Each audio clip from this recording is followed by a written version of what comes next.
We're into the final fling of our Swiss adventure, the final weekend. We had a cracking ECS final yesterday. Alton getting revenge on the Nomads after 3 long years. Now it's time for the international stuff. We have the French here, we have the Luxembourgers here, of course, the hosts, Switzerland. They are ready and waiting. Get ready for a big weekend of action. I'm Mr. Maximo. This is the European Cricket International Switzerland, and it starts right now.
Good morning to you wherever you're watching from around the world. Welcome to another huge day of European cricket. Special welcome to all of our viewers here in Switzerland watching on Swiss Sport TV, as well as everyone watching on Fancode, of course, and everyone watching on our YouTube channel, ECN European Cricket Network. Vinny Sander here, Mr. Maximo, to take you through the first stages of the European Cricket International Switzerland, the ECI. Such a great addition to the calendar this year. It's an international tri-series 10-over matches. We have 9 of them across the weekend, including 5 today, including the first one, which is coming up right now, and it's match number 1. It's the host Switzerland taking on Luxembourg. Rob Kemming, well, he's enjoying his time here. I'm enjoying his company as well. He's got the company of the 2 captains right now. Let's see who wins the coin toss. Your call. Heads. Heads is called. It is heads. We're going to have a bowl. So it is Luxembourg that win the toss, and their captain Ed Packard has elected to bowl first. So they obviously want to have a look at this pitch, see what it does, not necessarily wanting to bat first. I think that Switzerland, they probably wanted to chase anyway, so I think Luxembourg, that's just what they're thinking. They're going to chase, they'll know exactly what they have to do. Slightly different Luxembourg side to the one that we saw, for example, in the Valletta Cup just about 4 weeks ago. But some interesting inclusions. I've got to say, I'm really excited to see Jatin Madan in the 10-over lineup. Now, he's a player that was a star, 4-star CC at the ECL back in the last couple of editions of that tournament. Also, I think Mayank Nagyach is an interesting bowler. Watch out for him. I just think the thing will be how quickly the French and the Luxembourg team can adjust to these conditions, particularly this pitch, because it is a little bit unusual. We know that the Switzerland team, they've had plenty of practice and they've got a decent squad of players to choose from. They won't have Fahim Nazir, who was the MVP in the Valletta Cup T20 Internationals just a few weeks ago, but they do have a lot of talent in there, guys who are in form as well. I think we might see Hassan Ahmed at the top of the order and Idris Ul-Haq. So just imagine that opening combination. But Ali Naya, a player we didn't see a lot of during the ECS, he is leading the side, and I'm sure he's fairly confident that he has the team to go a long way in this tournament. So we've got the Swiss team versus the Luxembourgers first up. Also, we have the French a little bit later on. Let's talk about the conditions. A few clouds around, but I think we're going to have a really nice day, much like yesterday. So expecting a maximum temperature of 26 degrees. Currently, it's about 17 to get us going. So this outfield, it has been pretty quick. A little bit of early morning dew, slowing it down a little bit right now, but I think it'll be pretty good for the rest of the day. Well, here's a man, he certainly rode that final all the way to the end. What a game that was, Rico, last night when we saw Alton get the revenge on the Nomads. But right now, it is the Swiss national team ready to go. They'll be batting first after getting sent in by Luxembourg. It's over to you. Let's get ready for the first game of this ECI. Thank you very much to Mr. Maximo, and welcome. Good morning, cricketers around the world that are tuning in for what is going to be a fantastic weekend. Yeah, happy weekend to everyone. And we're going to start this European Cricket International Series with Switzerland, the host nation, taking on Luxembourg. Switzerland have got 4 matches here today, so they're going to have to pace themselves pretty well. Don't forget, though, a lot of these players, we've seen them in action already And I'm certainly looking forward to some performances from some key players that have been in good form. I mean, both Jai Singh and Ashwin Vinod have been in really good form, haven't they? Idris Haq, he'll be behind the stumps there. Hassan Ahmed, I mean, what an impact he had yesterday in that final. Batted well, caught well. A lot of good players. And Asad Mahmood as well. He's been in excellent form. Looking forward to this. It's going to be a good start. And I'm expecting to see big runs in this first match. My thought on this is this: the Swiss players are used to this pitch.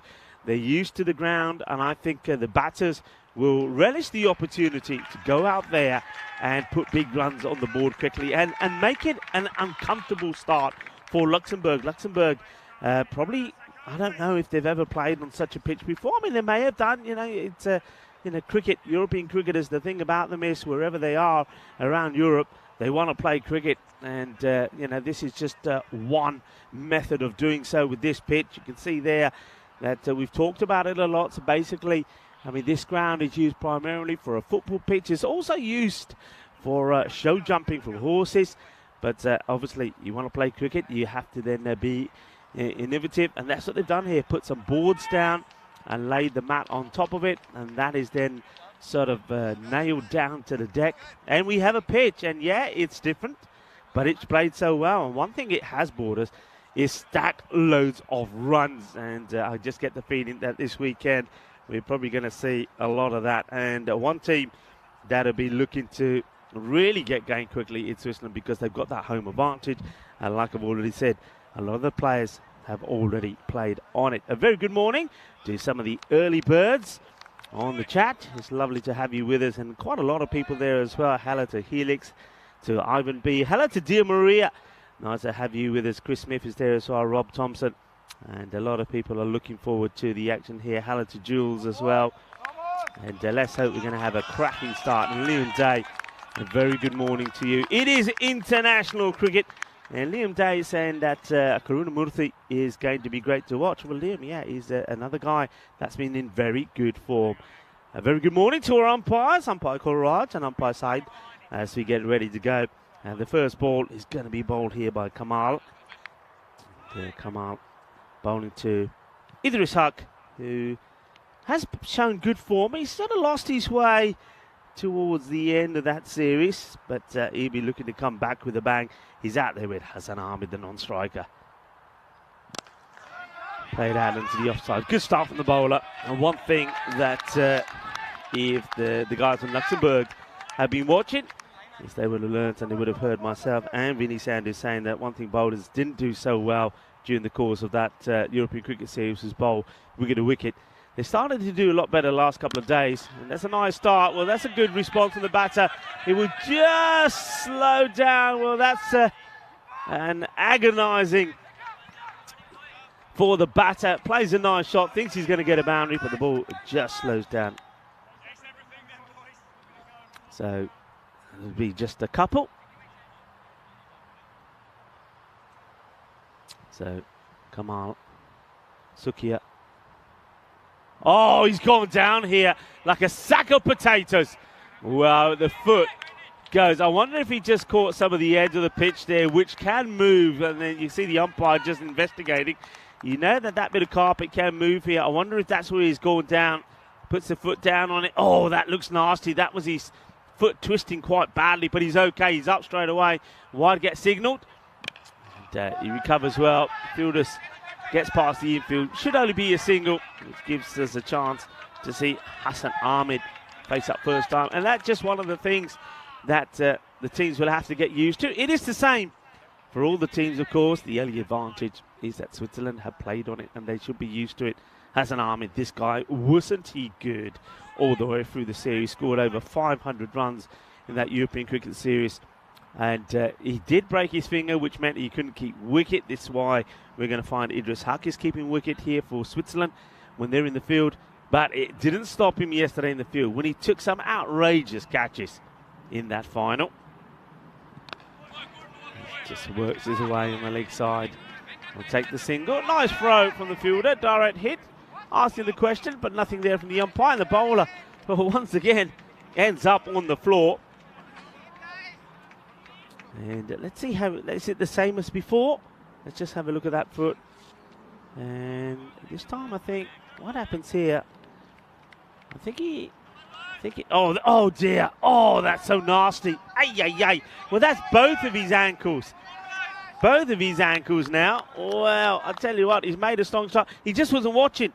He wasn't watching, and this time, it's his right foot on the edge of the pitch. It's a big swing and a miss this time from Idris. Well, one good thing is it didn't put him off because he comes back with a good delivery. As you can see now, he's getting a little bit closer to those stumps. He doesn't really want to be hitting the edge of the pitch. Takes some getting used to, folks. That's what I'll say. It does take some getting used to. He's down again, and this time he's down and out because the ball goes all the way. Balle, kinna sona. Shaka Lagia. Down he goes again, and wow, he just can't get used to this.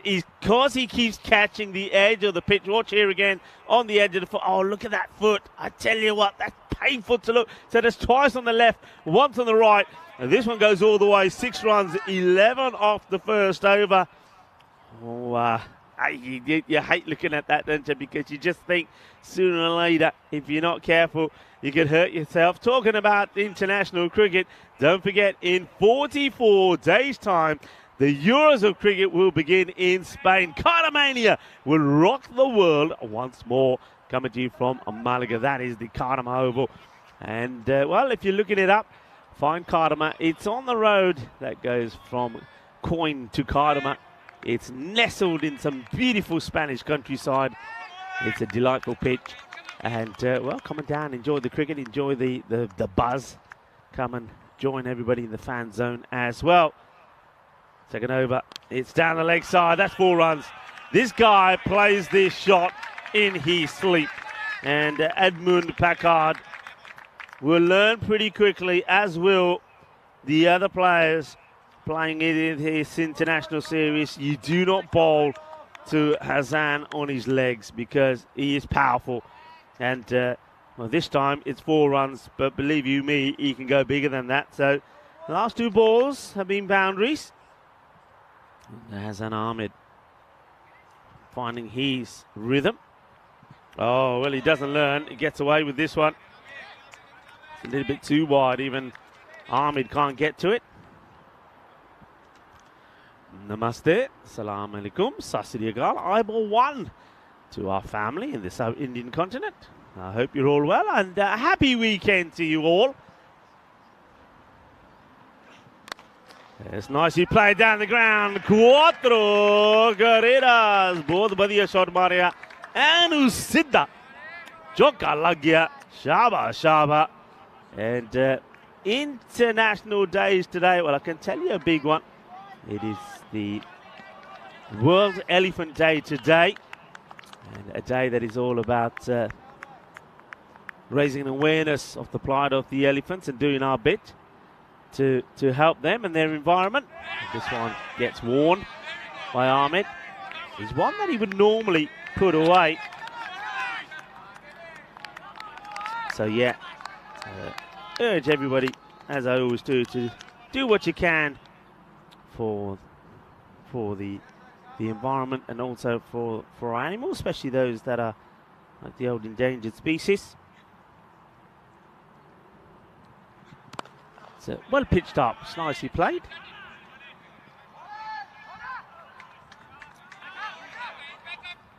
Well backed up. 21 without loss. A couple of balls to go.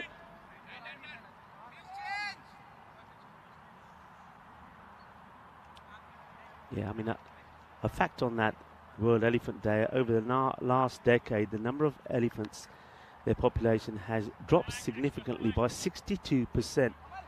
And, well, if we don't do anything, they could be extinct by the end of the next decade. That's a worrying fact, people. So let's do whatever we can. As this one is up in the air, he just gets it over the infield. Nice shot to play in the power play. And there's going to be 4 more runs. And watches this nicely. It is that slower delivery again, but he picks this up beautifully. 4 runs. 2 batters just having a little chat there in the middle. Probably quite happy with the way that things are at the moment.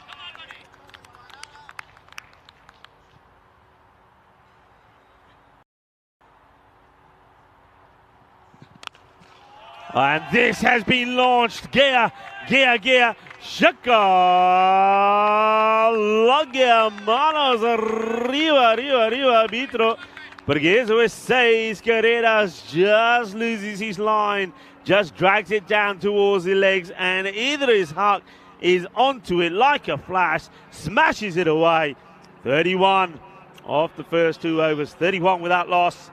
Let's have a look at the standings here, or more importantly, the teams that we're going to see, France, Luxembourg and Switzerland. Who is going to get the first points on the board in this contest between Switzerland and Luxembourg? Switzerland have made a good, positive start, and Idris Haq, as well as Hassan Ahmed, have started briskly here. 11 off the first, and that last over from Packard, it does go magical, 20 off it. So going to try somebody else now. It's going to be Milad Momand. So Momand seeing if he can adjust. And well, he's going to adjust to a Maximo, because that is an epic pickup from Hassan Ahmed. And I repeat, do not bowl to him in his legs. Just watch how easily he picks this up. That is a glorious stroke. It's going to be 6 more as it goes over that boundary marker. St. Gallen's, that's where we are here. This is the Estadio de Grundenmoss. As the sun starts to come out and starts to caress this beautiful ground. Moment. On the legs again. It's going to be a chase to the keeper. Doesn't quite get this. They'll take. Oh, this time Hassan goes down. Well, there is a little bit of moisture out there. So Hassan Ahmed here goes down. He's having a look at the ball. He's probably thinking about the second. And whoa! Whoopsie. Down he goes. That little early morning dew playing havoc, not just to the bowler, but to the batter. Hassan Ahmed as well. He's a big old unit. It'll take him some time to get himself up. Idris Haq now on strike. These two batting well. The left and right combination. I do like it. Better length from the bowler, and Idris still trying to be pretty aggressive towards it. He ends up chopping this onto his pad, so it's a better area, and gets a high 5, does the bowler. High 5 from Ashgar Khan, who's there at mid-on. Moment once again. It's a quick delivery, gets this one through. Idris misses out on it. He's a little bit slow on this, actually. It's a good comeback. Just having a look at the field set here at the moment. You've got sweepers on both sides of the ground. Mid-wicket is back. But the whole off, it's an interesting field because from him all the way to the wicketkeeper, there is nobody. So the whole of that leg side, nobody there. On the off side is where most of the bodies are, and a sweeper on the off as well. Firmly struck, but to the fielder, and this is where this field works. Because there's nobody behind square, you basically got mid-on and like a short mid-wicket and a sweeper on the leg side. So basically the bowler's been encouraged to bowl straight, encouraging the batters to hit straight, and probably, because of this field, will be tempted to try and clip it on the leg side. So he wants the batter to go across. Good areas, high in the air, shots to catch it, but nobody's catching this apart from an early morning spectator, because it goes right the way over the boundary rope, over the batters. Is going to be 6 runs. Gives him the extra width, but this is all about the length. It's shorter, so Idris Haq is able to get onto it straight away. End of the over, end of the power play, and it's a good one for Switzerland. 44 without loss. Just have a look at the scores there. So 11, 20 and 13. I'm Rico Full. You're watching the European Cricket Network. It is International Weekend here in St. Gallen's, and I'm joined, of course, by the one and the only, the legendary Mr. Maximo, Vinny Sandhu. Good morning. Yeah, thanks very much, Rico. Morning, everyone. Hopefully you're ready for what should be a cracking weekend of cricket. I want to say quick hello to everyone in the live chat as well. I know that Street Collar is watching from Luxembourg. Hello, Street. Hopefully you're well. And everyone else that said hello in there, very, very good morning. Yeah, so pretty good start for Switzerland, 44 without loss. During the ECS, we saw average run rates in the 13s. So that tells me You're probably around the 130 to 135 is your par here. But the big question is, how well will Luxembourg and France adjust to this? Already we saw some kind of eye-watering moments in the first over. Oh, painful. If you're normally a bowler that likes to use the crease and get out towards the return crease, then this pitch is going to cause you some problems. So it's kind of a local rule on this pitch that as long as your back foot touches the artificial at all, then that's fine, because it doesn't really have return creases as such. But anyway, this is a player I've been looking forward to seeing, Jatin Madan. Yeah. From Star CC at the ECL, coming into bowl over number 4. And he gets pulled straight away by Hassan. It's going, and it's gone. Maximo! It wasn't the worst ball ever, but as we've seen time and time again on this surface, if you bowl a length to batters that are in form, it's almost impossible to keep them quiet. Yeah, well, this is an early morning one that goes into the umpire, the match officials tent, and Rob Kemin is sat there, of course, the tournament referee, along with the third umpire, Vishaka. Yeah, Jatin Madan, he's a top player for Star CC, great all-rounder. I'm looking forward to seeing good performances from him, but it doesn't start well. Goes again, but this time doesn't get the elevation. Nicely handled down there by Vivek Dixit. So 50 partnership coming up as well with that previous boundary.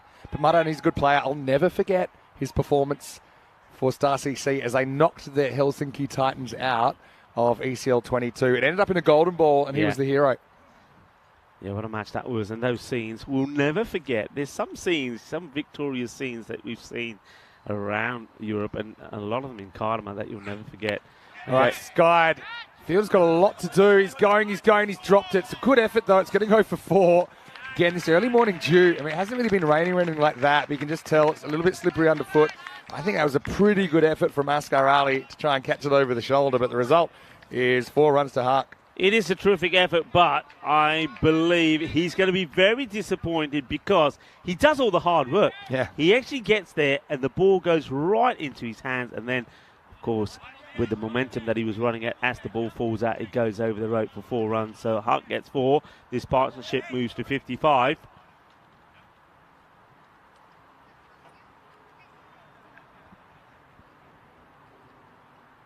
Madan with the right of reply.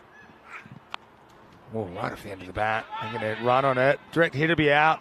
Ooh. Misses. So Ed Packard, you might remember Ed because he has played previously for Gibraltar.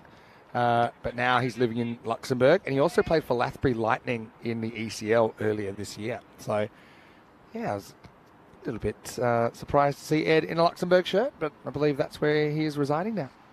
Idris Hark was well short there, Vinny. He would have been gone if they could have hit the pegs. So that's a bit of a let-off. So a couple of chances going to miss in this over. The drop catch from Asghar Ali, run-out opportunity. Now you've got to adjust to the left-hander here, Madan. This is high, really high. 4 fielders come together and it's dropped.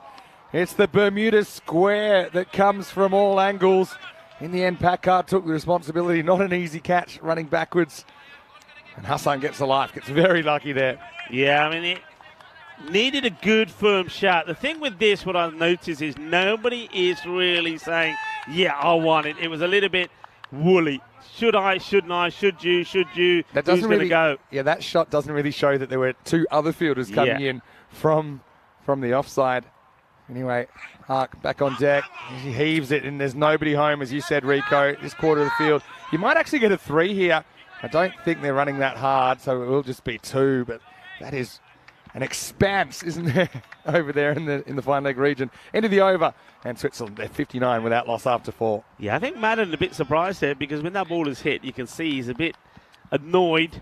He thinks he's going to be 4, and then, I think he's pleasantly surprised to see that it doesn't go to the boundary. So 15 come off the over, and they're going along quite nicely here, Switzerland at the moment. And with an over to go to the halfway point, they'll be looking to be around about the 70 mark here and be looking to push on to a 140, a score between 140 and 150 for sure. Yeah, definitely. Maybe more if they have a couple of magical overs. Hello to 3, like I said. Hello to Ken, who's in the chat. Hello, KG. Hello to Liam Dane, watching from New Zealand.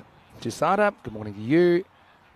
Just talking about a few fresh faces in the Luxembourg side. I mean, got some players we have seen before, but I'm looking forward to seeing who performs for them. Hello to Saju, hello to Helix.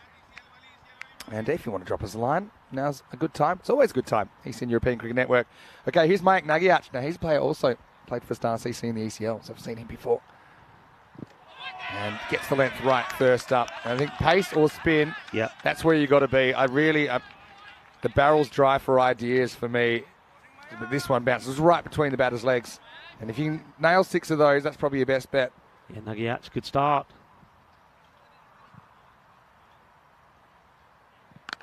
Just misses his length, and that's out of here. Maximo! His last 2 balls are a really good example of this pitch. If it bounces, you're in trouble. And Hassan, seeing him so well, gets down on the back leg and sweeps it out of the ground. Yeah, that's his shot, isn't it? He's so powerful. I mean, look at him. Look at them both standing there, and you can see clearly he's the bigger figure. Hassan Ahmed hits the ball well. And the thing is, for a big guy, he's pretty nimble as well. He showed that yesterday in that final, took some great catches. It was a good performance from him. Somebody who's been performing well, over 500 runs in that series. So you know he's a man in good touch at the moment. Needs to get back to that first ball now. Does. It's such an interesting pitch because I think it's just super simple as a bowler. You're trying to get out there, you're trying to nail 6 Yorkers, maybe mix your pace up a little bit. That's one thing you might be able to do. That's Nagiach is 2 out of 3, but he's gone for 7 in that half and over. Now he has to face the right-hander, Idris.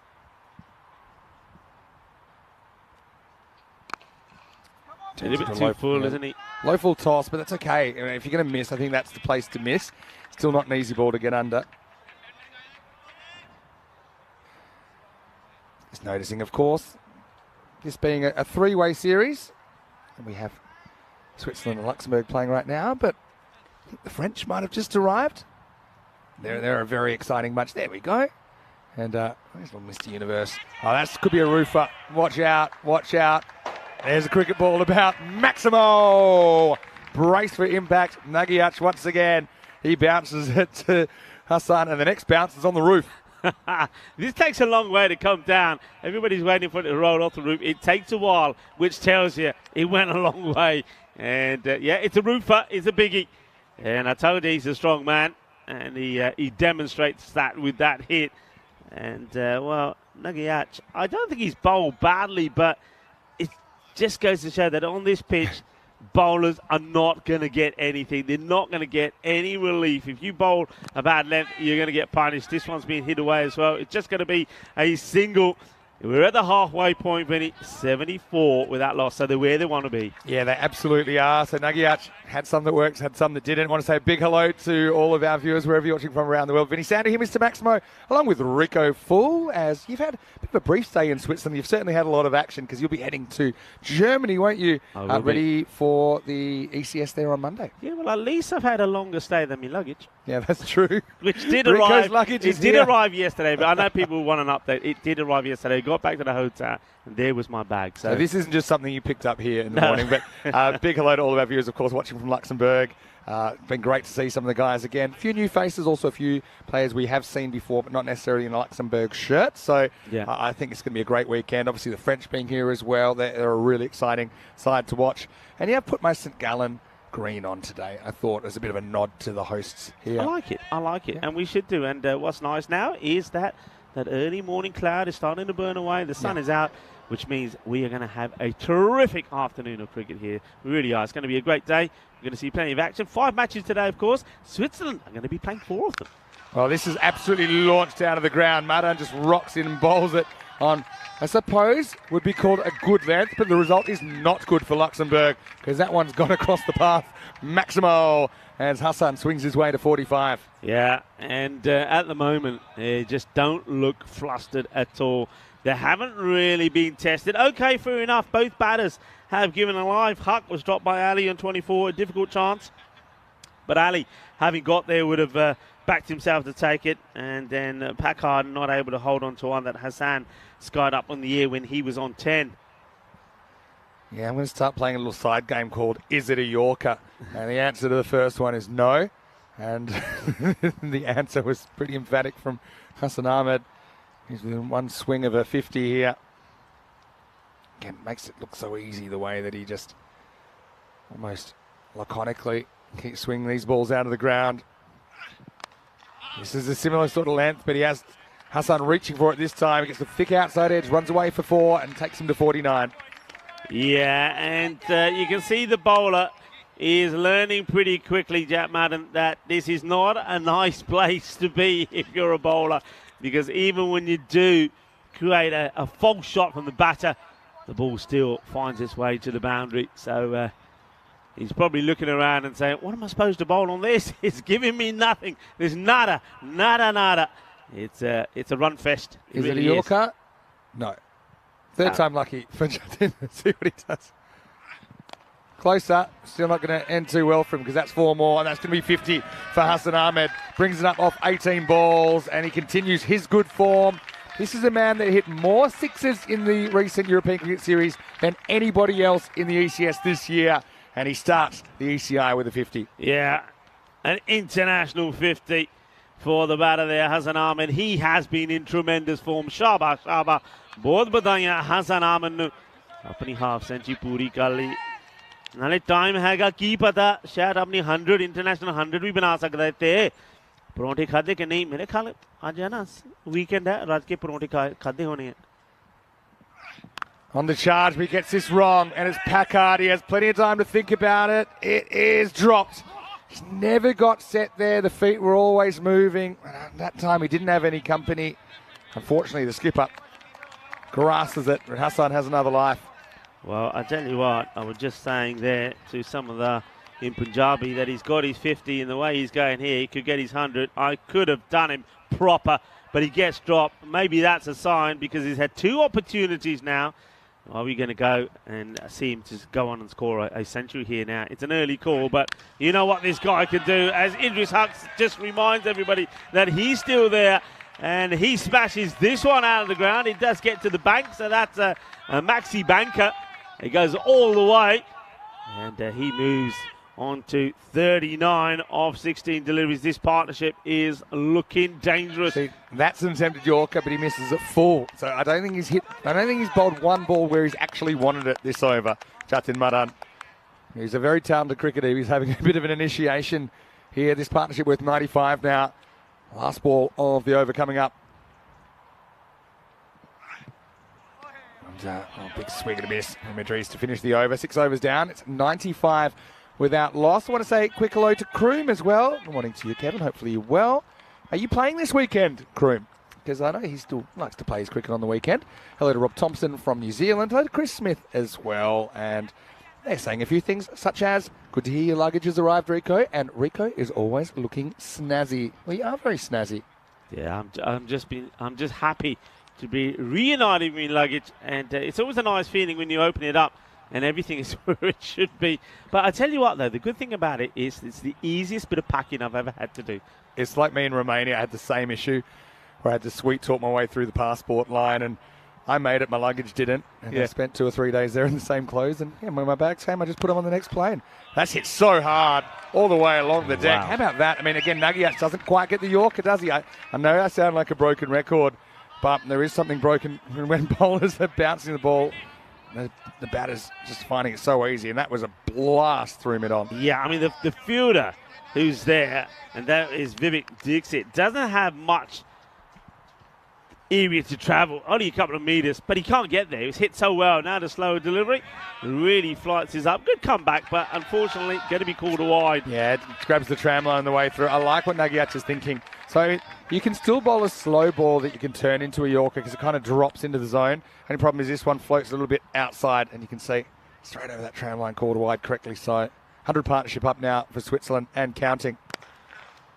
Oh, Nagiac almost had his fingernail blown off. That's, I suppose, yeah, it's almost there. It's almost at length. I think Mayank knows what he's trying to do here. He's a guy with Khartoum experience. He bowled pretty well for a start. He almost gets that back to the stumps. Almost, yeah. Almost. And it would have been curtains for Idris. Well bowled. I like in that delivery. Yeah. I think I've said this before. I said this when we were talking about the European Cricket Series, and I said team that will have spinners in their side will do well, because I don't think this pitch is going to offer anything to the seamers. So Nagayachi here is going to be pretty key for Luxembourg. Yeah, well bowled. Well bowled. Not out, but well bowled. Isn't it interesting? We had Hassan Ahmed and Idris on opposite sides in a very exciting qualifying match yesterday, which was to get through to the final, playing for the Nomads in Geneva, and respectively. And now they're joining forces and putting together a really nice partnership at the moment. All right, in the air, and this is another opportunity. Well, the keeper has to find it. No, it's gone straight to the umpire, who's not allowed to catch it. Milad Momand. Don't think anyone really picked that up, Rico, did they? But Nah. Momand gets close. Oh, it's so hard to believe that no one could get. It's that field, though. Yeah. I mean, I don't know if you can have at some point have a wide view of this field. Now they're moving somebody across. So, Yeah. But even that is just well, it's to the left-hander, so ignore that for a moment. But when you look at the field to the right-hander, there is nobody at square leg or behind square. That part of the ground is vacant. So the only person who could have got there for me was the keeper. But the keeper sort of, I don't think, got the lid on. I don't think he picked it. Didn't pick it up. All right, this one hangs too long, and it's adios pelota. I want to see the height on it, Vinny. I want to see the height on it because it could be a 7-up. I don't know how much this dips. Oh. I mean, it is a slow delivery, so you can see, for me, it's probably okay. Just because it's borderline, isn't it? I think they'll let him get away with it. Bit of mercy there for Nagiachi. Ends up going for 28 in his 2 overs, and after 7, the score 108 without loss. A few people talking about the final last night in the chat. Helix and Rob Thompson saying they watched the full replay because it's a bit late where they were, but what a game that was. Yeah. Having a look at the squads here just quickly. Obviously seeing Switzerland, Luxembourg now. France. I'm super curious about how their so-called Fab Four go. That's the 2 Mongols, Noman Amjad and Watercooler Surya. They're 4 genuine fast bowlers. They've also got 3 different types of spinners. Zainame with his left arm spin. You've got Jabakel with his right arm off spin. And then you've got Dawud Ahmedzai, Mr. Universe, I call him, with his mystery spin. Yeah. So they've got such a well-balanced attack and rounded attack. But how are those bowlers going to go on this surface, which has been so unforgiving? Watch out for them in match 2. Yeah, looking forward to that. Match 2, of course, will be Switzerland taking on France. This is pulled away to the fielder. And Hassan, who's on 65, will go back on strike. This left and right combination working well. And what a partnership. And it's not for the first time. And viewers that were tuned in during the European Cricket Series will know that. Not for the first time that openers have notched up this 100-run partnership. Yeah. We even had a 200-run opening partnership, and Hassan Ahmed was one half of that. No Fahim Nazir for Switzerland. The reason is he's unavailable for the ECC, so he's basically stepped aside to give more people opportunities, which I think is very unselfish. Goes after this offside. Another opportunity. Fielder comes in and takes the catch. So finally, we've got a wicket. It's Nagiachi with the catch out there. Puri gets the breakthrough. No one else could get it for Luxembourg so far. And Hassan, he goes for it. An entertaining 65, but he's out of lives. It's 109 for 1. Yeah, Nagiachi, well done. Does take the catch. And a round of applause, though, because 109 partnership comes to an end. And Hassan Ahmed made 65 of those. And he probably will be, I think, inside a little disappointed. He knows that he had an opportunity as he laid the foundation maybe to go on and score an international 100. Not to be. And that means there's an opportunity for another batter. And, well, this man, Kunamurthy, has been in pretty good form as well. It looks like he's sporting a new helmet there as well. Yeah. Looking pretty cool. It's, I wonder if that's I think it is the Alton helmet from the ECL. You see? I think he was wearing that one during the ECS. Anyway, Kunamurthy likes to roof balls as well. Puri gets whacked away leg side, and this one's out of the ground. What a great start. So, might have gotten rid of Hassan, but there's more trouble ahead for Luxembourg. Maximo. We've seen the 6 and out, now we see the out and 6. Yeah, well, Kunamurthy, I know there's a few people that were looking forward to seeing him bat. And Helix on the chat as well. Hello to you, Helix. Hope you're well. But, yeah, lovely start. Kunamurthy is just going to pick up really from where, well, it's one left-hander places another. I quite like that switch. Not too many teams are able to do that and haven't got the wealth of availability to do it. But Switzerland have. Now up in the air, and this has the legs as well. And Hassan just can't keep this guy out of the game. He ends up taking a catch as soon as he's taken off his pads, as he's going to grab his teammate. And yeah, that's Phil, the Luxembourg manager, that he was having a chat to over there. So look at that. He's having a chat with Housey there. And he says to Andy House, hang on a minute, let me just take this catch and then I'll come back to you. Hassan's a bit of a nomad in more ways than one. I'll tell you how, in a second. We'll see a big swing and a miss. Yeah, Hassan had qualified to play for Italy, but not really getting opportunities at the T20 international level. We had seen him play in the ECC, but residing in Switzerland, qualifying for Switzerland, and he wants to play for Switzerland. And so he's made his debut this year. I think, obviously, Switzerland can really use him. He's also a very handy keeping option when he's fit, but he's got a broken finger at the moment. Also, probably one of the best players we've seen that hasn't got 100 on the network, I think. It's a bit wide down leg side. Yeah, Buri just going for the slow delivery. One thing he's doing here, which is a bit naughty really, look, goes right across the wicket here. I'd like to see the umpire side just have a chat with him, say, come on, you either run straight, or if you're going to keep running across me, you're going to have a word. And if I have to have a word with you a couple of times, you're going to be off. You've got to have umpires, in my opinion, a little bit more stricter in that. And the players have to learn, and have to learn quickly. You see, there he is again. He cannot be going across. This is high up in the air. Looks like it will drop short. The batters think about two. Krunamurthy is keen to go. The throw comes in, and Needy backing up as well, backed up. It is the end of the over. So Puri, he does get some success. He gets the wicket of Hassan Ahmed, but then finds that Krunamurthy comes out and smashes him for a couple of boundaries as well. 123 for one at the end of 8 overs. Yeah, so Hassan, I mentioned that he's a guy that's probably one of the best players we've seen on the network. I think he's played 85 games to this point. I think it's 950s now. Top scorer 98. That was against Vetting in this ECS. So we went really, really close. But if he keeps spending like this, I think it's a matter of time. Maybe it's this weekend. Yeah. What a good addition though it is for Switzerland. And sometimes, all right, you mentioned it. Things weren't happening for him in Italy. He then moved across here to Switzerland. I think the Swiss are pretty happy to have him in their side because he's got all-round ability and he's a nice guy as well, fits into the team really nicely, and I reckon he'll do really well. This is up in the air. How much of this has Krunamurthy got? Well, just enough, because the fielder can't get anything on this, and that's Vivek Dixit coming across trying to get there, but he can't. This has been timed to perfection by Krunamurthy, hitting it off the back foot, so that's some hit, but he just gets enough of it. Gets a bit lucky. Fielder probably has a play on that. It's a slight misjudgment from Vivek Dixit down there. He was a bit late on it, Krunamurthy, in the first place. So, yeah, I suppose good timing because it was just enough to get it over the fielder. Krunamurthy, 19 off 5, and then gets castled. And Sukia comes back, and, yeah, he'll be a lot happier. And once again, look at the length that has success here. He just gets it up, gets it in the block hole. Krunamurthy, of course, going for everything at this stage with so many wickets in hand. And so Sukia with the breakthrough, 129 for 2. Yeah, but this is the ball. This is the length we're talking about. Just look where this is. Look at it. Perfect length. And when we're saying, a lot of people say, what's a Yorker? This is a Yorker. Look where that ball is pitching. Yep. That is a perfect delivery. And, yeah, it deserves success. This will be a good look at it as well. Look where this is. It's nice and full and just bounces before the stumps. Great delivery. And kind of takes the pitch out of the equation. I think the pitch, it's very batter friendly, but a Yorker's a Yorker. Doesn't matter if you're playing on hay or ice or any surfaces. Yorker's a Yorker. They're difficult balls to get away.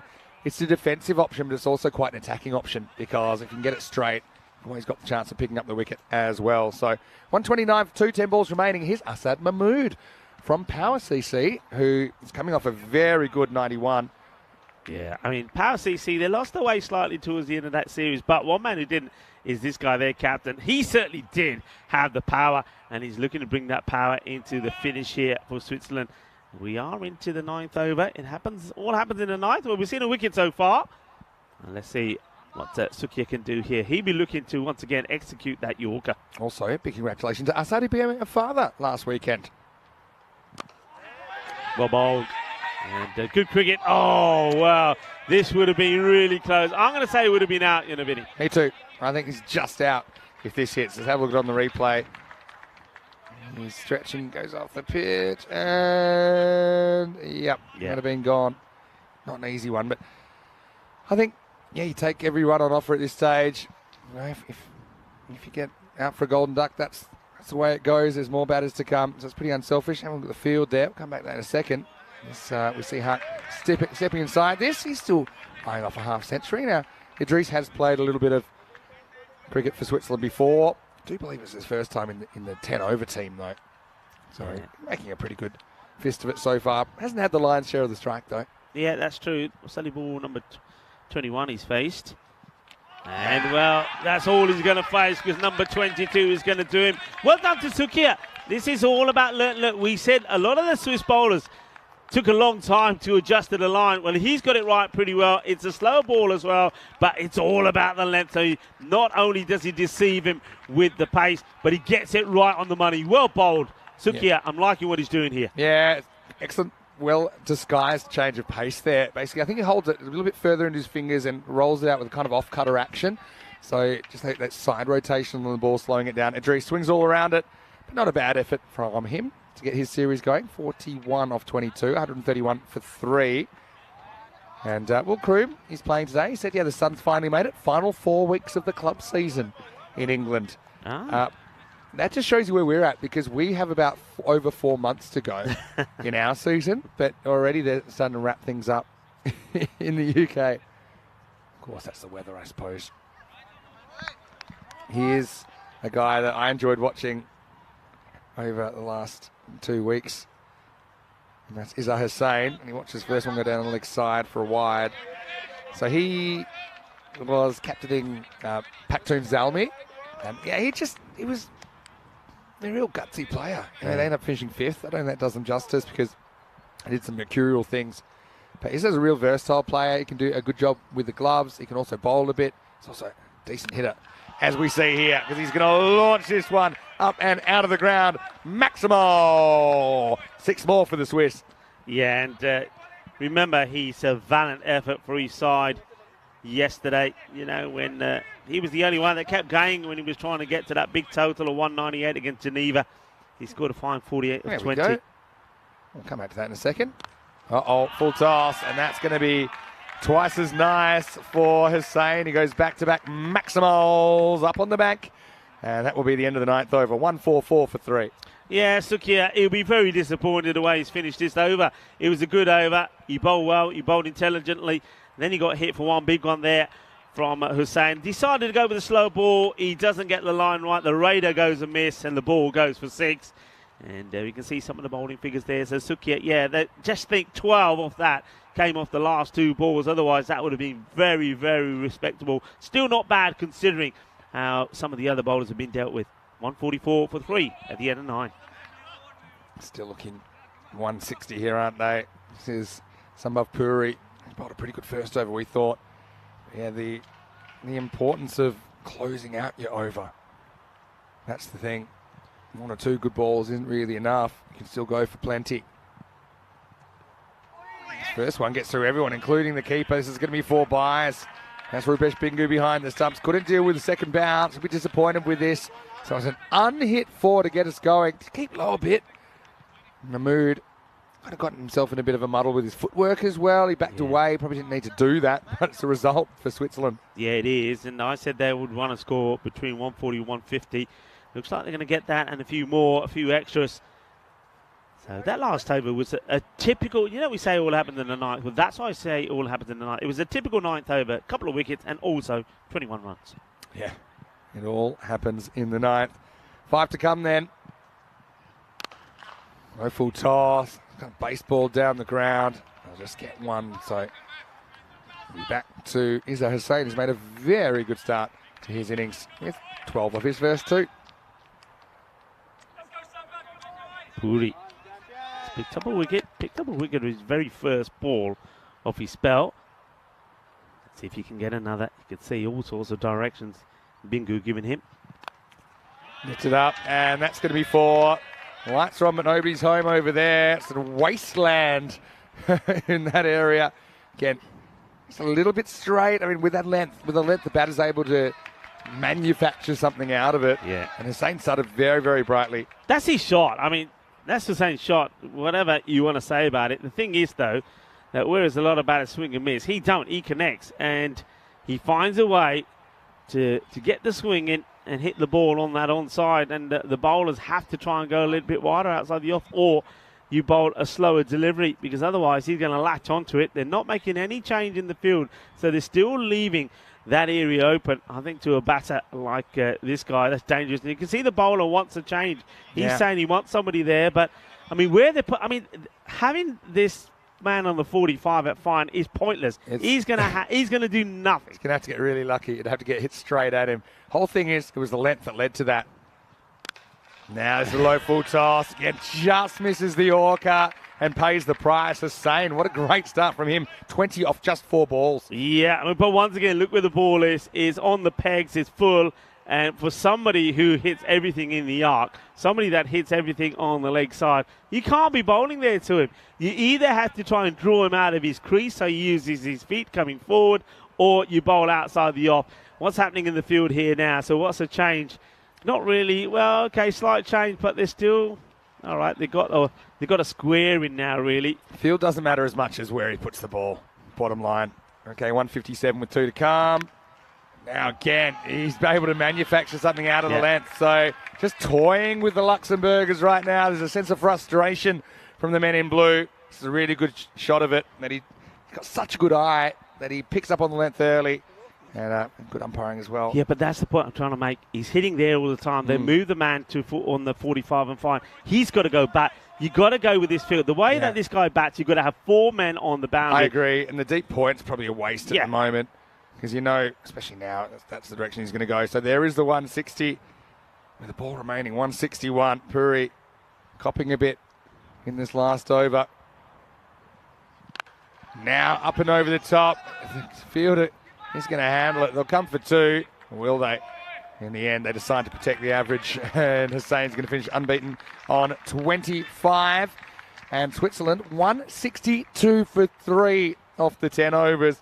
Bit of a tough initiation for the Luxembourg bowlers. Having said that, we have seen this kind of score chased down. So if the Luxembourg guys, if they can get the sense of the pitch, if they can do something similar, then maybe we'll have a contest here in the opener. Absolutely. I'm glad you said that, because, you know, we've seen scores of this nature being chased down. But Luxembourg, one thing they'll be saying to themselves is, and their batters will be saying to themselves is, hey, I think we're going to like batting on this. Maybe they will, but the thing is all to do with the length that you bowl. And what you'll see here, whenever the length was wrong, it was dispatched. And the 2 openers, well, Idris Haq and also Hassan, made a brilliant start. It was a 109-run partnership at the beginning. There were chances, though. Haq was put down on 24. Hassan had 2 lines of 10 and 53. He'll be a little bit disappointed as we see him blastering another one for a big 6. He gets to 65 before he loses his wicket. But while he was there, as we'd expect him to do, he plays an extraordinary shot in the end. That was a catch to remove him. It was Nagesh who took it. And, but a good round of applause to Hassan. And his job wasn't finished, because he thought, well, I'm here, I might as well take this catch as well. And that's just how good a player that he is. Number 3 batter. Kunamurthy, we know that he's a pretty good hitter of the ball. He went out there, scored a quick fire 19 before he was done by this beautiful delivery. And that was well bowled, I have to say. I like the way that Kamal Sukia bowled. And he didn't get 1, he got 2. This was even better. He rolled his fingers on this, a slower delivery. But it all happened in the 9th, as we say. Not only though did we see those 2 wickets, there was a little bit of carnage as well, because then he bowled badly to Izar Hussain, who hit the last 2 balls of that 9th over for 6. And then there was 18 that came off the last over from Puri as well, which took the score to 162. It's going to be a bit of a learning curve, that one, for Luxembourg, I think, at times. I mean, the bowlers, their length has to get better, we know that. But also, I think the captain needs to deploy the field slightly better as well.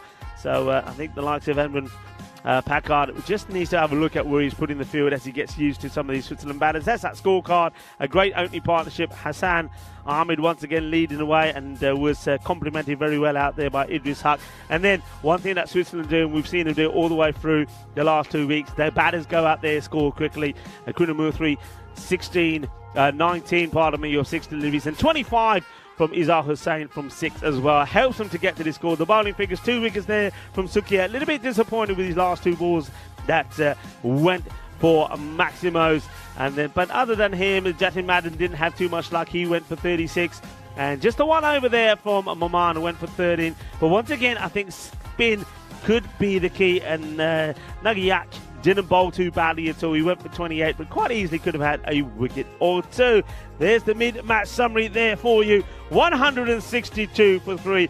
So 163 required for victory. I know it sounds like a long shot, but we've seen some run chases on this ground. Luxembourg, well, it ain't over yet for them. I'm sure they're going to go out there and they're going to have a go. Join me, Riga Full and Mr. Maximo, when we return in around about 10 minutes' time for the conclusion of this very first international between Switzerland and Luxembourg. We'll be back in 10 minutes' time. Volvemos en 10 minutos.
Hello, folks, and welcome back to Switzerland. It's we're doing it international starting this weekend on the European Cricket Network, and we start this two-day international series between Switzerland, Luxembourg, and France with the home side taking on Luxembourg. And as I think a lot of people probably expected, Switzerland have gone on and put a good total on the board. I don't think they have battered Luxembourg out of the match, because we've seen these sort of scores, 162, being chased down. Let's put it that way, to be honest. If batters get themselves in on this pitch and bowlers bowl badly, then Luxembourg and any team can go on and score big runs. So Switzerland, they were bolstered by Hassan Ahmed, staying in good form, 65 of 23.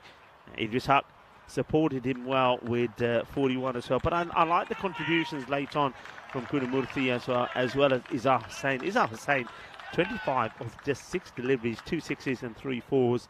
And Kunamurti hit 3 sixes as soon as he went out there as well. But Hassan Ahmed is a 6 hitting machine, 6 sixes and 5 fours in the 65 that he made. So first time we're going to have a chance to look at Luxembourg with the bat. And they had a few issues with the ball early on. We'd expect that as players get used to this narrow pitch. We saw certainly the opening bowler, Kamal, he went down a few times, but they adjusted well. But one thing I think they have got in this side, they've got some good variations. I did like the spin of Nagayach. I think he'll probably be pretty key in this series, in the other matches that they play. But at the moment, they've got to focus on their batting, and let's see how they get on. You can see that Vivek Dixit is out there. He's going to be the opener. Just getting ready to take his guard. And waiting for the umpires to oblige. And the man who's out there with him at the non-striker's end is Edmund Packard, who didn't have the best of starts in the field. Had 2 chances that went to him. Both went down. Both were Hassan. And Hassan was on 10 and 53. So he's hoping to get a few better, more positive highlights for himself. I'm Rico Full. You're watching the European Cricket Network, and we're doing it international style here, as this is the ECIs. Loving the red of Switzerland. Of course, they'll be in red. Bright red. Resembles the colour of their flag, and the white numbers on the back as well, just make it look proper. And pucker Ashwin Vinod, who's going to open up the bowling, and look out for the way Ashwin gets the ball to cut back in. That's where I think his strength has been. He gets the ball to really cut. He's got swing bowlers, guys who get the ball to move in the air. Ashwin really gets the ball to cut from the seam. Let's see how he starts. Starts with a no ball, as this one just catches the edge of the strip. We'll see that clearly here. Anything that catches any part of the green border, shall we call it, the darker green border, then that is automatically going to be called a no ball. So free hit to start for Dixit. Hits it high up in the air. This one may be a plugger. It will be. Batters will come back for 2. As well, that's the captain, Ali Naya. He nearly knocks out Jai Sin here. Watch this. I don't know we got all of this. As Ali Naya gets the ball here, and he just gives Jai an elbow in the chest for his troubles. And Jai, well, he feels that. Just been taken one from the captain. कहना पता नहीं की हो गया मैं कि कितना captain साहब ने मेरे पुट्टे हाथ में थप्पड़ मार देता है. Anyway, he's all right. Upish, and great effort. Superb effort. And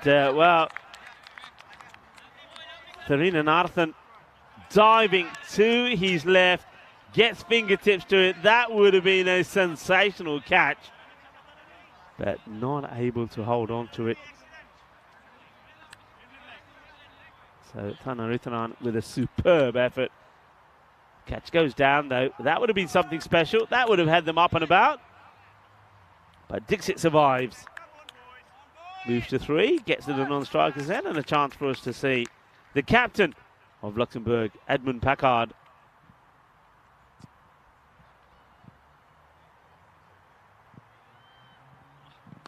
And he starts with a bang. Bolle, bolle, bolle, manos arriba, arriba, arriba, arbitro. Qué grande eso es, qué guay, qué genial. Eso es 6 carreras. Ay, ay, ay, así me gusta. Well, he's like he's going on a hike as the fielder, as he follows the path. And he catches up with the Grizzly. And he comes back. Oh, what a lovely shot. Oh, what a good start that is from the captain. Confidence is what it's all about. And when you hit your first ball for 6, that gives you a bit of confidence. Ashwin Vinod now has to get the comeback ball here.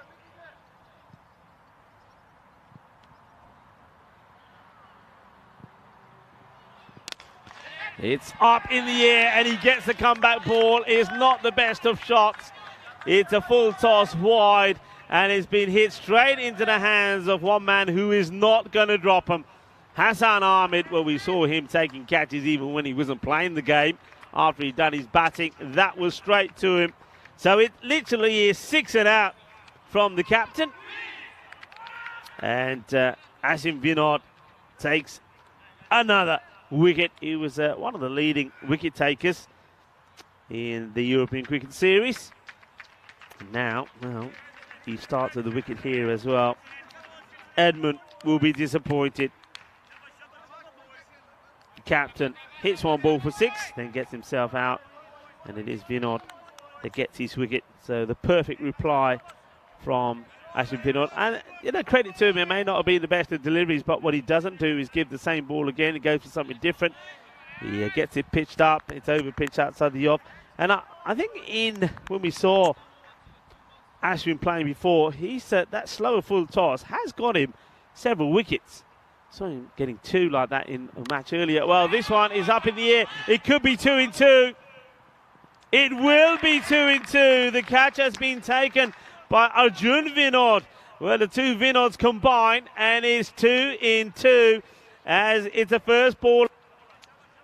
First baller, a golden duck for Jatin Madden. International golden, and can we see international Derek? So Jatin Madden will go for a golden. And no sign of Derek, or maybe Derek shy today. There he is.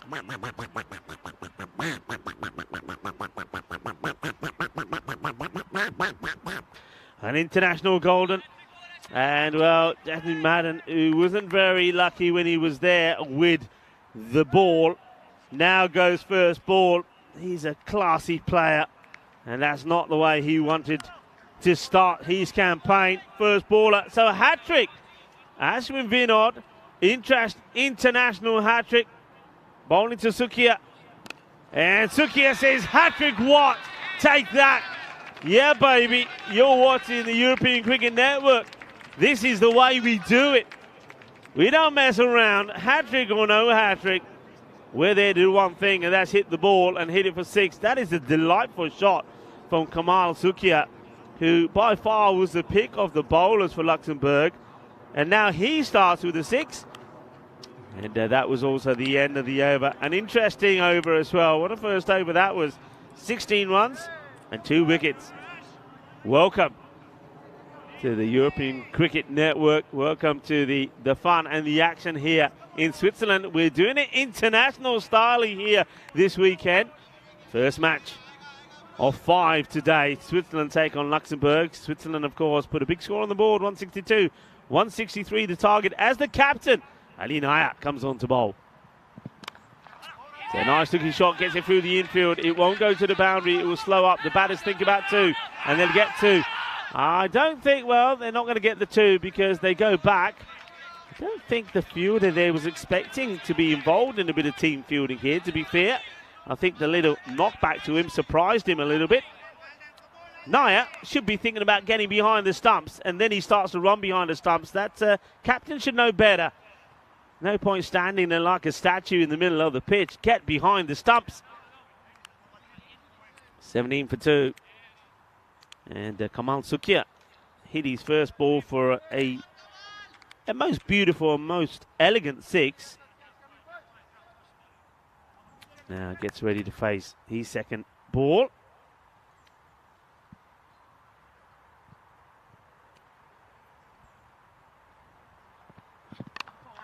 This one just gets played out in the off. Sort of stops his shot here, I think.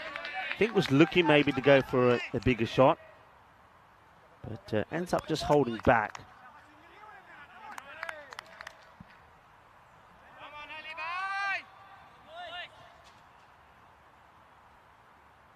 Naya, a very good campaigner.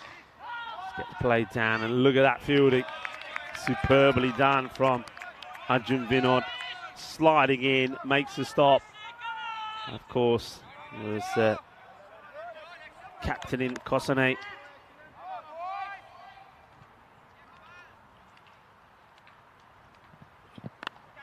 Well bowled, good areas. And Suki, after starting with a 6, he's had to patiently play out a couple of dots here. Sun has just disappeared again behind some cloud, but it's very warm. There's a lot of humidity around the ground at the moment, and very little breeze. This one has been smashed away. It's pretty wide. I wonder how wide this was for a moment. I don't know why, but I was half expecting maybe the umpire to call a no ball on this, but he's okay with it. That's a really nice shot. Yeah, no, that's okay. It just looked wider than it was to me, but what a cracking shot that is. So, impressive start from Kamal Sukia. He's played some beautiful shots out, primarily on the offside. Both boundaries have been in that area, so I wonder if Naya might try and test him out on the shorter delivery. He doesn't. He stays outside the off. Now, this one has been called a no ball for catching a bit of the pitch. No complaints from Naya. And let's see. I don't see it. This must have been front foot. Must have been a foot fault. Must have been a foot fault. I thought I saw the umpire pointing to say, yeah, I think that must have been a foot fault. Definitely not the end of the pitch. And he comes back with another dot. Swing and a miss. Rate required as that over comes to an end. As it's 21 for 2 after 2. That rate just below that 18 mark at the moment, about just gone over 17.5. All the 2s on the board. So time to make a wish on this International Saturday as we remind you of the 3 teams that we're going to see during the next 2 days. France, Luxembourg and Switzerland. Switzerland, the hosts, and the team that would probably be favourites. They are on home soil. They've got home pitch advantage. A lot of the players have played on this over the last 2 weeks, so they'll be familiar with it. And they made a good start as well as Ashwin Vinod continues. Upish, and it will be easy. Easy pickings. Hassan Ahmed takes his second catch. It will be the end of Vivek Dixit. It's going to be 5 balls and 4 runs for him. He'll be disappointed with that, and disappointed more because of the way he's got out here. It's a nothing shot, really. It's an easy catch taken by Hassan Ahmed. He's not going to drop those. And Ashwin Vinod has now picked up 3 wickets. So, great bit of bowling from him. Just bowling good line, isn't he? Bowling good line. He's got a bit of pace about him. He's got a lovely, smooth run-up as well. Gets the ball on a good length. The bowl's a heavy ball, if you like. And that one, you can see the batter, he would have liked to get a bit more on it. Wants to try and get it over Hassan. Gets no power in the shot and offers an easy dismissal. It's a sea of red, isn't it, that goes around, a ring of red around the batters. And if you're not getting it over them, they're going to get your wicket.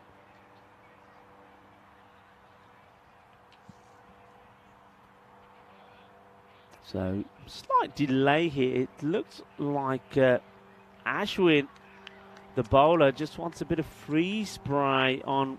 Well, it looks like he's not his bowling hand. So, not sure what the issue is here. I mean, it's obviously something that's happened at some point, not during that last bit of play. So Ashwin gets a bit of free spray on his finger as the new batter gets time to prepare. It's going to be Asghar Ali. 22 for 3. In a spot of bother, to say the least. And haven't been able to handle the pace of Ashwin as he comes in again. And this one will be a no ball because he does hit the edge of the pitch.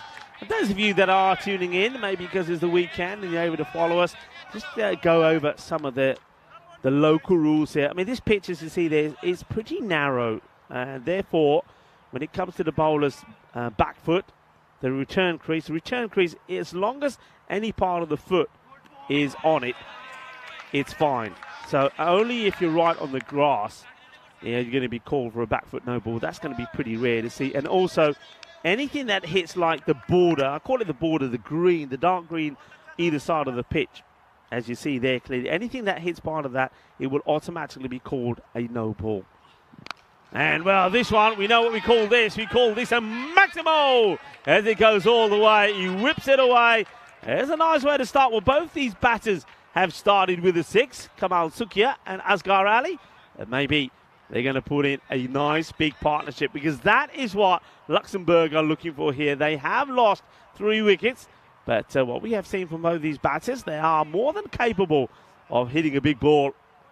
And that's what they need to do. So Ashwin, though he has picked up 3 wickets, he's not had it all his own way either. He's gone for 23. And Ali Naya just has a brief chat with his bowler as he gets the ball back and gets ready to, well, hopefully get his revenge over Ali. And it's a good delivery. Just sneaks this one in. Good areas from Ashwin.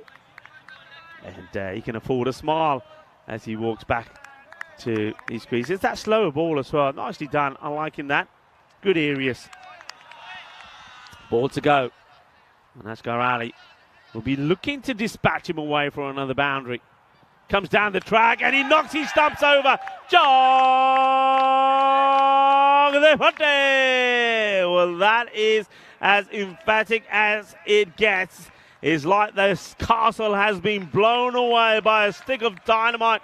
This is, oh yeah, as we call it, a boogie, oogie, woogie, grizzly fireball. And Ashwin has taken his 4th wicket. It's not the best bit of cricket from the batter. He starts to come down, and Ashwin says, well, okay, I'm just going to roll my fingers over this. It's as easy as that. Nicely done.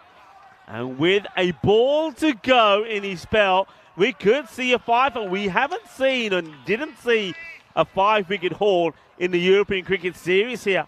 Are we going to see one in the start of the International Series? And this is the 5 wickets hauls that we've had to date. We've seen plenty of them. 16 in total. Rohit Kumar the last to do it. They're in Portugal. Here we go. Last ball of this spell. 4 for 23. And gets bat onto it. And will get a single.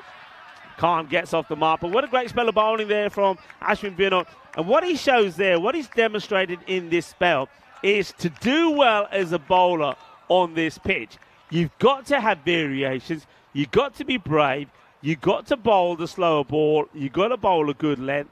And you just got to keep trying. You've got to keep the batter guessing. And that's why he's picked up those wickets. That is the end of the power play. And Switzerland, well, they're well on top here. 30 for 4, Luxembourg at the end of 3. And a fine time to welcome back into our beautiful comedy position high up in the stadium here, Mr. Maximo Vinny Sanders. Yeah, it's nice to be back. The thing that strikes me about that Manhattan of the Swiss batting innings, every single over in double digits. So at least 10 in every over, and some a lot bigger, ending up with 162. But just no weak spots at all.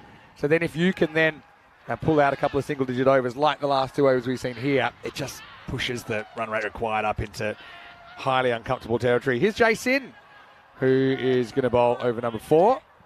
So one Kosane bowler will follow another. What an effort by Ashwin, though. 4 wickets. And yeah, that was a pretty good effort at a 5-for as well, that in-swing Yorker, but it was kept out.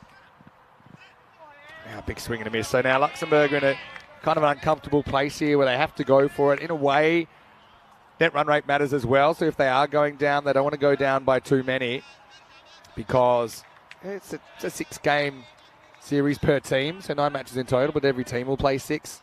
So if you're tied on points, net run rate does come into it. Well, this is in the air. He hasn't got it very well. Naya is herring in, and he will take the catch. So another one goes down. That's well bowled by Jay, who just straightens it down the line. And the batter, Asghar Khan, skies it right down towards the bottom of the bat. And Luxembourg finding it tough going. It's 30 for 5. Yeah, well, Jay, it's good to see him bowling because he's had his troubles on this pitch. He's a big unit, and I think he's struggled to stay within the areas that he has as a bowler. He's managed to hit the edge of the pitch a lot of the times with his feet. He's slipped a bit. He's bowled a few no balls. But the last few times that he's bowled, and he's only got an over or so in, he's bowled well. And to take a wicket early on here, that'll give him a lot of confidence. And, of course, he's been batting so well as well for Kosane. So he's a great all-rounder. He's a young lad. I talked to him briefly before the start of today. He said he's feeling fit. He said he had a nice ice bath yesterday to help him feel better and relax some of those sore muscles. And he's made a good start here. Picks up a wicket straight away. And well, that now brings the new batter out. His Pant now. Jigyeshu Pant. He goes across the line first up. Trouble. He's airmailed the throw way over Idris. It's been straight at the fielder. That's Tanabala Singham. But yeah, sweeping a Yorker. Dangerous strategy. France are having a bit of fun over there in their warm-up. Yeah. It was a very delayed reaction by the crowd, but it was actually the French. I think they're playing some sort of fielding. Yeah, but they're looking pretty competitive amongst each other there at the moment, France. It's a bit of a nothing shot. He's got to be looking to play the offside here as well. And I think he just has a little think to himself here, the batter, as he plays this one. Look at that. I mean, no shape at all. And then he just stands there for a moment and says, what am I doing here? Yeah. Well, what are France doing? Maybe we'll have to start covering this game because I think I want to acknowledge. Anyway, this is up. It's in the air. And it takes a friendly hop. And it's going to go for 4. So it's good effort from Izzar. He didn't get a friendly bounce first up. Seemed to skip away from a little bit. So Sukia, the man they're affectionately calling ankles here in the crowd, he gets 4 runs. And if you don't know why, just go back and watch the first over of the first innings. He chases it hard, doesn't he? Gets fingertips to it, but that's all he could do. So, okay, 4 runs. So, Sukia. From easy wide. Yeah, just grabs a little bit of the line. But, yeah, Luxembourg, I suppose it's a different looking side than we've seen. No Thomas Martin. I know he's had some injury issues. You've got the Cope brothers out. You've got no Vikram Vij in the lineup. We saw Just Mays captaining them in the T20s recently. So, obviously, with the volume of international cricket going on, you need to have that squad mentality and see if the guys here can fly the flag. Well, this is a really good shot from Sukia. Well, there you go. He just caresses that one over the offside. Maximo, one of the shots of the morning. Yeah, well, he's played this twice. That's how he opened up his account, and he does it again. So it's no fluke, and that is a beautiful, graceful shot, isn't it? It goes all the way and clears the boundary easily. So you got in Kamal, a very good batter, but can somebody give him any support? He moves on to 20. A good strike rate from him, going at 200 at the moment. Yeah, the cries of shot ankles. They fly around the ground. That was a brilliant shot. So Jason, not a bad over at all. Goes for 12, which is a lot less than the required rate at the moment, which has crept up over 20 now. And now we're going to see some spin. And a guy who, I know he's pressing for national selection all the time, Taranitaran Tanabala Singham. He's going to bowl his left-arm spin here in over number 5. Yeah, a bit of discussion here with you see the key figures there. Yeah, Hassan Ahmed is there with Ali Naya having a good discussion with the bowler. So Tararan Ritharan is about to come in. He almost pulled off an amazing catch when he was at square. Yeah. Now the thing that he's been so good at doing in this tournament, or in this 2 weeks for the Nomads, Zurich Nomads, is just sneaking it inside the offside tram line, kind of curving it in at the last moment. This time he's hit out and the batter's out. What a great catch that is from Arjun Vinod as the batter basically swept that from outside the off stump. hung in the air for a bit too long, and the catching has been the defining characteristic, I think, of good teams here. And so, disappointment for Luxembourg as they lose another wicket. Tarani gets one very first ball at 42 for 6. Yeah, Tarani. We've said this before, and I don't want to repeat myself, but I do think a good slow bowler here with good flight, good variations is going to take a lot of wickets. The slower bowlers are going to be more successful for me, and that is a great catch. What a lovely technique. The technique is great because he knows he's running into this, so he has to soften it up. And I think the slide, you've got to be prepared to do this. He gets the slide in, but the key thing is the upper body stays dead still. A great catch, and he's a terrific fielder. He really is. Vinod. Oh, he plans his fall, if that makes sense. He plans what he's going to do rather than just kind of running and hoping and lurching for the ball. He knew, keep that top half stable, keep the hands kind of soft, but supported, I suppose. Bingu, the keeper, the new batter for Luxembourg, who are at risk of getting blown away here by 100 plus. Oh, this is in the air, and it's Ali Nair who's coming in. Is he going to get there? He does. So 2 in 2, and Tanabala Singham's on a hat-trick again. Very good technique. He makes up his mind that he wants to go fingers up and slides and gets his whole body lower. So slightly different technique, but an effective one nonetheless from the Swiss skipper, and it's 42 for 7. Yeah, great catch, and you know what that leads to? A first baller, which means we're going to see the second golden duck. We saw Madden get one. Well, there's another. Hello and good morning to Golden Derek.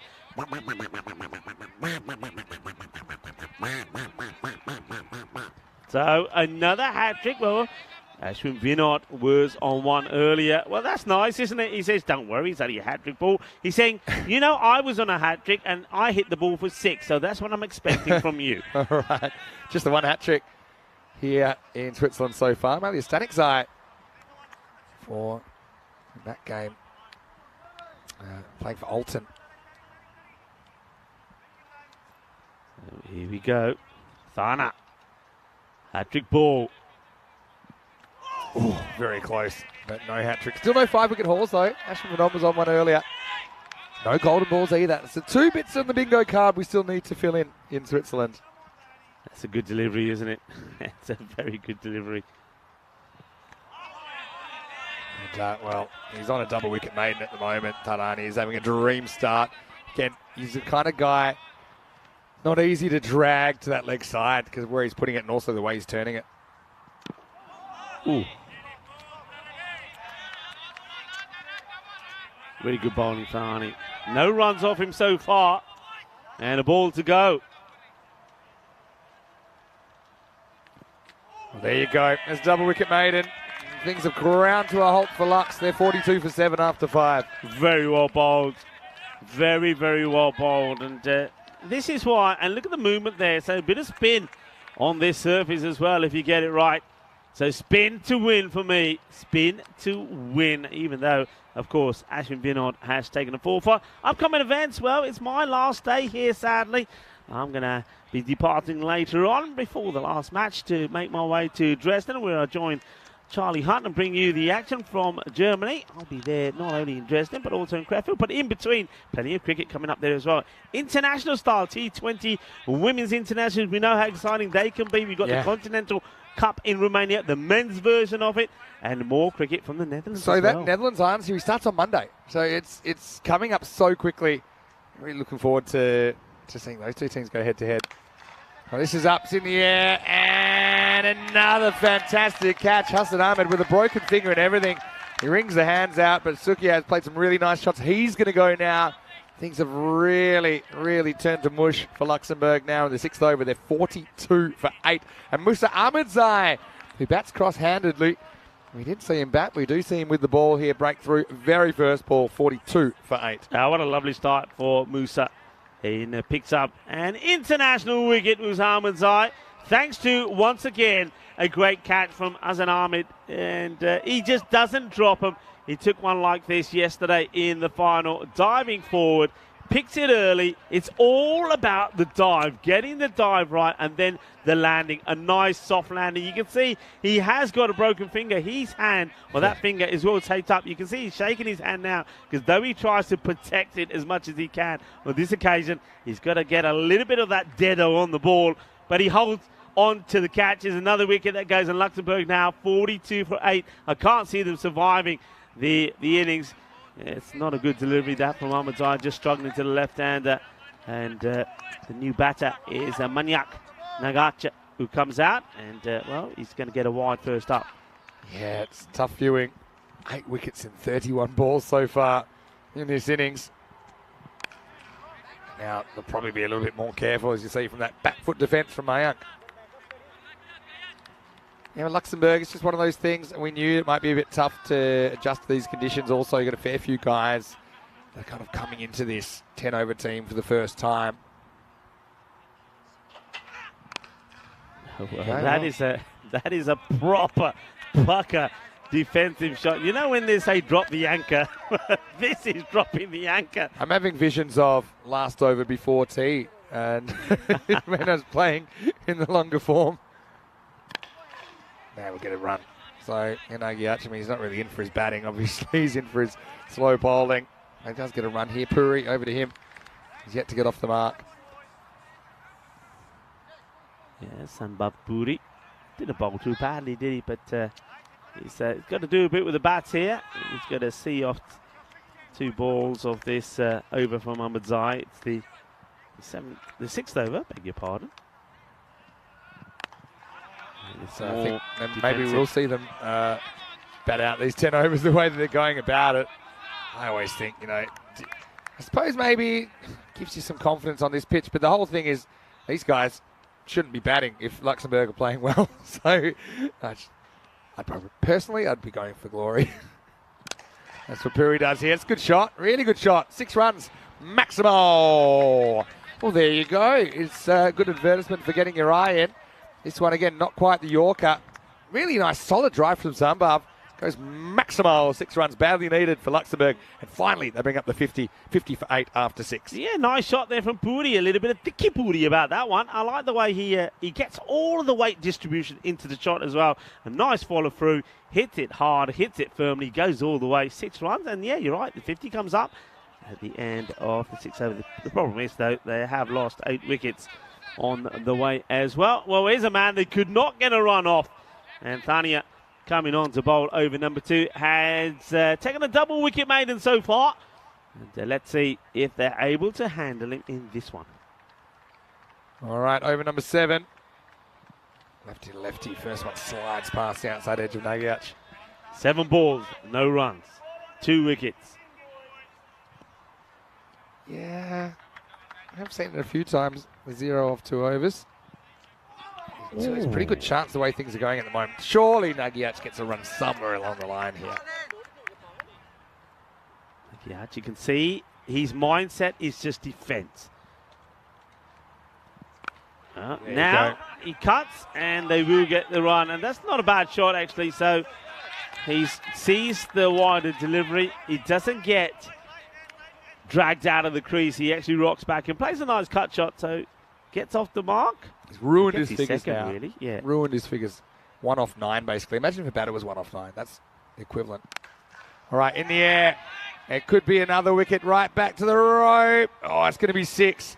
Oh, I tell you what, Panabalasinghe Singh won't be thrilled with that either because Vinod's a great fielder, but he just needed to hand it off, and he kind of had a bit of time, I think, to get rid of it, but instead he hopes to be in the field of play. He couldn't get any sprint. Here he wanted to spring, but you see, he just had to try to release it before he came down, and he just wasn't able to do it. Then the option would have been just to bat it back, to not actually catch it at all.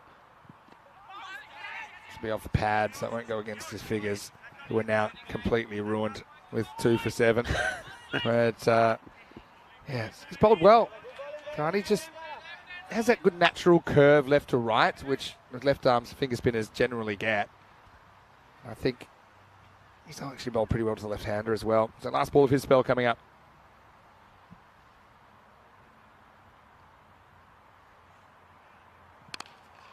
Goes leg side, not a bad shot at all. We'll get a single. So Luxembourg at the end of 7, they're 59 for 8. Just quickly, a few people reminding me it's the Derby. We don't say Derby in Western Australia. It's the Derby in the Australian football today with West Coast versus Fremantle. We've got a surprising amount of Fremantle supporters in the chat, reminding me that I go for West Coast.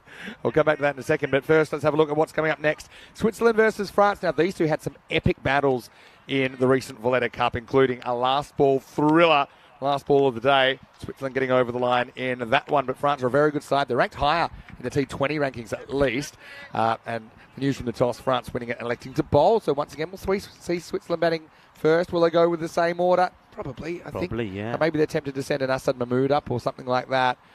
But, yeah, France, very, very good bowling attack. Very good bowling attack. See how they go in these conditions. Jason comes on to bowl over number 8, and he's just knocked up and away. Nice shot from Nagiach, who chases a wide one and gets plenty of bat on it. 4 runs to start the over. Yeah, coming around the wicket just a little bit too wide here, Jay. And that gets worked away, and it will make its way to the boundary as well. So, yeah, that's nice. Likes a bit of width. Well, we saw that already, the way he played that last over from Thani. He likes to cut, so he likes a bit of width. Yeah. Interesting that he's electing to go around the wicket. Obviously just trying to cramp the left-hander, because typically he'll swing the ball in. So he may be trying to get one through the gate and clean up Mayank Nagiach.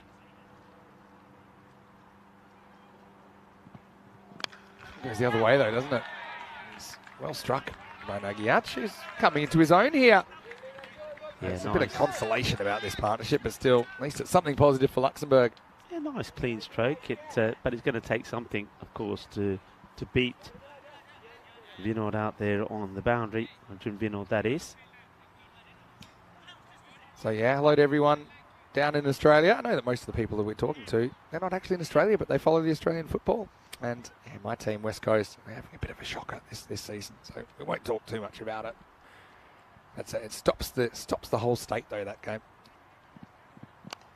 All right, in the air and over the top. This is running away for 4 as well, I think, as well. So Puri gets another boundary. Luxembourg coming home with a wet sail. Move up to 68. I'm loving the pet discussion in the chat. People are talking about all the different pets you can have, and it seems there's a lot of discussion about the benefits of having a pet rock, because they don't eat much, they don't cost anything, they're well behaved, they're completely useless. That's why they make great pets. A pet I rock. have to agree. So you just stick it in your pocket and take it for a walk? You know? Paint a face on it if you want to give it a bit of extra personality. Can do, yeah. I actually had a pet rock for a while. I brought it back from a trip visiting some family in Malaysia, and it meant that we had to go through customs. I remember my father was ropeable, because otherwise we could have gone straight through, but I'd taken this rock, and one of the questions is, have you taken any rocks with you? And they're like, is that it? It's half an hour in the line. All right, up in the air, and 6. Great shot. Maximo. Oh, Puri, maybe auditioning for a roll up the order. Coming in at 9, and he's the top scorer in this innings now. He moves up to 22. Well, Puri, he is a bit of a thicky Puri, isn't he? He says, don't mess with me, because I'm spicy. I'm hot and spicy. And I like what I'm seeing from him. And we get into the 70s here now. So this probably the best partnership that they've had now here from these two. There's the number 9 and number 10. And Jay, a ball to go, Jay. Can he finish well? He'd love a wicket. And he's not going to get one. There could be a run out here, though. They're going to have a look at this, I'm pretty sure. That's great work. I say he's in. Yeah, me too. I actually think the bowler's end was a better play for Idris, but he shows a nice little bit of improvisation. Unless there's a bat bounce here. Just in, I think. Yeah, he's already established that he's in, then it bounces up slightly. But yeah, great work by Idris. I thought maybe bowler's end was a bit more of a chance. Can we see that again? I like this is synchronized diving. I mean, he had to dive to get in, but watch the dive from the keeper and the bat. Watch this. This is doing it proper symmetrical style. Look at that. Both go down and both start to get up at the same time as well. I love it. And the stumps go down as well at a perfect moment. So nice bit of keeping, but it won't be out. 75 for 8 after 8. And yeah, a few people asked about St Gallen FC. Have they got a game today? Well, they are playing away. It's actually playing tonight.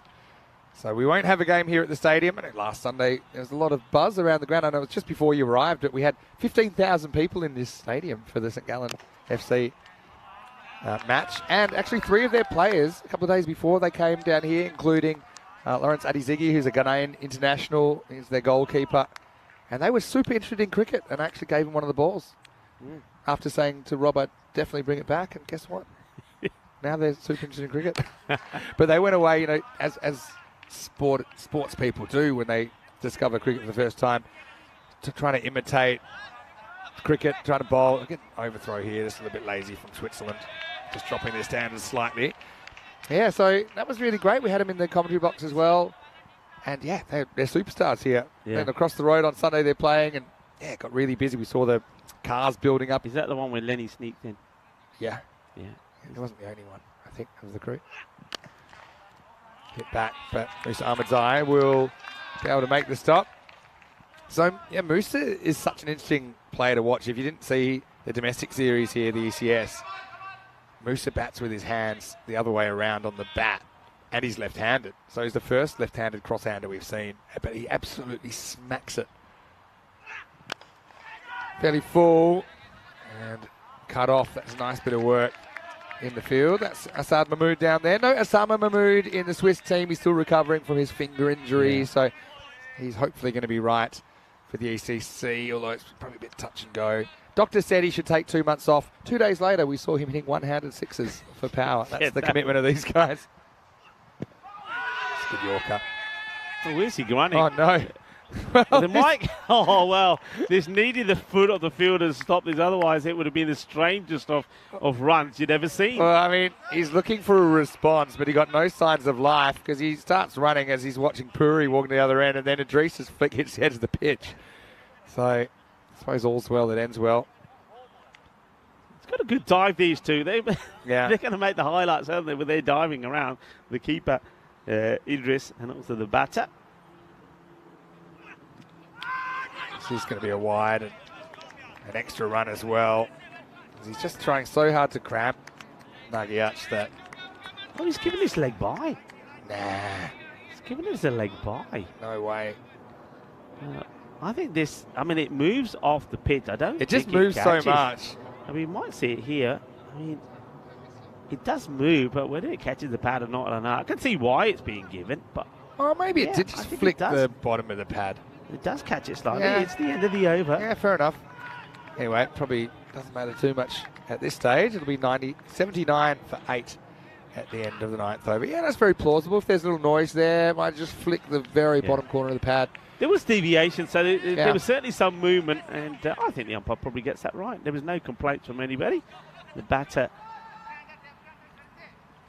was happy about it. The bowler didn't complain. It's going to be Ali Naya that's going to finish things off. The captain, and he just passes the ball to...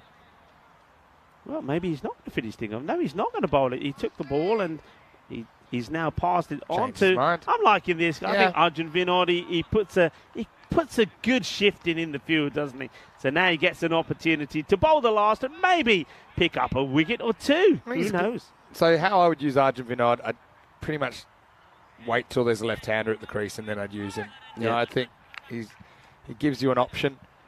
He's a pretty good bowler. I mean, we saw him bowling pretty well in the T20s recently. But I'm going to throw this into the chat for this over and we'll have a little bit of time, of course, before the next game. What are the strangest pets you've heard of someone having? The strangest pet? We're talking about pet rocks and things. May as well start with a single, pretty much straight down the ground to Ali Naya. These two have done well to bat out the overs. Haven't all been defensive. There's been a few nice attacking shots in there as well. Yeah, so strange pets. Just trying to think of people that have pet snakes and stuff. Of course, like Tiger King. Did you ever see Tiger King in 2020, the documentary on Netflix? No. I think you've told me about this before. Tiger King's a real interesting one. All right, takes it on, and here's the danger against the right-hander. Just spins into the wheelhouse. Maximo Puri challenging biggest score we've ever seen from a number 9 at the moment. He's moved to 37. Yeah, well, Puri, I get the feeling it may be the last time we see him at number 9 because this guy can bat. Yeah. There's no doubt about it. He can bat. Even the way he started by drilling a ball down the ground for 6. Yeah. Okay, it was the 6 ball he faced, but still. See it, hit it. It's as simple as that. Let your instincts do the work. He does exactly that. This is going to be 6 more. Maximo! Oh, Well, credit to Luxembourg. They give France some free fielding practice there as they're getting ready for their match, which is starting in around about 20 minutes' time. But, yeah, nice shot by Puri. Yeah, well, he puts everything into it, all the oomph as it goes away with France. Incoming, boys, incoming. Nice shot through the offside this time. Well handled out there, so it's just a single. Yeah, just a single. What about you? What about you? I know people. I went to this house once, and the guy had 2 pet rats, and they were big. Yeah, okay. These were big, and I'm just thinking, all right, that is weird. And you know how it is when everybody's there and everybody gets settled, and you can see him. That's 4 more runs. Nicely played to these two. What a partnership this is between the number 9 and number 10. Well, actually, it's going to be about 50. Surely. It actually brings up the 50 partnership between these two. So, yeah, very, very nice effort. I mean, obviously the win's not on the table, but in fact, there's 54 now if you include that 4. And this is another one where this over goes magical. So, well, if Arjun Vinod thought he was coming on the bowl because number 9 and 10 is in and he thought he was going to pick up a wicket or 2, he's not going to. And that is a 7-up as well. Yeah, it's been called, has it? So, the waist high no ball. And, yeah, free hit coming up. So, they do get to the 100. Bringing a bit of respectability to the scoreline. Tell you who's not thrilled with this is Arjun Vinod, who's now gone for 25. And the last ball, he can't even touch here. Are we going to see supersonic stuff? A supersonic international over? Well, let's see. Well, he'll just go for 1 here. So in the end, it's a fairly healthy margin. It'll be 58 runs because the final score in match 1 of this ECI is Switzerland 162, Luxembourg 104. Could have been a lot worse for Luxembourg. They do save the net run rate to an extent. It's still not pretty. Yeah. But some positives, I suppose, to take away in the last few overs of that match. Yeah, I mean, the positive is that 58-run partnership between the number 9 Puri and number 10 Maniak. So well done to those two. And it just goes to show, doesn't it? Apply yourself, get yourself in, think about a partnership, and you can score big on here. But it is Switzerland that win the first match, and they do it quite handsomely. Ali Nai, the captain, will be pretty happy. He would just probably be hoping that he never threw the ball there to Arjun Vinod and maybe held it on for himself. Well, this is the way it started. Hassan Ahmed, he has been sensational in the field. He's been sensational all round. And, well, Arjun Vinod has been pretty good as well. A great fielder, has got good safe hands. But this was a great start from Kamal. What a start that was. That was a hat-trick ball, by the way. Came out and he just hit it for 6. I like what he did. He played some nice shots. That was a soft distance though, wasn't it? And I get the feeling there that Ali will be very disappointed that he just puts that ball up in the air just like that. But one thing I did like about them is, well, they were pretty confident. That wasn't a good shot. That was, he just walks down and just literally swings and misses Asghar Ali at this as he gets his stuff blown away. But that partnership at the end is probably the only highlight they can really take away with it, and the batting of Kamal. Yeah, I mean, you're right. I mean, so they kind of saved their blushes, I think, with that unbroken partnership towards the end of 61. But before that, the wickets just continued to tumble, didn't they? How about Tharani Dharan Thanabalasingham with a double wicket maiden to get his tournament kicked off. And yeah, Luxembourg, it's a funny one. You just got to kind of bat on instincts. I don't think you want to premeditate on this pitch because you can actually score all around the wicket, but you need to play the ball bowled to you, not the ball that you hope is coming. Yeah. So I think that's what these two did pretty well at the end. In particular, I like the work of Puri with 5 Maximos and a 4 in his 38. Got some good support from Mayank Nagia. A few interesting things at the end, like synchronised diving with the stumps going over, and then we saw a few more hijinks. That one basically hits him on the foot and he gets no response from Puri. But look, all in all, pretty entertaining game. Wasn't really a close contest. The margin probably doesn't tell the whole story because we thought at one stage Switzerland might win by 100 plus. As it is, 59 runs, still a healthy margin. But Luxembourg, certainly room to improve for them. And I'm sure they'll be better for the run. We know that we'll get France on next. And they will be raring to go. They have won the toss. They've elected to field in match number 2. And I'm just curious to see how their Fab 4 bowling attack go. We'll get to see them straight after this break. Switzerland, let's see if they go with the same kind of an order. I'd like to see something like a Musa Ahmedzai getting a bat with his cross-handers, maybe an opportunity in the top 3 or 4. So stay tuned for that one as we look back at the scorecard, and it doesn't make for great reading. Sukiya, he was able to crack 20 there at number 4. Apart from that, a whole bunch of single-figure scores, except for Sambapuri, 38 not out at number 9, and Nagyach at number 10 with 20 not out. As far as the bowling went, 4 for 24. Vinod steals the figures, but I've got to say, special mention to Tarani, who takes 2 for 8, including a double wicket made. And wickets also for Jason and Musa Ahmedzai. Imagine Vinod on the last over. Probably wishes he had it. We'll have a break then. We'll be back in around about 15 minutes. Take you into the second game of the day. It'll be the hosts taking on the France team for the first time. So stay tuned. Vinny Sander here, Mr. Maximo with Rico Full. See you after this break for more European Cricket International.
And after a long period of playing cricket, the best place to come in Europe is the great Ryan Falls.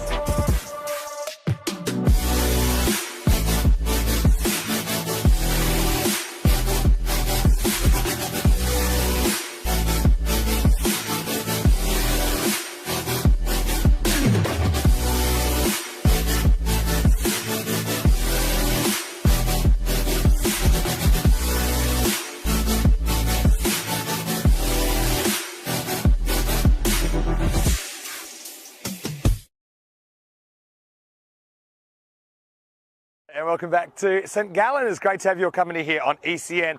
What a great weekend of action we've got in store for you. Already it's underway. Now it's time for match 2. It's time to say bonjour to the French as they are here. It's Switzerland versus France in match 2 of this ECI. Let's see what happens at the coin toss. Sir Rob Kemming is out in the middle with the two captains. Your call. Yeah. Dead. Tails is called. It is tails. No one on ball first. So it is Noman Amjad, the French skipper, who wins the toss, and he's elected to bowl. No real surprises there. I think that teams that are new to this field, they just want to get a sense of what it's all about and get out there collectively and probably have a look at the pitch close up. And we know that these two teams, they met in the recent Valletta Cup, the T20 internationals in Malta, and they had some epic battles there. There was one game that went right down to the last ball of the day. It was topsy-turvy, Switzerland getting across the line in that last ball encounter. But still, I don't think too much between these two teams. A bit of a negative, I suppose, for France coming in fresh and not having played here before. But I do think it's a great opportunity as well. I'm particularly interested in how the so-called Fab Four go. The four fast bowlers of the two Mungals, as well as the captain Noman Amjad, and also you throw Warnakula Saria in there, who do normally get a little bit out of the deck. But can they get anything out of this pitch, which has been so batter-friendly? Switzerland, well, they just want to keep going how they're going. I think particularly with their batting, they've got a lot of options. We might see a few rotations there, but I think Hassan Ahmed, he's just having a great 2 weeks. Let's get ready for the first ball. Rico Full will take you to it, and then Houston the toss in match 2. Is that the French? They have arrived, and they say, yeah, we want to bat first after winning the toss. Over to you, Rico. Let's get ready for another great match. Thank you very much to Mr. Maximo Vinny Sandu, doing a fantastic job out there in the middle. Yes, welcome to the French. Bonjour, as we say, and looking forward to seeing them here.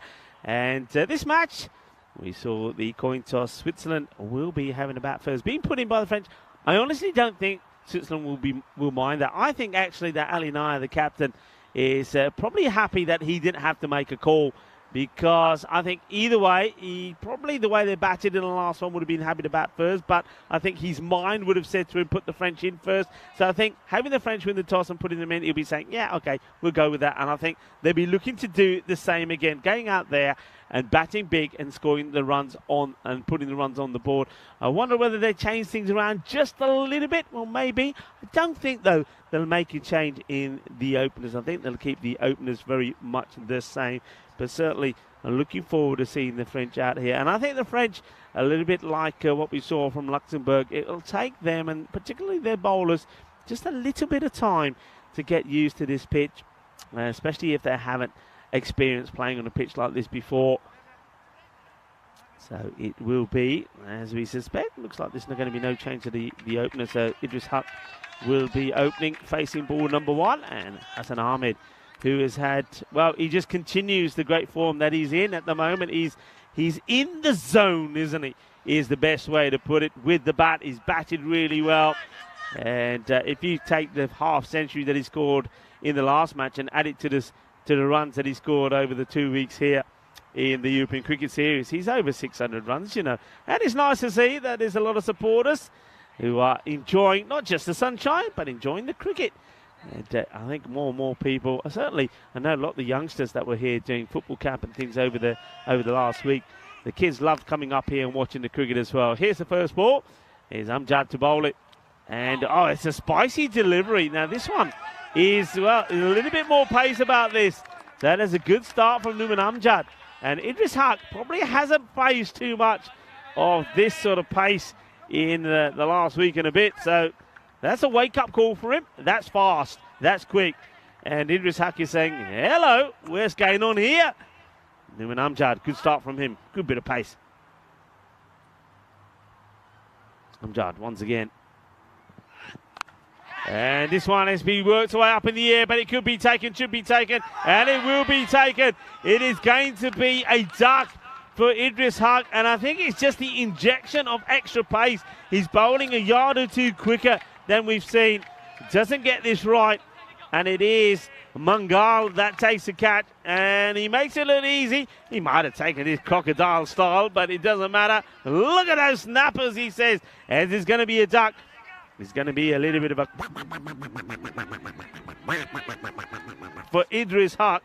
He will go without scoring of ball number 2, and well, the difference, a little bit of pace makes a partnership that was worth 109 in the first match is worth just the one courtesy of, well, worth nothing actually. He's 1 wicket. There was nothing there at all, no extras, no runs. It's only the second ball. So 1 wicket down, no runs on the board. Mangal takes the catch, and Numan Amjad, well, he softened him up, didn't he, with the first ball, and then wanting an aggressive response did Haq. He doesn't get it, and Kunamurthy, the left-hander, in to face ball number 3. He hits it up in the air. It's aerial and just not carrying to the fielder. Mangal it is again, who comes diving in. A little bit of luck here from Kunamurthy as well. Just falling short of Mangal, who comes in.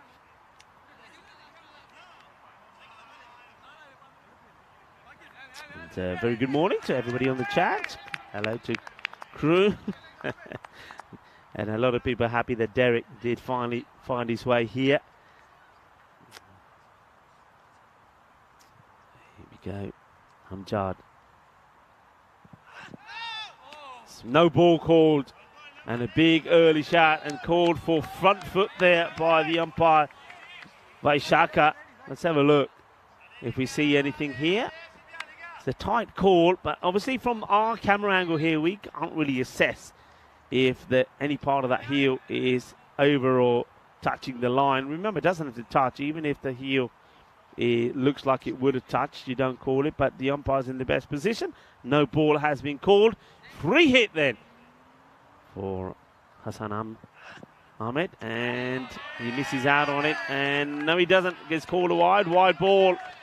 I think that's a good call. I think this just catches the line. Watch this. Yeah, I think any part of that ball catches it, got to be called.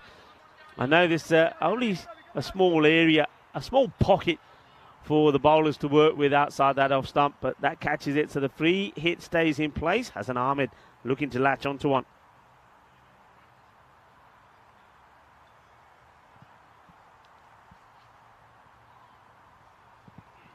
Fuller delivery, and yeah, stopped by the bowler.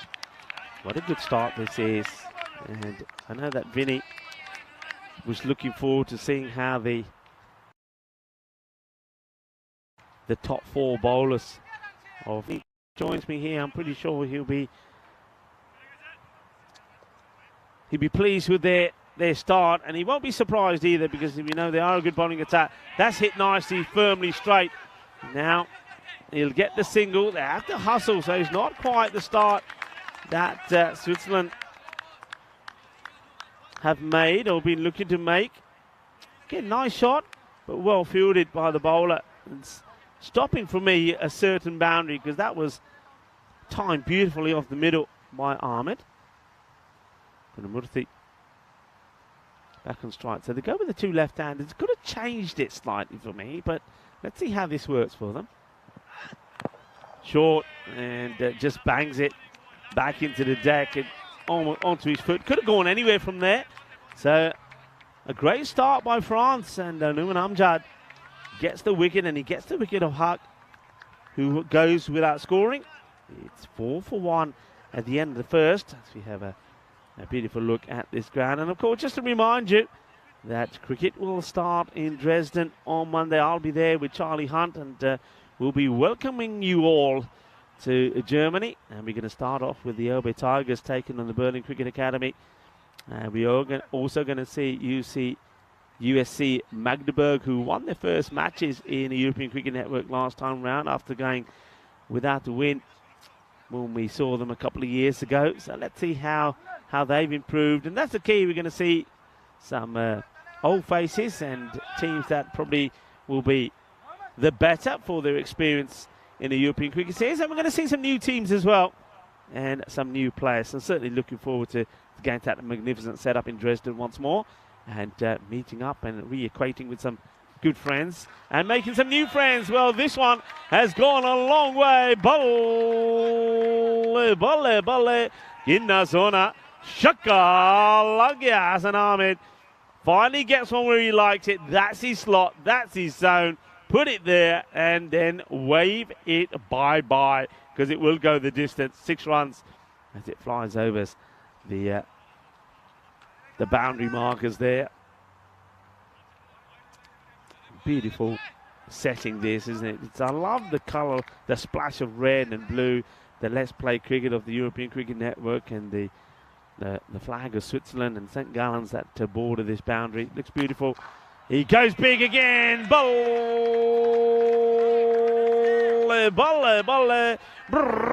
This is all about the power of Hassan on the back foot. Hits it hard, hits it on the up, and it goes all the way.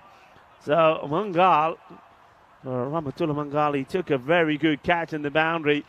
But at the moment, unfortunately, nobody's looking to catch these ones that he's been hit for. 2 balls, 2 sixes. Hassan Ahmed on the rampage once again.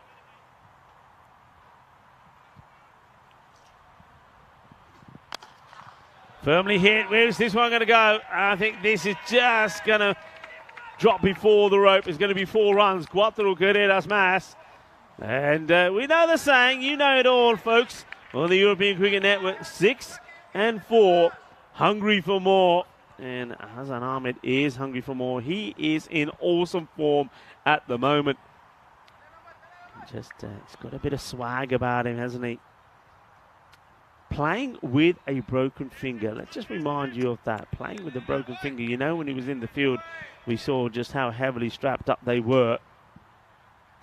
20 on the board now. 17 of those to Ahmed. And, oh, this is no ball called. This is great work from the keeper. And that's Action Jackson behind the stumps. And this ball, when it hits the edge, deviates wickedly. And Jackson does so well. Watch this, how this deviates. And he was going one way, gets wrong-footed, comes back. Well, that's why he's called Action Jackson. It's all about the action from the man behind the stump, the wicketkeeper. Brilliantly done from Hewitt Jackson. Action Jackson is the name. High up in the air, and this is gone. Going, and listen for the bang, bang, as it goes into the grandstand. 6 more. Hits it big, doesn't it? Hits it big, and both these left-handers now are showing what they're capable of. Krunamurthy, his time to hit a big ball. And after just 4 came off the first over, this is the kind of response that you wanted to see from Switzerland.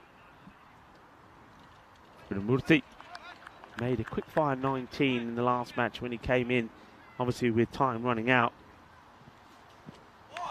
Good comeback, good bit of pace. It's a better delivery. Good follow through also from Mangal.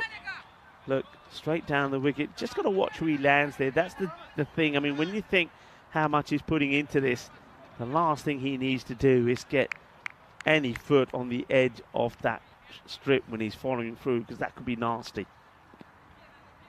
Last ball of the over, but it has gone magical. 23 from it. 28 for 1. Mangal looking to finish well. And this is played nice. He gets it through the gap, but got good lines here in the field set. As the throw comes in. And it will be the end of the over. 24 come off it. And it is 29 for 1. Gives us an opportunity to look at the standings here. Switzerland, with that win against Luxembourg, put themselves in the driving seat. Look at the net run rate. That will help them as well. They've got the points on the board. A good net run rate. But, of course, they're not looking at net run rate. They want to go out there and win every match that they play with the host nation. End of the over. 29 for 1. And a fine time to welcome back into our superb commentary position here, high up in the stands. Is absolutely beautiful. It's got to say that the setup here in St. Gallen's has been great. I've appreciated it, it, and I know that Mr. Maximo Vinny Sandu has loved it as well. It's been such a wonderful place to watch cricket from. We've had a lot of company here as well. We had our VIPs in yesterday. Great to have the company of the Luxembourg and the French teams now in this weekend ECI. And of course, a fair few locals have been turning out as well to catch the games. Here's Usman Khan. So a lot of people would know him from the Dreux team that won the ECL, the Champions League of European Cricket, earlier this year. What a story that was when Dreux won against everybody, against all the other clubs. And then the crazy thing is that means there's 2 teams from France in the ECL next year, which is the Champions League of European Cricket. Right now, he's got the French shirt on. He's going to bowl over number 3. And this has been blasted away. It's going to be 4 runs. Well, he's giving it 6. I wonder if this is 6. I don't think this is 6. I think, yeah, well, there you go. The umpire now retracts the previous call because this does bounce before. And just watch this bounce. Yeah, bouncing before the rope. That is 4 runs. But he gets the old swivel on this. A little bit as it goes to the boundary. And Krunamurthy hits his second Maximo.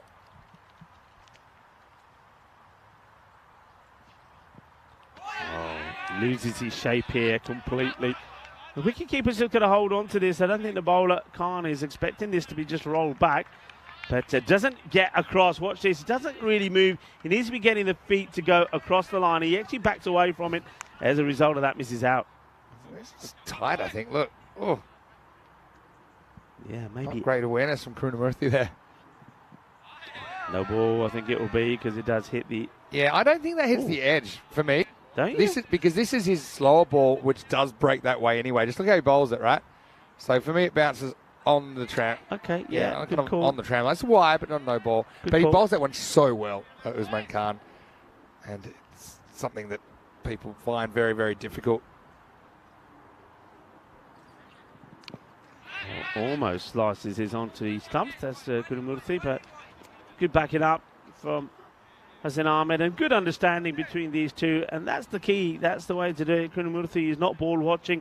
He hears the call. He sees the huge figure of Hassan Ahmed charging down at him, and he responds.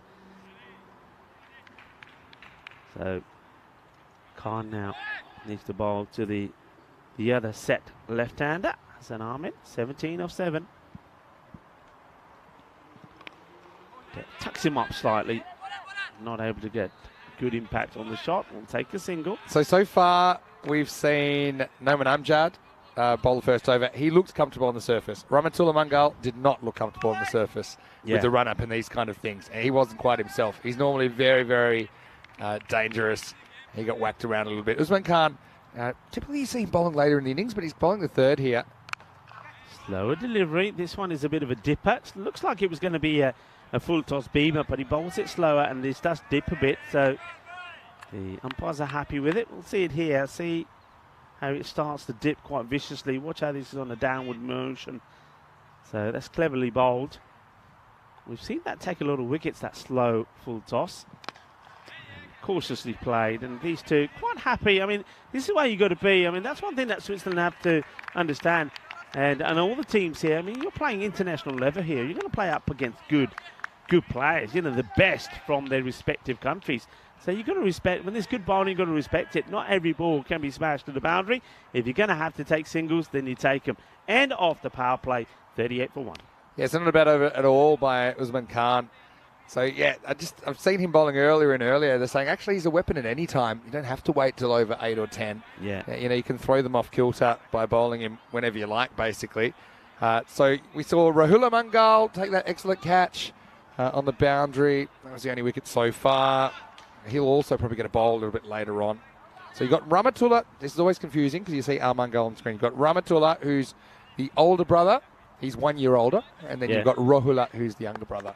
And they wear similar numbers, 37 and 35. So easily confused. You can get them confused if you haven't watched this team too much. Anyway, here's a man I love to see him operate. He's such an exciting leg spinner. It's Dawud Ahmadzai, Mr. Universe, to bowl over number 4. And he can bowl the wrong and he can bowl pretty much everything. Here he goes against Hassan Ahmed. Oh, well, this has been blasted, and this is, well, hop Swiss as this goes all the way. What a hit this is. It's a roofer. It's a mountain shot. Well, you said that's Mr. Universe. Well, Mr. Universe maybe has met his match. And might have been hit into another universe. I suppose if you can't pick him, smash him. And that's exactly what Hassan does.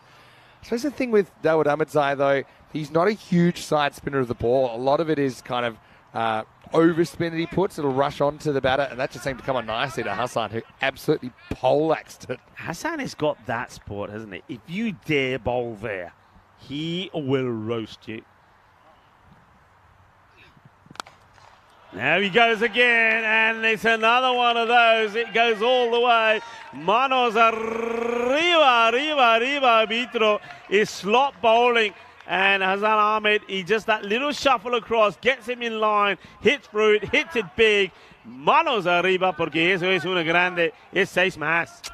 Yeah, so that length twice in a row, it's been moosed. What a start this is, Hassan. Absolutely bossing it. 50s up as well for Switzerland in the 4th over. It's a clever delivery. That's the old wrong. Yeah. Look, it takes guts to bowl in this format. I mean, Dawood needs to just kind of forget that. Stick to what he's doing. You're right. I think that is the one that goes away from the left-hander. Trying to draw Hassan into a mistake here. Well, this is bad, I think, you know, and the way that's raised to the boundary, I'm convinced it is. Yeah, it is. It's one of those that can hit the keeper and end up in his gloves. Otherwise, you're just hoping for like this. You can't. That doesn't go down as a chance. Not really. He might have flicked his fingertips on the way through, but that wasn't the leg spin at all. It was just a pushed through, just medium pacer. And you can't really blame Action Jackson there at all. It doesn't look like a big deflection on TV, but when you're a metre behind the bat, you've got no chance to react, and it just evades the gloves of Action Jackson. Uses his feet, firmly hit. And, well, there was a cry from somebody there. Don't know who. Don't know if it was Hassan for missing out on what he was hoping and did turn into a full toss, or whether it was the bowler. I'm not sure, but ends up in the single. Kunamurthy now gets to face one ball from Ahmadzai. And he goes up in the air. This is a chance. And the catch has been taken. And Mr. Universe, well, there you go. There's the Mr. Universe celebration. And Ahmadzai gets the wicket. The catch has been well held by Zain Ahmed. Well, why do we call him Mr. Universe, you may wonder? Well, wait for it. And I see, Mr. Universe. Welcome to the party. Well, he may have gone for 17, but he has picked up the wicket of Kunamurthy, and we get to see the Mr. Universe celebration. That's right. He says, "These are my laddus. Look at the size of my laddus, and this is why they call me Mr. Universe." Yeah, it probably wasn't the full-throated celebration, seeing he got whacked onto the roof first ball, but I mean that's good for his confidence as well. He'll feel a lot better about the over to get the wicket of Kunamurthy. 1 for 17 for Dawood. And after 4, Switzerland are 55 for 2. Nicely caught out there on the boundary as well. That was Zain Ahmed that took the catch. Yeah, nice catch. So the second wicket goes down, 55 for 2, but Hassan Ahmed is still there. And, well, look who comes in. Izzat Hussain, who, well, going by what we saw in the last match when he scored 25, I think, of just 6 balls. He's a 6-hitting machine at the moment. Yeah, he is. This guy's also a really interesting bowler. This is Shane Warner-Kulasaria, who's going to bowl for the first time. He just seems to get a natural lift off the surface. But what about this pitch? What's he going to get out of it? I think he bowls a few cross-seamers as well that sometimes just kind of hit the seam and take off. I like what France are doing here. It's a new pitch. Everybody is using all these bowlers first up to see how they perform. Well, that's in an area where you'll quickly learn that you don't bowl to Hassan Ahmed, because he will put you away. I think he can play this shot in his sleep. You know, this guy is incredible form. Remember, made 65 in the first match. So today, he's already gone past 100 mark. Yeah, and he just gets too close to Hassan. This is probably a good ball to a right-hander. Hassan, very quick to get his hands out in front, uses that pace against the bowler, flies out of the ground, 6 runs. So Warner-Kulasaria just has to get this ball going outside the off-peg. Sifat saying, Switzerland, very strong contender for the ECC Championship. They've got a very high-quality batting lineup. Well, we've seen it here. We've seen crazy things happening in Switzerland. Slower ball, but it's been ill-directed. He's on the leg side again. This will be whacked as well. Hop Swiss. It goes all the way, and he moves to 48. And he looks to be bringing up back-to-back half centuries here. Hassan Ahmed, what a player. And the form he's in at the moment, well, he could be in the form of his life. Yeah, the problem is in the direction, isn't it, from Wanakula Saria. It just gets too close to Hassan Ahmed, trying to maybe cramp him for room. But Hassan picks that one again. Such strong hands, such fast hands from Hassan Ahmed. He's just having a great couple of weeks. He's enjoying wearing that red shirt as well for Switzerland. He's on 48 now of just 16 balls as Wanakula Saria is going to try around the wicket. This is get played away, and he's just got power, isn't he? There is a fielder there. He's only got a couple of metres to make up, and he can't get there. It's 4 more. It's 52 of 17 deliveries to Hassan Ahmed. Bollo sare jane shaba shaba ginna sona rabne tenu banaya. And have a look at that, the wagon wheel. You can see where he's strong. Down the ground or on the leg side. You can't be bowling it to him there. And that was a shot that brings up his half century. He's on the placement this time. And Hassan, another 50 for him. Now he's going to get a full toss, which he's only going to get at 1-4. Maybe he could have put that one away. But yeah, Hassan just continues to obliterate attacks. And this is a high-quality attack he's coming up against here in match 2. Yeah, it is. It's a good test for them, isn't it? And, well, Wanakula Saria is trying his best, but at the moment, just not got no answer to Ahmed. Well, maybe he has got one to Hussein. Hussein, the right-hander, now taking guard. So they've had to do a bit of bowling to left-handers for a while. So first time they're going to bowl to the right-hander. Let's see how it goes. And this one probably will. Well, he thinks twice, and then he does call it a wide. He gets lucky, the bowler here, though, because it's an area that he really does like to play. And, well, there he is, the Action Jackson. He's always in the action. Yeah. I can see why he's called that now, Vinny. You can see why he is all action. Just wait to see him bat. Probably see him opening the batting, I imagine. It looks like they're going to change this ball, so maybe a little bit of damage sustained. That doesn't surprise me. Yeah, so let's see how they've listed their order. They've listed Zayn Ahmed at the top now. There's no Gus McKeon in the French lineup. He had a pretty good Valletta Cup and Medina Cup in Malta. He was actually the player of the tournament for the Medina Cup, which was the 3-way T20 series, Monday, Tuesday, Wednesday, involving Luxembourg, France and Malta. But then he had to go back for UK cricket commitments on the weekend. So when he left, Zayn Ahmed went to the top of the order and actually did a pretty good job. So they've listed him at 1. They've got Mukhtar Ali Gulami listed at 2. So Action Jackson listed right the way down the order rather than his regular opening spot. Anyway, this is going to be more runs. It's going to be out of here.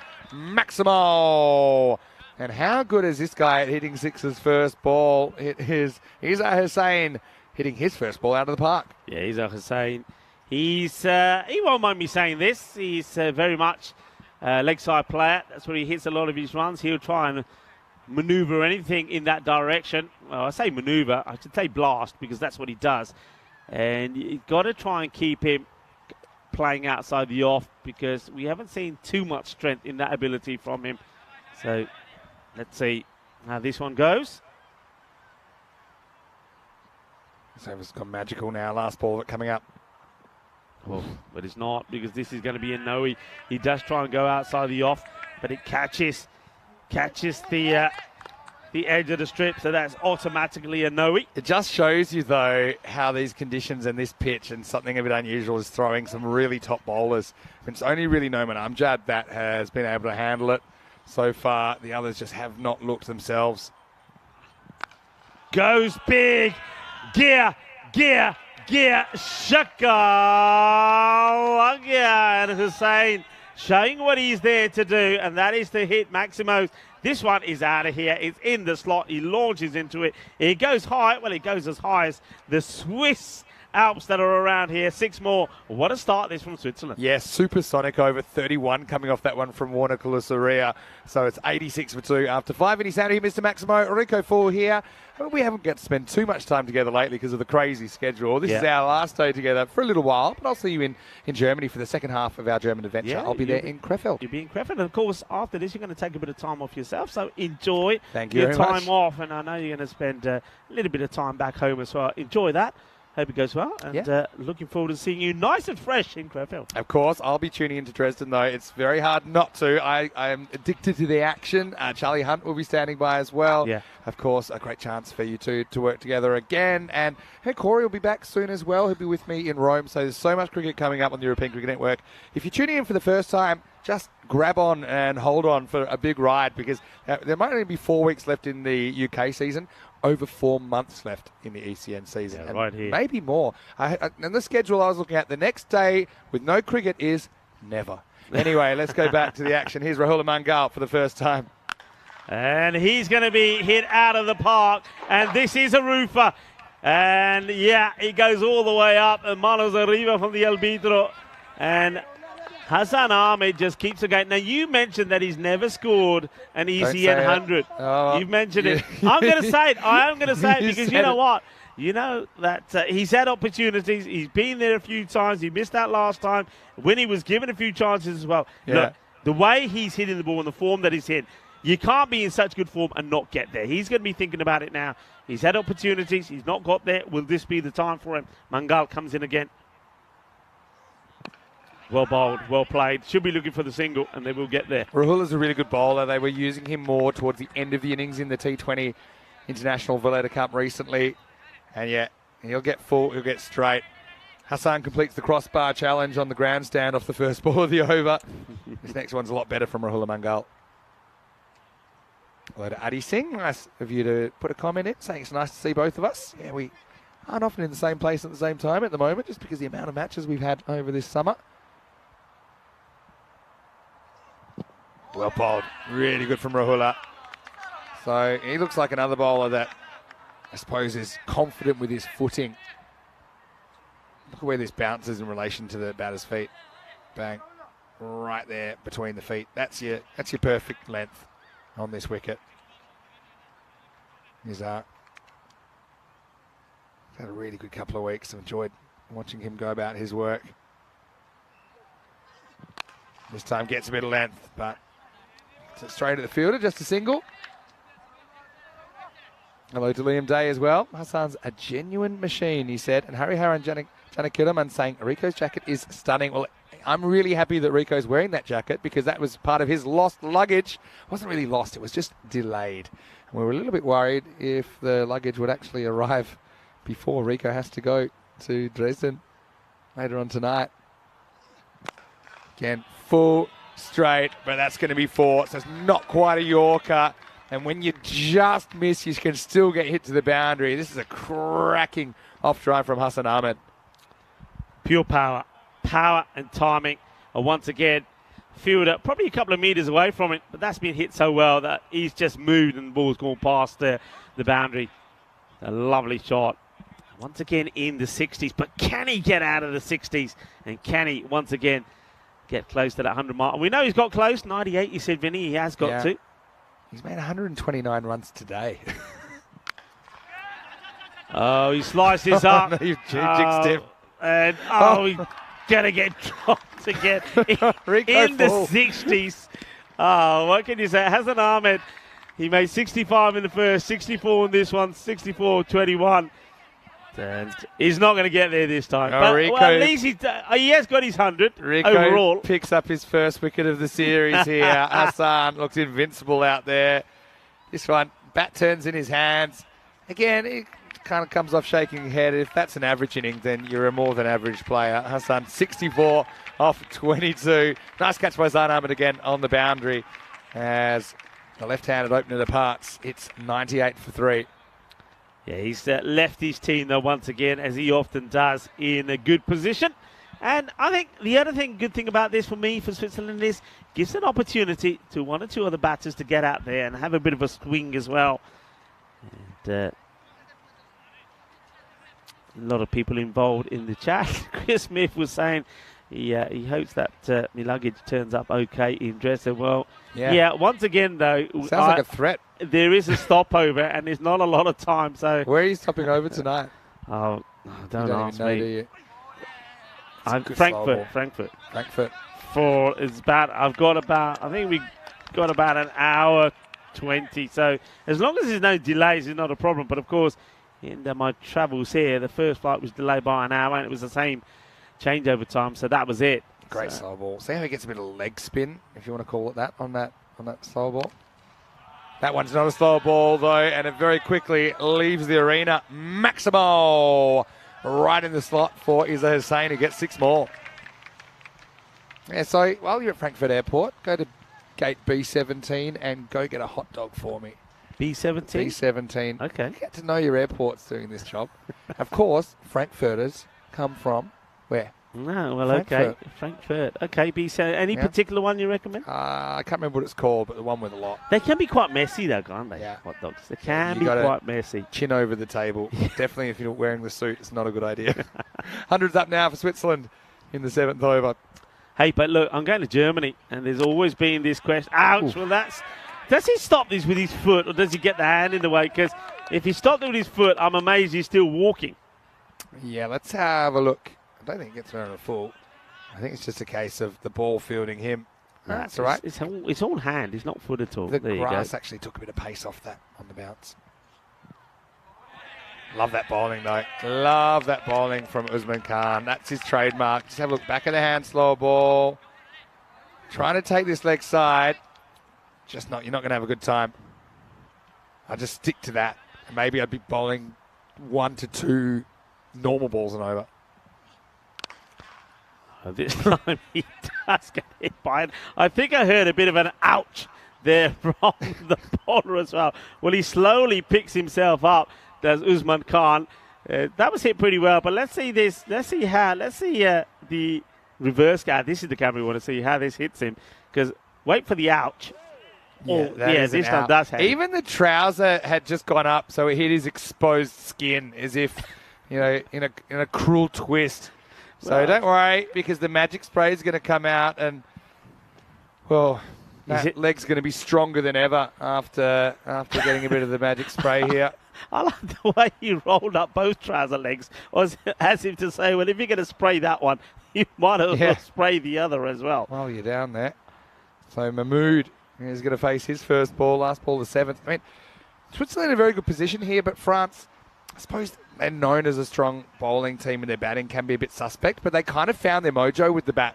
Usman Khan actually was a really key cog of the middle order in the recent T20s, so I think they'll be a lot improved with the bat. Last ball, the over. There's pace on, it's in the air. And Mungal's coming in, he can't quite get there. And then expertly just toe pokes it to his teammate as we get to the end of 7, the score 106 for 3. Yeah, that's a nice over. The variations, as you said, are good. I like the slow ball. And, well, there's the old skid from the fielder that's coming in.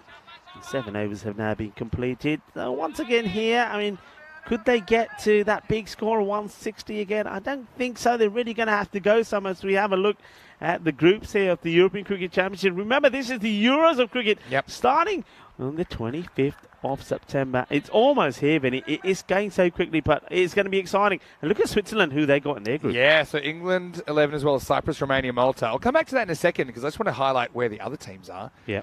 But here's Noman coming back for his second over, and he gets this completely wrong, and Action Jackson can't deal with it either. So that is just a ball that slips out of the hand of Amjad, and it's going to create 5 runs. Yeah, this has to change for me. I mean, how this can go down as buys, that's got to change. The bowler bowls it. All 5 of those runs has to go down to the bowler. It's a gundy of gundiest balls. And the wicketkeeper's got no chance That here. used to be the law, but I think they had a meeting when the wicketkeepers weren't invited where they changed that law, because that used to go down as 5 no balls. Yeah. Like a 5 wides. But they changed it. They said, and the only rationale I ever heard about it, I'm like, but why? Like, why are we changing that rule? Shot. Oh, this is a classy shot. Probably one of the shots of the day as this goes for 6. What a hit this is from Asad Mahmood. It was the free hit, but what a shot. That is fantastic. Excellent batting. Again, you just play the ball bowl to you, free hit or no free hit. And that's outside the off stump, and he smacks it over cover for 6. Yeah, so all I heard why they changed that law, they said, we feel it's a bit harsh on the bowlers. And we're like, excuse me. Who bowled it? Good comeback. Yeah, good comeback from Amjad. I just hate that law. It makes no sense at all. I hate that law. It makes no sense at all because, it's the same reason 4, 5 wides don't go down as a wide plus 4 buys. Yeah. It's unfair on the keeper. But anyway, that's the way it goes. Anyway, I started talking about I am going to Germany. Looking Yeah. forward to eating the sausages there. Always. I really do. Always. And always been a debate, hasn't it? As this one's high up in the air, is an Ooh. opportunity. It's gone a long way up, though. And down it goes. Oh, well, he's going to be disappointed, is Mr. Universe, because he puts it down. He's not going to be showing his laddus here. The only man who's going to be showing his laddus to him is going to be the bowler, because the bowler should have had a wicket here, Numan Amjad, but has been put down by Mr. Universe. Puts the catch down. That's Dawood Ahmadzai. That's going to hurt you. Just remember that. That is a big player being put down. A chance. The opportunity goes down. I liked him calling it. He was the outfielder coming in. Yeah. So it was his catch. Just couldn't hold on. Maybe his son was a bit of a factor there as well. Oh, this is close to banging onto his own stumps here. And the ball, look. What's this ball? The ball is dancing around the stumps there. And could have quite easily knocked the bails over. It's one of these ones that, even if it hit the stumps, it might not have knocked the bails off because it was just rolling and rolling and rolling. And the batter is entitled to kind of hit that again or just prevent the ball going into his stumps. So Amjad was having a bit of a word. Is he saying, was that one for the over, was it? It didn't seem that high. But I mean, credit to Amjad who bangs it in and gets away with it. He's got the pace to do that. Most bowlers haven't been able to get away with a short ball here.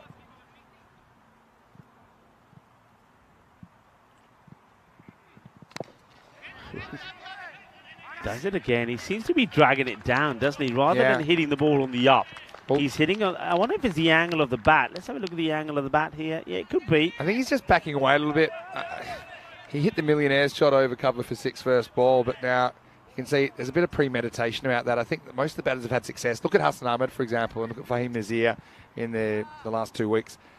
They're not premeditating. They're just playing what comes to them. Yeah. Playing the right shot, playing it well. There's value there. Last ball of the over here for Amjad.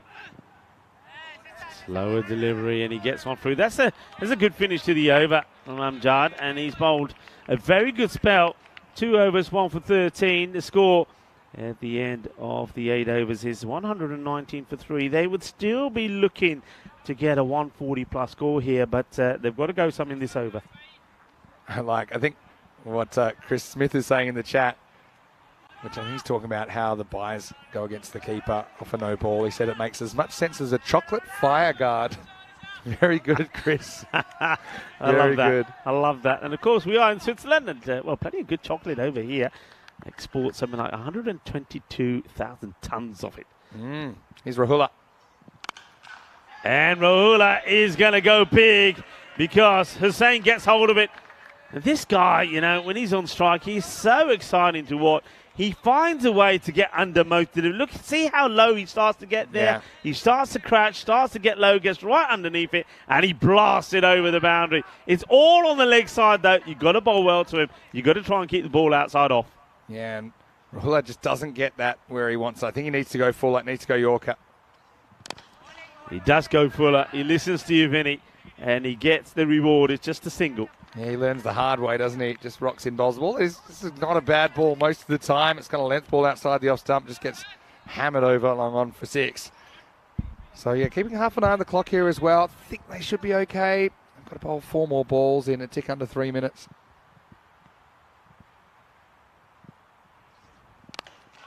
High in the air, adios pelota, porque eso es una grande. Hassan Mahmood.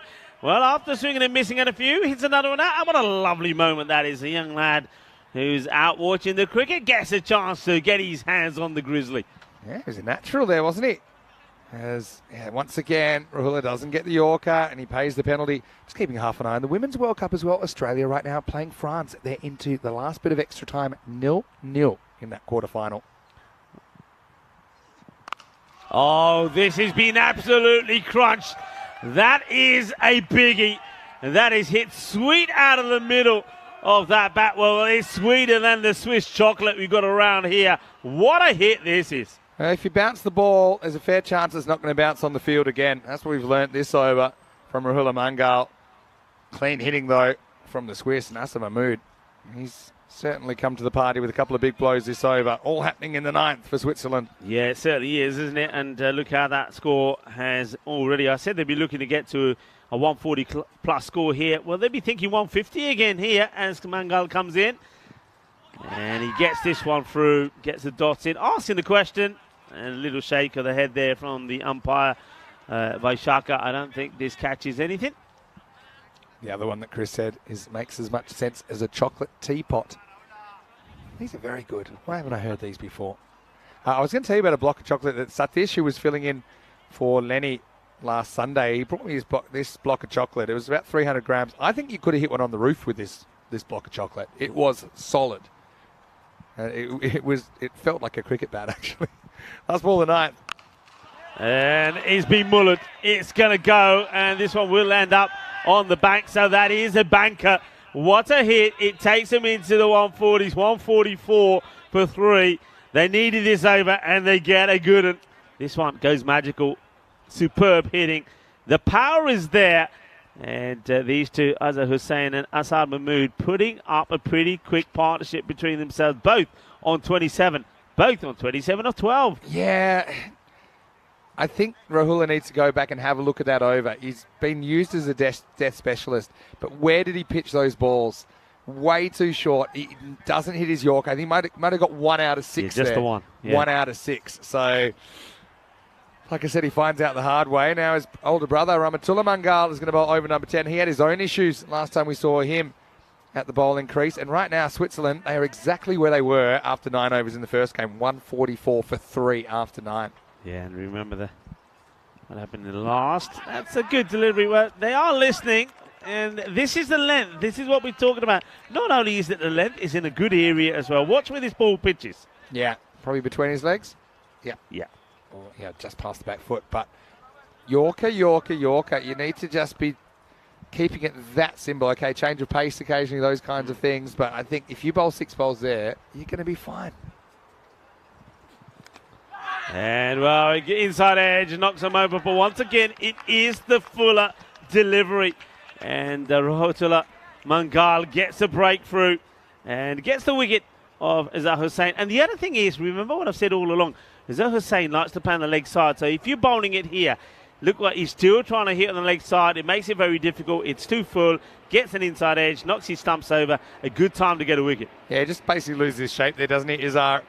It was almost the Yorker. It wasn't quite there. I mean, if he holds his shape, maybe he can drill that down the ground and still get 4 or 6. But inside edge, but not a bad contribution at all from Izar, who's had a pretty good, productive morning. Goes for 27, including 4 maximos. It's 1-4-4 for 4. Yeah, Rahula gets a breakthrough. And, well, this young man who comes in now has been in pretty good form with the bat. Again, Kosane, I think the last 2 innings that he played, last 3 innings, I think 2 half centuries and a 20-odd not out. Cleverly played. I think he's going to be wanting to come back for 2. He's going to take on the yard. No, it's a good call, I think, this from Mahmood. Mahmood is set as well, so he's probably thinking, you know what? Yeah. If you're gonna just try and push the ball into an area, well, I'm going to try and mash it. So you stay there, leave it to me. I think it makes sense. I think Jason can be a good hitter, no doubt about it. But you got Mahmood there. He's already faced 12 balls. I think he says to him, "Look, you stay there." No. Yeah. I'm not telling you, I'm asking you. You stay there.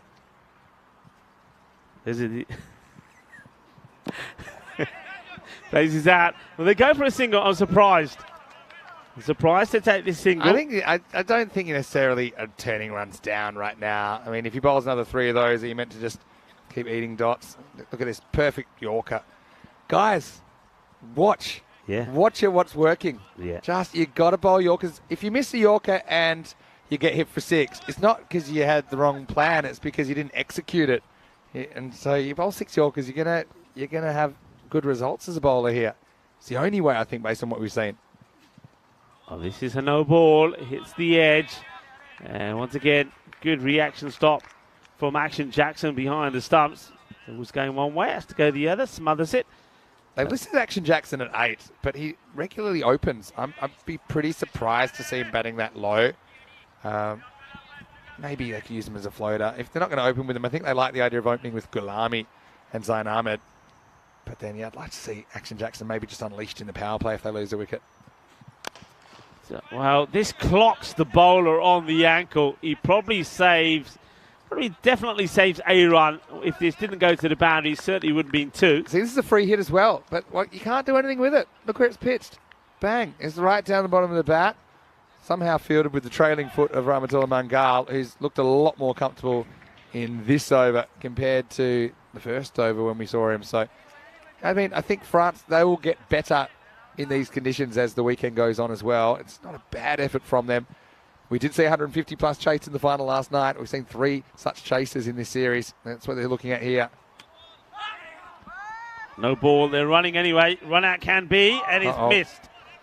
He has time. He sees all 3 pegs and misses. I think he's very disappointed about the call and then has to quickly react and get his head back in the game here. So the call is a no ball. I think it is a tight call. It's tight. He's very 50-50. disappointed, and then he's got to think, okay, I'll get a run out, but he misses. I mean, so it's probably going to be a wide anyway. So the only difference is this is a free hit instead of not being a free hit. So everything right now they're treating as a free hit, aren't they? Anyway, last ball of the innings coming up. 150 plus this. And they're running again. This is probably... This is bad bat for me, but I don't know if it was seen that way. Leg by signalled. But anyway, 151. So very similar to the total we saw chase down in the final where Alton got the chocolates. Right now, it's France. So you need to put out a big batting effort as their bowling unit does get a bit of the treatment. 152 will be the target in the second innings of match 2. Yeah, that was despite the no ball, and it was a big effort in that last over. Only went for the 7 runs, so he's done pretty well as Rahula Mangal. I think he bowls a good last over. He keeps it down because I think Switzerland once again were looking for a 160 plus score, but they'll be happy with what they've done here, and I think their bowlers will be looking to get right into France. But it was the French bowlers that got into Idris Haq. The first one was a little bit too spicy for him, and then when he went for the big shot in the second, it was a very good catch taken there on the boundary by Rahula Mangal. And next batter then came out, it was Karunamuthi.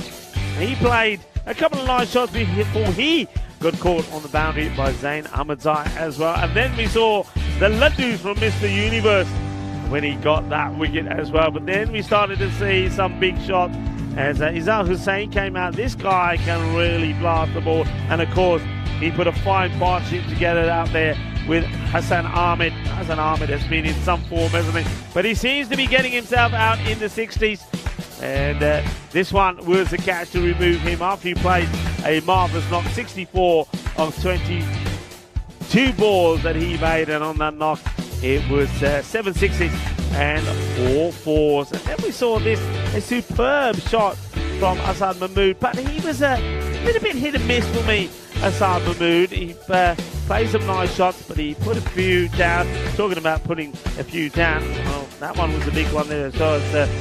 Mahmood was put down by Ahmadzai, and he was only on 7 at the time. This was the wicket of the big swinging Izar Hussain. He goes and went for 27 of 14 deliveries. And after that, really, not a lot really happened. In the 9th over was a good one. It went for 25. But then Rahula Mangal bowled a very good final over. Only 7 runs coming off that one. So they finish on 151 for 4. And key with the bat again, Hassan Ahmed. And though they did lose Idris Haq very early just for a 2-ball tuck, Switzerland once again showed that they've got plenty of batting. And when you have a look at players that we didn't even see come out there, you can see the depth that they have in their batting. Good knocks from the likes of Karunamuthi as well. Isra Hussain and Asad Mahmood all making good contributions on the bowling front. I like the fact that France on this pitch tried different bowlers first up. They tried to go with the ones they thought were going to be good. Numan Amjad, I think he bowled brilliantly. 1 for 13 off his 2 overs. Also, there was good spells from some of the other bowlers there as well, particularly the 2 overs bowled by Usman Khan, 2 for 17 from him as well. So they tried things, but there were a couple of expensive ones there as well, as some of the bowlers just didn't get their lines right. And Rahmatullah Mangal, he's over number 9 was very expensive. 25 came off that. That means that this match is once again probably evenly set, but probably with the runs on the board, I would say that Switzerland are perhaps favourites to make it 2 wins out of 2 for them on the start of this international series on this, international weekend. It is Saturday, and we always have some international fun on the weekends, and Switzerland, well, they're hoping to make it 2 wins out of 2 against France this time around. France, 152 required. Join me, Rico Fuller, Mr. Maximo, Vinny Sandu when we return. Can France get to 152 to be victorious in this one? Well, there's only one way to find out. Stay tuned. We'll be back in 10 minutes' time.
Hello, cricket lovers, and welcome back as the two umpires, our men in black, make their way out into the middle. Umpire Vashaka and Koiraj being brilliantly led by the man that you see out there in the middle for the coin toss by Sir Rob Kemin.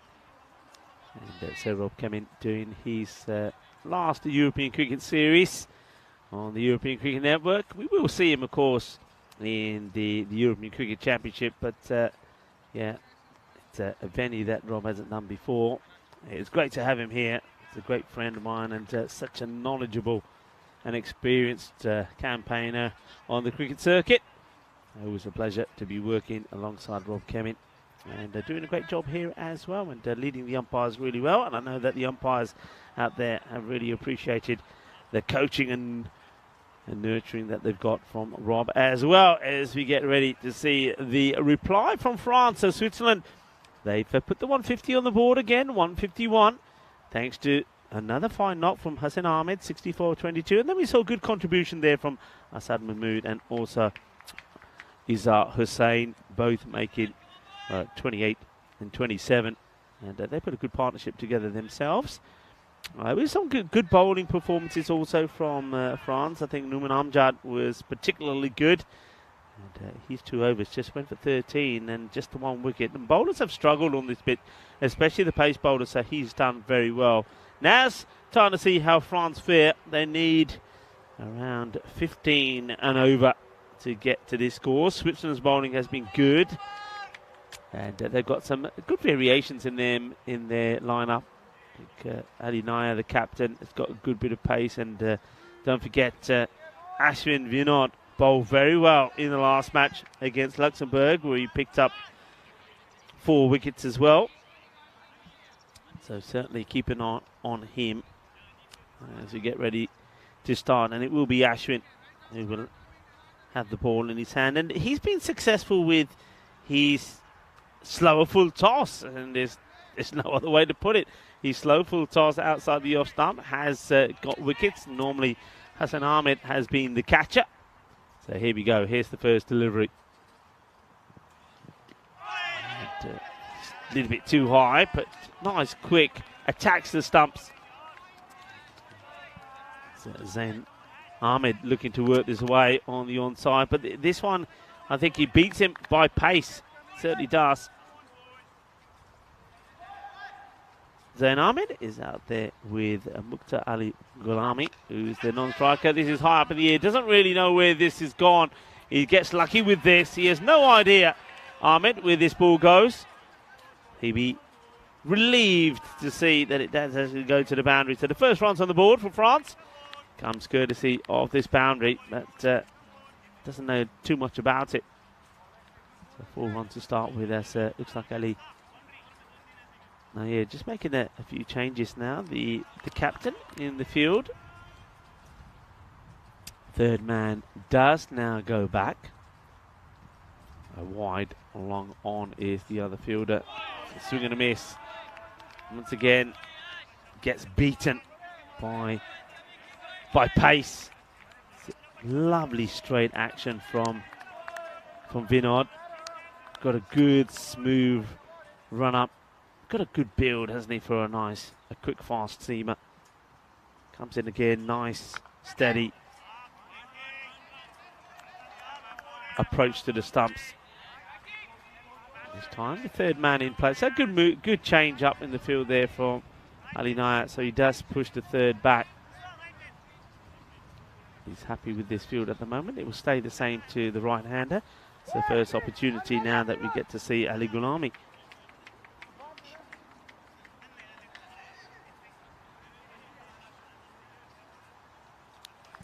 Yeah, if you just have a look at Ashwin's run, it's nice and smooth. He's got a nice smooth rhythm to it all the way through, and then he's got a nice high arm action as well. Keeps his body nice and straight. He doesn't collapse over to either side when he comes in. Yeah, nice and steady. This one, he goes for the fuller delivery. See what he's trying to do here, trying to get that full length delivery in outside the off, but he, like many bowlers, have sometimes got this a little bit too wrong. And that is clearly a no ball. No issues about that at all. Gets called, so free hit. So Ali Gulami has got the license to go the full Monty here to get off the mark. And he hits it pretty well. This might just plug as it hits the ground. Does it slow up? Well, it does a bit, but it still goes all the way to the boundary. So 4 runs as he capitalises on the free hit. Moves early, doesn't he? He knows he can't be out here unless he's run out. So he goes right across his stumps and hits that over the infielders for 4. Now he could be in trouble. Fielder comes in, but Jay just can't get there. And they'll take the single. This one agonisingly just short of Jason as he comes in, just dropping short of him. End of the over. The first over is complete. And it'll be 11 without loss. Rika Full here, and joining me back for the start of the second over is Mr. Maximo Vinny Sandu, and we also reached the 124 mark without a golden ball. I think we're due one now. On average, you get a golden ball kind of one every 80 to 90 matches. That's kind of the average over time. Of course, you were doing the T20 International, so you didn't even have a chance of a golden ball last weekend. This weekend you do, but we better be quick because, of course, you're only here for the first 4 games today before you have to start your journey to Germany. Germany gave us a really good golden ball last year. I think we actually had 2 in Germany last year. We had a sensational one in Dresden. I'm going to say one that you're going to enjoy. Shetty! Yeah, but Tyrone Peters would remember that one as well. Off the pad, so it's just really by. Shetty! That's Shetty! It's got to be the best one. That was good. One of the best ones that we've seen. And the celebrations that followed were just incredible. Yeah, that was a superb. It was like a weird direct hit. Yeah. It was a strange one. And that was probably my favourite. Getting Shetty there in Dresden. Beautiful ground there as well. RC Dresden, rugby and cricket, really well taken care of. It's probably, I suppose it's comparable to this facility here. Multi-sport, really well looked after. I suppose the difference there, they do have a permanent pitch in place. Oh yeah, attacking the batter. He plays a really nice shot, nicely timed. He's got a fair bit of pace, that's Ali Naya. So if you time the ball well, you'll get good reward, especially if you get it in the gaps. And that's nicely played. He's rushed into the shot, is Ahmed, but he plays that beautifully. I'm just going to look up that golden ball. It was a really, really good one here in Dresden. High once again, and he's very unlucky. They'll get one here. I just thought the fielder here for the moment, when he gets the dive and slide in, I thought he was going to fall short of the ball. So just watch this. It's like a fake landing. I thought he was going to do that and not get it right, and then have to pick himself up and run after it again. But he stretches out and grabs hold of the ball. They only take the single, so Gulami now on strike. This hits him hard on the pad. It's going down on the leg side, so it can't be LBW. But good bit of pace. Nice bunny with some pace here. Yeah, now he's getting it through. Ali Naya, who I don't think we saw around all in the ECS. He was listed for Power CC, but obviously health commitments and being on weekdays, wasn't able to take part. I remember there were 2 golden balls in Dresden last year. There were consecutive days. You remember that one? So there was the Shetty one, which was for ICA Berlin versus USC Magdeburg, which was a hit to long on, throw whistles past bowler, backup fielder takes throw, Shetty, and direct hit while falling backwards. That's how I describe that one. The runner slipped over, turning as well. Then the very next day, so 3 matches later, we had one between Victoria Berlin and ACB Kerala Kombans, which was a bit less dramatic, which was when the batter wasn't able to hit the ball, so they couldn't get 2 runs. Yeah. But then also I think that's when we had the golden ball with the bowler ran in and it slipped out of his hand. That was in Dresden as well, and it was a dead ball. And no one knew what was going on there. And they tried to run while the ball was rolling down the pitch. It's nicely played. This is going to be 6 runs. That's quite amazing. This is quite an awesome shot, this, from Zain Ahmed. I mean, this goes all the way for 6. I mean, just goes to show how much he gets of this. Yeah, let's play cricket. Well, why not indeed? Well, we love our cricket here. We love watching cricket here as well in St. Gallen. It is the end of the over. And France, 22 without loss after 2 overs. Let's have a look at the table. It's early days, of course. France, big effort for them to chase this down, especially first attempt. But it's about a friendly pitch. We know that. So, yeah, we'll keep an eye on it. Yeah, so those 2 golden balls in essentially, I think, 3 or 4 games was quite remarkable. Played away, it's ill-directed down the leg side, nobody there.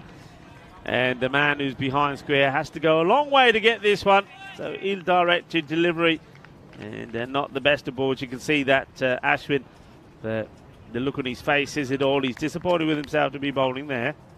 Yeah, he sure is. It's good put away though. Had to get a hand through the ball. They call Mukhtar Ali Gulami the Beast, where he comes from. Beautifully played. What a lovely shot this is.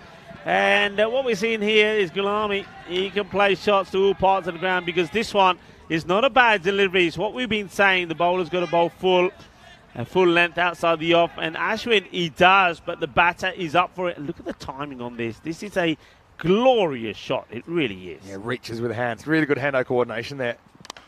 And now he goes down the ground. Bolle,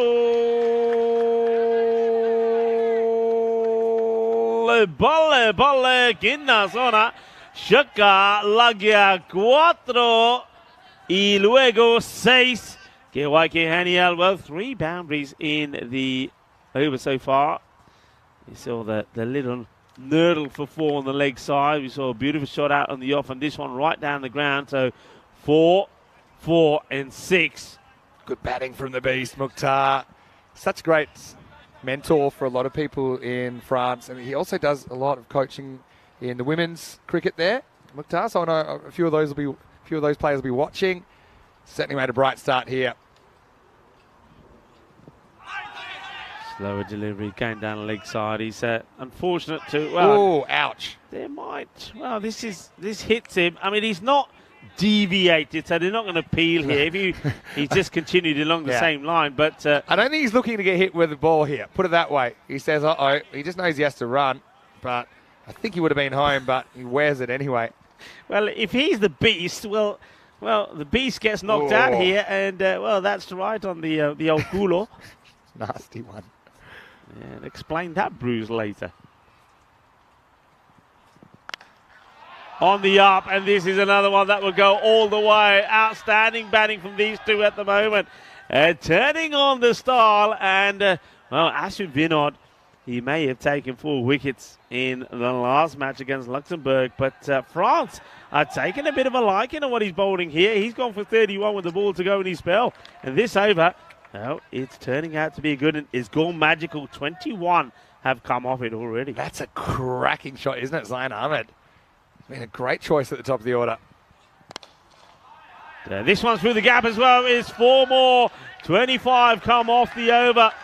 47 without loss. And that is the perfect power play that you're wanting when you're chasing this score of 150. I mean, okay, the rate is still staying around the 15 mark. But the thing is, they're staying up with it, and it's not going upwards. And they still got all their wickets in hand. That's right. So magical over there in the third, 25. You can see there were a few good overs, a few not so good overs in that first innings. A supersonic 31 there, a pair of 25s. But there were some overs where France, I suppose, got on top of the bat a little bit. So Ashwin Vinod there just not quite hitting his spots, getting close, but not really close enough. That last one, low full toss, but beautifully struck by Zayn Ahmed.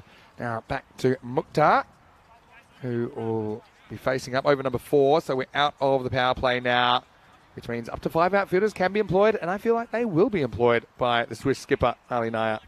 Yeah, so Musa Ahmadzai is going to come on to bowl here. So they've made a slight change, haven't they, in their lineup? I would notice that spinner Tajani, who bowled very well last time, he's not in the lineup this time around. So Musa Ahmadzai is being called upon here to try and make the change up. What are your thoughts on that? Maybe it was a availability one, or whether it was just a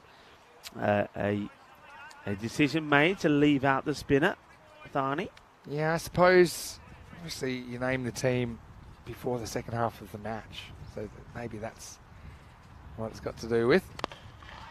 Played well, trying to get it in the gap, but the fielders will make the stop here. And, well, Arjun Vinod is a very good fielder. He's not going to make a mistake there.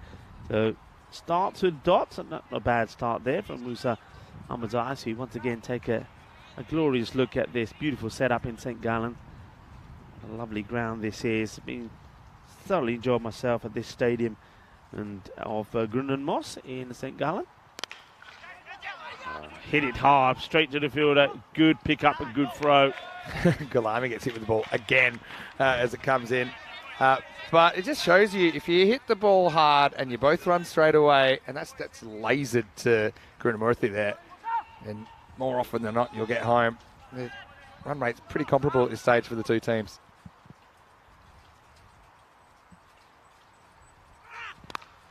Oh, this is picked up beautifully. It's down the leg side. He gets low and he thumps it hard. Qué genial, qué grande, qué fuerza tienes este jugador. Esto es de viste. And he hits it big and he hits it hard and he gets 6. That's a really good shot. Again, just using the angle, steps across, takes a bit of a risk. But you're going to have to take a few risks, I think, if you're going to do well in this format of the game. Right now, there's an epic penalty shootout. I know we're watching France in the cricket. In the women's football, it's a penalty shootout when they're all on to their 9th. They've done 9 penalties each, and it's still tied.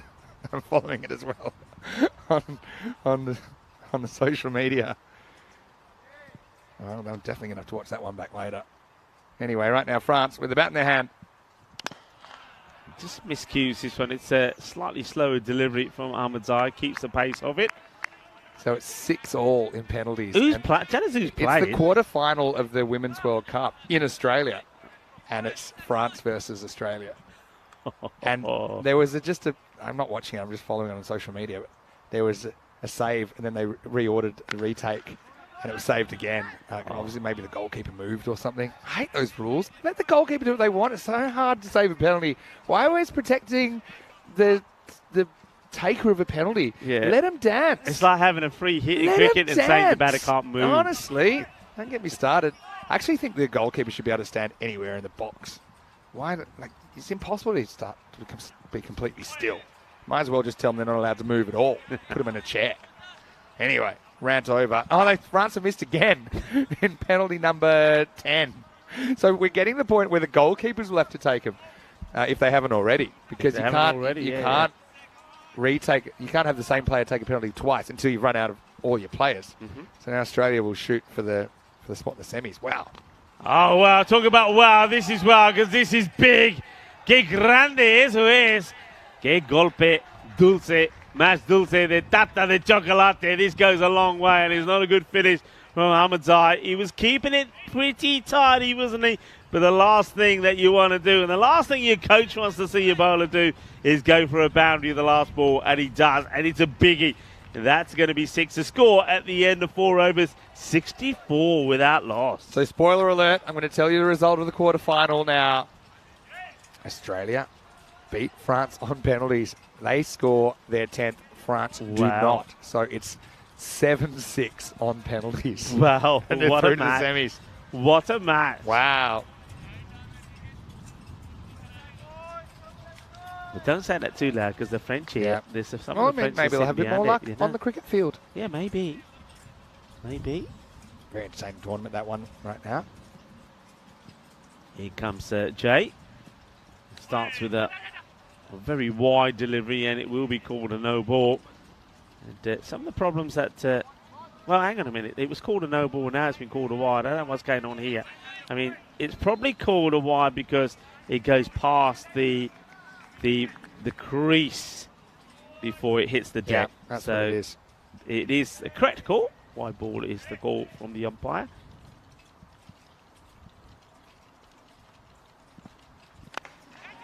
Cloths it, but it falls short of Hassan Ahmed, who's in a key catching position. You've got the key men back at the moment. You've got Arjun Vinod at mid-wicket. Hassan Ahmed there at long off to the left-hander, and Ali Naya at long on. Shot. Beautiful shot. Classy shot. Rocks back. And it hits this to backward point. And as soon as he plays his shot, there's no chance anybody's going to get anywhere near it. It's such a lovely shot. Look at the footwork there, how quick he is to sort of jump back into his crease. It's a glorious stroke. Top draw from the batter. Nicely played. And Zain Ahmed is looking the business here. Both the batters now in the 30s. One probably should have been once again played out on the offside. He drags it across to the leg side, gets a single, and the batters, they change strike. And it's time to see what the beast can do. He's battered and a bit bruised, but he's also handing out a bit of punishment, isn't he, Mukhtar? 34 of just 14 balls. And France at this stage, they're just ahead of that red line.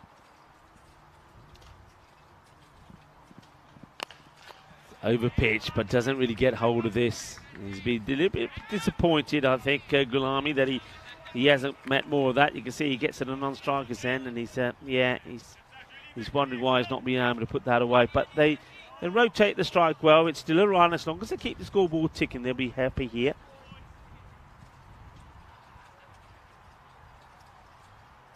Jason coming in again round the wicket to the left-hander. Slower ball is high up in the air, and it should be taken, and of course it will be taken. Who?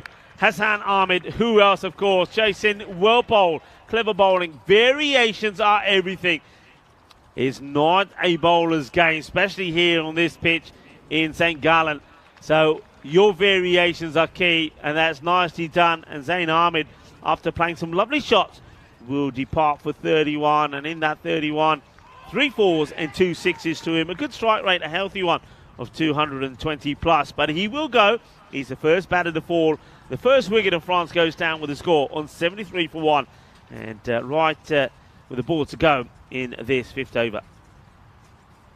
Yeah, so badly needed wicket, really. Zain Ahmed does his job, doesn't he? And this is Lingeswaran Kanasano, who's coming out at 3. Now, he had a breakout innings in the Valletta Cup. And he's certainly a guy that can pack a punch. There's a lot of shots that he can play very, very well. He made 89 not out in that series against Romania. And that was pretty much a month ago.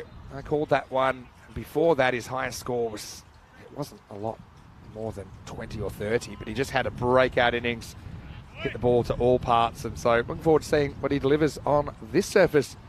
As Jason, the successful bowler, comes in for the last ball of the 5th over. Down the leg side, but the batter just misses out. This plays it far too early, does Kanasane. It is the end of the over, and though there was one boundary from it, and Jason, he bowls a good one. Only goes for 9 runs, picks up 1 wicket, 73 for 1 at the halfway point. Yeah, so pretty close to that rate, not too far away, just a little bit behind. That's how quick things are changing at the moment. Well, it's nice to be here with Rico Full, and why don't you send us a message on social media if maybe you're in an area that you can't quite access the YouTube chat. Always love the interaction. I get a lot of questions every day, and we do try and answer as many as we can. But sorry if it takes a little while for us to get back to you just because the volume of messages coming in. But you can get me at Mr. Maximo, you can get Rico at Rico Full, and don't forget at European Cricket, that's the place to get all of the best bits. And there's a play of the day every day thanks to HCL software. There's a few other little extra bits and bobs as well that you can check out if you want to know a little bit more about European cricket. Yeah, thanks to everybody for all your messages and, of course, for your support for the European Cricket Network. As Kumar comes on, bit of spin to start off with. And starts with a flighted delivery. It gets worked away to Alinaya, just a single.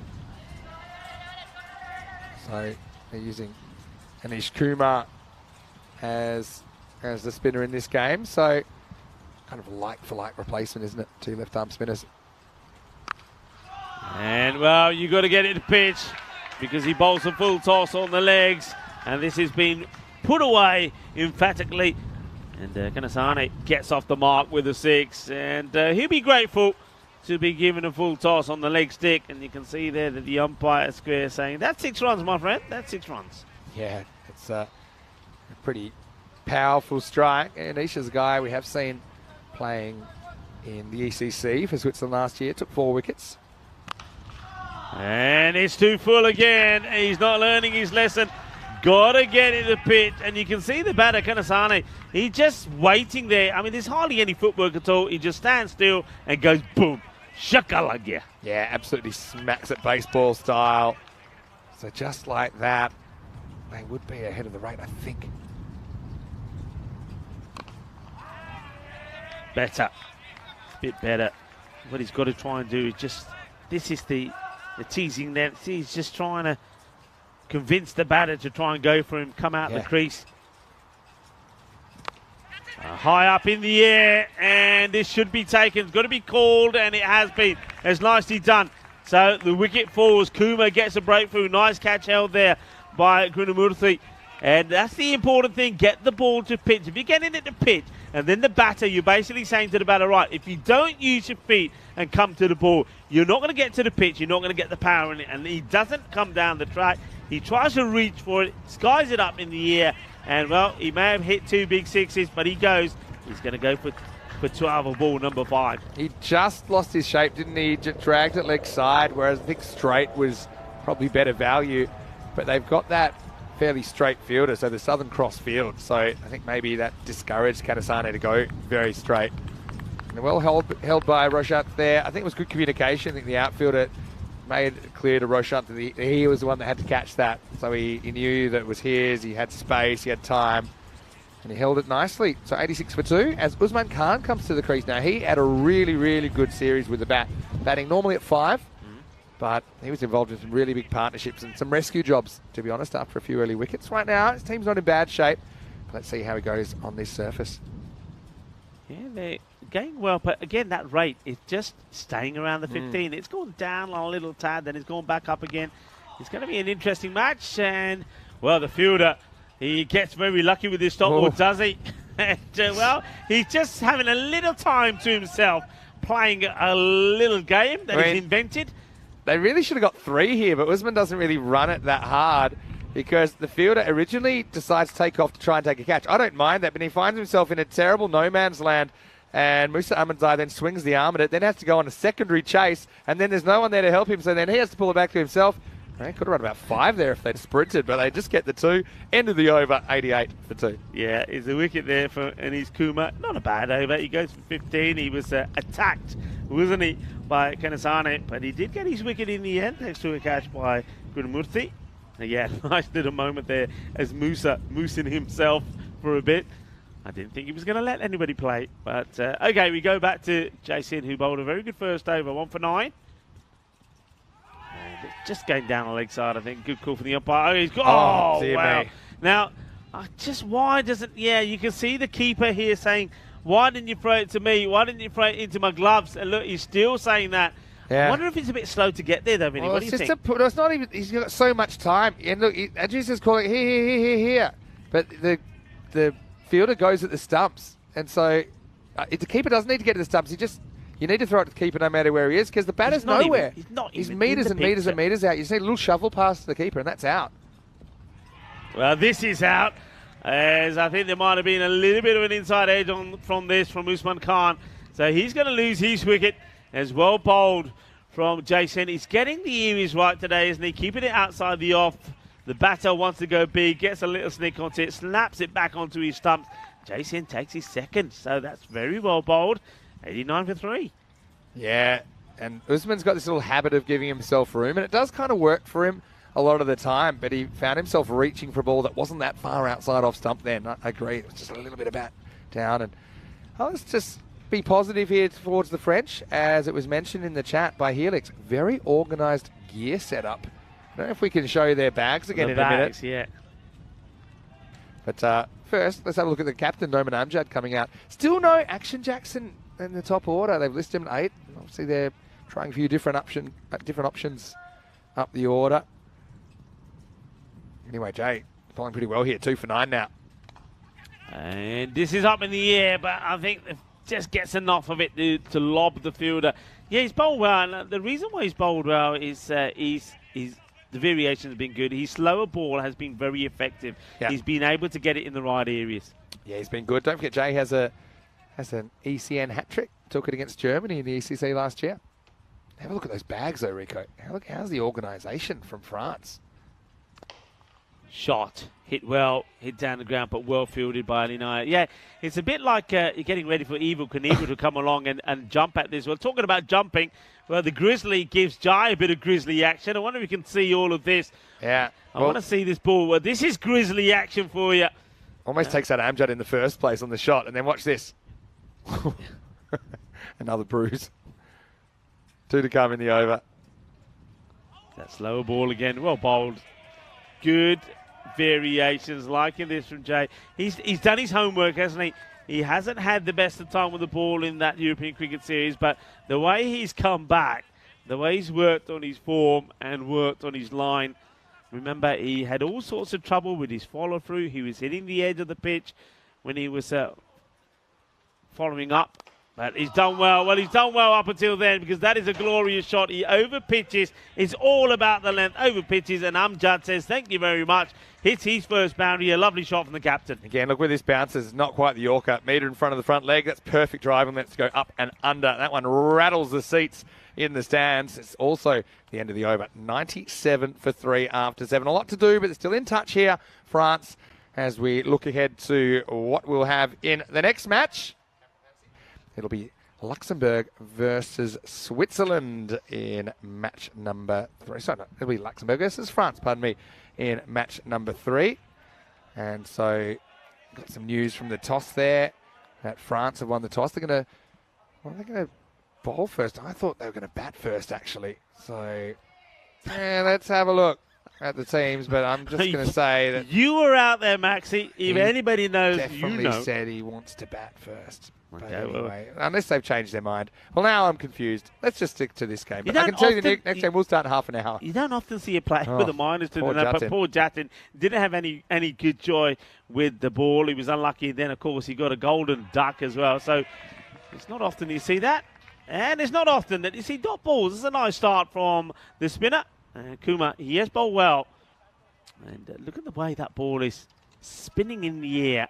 That's the line. Remember when he over-pitched a couple to Kanasani and he got put away? Well, this one has been played, but No it's ball been called called a no here. ball. It catches the edge, you know. Does catch the edge. So Yeah, I think it probably does because it comes back.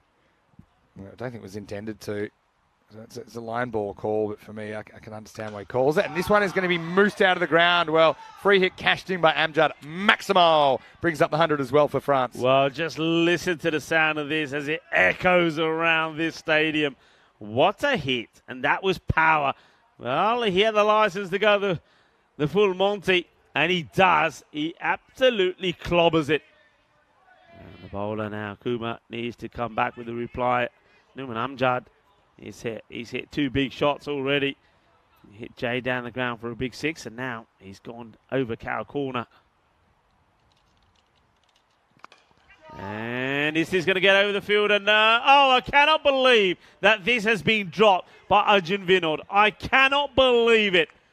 He is such a good fielder. He has caught everything and anything that's come his way, and he puts this down. Vinny, I'm lost for words. Yeah, well, everyone drops him sometimes. He's kind of on the move. And that just kind of gives France another little window opportunity, doesn't it? Catch it, they say, but this will drop short of the players that come in, Hassan Ahmed and Jason, and they take it on. Lucky. The throw. Lucky, but also good running to make the most of it. Galami to 40. We could have a grandstand finish here. I feel like Galami's got to stay there for a while if they're going to do it. Probably see it through to the last over. Shot, and it's gone. The banner stops the fielders having to chase this up the hill. It's 6 more. And yeah, well, the beast, he's certainly turning it on, isn't he? He goes down on one knee. He clobbers this well. Over it goes. 6 more. The 100 and more is up here. Yeah, this is going to be a finish and a half. I mean, that rate has gone up to about the 17.5 mark, so it has gone up. But boundary starting to flow again. High up in the air. This is a chance. This is going to be out because it's Hassan Ahmed. And I would have said the same thing if it was Arjun Vinod going under it. But Arjun has put one down. But Hassan Ahmed, he has been so safe. So good time to get a wicket just when France was starting to accelerate. And that will help to decelerate and make the rate go back up again. So where are we at here now? That was the end of the 8th over. 114 for 4.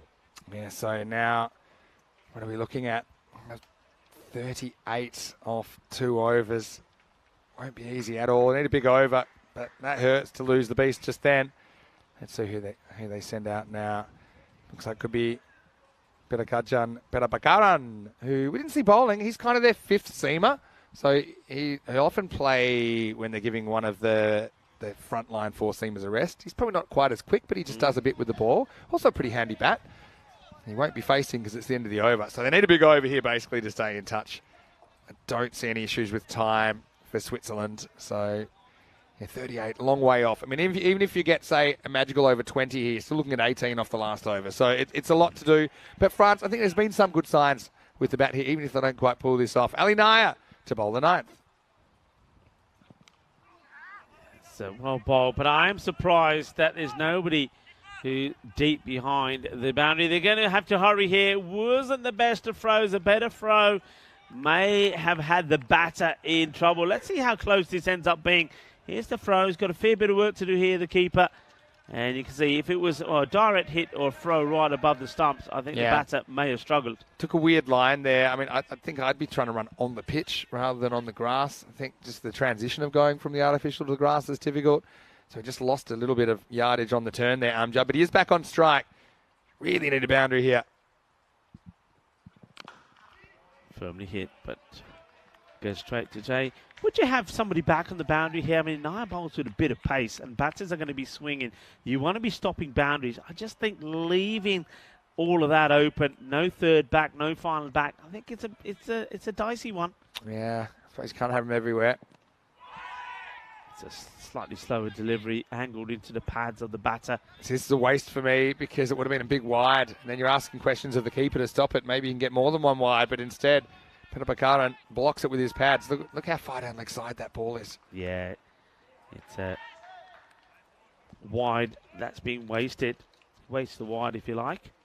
But Naya, he'll be happy with it. Wasn't happy with the ball just being thrown away for nothing. You can see him having a chat there with some of his fielders.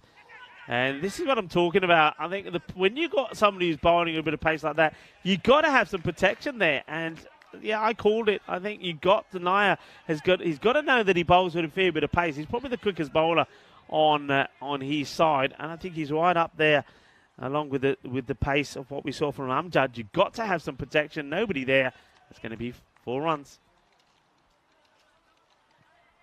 Yeah, so you turned out to be spot on, didn't you, Rico, with that? Shot, and he's going to get it over the fielder. No, he's not. This time, no mistakes from Arjun Vinod. And some of the French liking it. They were saying, sure, because then they realised that, well, they're not going to put it on Arjun Vinod. He does drop one, which was a rare thing to see. It was like being on Wildlife Watch and seeing something rare when he dropped the catch, but he's back to his best, holds the catch, and that will be the end of Numan Amjad. He'll go for 21 of ball number 9. Yeah, it kind of has a different feel if he taps that over the boundary for 6, doesn't it? Because it would have been 24 off 7. As it is now, it's 30 off 7. And you've got Shane Warnakula-Soria come into the crease. So they've actually, I think they've batted pretty well here, France, for the most part, considering it's their first hit on the surface. Okay, yeah, it's meant to be an easy batting surface, but also it's just a bit different. Bit of a different feel. But I think their bowlers, they need to improve. It's not quite the France that we know with the ball, but we know it's a different kind of approach, isn't it? But with their bowling, if their bowlers fire, I think they're only really chasing 120 here. Yeah, Warnakula-Soria is going out to join his partner out in the middle. That's Peter Bakaran. And at the end of 9, 122 for 5. So they did, I mean, fair play to them. They, for majority of the innings, maybe all the way up to around about the 7th over, they stayed up with the rate. But then, I've got to say, there was 2 very good overs from Jay Sid. Nice, tidy spell from him, especially his first over. And that just taken this match away from France. It's a good area to be bowling there from Musa Ahmadzai. He's a nice pitched up delivery. Sort of like a leg stick Yorker, just a single. And hey presto, I knew I wouldn't have remembered it wrong. Look at that. France won the toss. They've elected to bat in match number 3. So, change in tactics. Tries to work this away. And I think, is there a bit of bat on this? No, there's not. But going down the leg side, says the umpire. I will say this. We do over 1,000 games a year. Well over 1,000. Yeah. So, occasionally, let's say, one of the crew who's remained nameless may recall the toss differently to how it actually happened, even though it's on video. We'll rectify those errors as soon as possible. That's just a bit of a human error, I think. This is hit well, but it goes straight to Alinaya, who makes no mistake, the captain. He's going to be a very happy man, isn't he? And I know a lot of the Swiss that are watching are going to be very happy. They'll all be saying, you know what they'll be saying? What's the saying? Go on, you say. Hop, Schwiz. Hop, Swiss. Hop, Yeah. Schwiz. Hop, Swiss, yeah. If you like. Yes. So go Switzerland, and Switzerland, yeah, go, go, go. They'll be very happy with this performance. And you'd expect them to be the team in form, of course, knowing the pitch, having played here in the European Cricket Series, a lot of the players as well. And they put a fine performance in to win the first 2 matches. But remember, big day for them, Vinny. They've got 2 more matches to play after this. Yeah, it'll be a big day for Switzerland. Well, this is, yeah, it was good backwards running there. And have a look at this. I mean, it's not an easy one, but look at him. He's putting the big ones. I was a bit worried it might have been a little bit of a mishap there, maybe involving a walkie-talkie going down. But anyway, in position, 2 to come. They want to take it on. In comes the throw, and I think they're going to get there. Good running, and once again, it just goes to demonstrate if batters go straight away, if they've got a good understanding, you will get there. This is not a bad throw, and he still beats the throw. Look. Yeah, nicely done. Good keeping as well by Idris, but not in time. Well done to Switzerland. They'll hold on. I think France, they're going to be a menace in this series. This one gets played away, and it will go all the way. Manos arriba, Vidro. But again, there was 6 más, and we finish the innings with a Maximo. So that takes the score to 134, 5 down. Yeah, look, for the first time that France have played, I think they did some good things. I just think if they were just a little bit more tidy and clinical with the bowling. I mean, just think about that over number 9 that went for 25. Sure. I mean, that makes all the difference. The 31 run over in there as well, Yeah, supersonic over. Look, exactly. France will definitely improve with the ball because they're just too good not to. I think some of their players that were comfortable running in on this, some weren't. Look, I think it'll be a very good game now to see France having another run on this against Luxembourg. They have won the toss. They are going to bat first. That is confirmed now. Interesting to see if they go the same order. Still no Action Jackson, who I thought maybe would get a hit a bit higher up, but they do have a fairly long batting order. They bat all the way to 8. I think Hamzai could be considered a batter, as we will be ready for that one in 20 minutes. Right now, let's go back and look at the highlights. France were chasing a bunch, but the Beast made sure that they were a competitive unit in this contest. Yeah, look, they started well. I mean, that first over from Ashwin, Vidon went for 11, and Alinaya came on and bowled the second. He, once again, he's a good bowler, bowled with good pace. The Beast, well, they thought if we can't get his wicket, why don't we try and knock him over? Well, they succeeded. The Beast, he always bounced back. There were some lovely shots though, some lovely time strokes that were played there as well. And like I said, they made a good positive start. Zain Ahmed made 31 of 15, and Ali Gulami, the Beast, 46 of 23. A while over there, things were happening, but once they lost their wicket, I think the other batters that came in just weren't able to stay up with the pace that you wanted. And I'll say this again, spin. Spin is so key. I think the 2 overs from Jason were superb. 2 wickets for 17. The way that he bowled, the slower ball particularly was outstanding. And, Anish Kumar, I think he bowled really well as well. And don't forget that he figures he goes for 2 for 32. There was a couple of times that he was in the attack, but what he was able to do all the time was always come back. That's that slow delivery from Jay, and that's what we haven't seen too much of. Look, it took the Swiss players a long time themselves to realise that that's the line and that's the areas that they need to be bowling. That was a rarity. You won't see that often. That was Arjun Vinod dropping the catch, but he just returned back to his best. One man that hasn't been dropping them is Hassan Ahmed. You could basically, you could put your mortgage on him taking the catches. He has been outstanding even with a broken finger, but before you know it, Arjun Vinod does return back to his best. And then we saw a Maximo to finish the innings, but the happy captain there, 22 on his back, Alinaya, he's going to be very happy, and so are all of the Swiss viewers around here in Switzerland as well. A lot of people are at the ground on this Saturday. probably will be here enjoying the weekend and watching some of the fantastic international cricket that we are going to see. There's that scorecard there. Mukhtar Ali Gulami, 46 he scored. He put a good partnership together with Zain Ahmed, and Kanase came out and played some nice shots. He went after the spin, didn't he? But he got a little bit too greedy, and he skied one up. And Krishnamurthy took the catch. Usman Khan didn't quite click. Numan Amjad, the captain, played some really nice shots before he was caught by Arjun Vinod.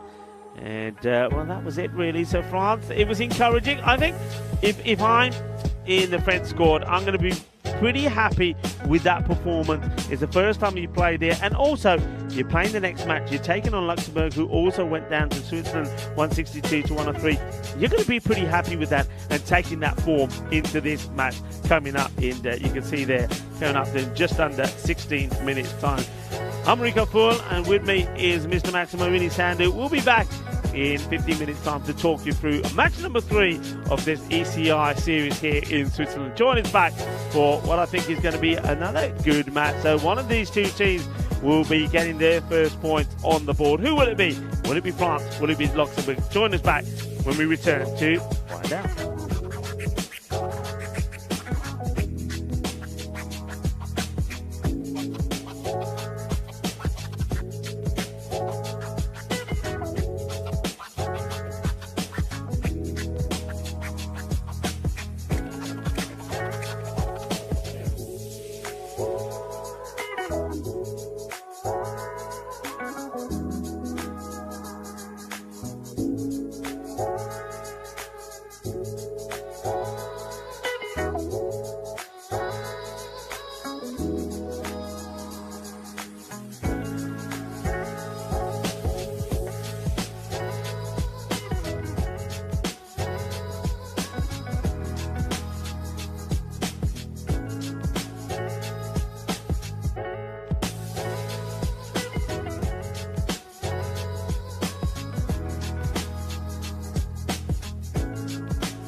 Here we are with St. Gallen Cricket Club at Mount Sentis, the highest mountain in East Switzerland with a height of 2,500 meters, looking over 4 different countries.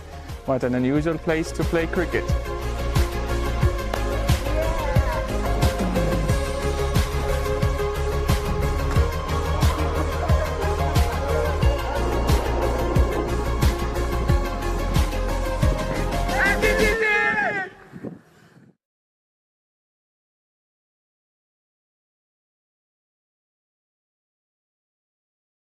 Hello and welcome back to St Gallen here in Switzerland. A hive of activity out the back. I might even try my hand at football because I do have the St Gallen green on today. But on the other side of the grandstand, the cricket will continue. And now we have a match between Luxembourg and France. It's match 3 of the ECI. Let's see who wins the coin toss. Rob Kemming's out in the middle with the 2 captains.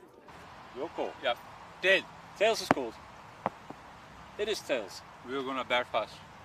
So the news from the toss is that France, they've won the toss, they've elected to bat. Bit of a change in strategy. We know that they didn't have a great time fielding first. Some of their bowlers taking a little bit of time to get used to this quite unusual surface. Luxembourg had some problems with the bat, didn't they? They had lost 8 quick wickets, but a good partnership for the night kind of saved some blushes. 2 teams that have struggled a little bit to get used to this kind of unusual atmosphere. But let's see how they go against each other. Well, you might be playing cricket over there. I'm going to play some football. Ready? 1, 2, 3.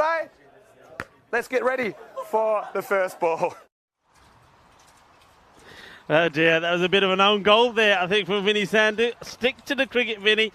Get your gloves on, get behind those stumps, because football is not for you as he, headers the ball right onto the camera. I hope Maria wasn't injured in the making of that intro.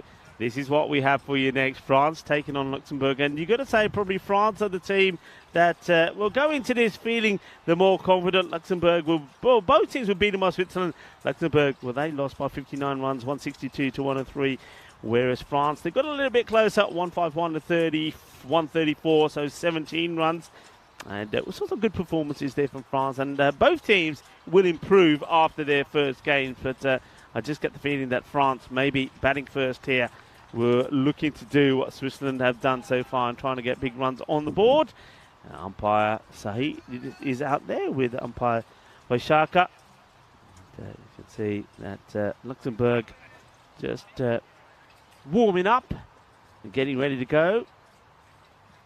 And as you heard Mr. Maximus say, it was only the likes of Sambhav Puri, 38 of 19, and Maniak Nagache, 20 of 15, that helped them make that score respectable. Those two put, for number 9 and number 10 batters, put a 58-run partnership together, and that helped them get past the 100 mark. Otherwise, they would have been somewhere in the sort of the mid-70s to 80s. So 2 teams in blue as well. France with the batters with the darker blue and the light blue stripe that goes across their tops. So ready to go. The bowler has got the ball in his hand. Will be Milad Momand.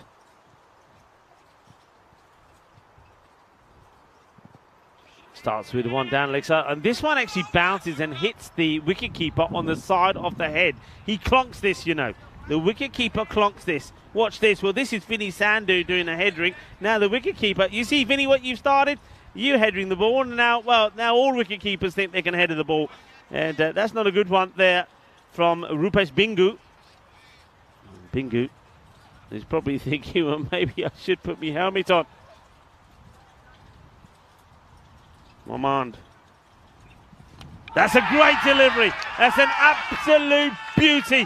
It is a boogie, oogie, woogie, kookaburra fly ball as he knocks the stumps over. And it's going to be a first baller for Galami. The beast has been tamed. The beast will go first ball. That is a golden. And what a good delivery this is. It is right on the money. Jag the Hotte. Milad Momand gets the wicket. He's going to be a golden quacker.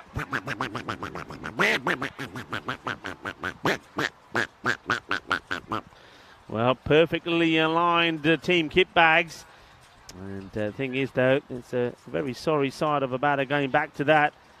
What a good delivery that is. Right on the money.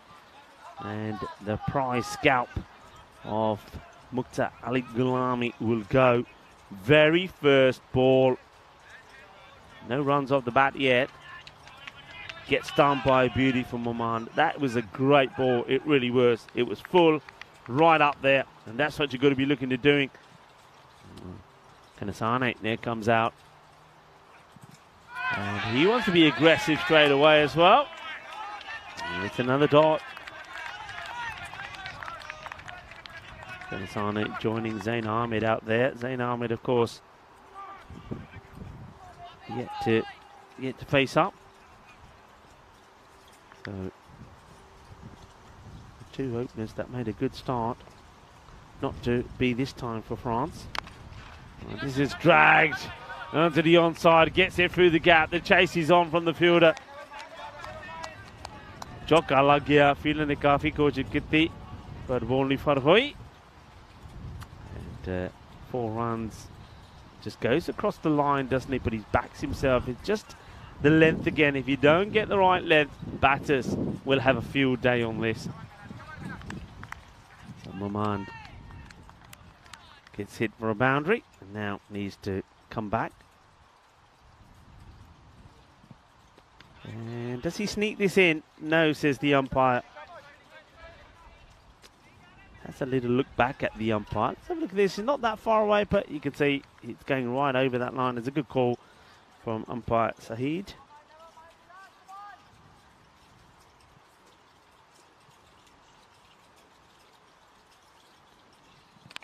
Well, this is high up in the air. Gear. Shaka. Yeah, it was a similar delivery that got the wicket for him from Oman. He pitches this right up there. Well, that's the sign of the wind just picking up there for a moment. But, yeah, that one, the fielder thought that maybe for a moment it was going to be in there for the catch. It's not to be. It's a good shot.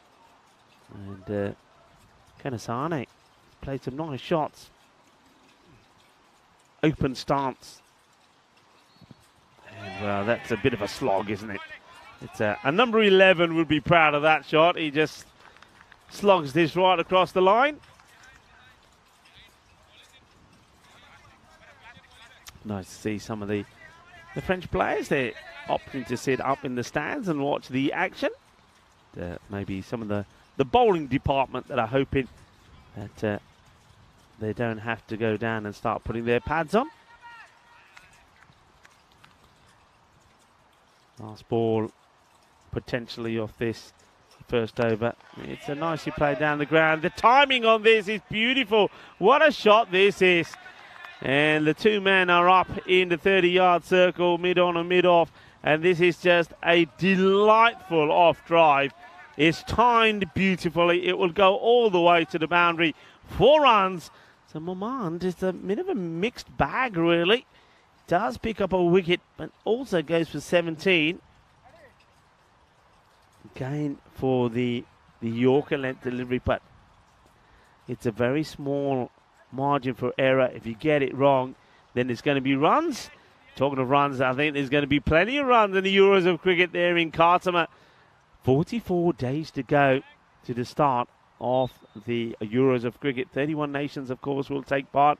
The reigning champions, Netherlands, they will be there to take part in finals week. But before then, we're going to have, of course, 3 weeks of action where we will learn which 6 teams will join them in that super duper finals week. All happening, of course, in Spain, in the beautiful province of Andalusia. 2 batters that go on the hit. It's well run. Got to back each other. We'll be looking to get a partnership going here. So Zain Ahmed gets himself off the mark. He'll be relieved with that. There's a guy that had a good game, Kamal Sukia. I'm backing him to have a good series. I liked what he did with bat and with ball. Played some beautiful shots outside the off stump with the bat. But at the moment he's got to focus on the bowling. He gets this one through.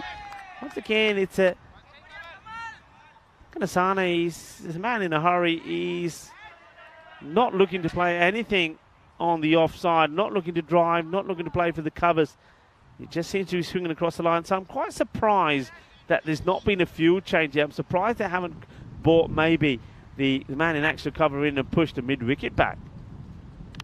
And this one's high up in the air. Backpedaling is the fielder. And he almost takes a one-handed jalebi catch.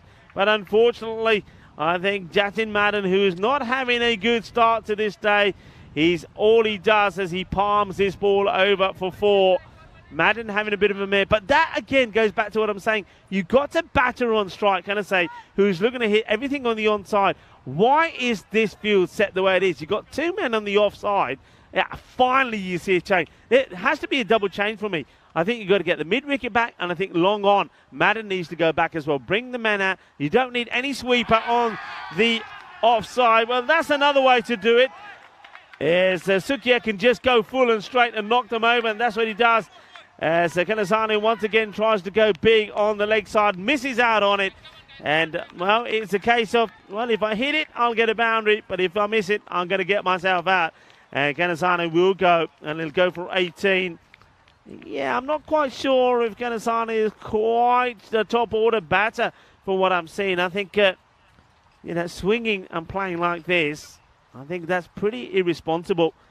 And, well, maybe he's being given an opportunity here, but to be honest, he's too one-track minded, just trying to hit over cow corner. But he will go as Kamal Sukia gets his number, gets it pitched up. He'll go for 18 of 8 deliveries, cleaned up by Sukia. So we're going to see another batter get out there now, and it's going to be Usman Khan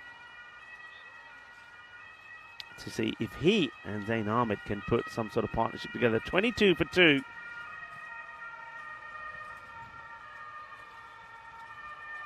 Sukia starts with the batter on. It's down the leg side. It's going to be wide. Wants to go for the full length Yorker length delivery, but he gets this wrong. Hello to everybody in the chat and are enjoying the action. Hello to Santosh. And some of the days around the world, when we've mentioned some of the big days, I know that.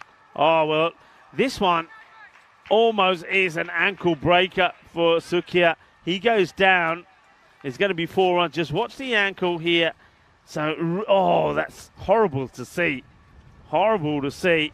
Got to be careful on this narrow pitch, but 4 runs it will be to Usman Khan. He gets off the mark with a nice cut shot.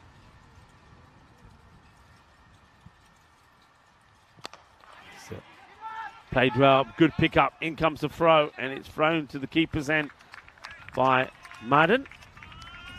It will be the end of the over. So what you'll see with the standings that are coming up here now in the moment is that Switzerland, they've won both their matches. They're sitting pretty at the top. But one of these 2 teams, France or Luxembourg, will get the opportunity to register their first points. Who will it be? And at the moment, I've got to say that probably Luxembourg are holding the upper hand, having taken those earlier wickets.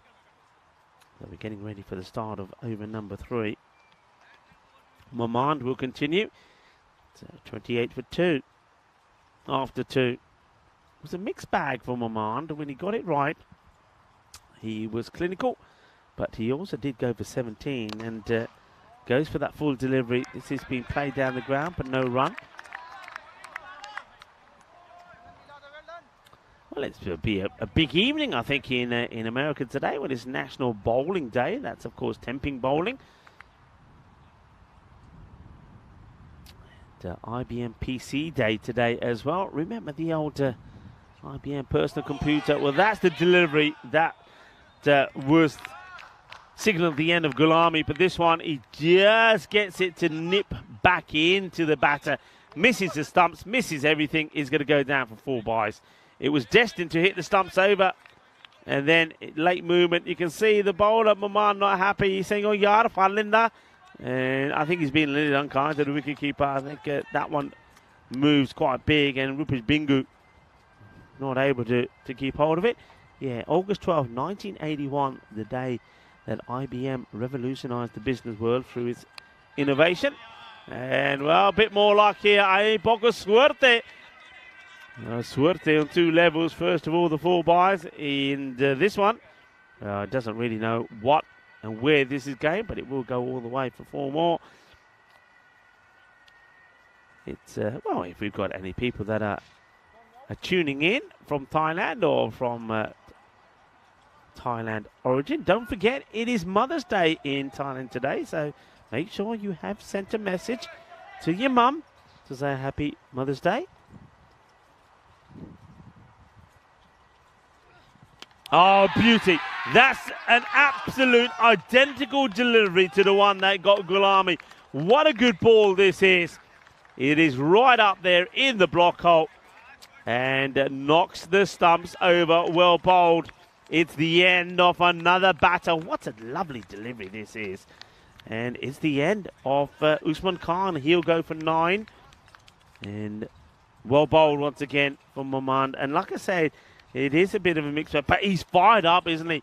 After the 4 buys, he didn't like that. Well, he wouldn't like the fact that the next ball then was edged, thick-edged away for 4, but he comes back with a beauty. And, well, you can see that there's a little bit of movement in those kit bags now because a few more French batters are going to get padded up because Momand has taken 2 for 21, 36 for 3, 3 wickets in the power play. And when you see teams lose 3 in the first 3, they normally don't recover too well from that. So let's see how France do here. It's that good full delivery again. Taking on the fielder. Here comes the throw.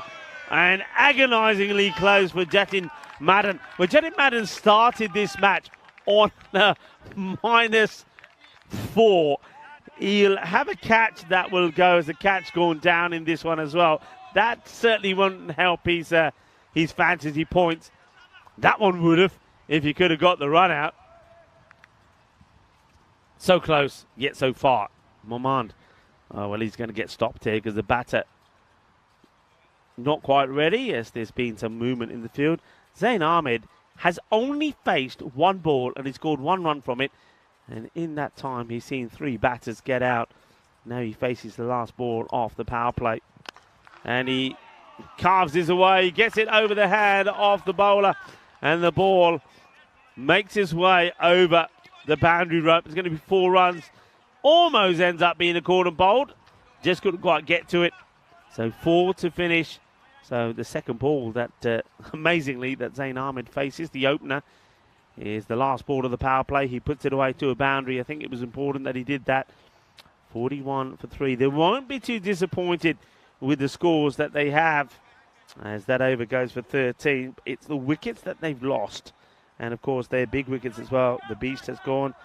Kanasane went, and we've seen also Usman Khan go. But they have got Numan Amjad out there now. We've got to be thinking partnerships.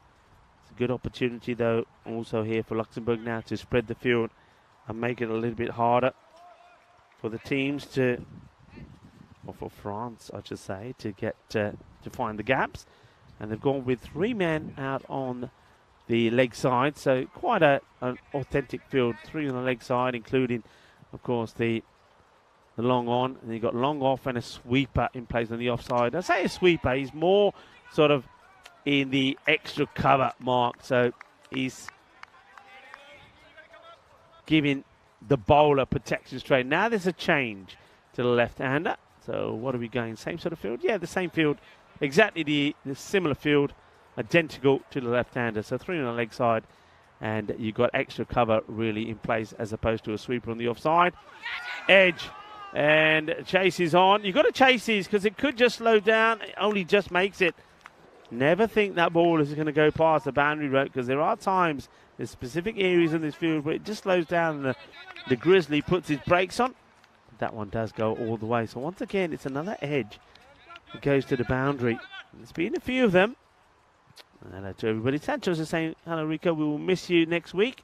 It's always great to hear you. Well, I'm going nowhere, Santos. I will be in Dresden, so you can join me there with Charlie Hunt. Myself and Charlie will be bringing you the action. As talking of action, this is, well, it's a Gundy ball down the leg side, and it gets put away pretty easily as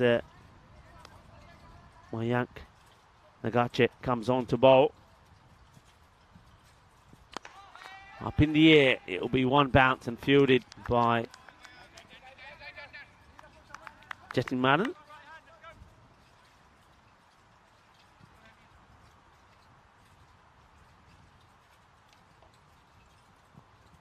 So Mayank once more short and into the pads. It's down the leg side and reacts well to the call for the non-striker. Leg by signalled. A ball to go in the over.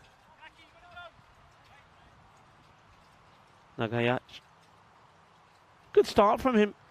Let's see if he can finish well. It's the last ball, 10 from the over so far. The 50 has come up in the over.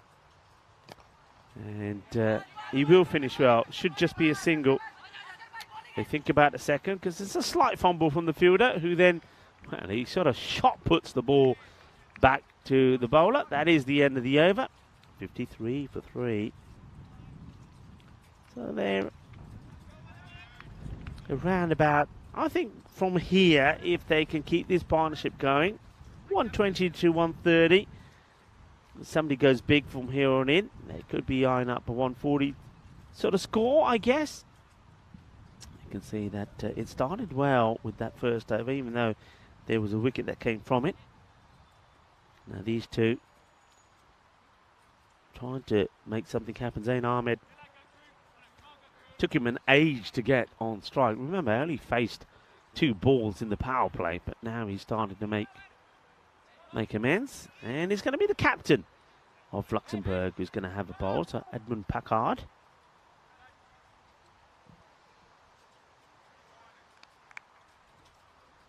See if he can continue to put a bit more pressure on France.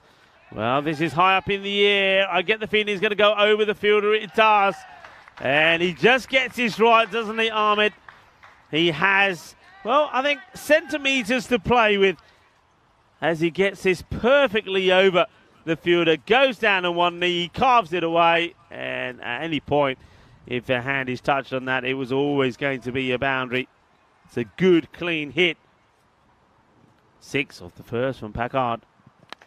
And now he goes down the ground and Madden, oh no, he stepped over, he's gone for 6. He's having an absolute mare.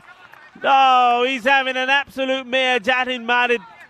He's just, well, remember the man, he started on -4 of this match of fantasy points. He's dropped 1 catch. Now this one, he takes it and he steps over the line. As soon as he takes that, actually, his left foot catches the rope. It's going to be 2 sixes, make it 3 in a row from the captain, Edmund Packard. It's happening so quick out there. And, well, he goes with the slower ball, but it's a full toss. It gets hit straight and hard. 3 balls, 3 sixes. Zain Ahmed is turning it on here in the 5th over.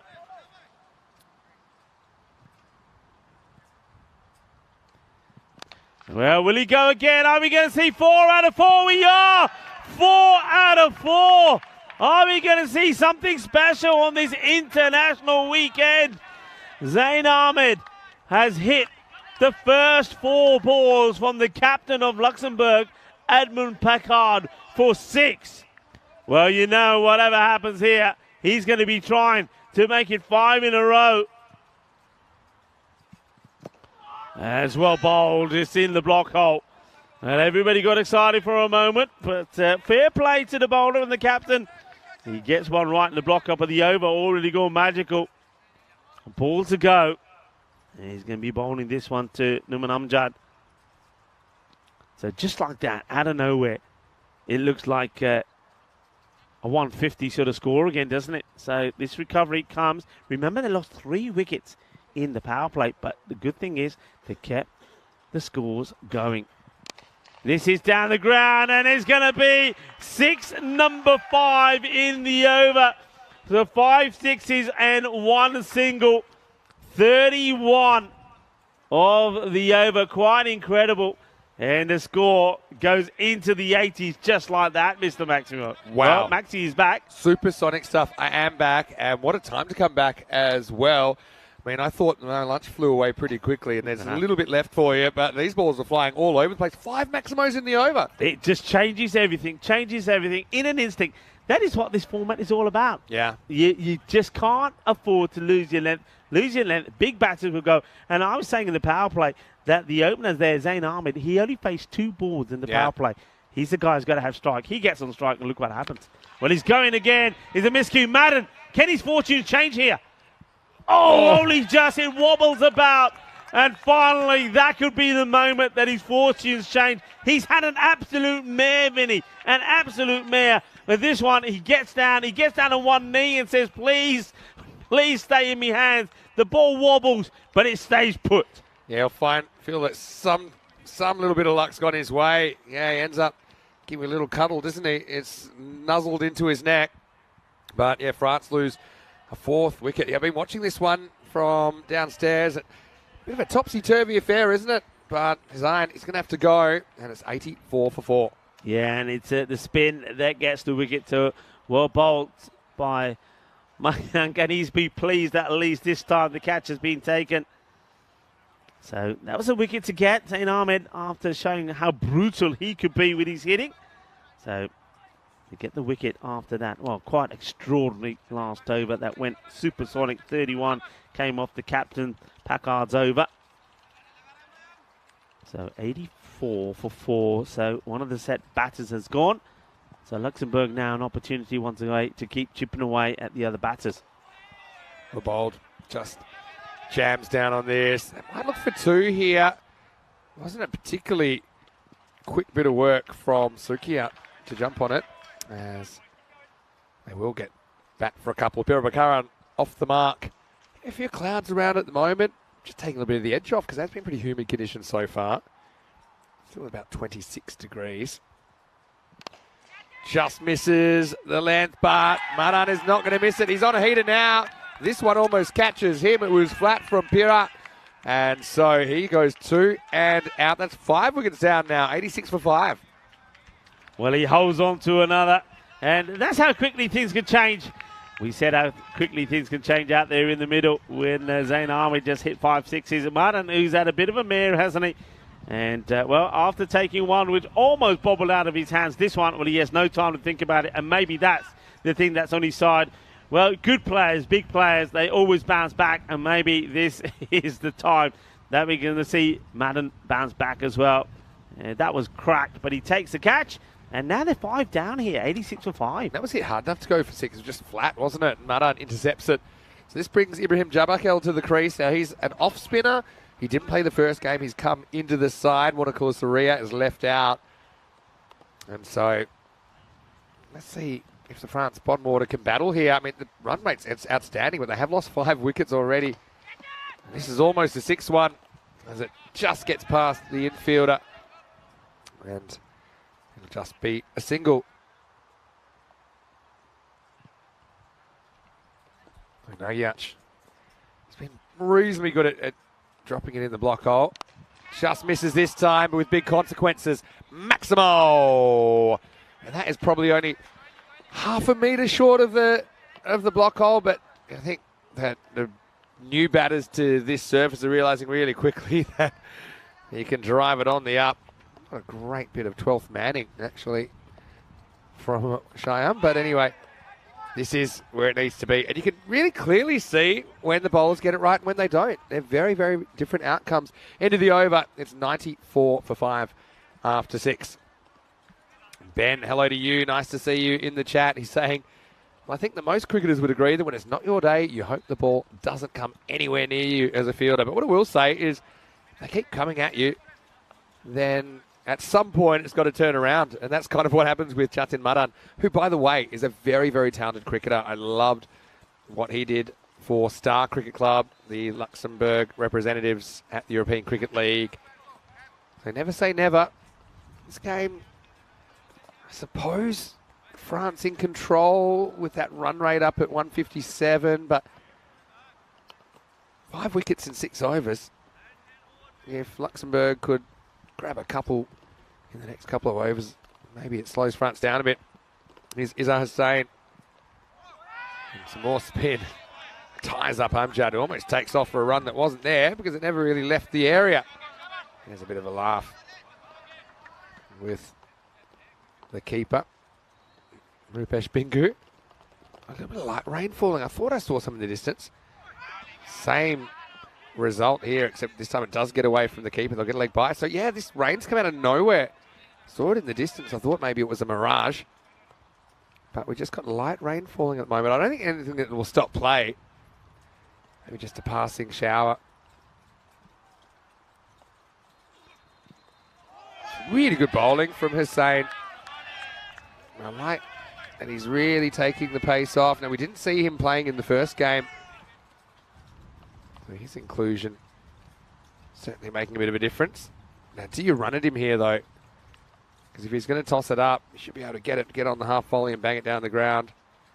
But there's risks in doing that as well. He's bowling an awkward pace at the moment. Is that? And once again, see, not too much pace on the ball. It's a long chase out there. It's going to be 4.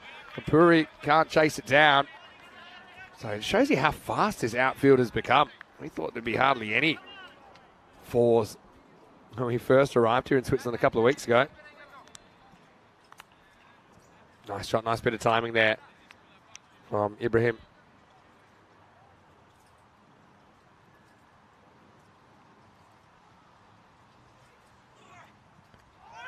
Oh, this one gets past the keeper, Bingu.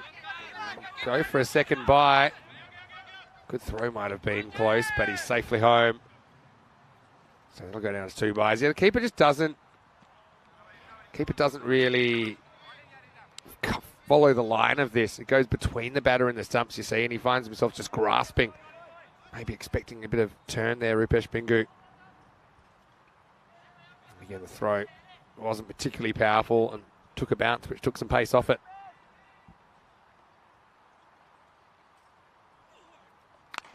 Oh, this is a hanging full toss and it's going to get smashed. Maximo!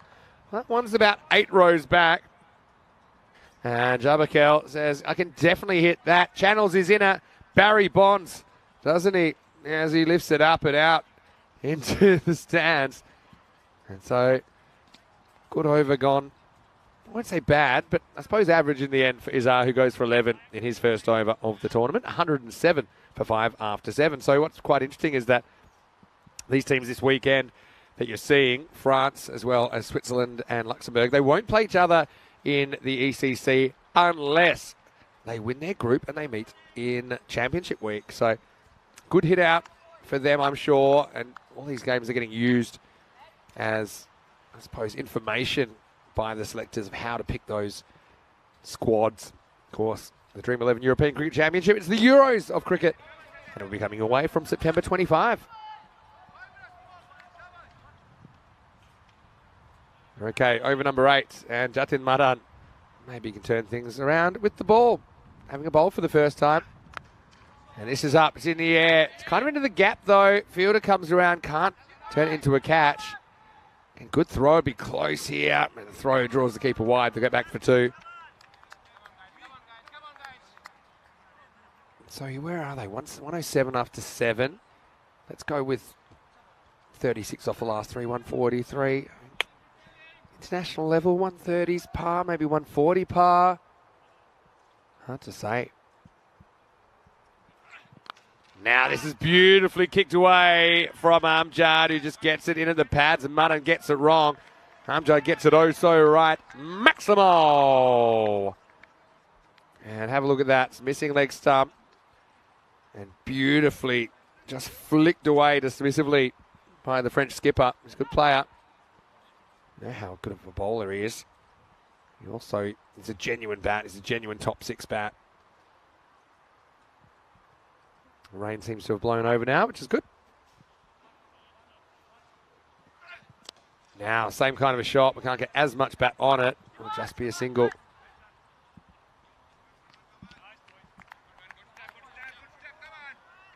Ben saying that he can't help but thinking what a wonderful ground this is. It could easily be converted into a temporary 10,000 venue for a special occasion like a World Cup match. Yeah, well, we also got the Kaiban Park next door, across the road, that holds 15,000 for the St. Gallen FC. Nice, good shot. Has he got the distance though? I think so. He has. Maximo for Javakel. Again, not quite a Yorker. Look where it bounces. Just short of the front leg. Probably a metre short. And Ibrahim, he backs himself to go up and over. These batters, they are just so confident that they can beat these outfielders.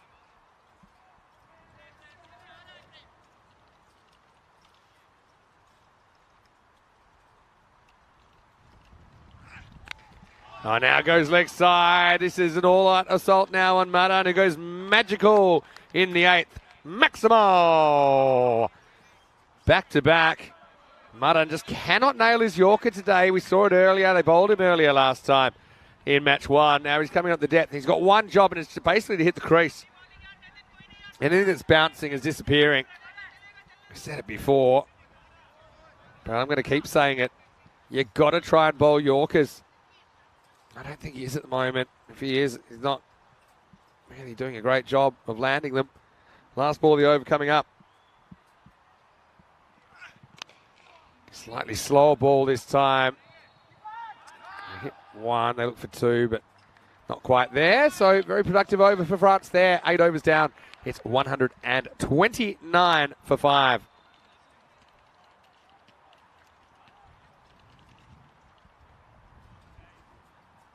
Looking at the run rate graph, you can see got a pretty good first over there. Took a bit of a dive with the 3 early wickets, then 2 wickets in the 6th, but really these two looking pretty comfortable, and even a bit of an uptick there in the 8th. Madan, they probably would have planned he'd bowled 8 and 10, but can you bring him back if he's not hitting his spots? Probably looking elsewhere, I think, for the 10th. A few people saying we can expect some of that rain. Hopefully not. Looking pretty clear in the distance now. Didn't really have any in the forecast that I saw anyway. So, over number 9, all happens in the 9th. They're going to go to a 7th bowler now, and that's Sambhav Puri. Digs it in, and Jabakal misses, but Amjad spots the fumble from Bingu and decides to get in for a bite. That's good alertness from Noman. France just had a way of batting themselves out of a tight spot in that Valletta Cup recently that I covered in Malta.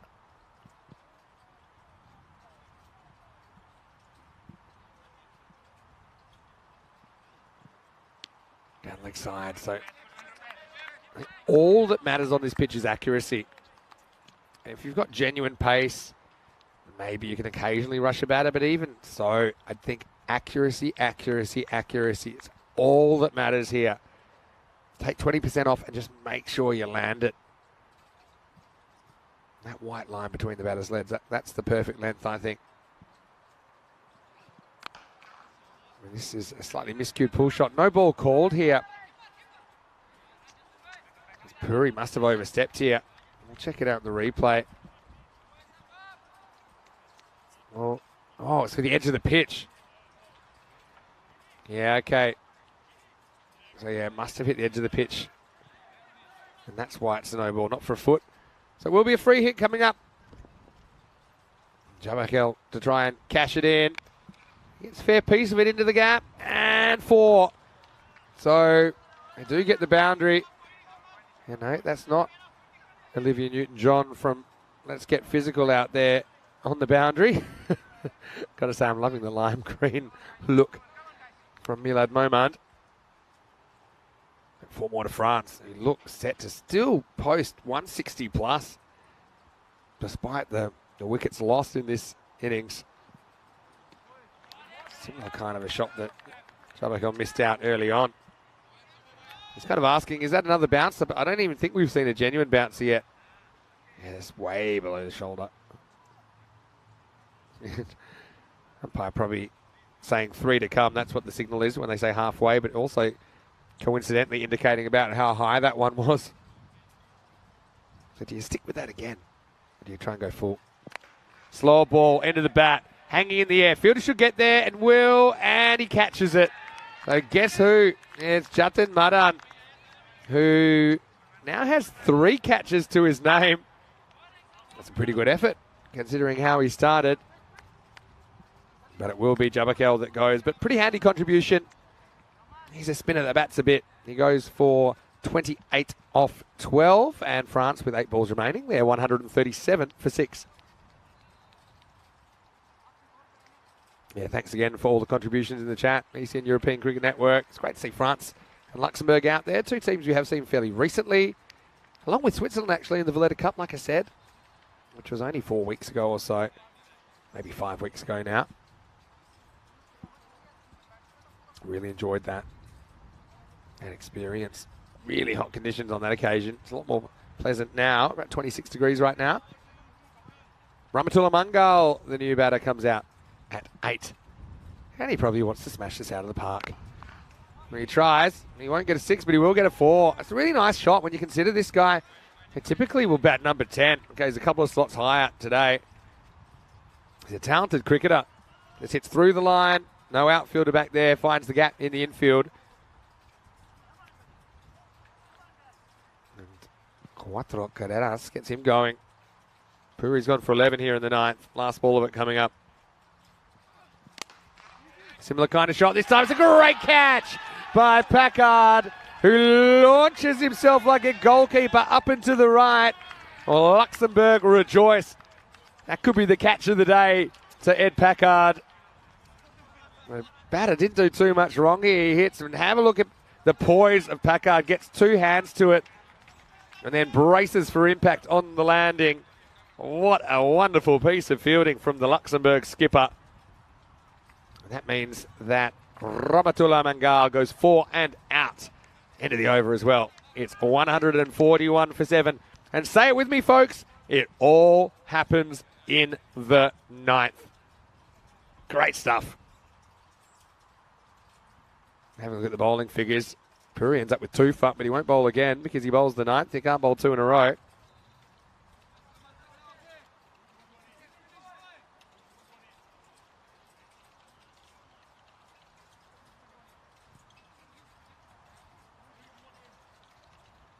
Oh, Edmund, what a highlight.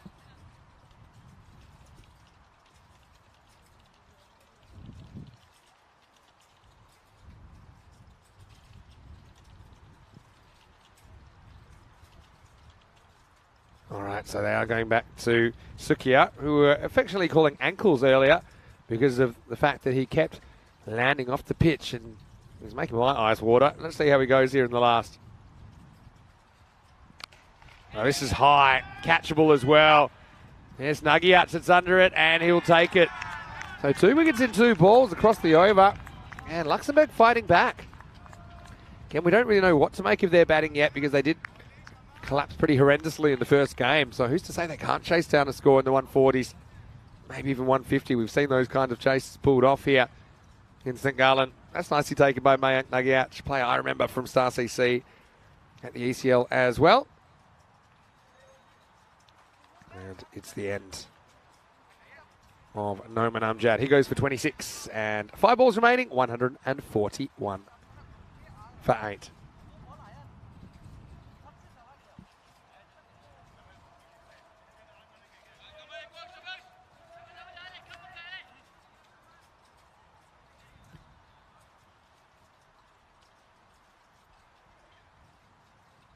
So Sukia, he's brought back. Probably a smart choice. He bowled a reasonable over early on, didn't he? Bowled the second, went for 11, did pick up a wicket. Dawid Ahmedzai, Mr. Universe, comes out. He muscles a single. Probably liking the idea of a second. Now they're going to get it, and it's an unusual way to get it. And now they're almost run out. Now we might have more. So let's talk you through this one.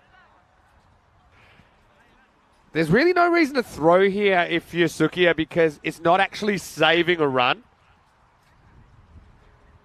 You have a look here. When they see the throw's so soft, they say, hey, should we just go? And then they say, actually, we probably shouldn't do that. Throws and misses, and then ends up giving away the 2 anyway. Back to live action. This is pulled away. Again, singles the call. Clean pick up and throws. Not too many excuses here, but Ahmedzai is a ball of energy anytime you see him out there.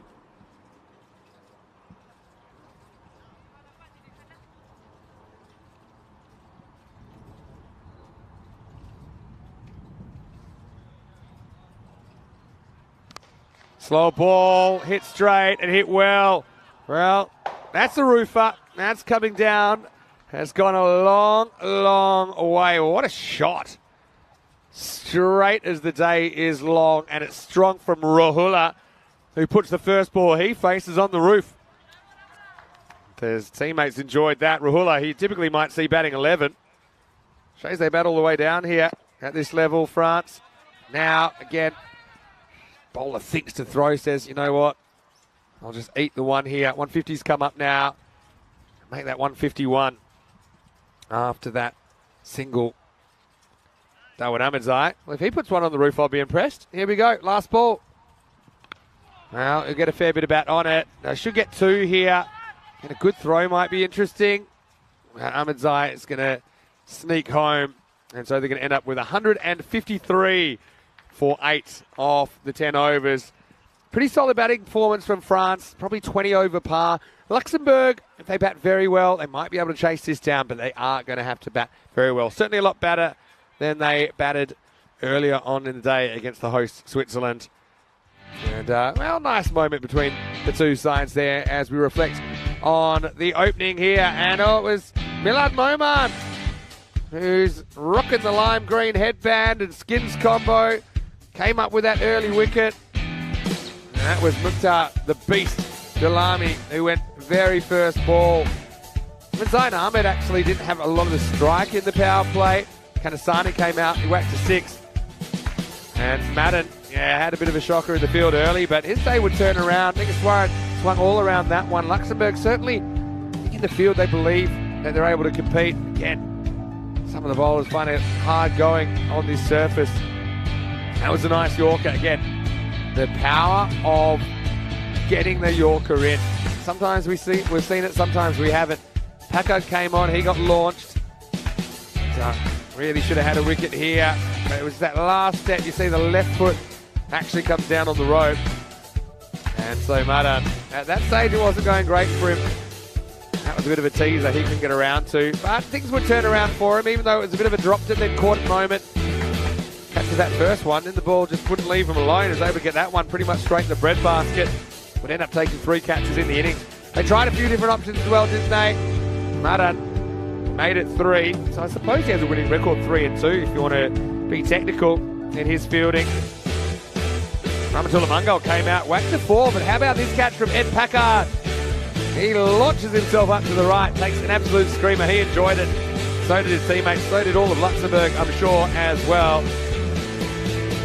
Late in the piece, Nagiach was able to swallow this one, but the hitters just kept on coming. They used 10 batters in the 10 overs. France, Rahula putting one on the roof in the 10th, and ultimately walks off with Dawid Ahmedzai with 153 on the board. Let's have a look at the scorecard. 40 for Zain Ahmed.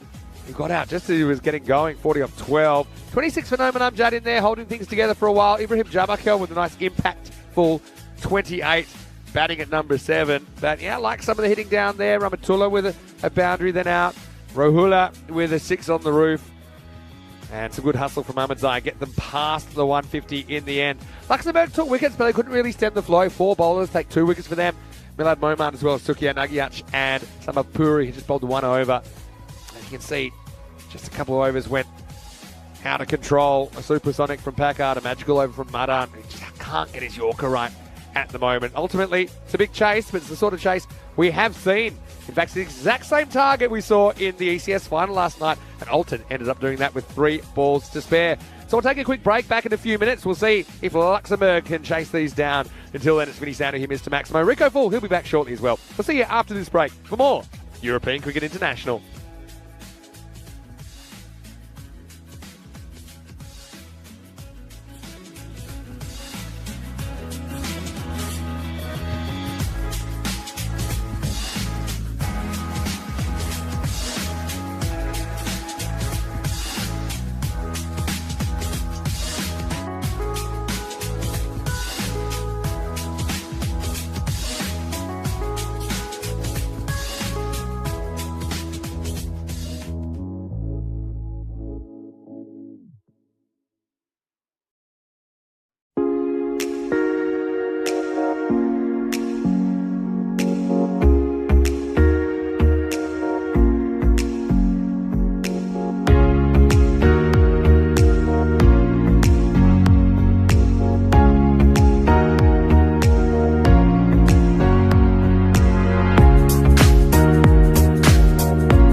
Hello and welcome back to St Gallen here in Switzerland with the Carbon Park in the background. We're at the Grundemus Stadium here for this European Cricket International, which is a three-team tri-series 10-over international cricket coming your way. And we're into game 3. We're into the second half of this game now.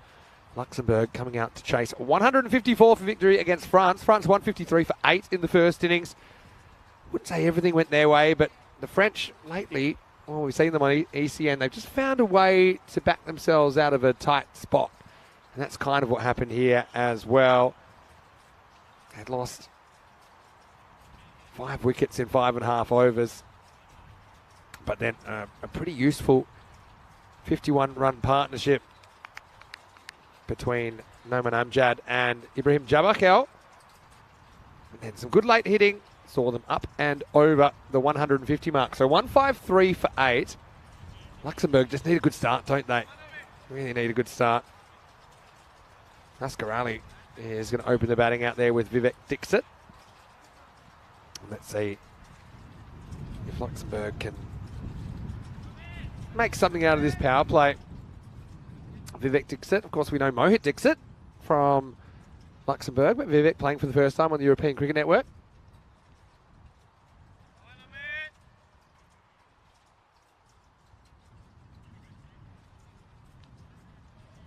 So Noman Amjad is going to ask some pretty tough questions of the openers. Running in now, 154 required for Lux. Oh, and the first ball's horned off across the line. And that probably goes for 4, it does. Well, what a shot first up. This is a ball that you might play a forward defence to in any other format of the game. But Asghar Ali just decides to play it on length and smashes it over square leg. I say smashed, probably wasn't the best timing, but with the pace on the ball from Amjad, it still runs away for 4. Oh, Amjad, I think he'd probably like that shot being played off his bowling. Let's see what he does next. Oh, bites back a long way, and Action Jackson behind the stumps. Can tell the pace of Noman Amjad by how far back he's standing. I don't think we've seen keepers standing that far back in the whole of this 2 weeks.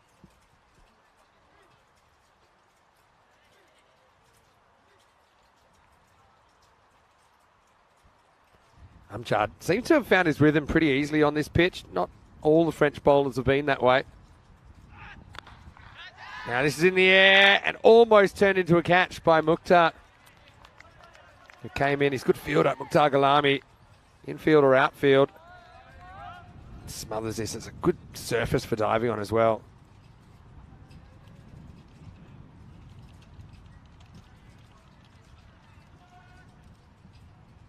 All right, Vivek Dixit. It's his turn. Vivek 4 off 5 in the first game. Goes back and punches off the back foot, no run. So you don't want to play too many defensive shots in the power play with that rate starting at 15.4 and over required. And if you're not scoring at that rate, it can spiral out pretty quickly in this form of the game.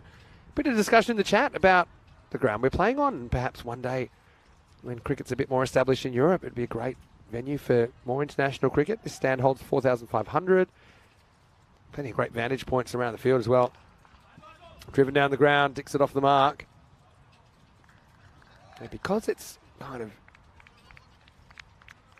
it's a depressed kind of location, so it's in kind of like a valley, and you've got a lot of elevated ground all around the ground, so it's ideal for viewing. Last ball of the over here. Oh, Asghar goes with it again. Almost finds the fielder, but not quite. I think this is going to be 4. So same kind of a shot, first and last, as Asghar bookends the first over with boundaries, and it's 10 without loss after 1.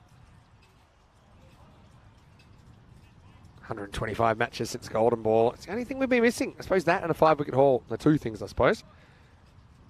And will we get a Golden Ball during this ECI?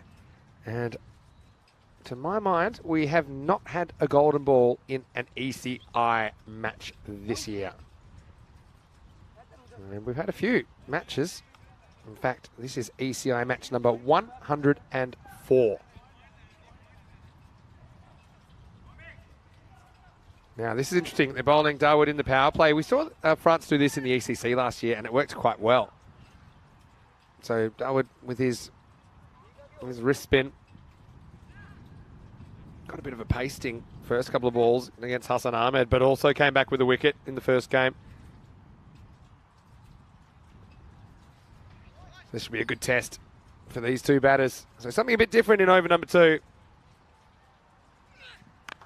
decides to just rock in and bowl a medium pacer, and it gets smashed to the boundary. Well, that's not really his game, Darwood. Certainly took me by surprise, but the batter was waiting for it and says, okay, you're just going to rock in and put no revs on it. This is what I'm going to do with it. Smashed it into the gap, 4 runs. Hello to Manav Nayak, who's in the chat. Hello, Manav. Hopefully you're well. Good afternoon to you as well. Hopefully everything's good in your part of the world. And this one springs off the bat. This has gone even further. Maximo! That's a top spinner from Darwood. Again, this is actually really well played to get so much bat on that, to make it carry all the way. And Dixit showing why he's at the top of the order. His first pair of boundaries in the series. Yeah, Manav, where are you watching from? Let us know. I've got to say, Manav did a great job for the Budapest Blinders in the recent ECS, where they won that series. So Darwood, not finding too much love out of this surface. Maybe he's not getting the same kind of bounce he'd normally get. Just seems to be coming onto the bat nicely.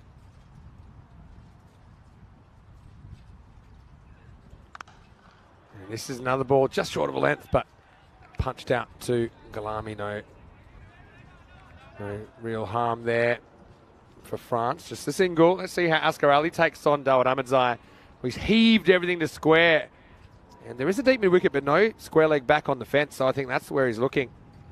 He just chops it straight into the surface, so no run. I suppose Ahmedzai, if there's a criticism of his bowling, maybe he's a little bit one-paced. So he doesn't really ever try and deceive the batter in flight. So he'd probably be a little bit more dangerous if he could draw the batter forward. And he's pretty much a Yorker. But he's a really good bowler. He's really fun to watch. Very expressive in his mannerisms as well. Yeah, but if you had that one that kind of just draws the batter forward, maybe above the eye line, I think it'd be another string to his bow.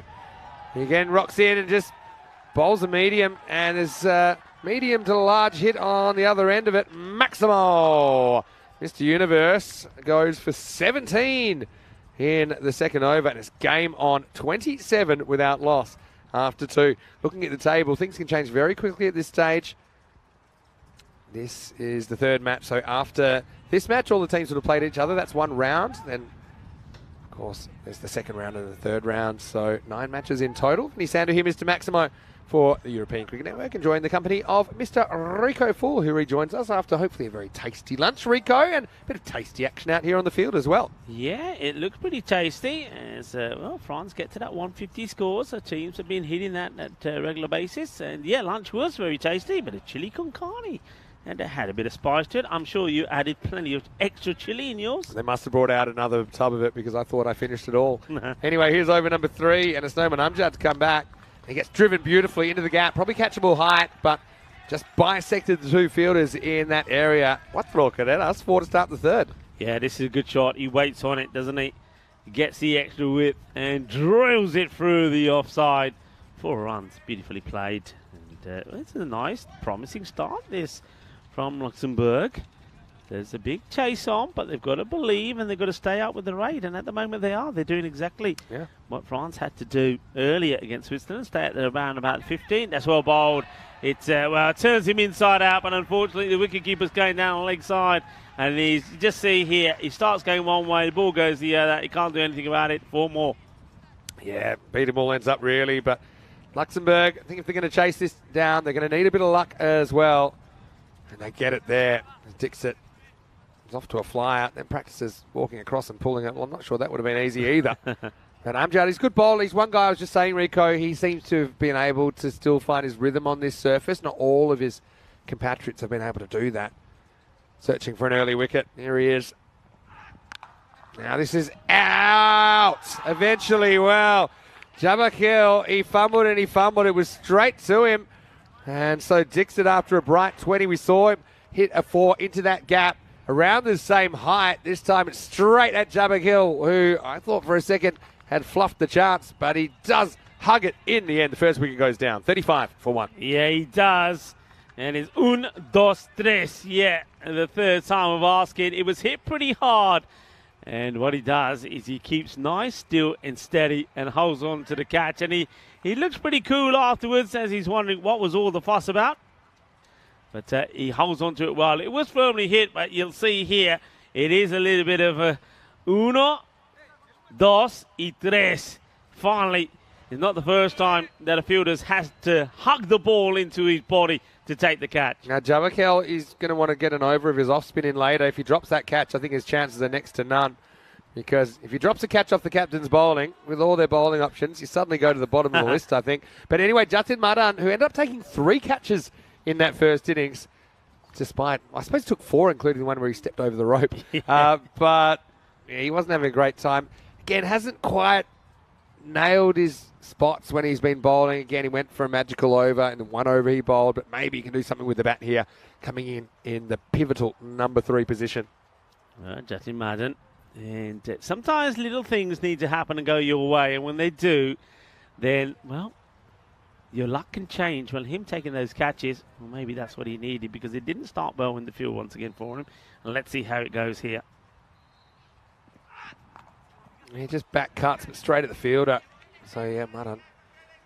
Yeah, we have seen play some mercurial innings at the Cardamore Oval.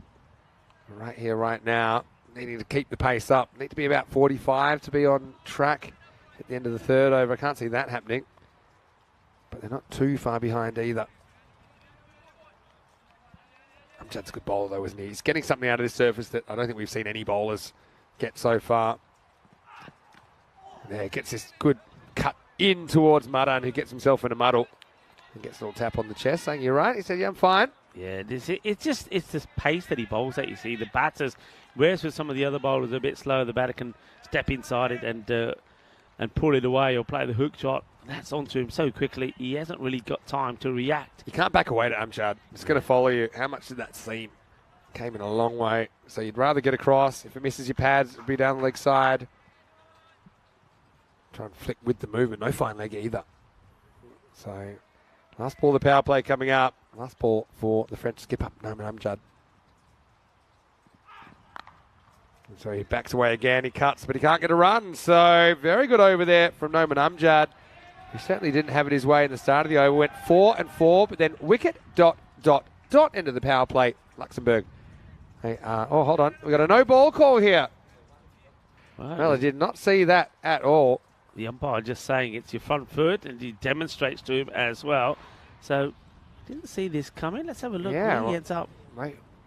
Yeah, it's a no ball. That's a good call. You can actually see the line behind where he lands. So, fair enough. Let me just rewind that. I was giving him the ... Well, I'll tell you what, the batter matter needs this, doesn't it? Yeah. Because this gives him the opportunity Step across. You can't be LBW. Step across, hit with the movement here. Don't try and fight it. If you're backing away trying to get funky, it's a low percentage option. He's already found Kanasane in the circle twice. Now, they shouldn't actually be moving this fielder anyway because it's a free hit, which is a rule which I think is a bit obsolete because who cares where the field is? Probably going to go over him anyway. Slow ball, and he gets blasted out of the park. Well, how quickly things can change. It's 7 off the last, not none at all, as Madan's off the mark with a Maximo. End of the power play, 42 for 1. Yeah, well, exactly. How quickly things can change. And, well, Jatin Madan, nothing was going his way. He was having a bit of struggles there with the bat. Then he gets the no ball, gets the license to go the full Monty, and he does. He nails it for 6. And just like that, everything changes. Life is starting to look a little bit more rosier. No single-figure overs, and it looked like he just bowled an over for 8. But then, because of the overstepping, there's a run for that, plus 6. Turns out to be 15 off the over. So no overs less than 10 in this entire match. Luxembourg, with that 6, they kind of keep themselves around the rate. Again, they want to be probably 45, 46 at the end of the power play, but certainly have an opportunity here to chase this down. France at this stage, they were 41 for 3. Remember, France didn't have it all their own way either. They lost some key players, but I'm really impressed with France's batting compared to when I first saw them in the ECC, where we'd see them battling to 70 or 80. But now I think there's just more batters that have had more practice in this format. And they're all actually of a similar standard. There's a couple of standouts like Gulami, for example. He's a definite standout. But there's probably 9-10 guys in the team that are all around the same standard. They can all hit. So they've got the confidence in each other to go for their shots. All right, now this is in the air, skewed up. Here's the outfielder's catch. Jabba Kill leaves it for his captain, and it's gone. And, well, again, that's not an argument the youngster's going to win, but Amjad takes responsibility and just shows young Jabba Kill, the number 34, walking away from me, walks away with the ball. Highway robbery, but the second wicket, 42 for 2. He doesn't even look at him. Look at this. He calls him off. Jabba Kill is saying, what are you doing, man? It's my catch. And look at the captain. He doesn't even make eye contact. He just says, I know what I'm doing. I saw the way you fumbled that last one 3 times. I'm not taking the chance. The thing is, poor Jabba Kill, he's basically in the cone of silence there. He's making his point, but he doesn't have an audience, does he? He's got the captain in front of him who's just taken a great catch running back. It wasn't really his catch. But everyone knows that the pecking order for high balls goes fielder, bowler, wicket keeper, captain at the top. Captain's the boss. Captain has that veto power.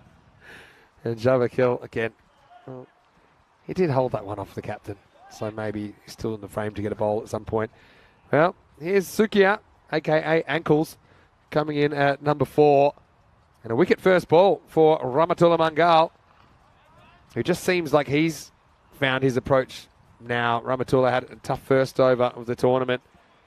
Rahmatullah is a really talented young player. Yeah, I'm looking forward to seeing this partnership develop, Madden. His fortunes have changed maybe. Sukia batted very well in the last match. Scored 20, but he plays some outstanding shots. He's a very classy player outside the off stump. So let's see how they fare. No run here. So every dot ball, even at this stage, the run rate required is going to take a hike, isn't it? It went from 16.65 there. And now probably jumps towards 17. Yeah, over 17 now. That's how quickly it can change. Yeah. Rahmatullah Mangal bowling very well. He's got a bit of zip about him as well. It's a good delivery, nice and full to the fielder. And, well, he could be in trouble here. He will be in trouble. Well, I said maybe his fortunes were changing. Well, I think he may have changed them drastically here, because I think he's going to be gone here. I'm sure he's gone. I'm sure he's gone. But look at the miscommunication here. He goes, yep, and then both players caught ball watching. Turn around. It's not even close, to be honest. So Jatin, he had a few bright spots, but he's going to end up on a downer. Again, why are you taking your glove off for this action, Jackson? I've got no idea. All he's got to do is catch the ball. I just think sometimes keepers, they have to be busy no matter what they're doing. But yeah, it's going to be a third wicket. And that one was avoidable for Luxembourg, but they lose. Jatin for 6. The score is 43 for 3. Yeah, well, Numan Amjad is a man involved in the action as well. Gets the throw in, but yeah, Jatin Madden, well, he just goes back into his crease, doesn't he? Even though he knows he's run up a long way, he stands there for a minute. I think he cusses and says a few words and then gradually starts to walk off. It's not been a good start for him. He's a classy player, we know that for Luxembourg, but at the moment he's feeling that the whole world is against him. It's just a lack of trust in each other's calls there. They're each doing their own thing. They weren't on the same page, and that's the result. Here's Ed Packard, who's going to drive the first one powerfully. Well, that's one of the shots of the day as well.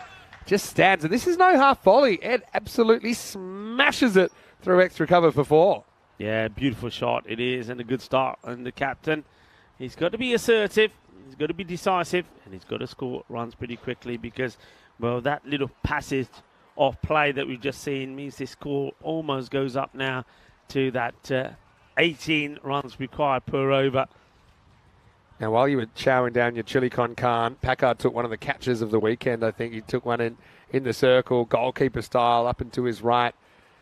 That was in the first innings. Now he's got the bat in his hand. He's going to drag this one into the gap. This is going to be 4 more. So the skipper coming out, and Edmund with a very good start. Back-to-back boundaries. Yeah, well, first one was outside of the off. This time he decides to go in between the two fielders there.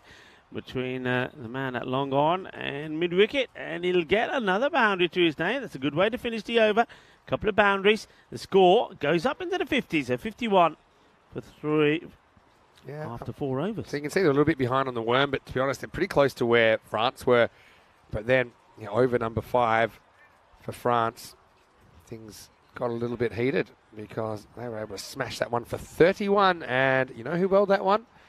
I bet he knows. It was Ed Packard that bowled that 5th over, 5 maximos. It went supersonic. Now, Ahmedzai's going to get another over. I don't mind this. You've got to keep bowling him. He's normally so effective, but I think he's lost a little bit of trust in his stock ball, and he's thrown in a couple of the faster ones, and they've just come on nicely. They've been smashed. I'd just like to see him bowling a little bit slower, if anything, and trying to draw the batter forward, maybe into a mistake. Anyway, Sukia will be facing up as we head into over number 5.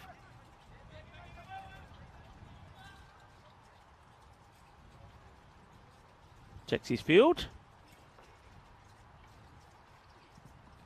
Oh, This could be out. Yeah, that's back leg, and Mr. Universe. He comes back and he's fired up. And his teammates have learned, just don't get anywhere near him when he's celebrating because he's dangerous. There's arms flying everywhere. But that, to me, looked dead as a dinner. I think it's crashing into middle on leg, maybe leg stump. He bent back leg on the sweep. Check it out in the replay. Yep, that is not missing. That's going on to hit. And Darwood breaks through 51 for 4. Yeah, it's not a good shot, is it? And I'm quite surprised at the shot selection here from Kamal Sukia. And when we saw him earlier, he played some nice shots on the offside. Well, there you go. There's the Laddu, and there's the celebration from Mr. Universe. Yeah, well, he's not done away with the celebrations at all, has he? Has Dawood Ahmedzai. And gets a breakthrough, and that's why you got. That's another reason why you got to stick with your bowlers. You know, just because somebody bowls one bad over, it doesn't mean to say that they've lost their form. I mean, any good player will know what mistakes they've done, and in fact, in the period of time that they're not bowling their second over, it's when they're thinking about what they've done and what they've done wrong, and they know what to do to put it right. So he's done just that. Good start. This is the quicker one. Kind of catches Puri off guard. Love this keeping from Action Jackson. Yeah, well, that's the name, Action, and well, you see it there. Good bit of action. And look at this. He's a natural right-hander as well. But sometimes keeping, you got to just improvise, and he throws it, gets it up, throws it, doesn't have time to transfer it. But yeah, the batter's safely home. I like this. In indoor cricket, we're always having to do crazy stuff like this. Action Jackson is all action. He loves keeping to Dawood Ahmedzai, but it is pretty challenging because of his little variations.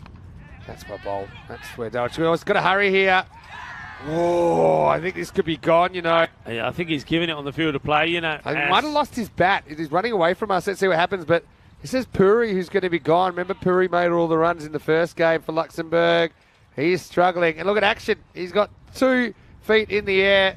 And that's a pretty good indication he's out, because even after the slide, he doesn't make the line. So that's certainly one where the umpire didn't need to go upstairs. I mean, I love in the dive for Puri. Puri, I think, does get, on merit, pushed up the order. But watch Puri. Watch the batter here. So he's diving, but he falls short first time. And then, look, he just tries to inch forward here. But by now... Yeah, it's not a freeze frame. It's actually where he ended up. He's basically a chalk outline there in the middle of the Grundemus Stadium. So Puri's run out for a golden one, and poor Luxembourg, they're finding a way to make a mess of this once again. As Puri, well, I mean, the dive had good downwardsness, just not enough forwardsness, to be honest. I've never seen a player plug. In indoor cricket, we dive all the time. There's always one person every year that, even with the dive, and often they dive from further out, and you normally have a nice slide there. Yeah. They'll go the full slide and just stop short of the line. And that's kind of what happened there. Is that when they haven't varnished the floor? Yeah, and so it's hilarious. Not so funny when it results in a dismissal. I wonder if indoor cricket you could have, have a kit with little ball bearings in them. So when you dive, you can just keep going. I'll tell you what some players used to do. Bit of Vaseline, and this had to be outlawed. Yeah, they would put like washing detergent, like dishwashing detergent, dishwashing liquid on their shirts. And they would. Seriously? People used to say to me, I was pretty good at diving. I got pretty good at it. Yeah. But do you want me to wet your shirt? I'm like, no. Why? Oh, so you slide better. I'm like, no, I don't think that's necessary. Oh, he likes it. I think it's not out, though. We'll have a look at it. It's quick hands, though, for him. So, okay, you're a smart guy, Rico. Why do you think it's a bad idea to have dishwashing liquid on batters' chests as they're sliding? Well, I get the feeling that you're going to be running on that afterwards as well. Exactly. So then you've now got basically a slip and slide that you're placing on.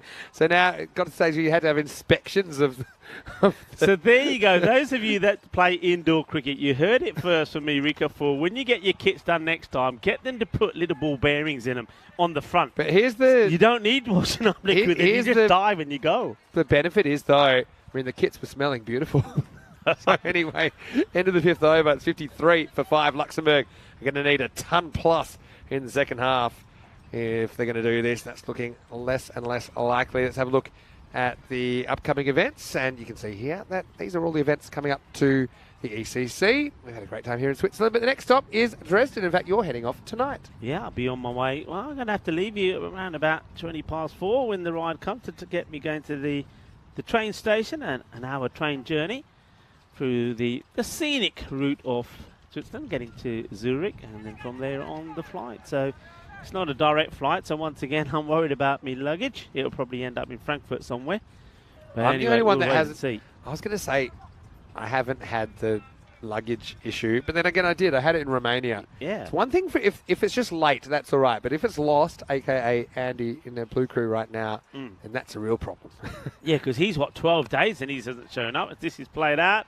Chase is on. Will they stop it? Will they not? No. Oh, well. Oh, wow, this could be nasty. He could have hurt himself here, Vinny, because he slides on his right foot. And if that ankle twisted, I mean, he's holding his head. So I think it's more watch the foot. Yeah, it's more the head impact to here. And he's that step there because, yeah, it's a proper wipeout, isn't it? Because that isn't mowed as close as the stuff the other side of the rope. So it's that first step over the boundary. Him and Amjad, I mean, you could write a book on their relationship through the first 5.1 overs. Hopefully Ibrahim's all right. So, yeah, nice soft surface if you are going to bang your head on a ground. I'm glad it's this one and not some of the other grounds we've seen this year on ECN.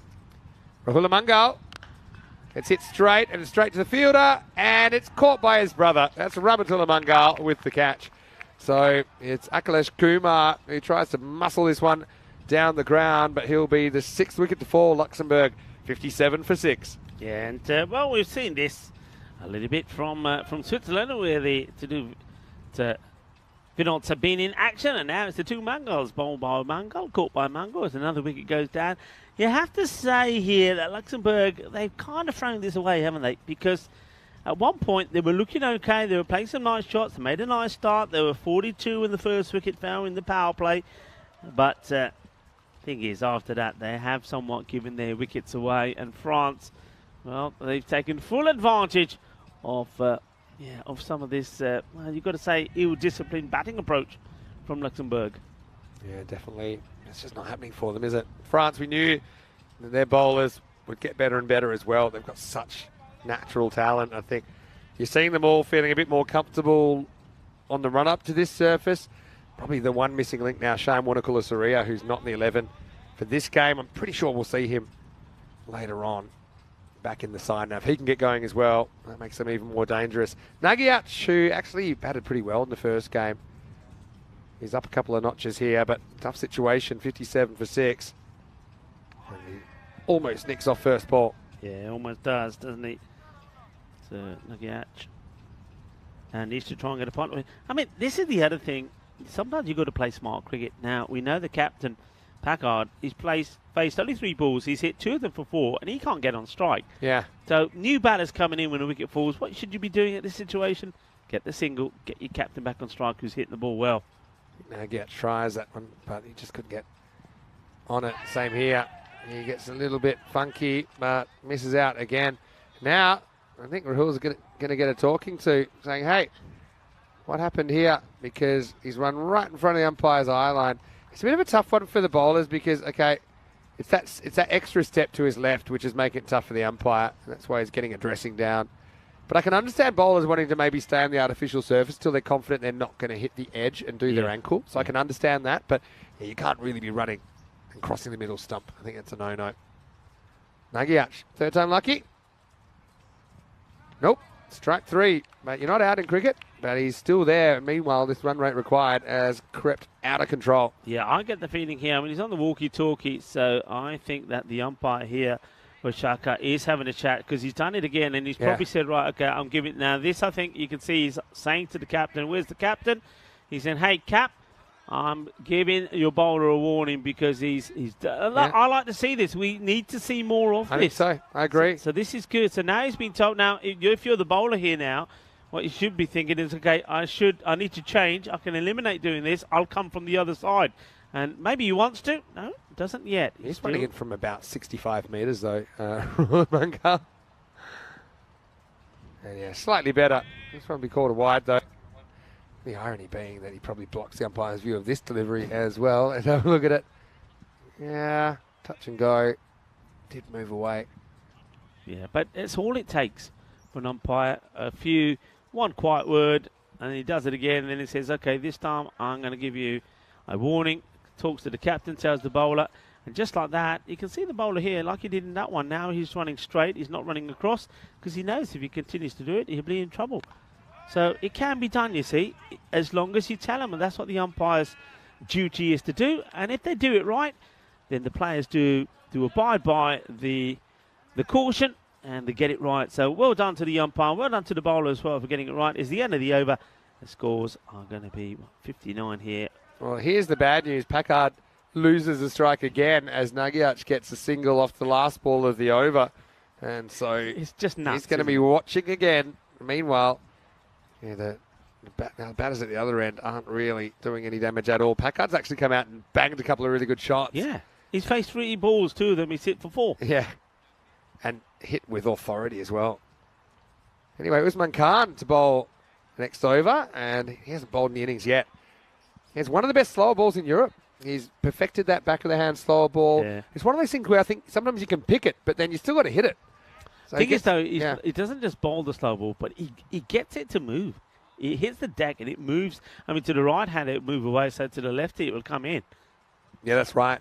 So he gets a fair bit of leg break on it, despite it coming out of the back of the hand. It's just the kind of overspin and a little bit of right to left spin. Anyway, let's see what he does to Nagiac first up. Does he establish the fast ball? He does. Nagiac pulls.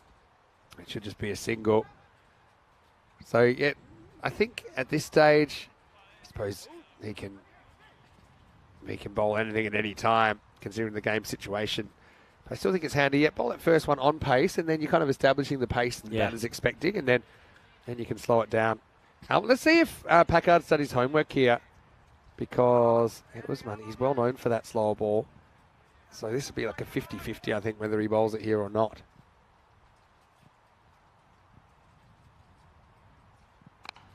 This isn't the slower ball, but it might be a wicket anyway. Rahulak comes around and takes the catch. They generally field pretty well, France. And the thing about them is they're really good at getting to the ball quickly. So the reason this catch is made to look so easy is Rahulak, he finds the drop zone. Look how quickly he gets there. And then he's barely moving by the time he wraps the hands around it. So Packard, well, he went cold, and now he's just going to have to go just the 2 fours for the skipper. And it's 60 for 7. Yeah, good catch, isn't it? And like you say, it's all about getting there early, getting there quick, and then giving you plenty of time to get a good balance to take the catch. And he takes the catch. So, well, the captain finally gets some strike has to go. And now, well, we've seen this before, really, haven't we, from Luxembourg when they've lost a lot of wickets. And it's the tail enders that come together and have to try and, well, if anything, try to make it look respectable. Yeah, it was mad. Just has that knack of picking up wickets and slowing the scoring. Oh, it's an excellent slower ball. Yeah, just have a look at this. This is kind of the batter's view. So, you watch him come in, and then you can see it comes so far over the top that, especially if you're new to the crease, maybe you don't pick it. Yeah. It's not like a leg break where it's around the wrist. It just comes straight over the top. There's another one. I think this one sneaks in as well. So he's bowling really well at the moment, Usman. Had a very good Valletta Cup. You can see he's just got all those skills for a limited overs bowler. Yeah. And the beauty about it is, like you said, you can't pick it. It doesn't change his action at all. Now, pace back on. And this will be a single, but it's only 2 for the over as Luxembourg fall further behind. 7 overs down. It is 61 for 7. Let's have a look forward to what's coming up next. Switzerland, Luxembourg. It's the start of round 2, so match 4 is on the way. Switzerland winning the toss and electing to bat first. So kind of bucking the trend the last couple of games. Captains wanting to bat, make first use and put the team batting second under pressure. Lasanka Gayan comes in for Switzerland, and we didn't see him in the ECS because his club wasn't part of the ECS 11 this year. Osama Mahmood comes in, which surprises me because I thought he was going to be out forever with that finger, but he's back and he joins his brother in the lineup. Stay tuned for that one coming up in around about half an hour's time right here on ECN. Yeah, well, that is a surprise because the news that we heard, and I was speaking to him myself actually. Has he just cut it off? And he told me he wouldn't be playing. So he's definitely not listening to what the doctor's telling him, is he? I don't know if you've seen that movie Happy Gilmore with Adam Sandler when he gets hit by a spectator's car and the doctor says, "There's no way you can continue to play." He says, "Well, guess what I am?" The doctor walks up saying, "What would I know? I'm just a doctor." There's a bit of that about it. Anyway, here's Rahula coming back. France got this on toast. Luxembourg struggling to go with these two teams at the moment. So far on day one. This is another swing and a miss. A little bit worried for where Rahula's landing though. Right on the edge of that surface. You want to get a bit closer to the stumps, I think.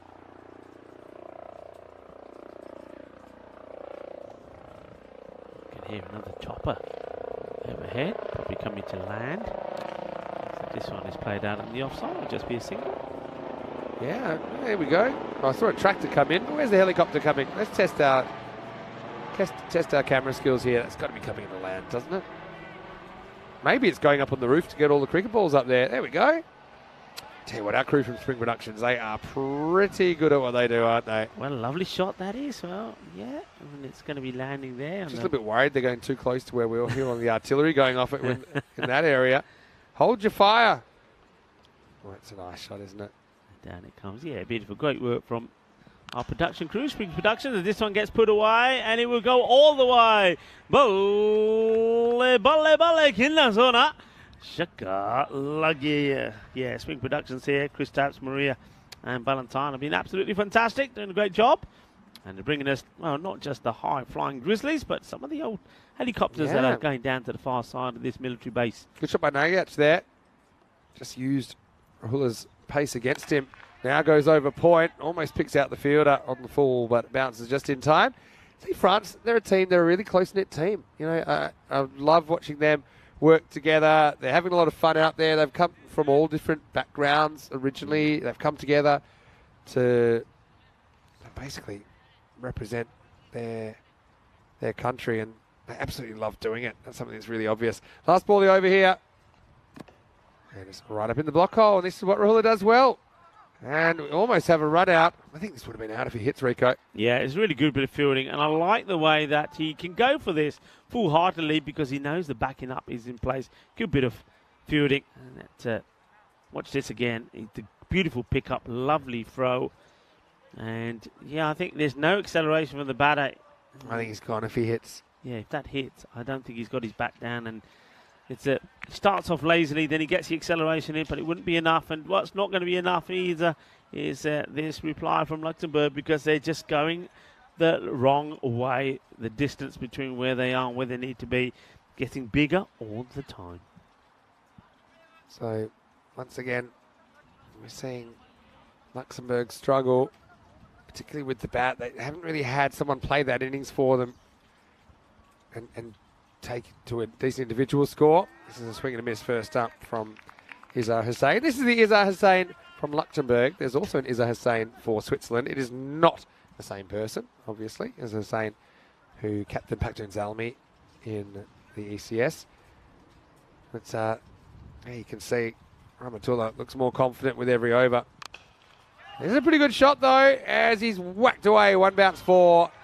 And Hussain has his measure. That's a nice little highlight for him into the gap. Well, it is. Well, he's keeping the Izzar Hussain name going well, isn't he? Because I think Izzar Hussain from Switzerland would be pretty happy with that shot as well. Nicely played. There's a few more people well, coming down and having a look at the action and think, well, what's this cricket we're hearing about? Let's come and have a look. Yeah, you're more than welcome.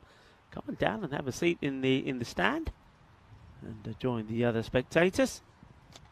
Doesn't, well, I'll tell you what, the batter is a bit of a spectator now as well. Well, Izzat Hussain, after hitting a boundary, now gets his stumps knocked over as Ruhula Mango and sees his brother Rahatullah Mango knock him over. That's his second, 2 for 13.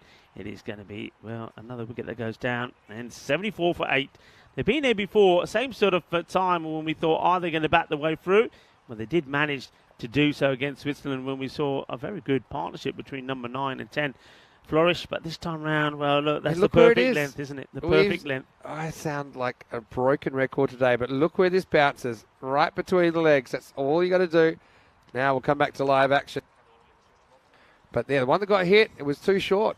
It wasn't short, but it was too short because it's not quite a Yorker. Now, we see a wild swing out there from Milad Momand.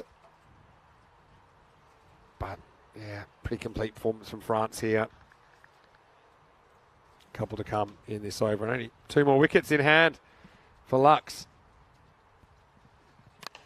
Oh, shot. But is it going to be out? Probably. Yeah, Usman will take it with no fuss at all. It's a duck for Momand. And Rahmatullah Mangal has 3 now. It's 74 for 9. Yeah, it takes the third. He's got still a ball to bowl in his spell. Well, there's a catch taken. He's pretty happy about that, isn't he? And it will be, unfortunately, a duck for the outgoing batter. And as we see, number 11 is Rupesh Bingu making his way out. And Bingu is probably thinking, what am I expected to do here going in at number 11? Well, Bingu, there's always a chance to make a little highlight for yourself as well, he joins the batter who's out there. Seems to be hobbling in all sorts of trouble. I don't know what's happened to Maniac, but he looks to be in a bit of bother. Look at him, Maniac doesn't look comfortable there at all. It's no good. I don't know if he's running the side of the pitch or something like that. Anyway, last ball of the over. Also last chance saloon. As Nagiach is going nowhere. And it'll be blocked out by the keeper. Bingu, nice to see keeper batting 11. Player after my own heart. 74 for 9 after 9. Yeah, just look at Maniac walk here. I don't know if we can get a close-up of the batter walking to the other end. But he's using his bat like a walking stick. He is in serious trouble. Now, remember, they're relying on him to bowl in the remainder of this series. And he's probably a key cog in their bowling department. So this could be concern for them. Yeah, that's bad news, isn't it? That's real bad news if that's the case. Rahmatullah Mangal 3 for 13. But he's got some good company there. All 5 bowlers taking a wicket. This is a good opportunity. I think I'd bowl Ibrahim Jabakil now just to give him an over. Come into the side. It's just think given the game situation. But no, they're going to give an over to someone else. And I think it makes sense to give this guy a bowl as well. Pirakajan Pirabakara. And he's kind of their backup seamer. He's making the 11. Yeah. Can bat a bit as well. But he's basically their 5th seamer. So he's going to get an over here in over number 10. Probably not quite as fast as the other 4, but he does move the ball around a bit. He starts with a bit of a cutter, and this is going to get away from Usman Khan. Just skates off the surface, and well, Pirat's probably saying, hey, what about me? Comes on, and this should have been 1, instead it's 4. Well, he ends up eating a bit of grass as he gets up there. Usman already took one on the ankle, remember, off his own bowling. Yeah. When even his trousers snuck up. And yeah, we'll get the magic spray back out there because that's almost the exact same spot.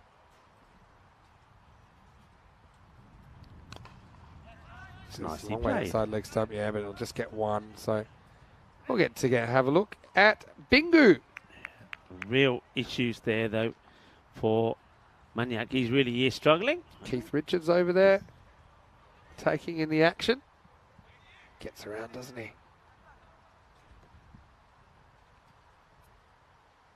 Right, see if Bingu can get a run. Yep, that'll do.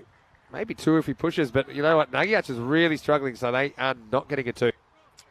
Yeah, he is struggling a lot. They're definitely an issue here, and of course, the longer he's out there, he's not making it any easier. Just watch the running here now. Nagiach is there, by the way. There he is, but just have a look. Yeah, I think you can draw a line through him for the rest of the day, the way that he's walking around it, even though he does bowl spin. But I get the feeling you must have been right. At some point, he must have run on the edge. That's my guess. Of the pitch and twisted it.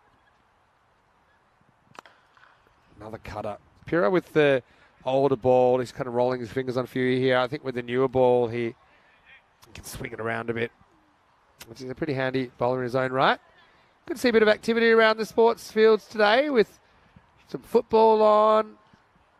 People of all ages getting involved. Yes, a tremendous setup here. Of course, we have lunch downstairs. There's the football stadium. Oh, that's a lovely shot, and that's nicely played by Bingu.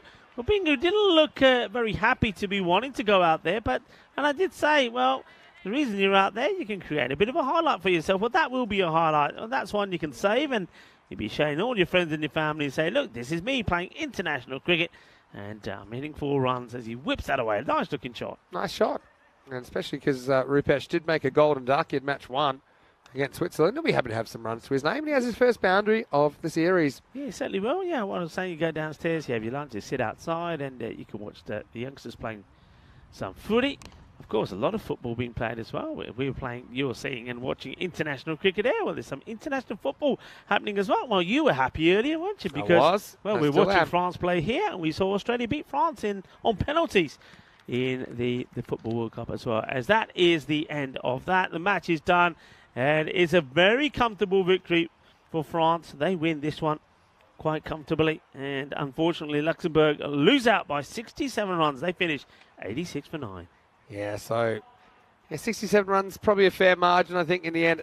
Again, Luxembourg, they battle out the 10 overs. They're not bowled out, but they essentially have any chance of victory removed with a few quick wickets. Again, no one stepping up, making a score that's more. Tixet made it to 20 there. He looked dangerous, but then he found a way to get out. It's an optimistic start, wasn't it? As Asko came in, he took on Noman Amjad, took him on head-on, really, taking a few risks along the way, but Luxembourg, certainly in the first part of this innings, they were matching it with France. Yeah, they were. They were mixing it up. They were going well. I mean, you said it. They wanted to be around about the 45 mark at the power play stage. They got to 42, thanks to a big hit at the end of that over from Amjad. So it finished 42 for 1, but then it was that over, wasn't it, from Ramatula Mangal, where 2 wickets fell, and after that, they never really recovered. Yeah, that's right. And so I knew that the French bowlers would be better for the run. This was a bit of a disaster, wasn't it? There's no real trust or communication. This can happen at the international level when you're batting with guys that you haven't actually played with a whole lot at the club level, and I think that might have been the case there. And I've got a feel for Ed Packard here. Played 2 cracking shots. Couldn't get the strike back. This was Plum LBW.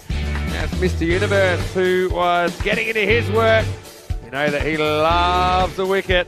And then even more trouble. It's the dive that wasn't from Puri, who gets oh so close, but he finds himself stuck on the wrong side of the border. He was run out. No need to go upstairs despite the late movement from Sambhav. And, well, the biggest problems France were facing weren't even on the field. They were off the field as Jabakil went down, much to the chagrin of his captain, Noman Amjad.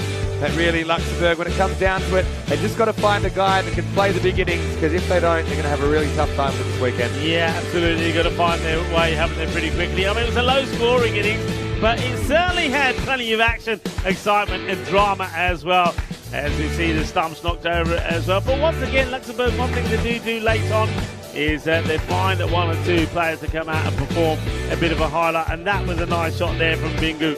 Whips it away, gets runs, but the concern for Luxembourg will not be just with their form, but I think there will be that there with the batter, who certainly seems to be in a fair bit of trouble with his ankle, Mainak. Yeah. He doesn't look good, so we're going to have to find out more on him. But as we have a look at that scorecard, well, that doesn't look too good either. Yeah, well, 20 off 8, the top score. Dixon did play some nice shots in there. Look, there are some positives. Askar Ali came out, took the bowling on, but nobody able to face more than 11 balls in the innings, and that was kind of as things were winding down. But, I mean, yeah, someone like a Dixon, someone like an Askar Ali, can they go? Can they make a 50? Can they make more and set up kind of something 130 plus? Also, Luxembourg, maybe I'd like to see them batting first and not having that pressure of chasing. We'll see them, of course, in the next match as well against the host Switzerland. 3 for 13, Ramatullah Mangal bowled pretty well, but lots of bowlers having success in there. We had Noman Amjad as well as Ahmed Zai, Rohullah Mangal and Usman Khan chipping in with a wicket each, and Pirabakaran also got an over in there, which is a positive. So we'll take a break, and we're back in around about 15 minutes, take you into match 4. Can the Luxembourgers get on the board? It'll be a tough task. It'll be Switzerland batting first in that one. Until then, it's Vinny Sander here, Mr. Maximo for ECN with Rico Full, and we'll see you very shortly for more European Cricket International.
welcome back to Switzerland. Time for the fourth match of the day. So all the teams have played each other now. We're kind of into the second round of matches. And we'll start here now with match number 4. It's a rematch of match 1.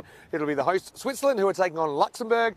I've got a bit of toss news for you that the Switzerland side, they've won the toss and they've elected to bat first. So I think Ali Naya probably came into the day wanting to bowl first, but he thinks that his batters, they're going so well, why not get out there, put a big score on the board. Certainly they've had Hassan Ahmed giving them some great starts up there. Idris is another player that we're likely to see at the top. They might make a few changes. Hassan Mahmood is one guy I'd like to see maybe get an opportunity a little bit higher, see if they can get him going. For Luxembourg, well, they had a bit of a shocker with the bat. They lost 8 quick wickets in match 1. They won't want that to happen again, but we know that they've got a lot of raw talent in there. And I think every match they play, they'll adjust to these conditions a little bit better. Rico Full, well, hope you enjoy this match, Rico, because I believe it's your last before we get you on the train and then the plane to Germany. But right now, I can give you the toss news here in match 4 that Switzerland, they've won the toss and they're going to have a hit. Thank you very much, Vinny. Yeah, that's right. After this match, I'd have to make my preparations to say goodbye. Never nice to say goodbye. But the thing is, I know that someday I'll be back, and also looking forward to seeing the teams and the players and some old, and also make some new friends there in Dresden, in Germany, where I'll be in Dresden, of course. And after 2 weeks in Crefeld as well, Charlie Hunt will be joining me in Dresden. Looking forward to working with Charlie again, and I no doubt that you'll all join us for that European Cricket Series there in Dresden, Germany. This one, well, it's almost like we're going back in time here, all the way back to match number 1 of this European Cricket Internationals, where Switzerland took on Luxembourg, and it's the same result in the coin toss, where Switzerland will be having a bat first, and they'll be looking, I think, to go and do the same as what they've done in the first 2 matches. They scored 162 against Luxembourg in the very first match. Luxembourg were 103, a victory by 59 runs. They scored 151 against France. France did a bit better in reply, falling 17 runs short, and I get the feeling here they'll be looking perhaps to go even bigger than the 150 this time, maybe looking to get to that 180 mark, who knows. Luxembourg, though, they need to turn things around. Their bowling hasn't been bad, and I really have liked the look of Milad Momand. He has been good, supporting that luminous green headband. Let's see how he gets on. When he gets the ball right, when he gets it full, he has been knocking the timber over. The issue has been with their batting, but first, they've got to focus on trying to restrict Switzerland to not too big a score. No ball to start. It hits the edge of the pitch, and it could go all the way. It will go all the way to the boundary. Now that is going to be, well, one no ball, and that'll also go down as 4 byes. So it's not the ideal start. Just drags this too wide, does the bowler Momand. Idris Huck is the opener. No change from the 2 batters, and Hassan Ahmed, who has remained in awesome form here in Switzerland.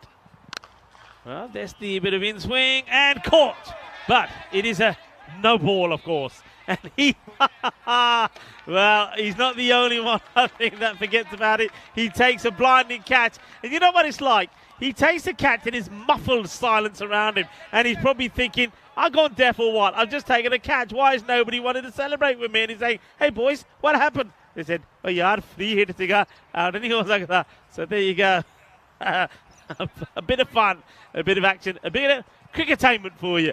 As bowler comes in, Momand now to bowl to Hassan. Hassan has to block this out. He wants to take on the fielder, and he will win as he gets there and takes a single.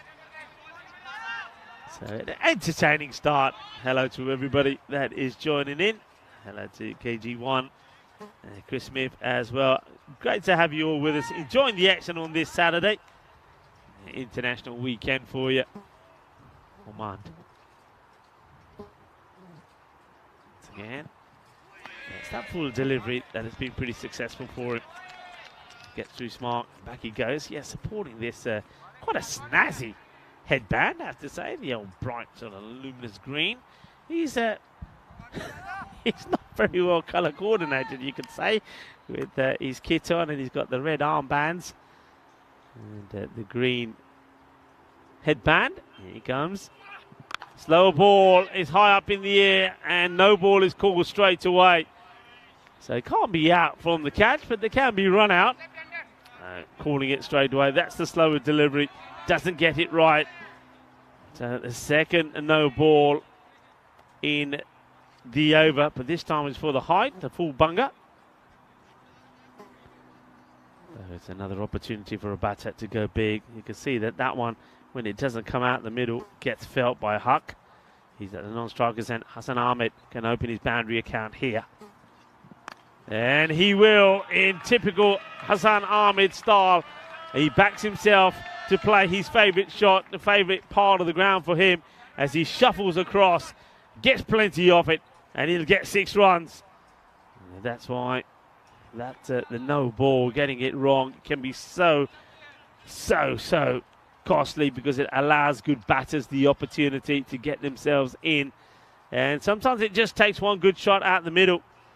And Hassan Ahmed, well, he's not a man that you want to be giving that invitation to, because he's been in such good form already. 260s he scored in this series, backing up with over 500 runs he scored in the European Cricket Series. This one is down the leg side. It's called a wide. So having a few issues getting the line and length right here is Momand. So way down the leg side. Milad Momand. As I said before, when he gets it right, he can be pretty clinical. Loving the old backdrop there. The European Cricket Network big banner going right the way across. So bowled. He wants the single. Well, Hassan wanted it, but he didn't quite get the response this time from his partner. As Idris Haq says, nope, stay put. Well attacked by the fielder.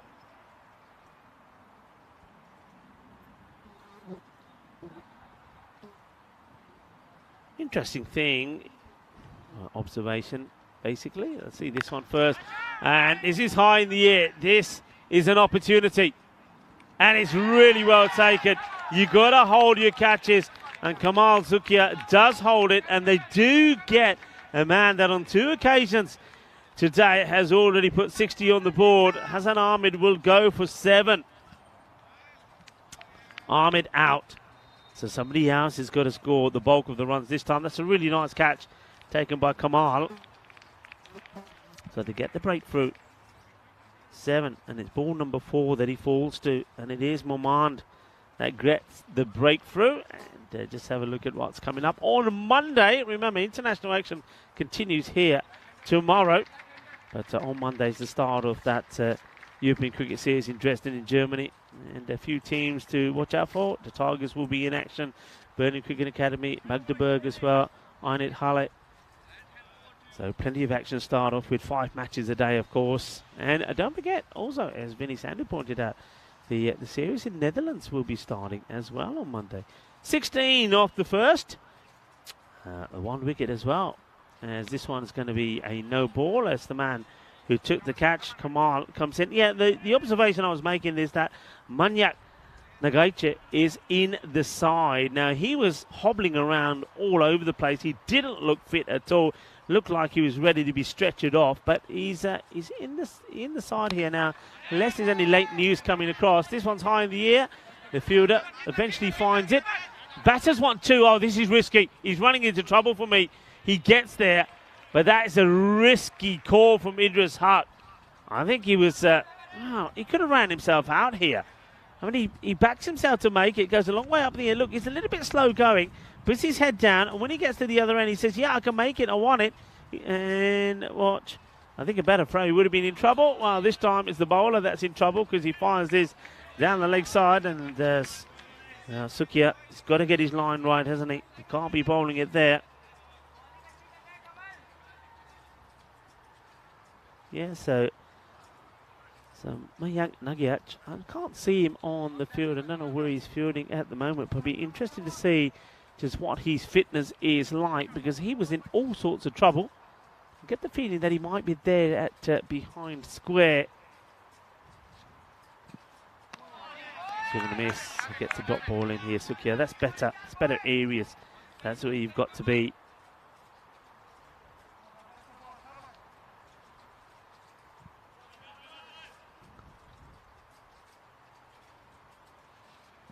Huck hits this well, and this will go all the way.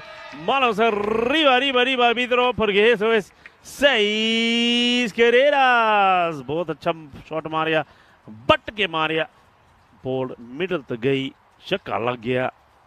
And that's what the Swiss have been doing here in St. Gallen. The batters have been having fun. They've enjoyed themselves. And chance. Oh, it goes down. It's quick, it's fast, it's spicy. The wicketkeeper. And it's Akhilesh Kumar puts his hand up to say, yeah, I'm sorry, but this goes pretty quick. He needs to take this.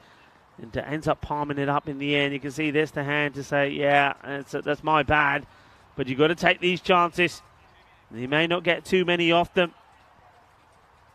So Idris Huck, he gets dropped. And now we're going to see Usama Mahmood for the first time. And remember, we're quite surprised to see him out there. We didn't think that he was going to be fit enough to play because of that injury to his hand. And when we saw him batting last time in the European Cricket Series, he was predominantly batting, or maybe the correct word is hitting the ball one-handedly, because every time he hit it, one hand would come off because his left hand is the injured hand.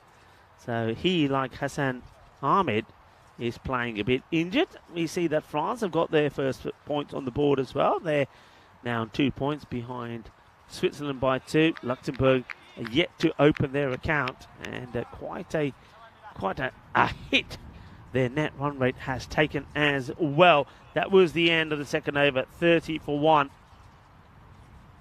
And Minad Momand will continue. He's bowling to Idris Huck. Huck swings. It's going to be a bit of it now. This is the... See, just there now, you probably didn't see this on your camera, but that man there, for me, shouldn't be on the field.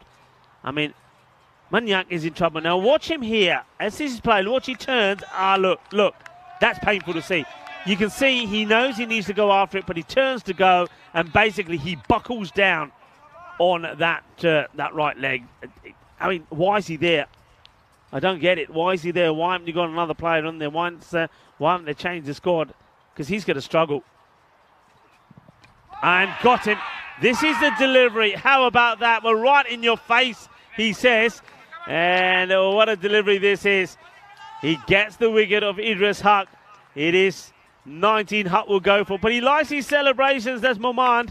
He gets it right. Now, when he bowls this, he's been successful. That's the third time this delivery has got a wicket for Momand. So when he gets it right, he can be deadly. And look at the celebration. Once he knocks him over, look, he's running right at him, right in his face. So how about that? What about that one? How did he miss that? Just have a look here at Manyak. And well, he doesn't move. He says, I can't move. I'll just stay here, boys. I'm not going to celebrate with you. But nicely done. Another wicket goes down. So both the openers back in the shed. It's not often that you say that about Switzerland because their openers have been pretty good. But once again, is Momand that gets the breakthrough. Well bowled, 2 for 16. He certainly has been a joy to watch. As now we see Izhar Hussain come out. This is Izhar Hussain who's playing for Switzerland, by the way, because there's 2 of them on the field out there now, because don't forget Switzerland have got a Izhar Hussain as well. So the 2 Izhar Hussains out there. But the number 43 is Izhar Hussain from Switzerland. And he's one guy that you just don't give him the opportunity to play on the onside. If you do, he punishes you. Around the wicket, Momand now to the left-hander, Usama Mahmood.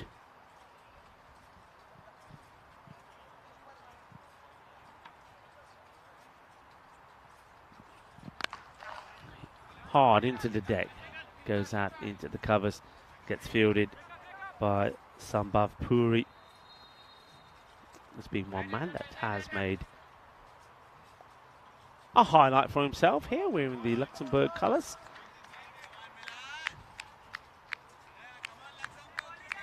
Two balls to go in the spell of Milad Momand. He's taken 2 for 18. Can he get another? Bowling to Hussain. Firmly struck down the ground, and that's 4 runs. It's a beautiful shot. And I know that he characteristically likes to play a lot across the the leg side. He likes to go square and cow corner, but this one is a lovely on drive, beautifully played. Once again, there is a fielder there. Vivek Dixit doesn't have much to move to get close to this, but it goes so well, so quickly. Lovely shot. First boundary for Hussain. And now, well, that's more like it. That's his areas. You drop short, slightly short. He gets low so early. Watch how quickly he goes down, goes low, gets right under it, and then he gets the swivel in. Oh, he goes as that ball goes to the boundary. So 2 fours to finish, and the end of the power play. 3 overs in, 44. And that's one thing that Switzerland have done all the way. So even though they have lost sometimes 1, maybe even 2 wickets in the power play, they've always managed to just keep it going. I mean, that's healthy, isn't it? 16 and 2 lots of 14. 44 for 2.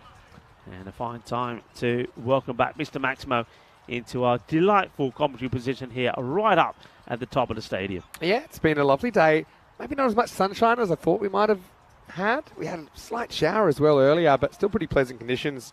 Currently, it's 27 degrees, so a bit humid if anything. Now, we're going to see new bowler for Luxembourg. It's Sarir Shah who's into the side. Let's see if he can make an impact here. When did you have the shower? I must have missed the shower. Yeah, I think you were having lunch downstairs. Well, I can tell you this. If it rained over here, it didn't rain the other side. Because I was sat outside watching the football. Building blocked it. Having me lunch, yeah. Well, obviously. Maybe it was while you were going down the stairs. I don't know. It was a pretty quick one. Well, maybe I've been a bit concussed after breaking another chair in the commentary box. This one will go all the way, just out of reach. But it's manos arriba from the arbitro. A little bit of a mini chopper here from the batter. Well, I think it's almost like an emergency landing for the chopper because we know Osama Mahmood, he does have that injured finger, so he pulls it off the bat. It was a teaser for the fielder, wasn't it? Maybe he could have got a hand to it. He swung and missed over the boundary, and that also brings up the 50 for Switzerland. Not good areas here, and he's lucky to get away with this. As it's Sarir Shah. I think it's the first time we've seen him with the ball, so a slight change here from Luxembourg. What are your thoughts on Maniak there? He is obviously struggling. I can't believe they're he's literally trying to wring his 2 overs out of him with the ball, but he's not going to deliver anything in the field, and he cannot really bat anywhere but 11. Chance goes down, and Moman, who is he's such an aggressor, isn't he? He plays the game hard. He expects high standards, and he puts this one down. He is going to be filthy with himself. Yeah, it's a regulation chance, really, at this level. It's above his head, but he gets 2 hands to it. So Mahmood gets lucky and gets dropped on 7. Yeah, Moman, you'd have to take these. The chance goes down, and the batters rotate, so it will be Hussain. He goes back on strike. I'm surprised they're actually I'm surprised at this fielder, Hussain. It's almost like they haven't watched him batting. Because there you go.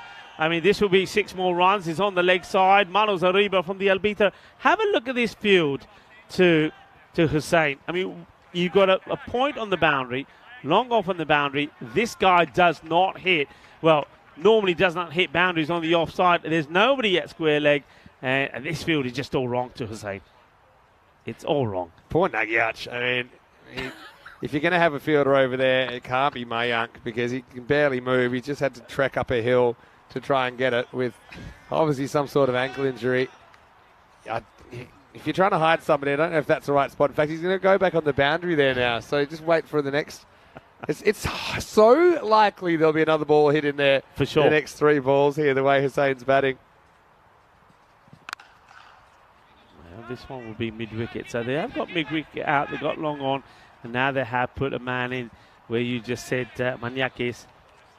So he reminds me of, remember that game Test Match when you put your fielders and you ironed out you had that little catching thing between their feet.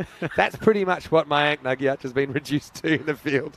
He's only good for a ball that comes directly at him. He will not be moving. Couple to come here in the 4th over. I think there's bat on this. I think that's probably what the umpire is signalling. And yeah, there's no other signal. Leg side anyway. I don't think it's particularly close. Checking out the replay. Yeah, it's always going down leg, but there's a fair bit of bat onto it as well. Well, I say that. I thought that's what the umpire was signalling. He then goes on and signals leg by, so I'm totally confused. But it was certainly going down the leg side anyway. I'm sure I heard bad on that, you know. Yeah, for me, I thought maybe just clunked into the pad, hit the edge of the pad, so it wasn't really a dull thud. But anyway, let's see if Sharp can come up with the goods here. They have lost their opener, Switzerland, but still going at a fair pace, aren't they? Down the ground, and this will go all the way. Bolle, bolle, bolle. Ginnasona.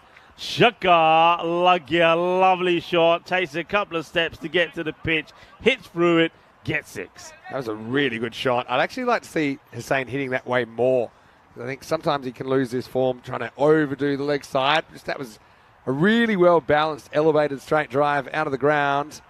And so 66 for 2 after 4 overs. Tracking on at 165 pace at the moment. So even when they lose their openers, there's still so many players ready to come and pick up the pace. They bat deep. Ali Naya listed at 8. Remember, he's made runs at Karchma before. Got Lasanga Gayan, who is into the lineup. He'll do the keeping. And now, okay, here's Nagiach, who's basically a statue. He's going to bowl his 2 overs. The thing is, because he's come in with an injury, he can't just bowl his 2 overs and I want to know how he's get off the field. I want to know how he's going to swivel here because he's coming through the umpire. So he's going to have to spin his whole body around. It's a sprain. It's not a... Yeah, you wouldn't think it's like a broken ankle or anything like that, but it's certainly uncomfortable. All right, over to you, Nugget. Gets whipped away, but he doesn't show any signs of discomfort when he bowls that one. Well, at least he's not running in from 30 yards, you know, sending down left-arm thunderbolts. Nagiach is a good bowler. I've got a lot of time for him. Got to say, he's certainly brave. Players never want to miss out. That's players true. Will beg and plead. No, I'm fine. Well, look at Usama who's out there. Yeah. I mean, we didn't think we were going to see him at all. Yeah. That's a good We got a guy with observation. 1 ankle bowling to a guy with 9 good fingers. Welcome to ECN. Anyway, so it's Hussein on strike now. Yeah, doesn't get to the pitch, does he? You can see this is what the bowler Nagayach is trying to do. He's trying to draw the batter around. He's trying to get the wicketkeeper involved in the stump hit. If not, the miss hit from the batter by not coming out. That's the plan. That's where he's trying to pitch this ball. Firmly hit. And it's well fielded by the fielder. It's one of these where you've got to allow the ball to hit you. That's the only way you're going to stop it. You've got to become a human wall. And Asghar Ali Khan does exactly that. Yeah, excellent fielding. Really good fielding there. It was an awkward little hop for him. Awkward distance in front of him, that bounce. And this is catchable, you know. And, oh, well, I don't know. I think this is where you got to time the jump correctly. He doesn't. I think he stays flat-footed. He's not able to get off the ground. And as a result of that, I don't think he makes the best effort that he could. Well, the reason he doesn't jump is he's worried if he jumps, he might land over the rope. And he was probably right, Sukiat, to be honest. So he's hoping he can just keep his feet grounded. That way, if he takes it, he takes it. He doesn't have to worry about landing. But it works out pretty badly for him. Goes for 6. Now, this just misses the leg stump. It'll go away for what I think is going to be called a bye. It is. And so Luxembourg have removed the openers. They've also kind of made a meal of a few things as well in the first 5 overs of this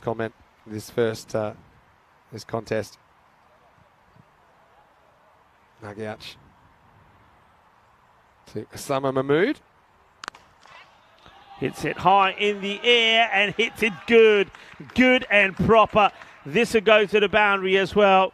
And the score moves on to 85 for 2. So despite losing both their openers, they're going well. And it's another opportunity just for, well, the Swiss batters to just go on and pile on the misery on Luxembourg at the moment.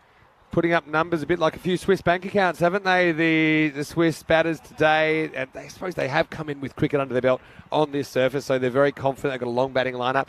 Luxembourg, I mean, it's a tough one for them. They're going to play 3 games today. This is their 3rd game, so I think a bit of fatigue probably creeping in. It's not like they've had a lot of success to keep the buzz going. They're finding it tough, but I suppose you just got to start somewhere, start taking some of these opportunities, start making a few opportunities, and then maybe we'll see a slightly different Luxembourg side. Yeah, I think we also don't know how much cricket they've played lately as well. So I don't know if they played a lot of cricket. I'm not sure what how the season is set there and what the weather's been like there. So yeah, they might need to play a few more matches and they start to get going. All right, are you ready for an amazing moment? Because it's Izzah Hussain to Izzah Hussain.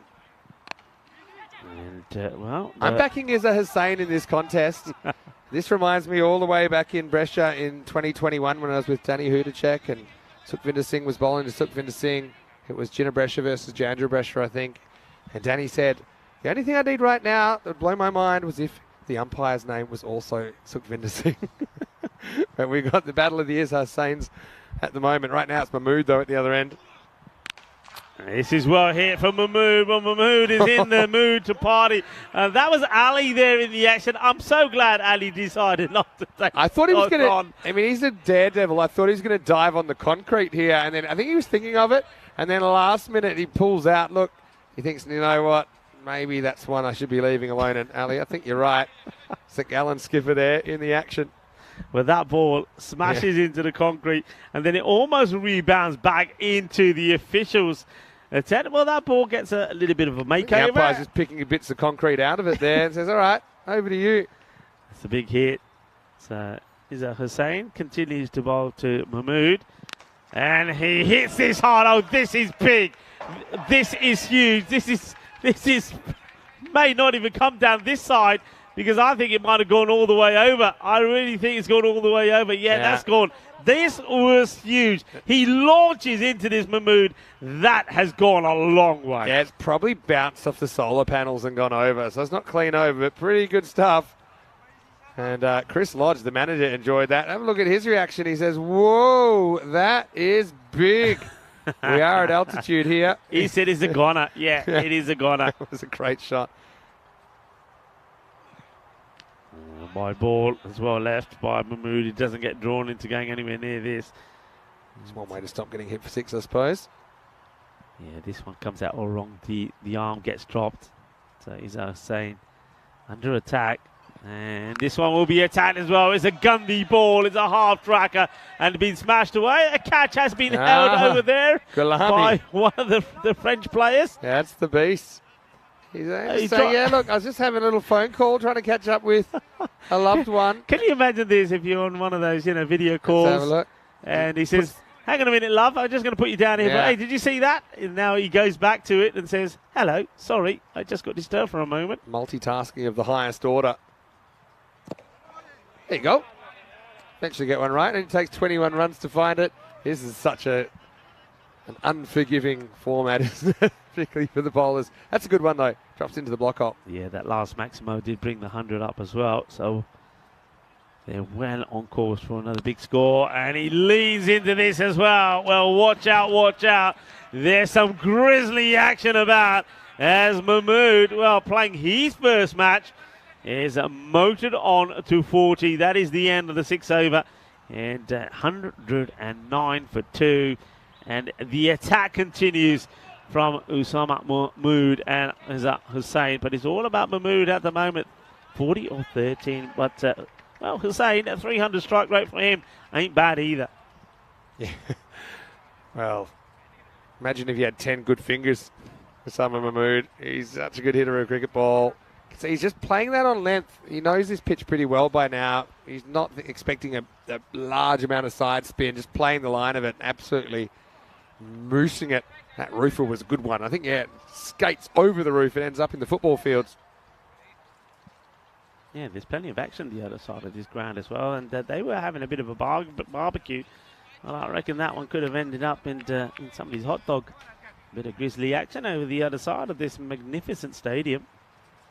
So 109 for 2 after 6. We're on 182 pace at the moment. This could get a bit ugly. Asghar Ali Khan comes into the attack and gets one through Izzah Hussain, who will now take an opportunity just to, I think, try and reset himself. He says, oh my God, he says, how'd I miss this? Because it was shorter, he finds it hard to go straight. So the shorter it is, the more likely you are. You're going to want to kind of drop your front shoulder and drag it to the leg side. And that's kind of what happens there. So Asghar Ali Khan, decent start for him with the dot ball, but Luxembourg looks like they're going to be chasing a bunch again here.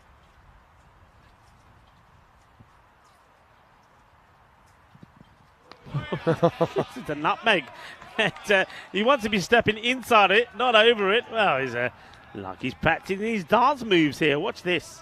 Yeah, he decides, okay, do I really want this on the foot? No. So what's my best case scenario? Just get the foot out of the way. Again, it's that front leg opening up a bit too much. He needs to stay compact for a bit longer, I think, as they're saying. Keep his options open a little bit. They want to take it on. It's a good pickup. In comes a throw. And a good bit of cricket, but the batters, they communicate and understand each other well. They take the single, and now the hard hitting Osama Mahmood comes back on strike. This partnership worth 77. Big hello to Egan Dantas in the chat. How are you, Egan? Saying here to watch Jason and Ashwin Vinod. Well, hope you're enjoying it. They're both in the side here, Egan. What's the weather like in your part of the world? I'm sure it's pretty warm over there. Full toss. This will be a no, you know. I think this will be a 7-up. The umpires will have a look at this. This is too high for me. He gets smashed away, but that's got to be called. Yeah. Yeah, that's got to be called. It is no doubt. No doubt. I mean, the batter looks at the square leg umpire, and if they get away with this, it's just not cricket because that is too high. Yeah, I tend to agree with you there. His back foot's almost in his crease. I would be erring on calling that one. Oh, I can't believe you getting away with that. I cannot believe it. Very lucky to get away with it. The thing is, we're going on how it's normally umpired. Normally anything around that waist region, you know, it's going to be called anyway. Mahmood swung it away for 6 anyway. I know he's a tall man, and maybe that goes against him there, but that was too high. That was too high. Yeah, like you said, it's just not cricket, is it? Anyway, been reasonably decent over from Asghar. Goes down the ground. It's not going to be catchable, but is stoppable. Nicely done by the fielder, Dixit. Expecting to see better from Dixit as well as he starts to get himself in and play more cricket. The over does come to an end. Not a bad one at all from Ali Khan. He gets away with one, doesn't he? And the score at the end of 7, 117 for 2. Having a look at these squads, and you see Asghar Ali, not to be confused with Asghar Ali Khan, who they're both in the Luxembourg side. But yeah, Switzerland will probably have a few rotations tomorrow. I know due to some other important matches going on around the country. It's got Kanado Fletcher, who we haven't seen today, to come in. Yasutharan Thirunavukarasu and Murali Nanasakram from Alton. They're also in there. And yeah, good mix of players for Switzerland who are just like Luxembourg and France, trying to fine-tune their ECC preparations with the ECC just 6 weeks away. Time for over number 8, and Surya Shah is getting a second one. It's in the slot, and it will go all the way. It's a lovely shot. Doesn't try and overhit it. And what a beautiful hit that is. And it is going to be, well, the 50 up for Usama. And what a way to bring it up. He brings it up in style with a Maximo.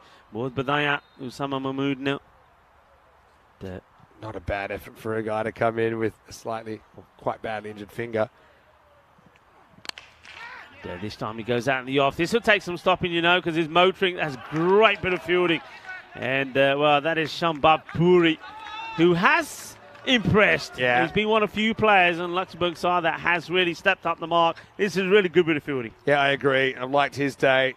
This time he gets to slide in, and he judges it perfectly to get to where he wants to go. But nice work by Puri. Saves a couple. Yeah, Mahmood, who's batting right now, Salman Mahmood, he was opening the batting in the Valletta Cup and doing a very good job of it.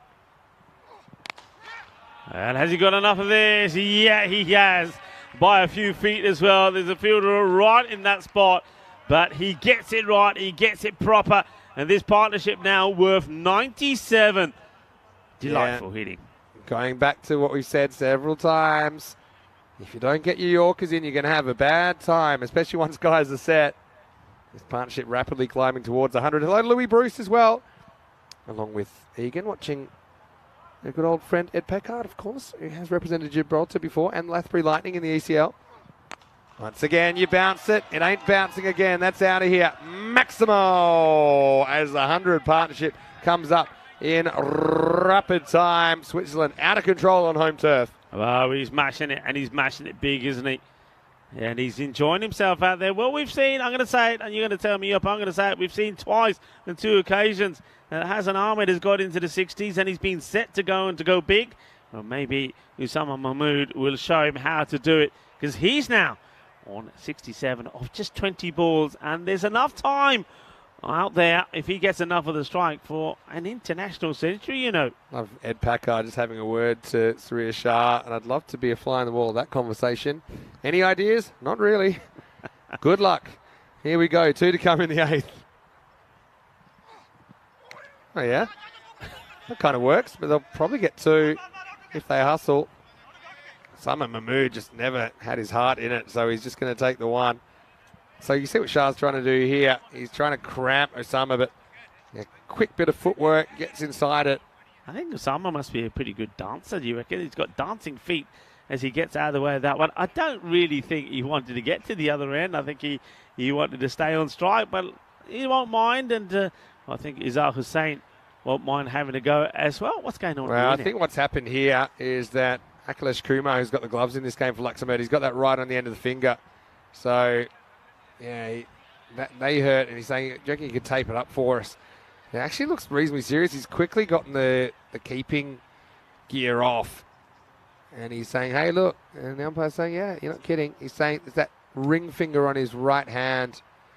So, yeah, it went pretty quickly away to his right. And you could just tell by the way it came off his glove that it came off the end of the finger. So, I guess we'll have to see if he can continue. Now, of course, you can have a substitute fielder to take the gloves. And Bingu was doing the job for Luxembourg, but he's out of the side this time. So, I mean, they could always bring him on to keep. That's a recent change in the laws. But, yeah, it's an uncomfortable one. I suppose he does get to put his gloves back on, which gives you some protection. But, yeah, it looks like it's going to come off. It just might be a slight dislocation of that top knuckle.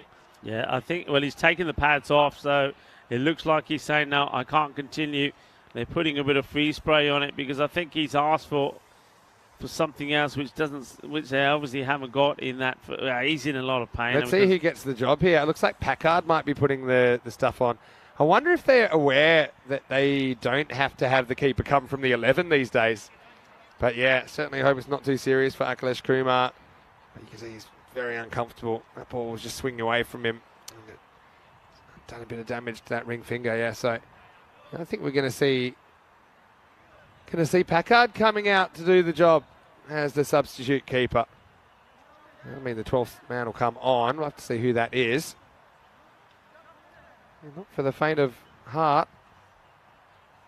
So let's see what Ed's got with the gloves. Yeah, so quick change. Ed Packard will put the pads on, and we'll obviously keep an eye on Kumar because he looked like he was in a fair bit of discomfort there.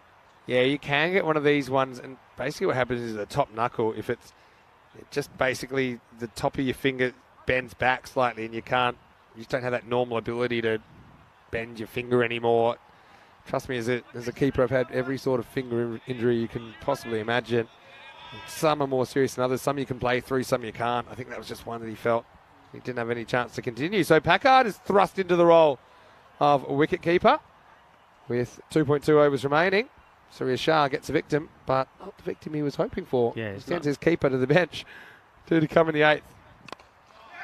Hit hard, and wow, would you believe that we're seeing a boundary out on the offside from Izzat Hussain?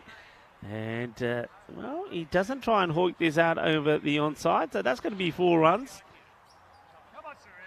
So, yeah, Jigyasu Pant, the sub, comes on for Kumar, the keeper, but it is Ed Packard that's actually doing the keeping now. Could be another 50 here.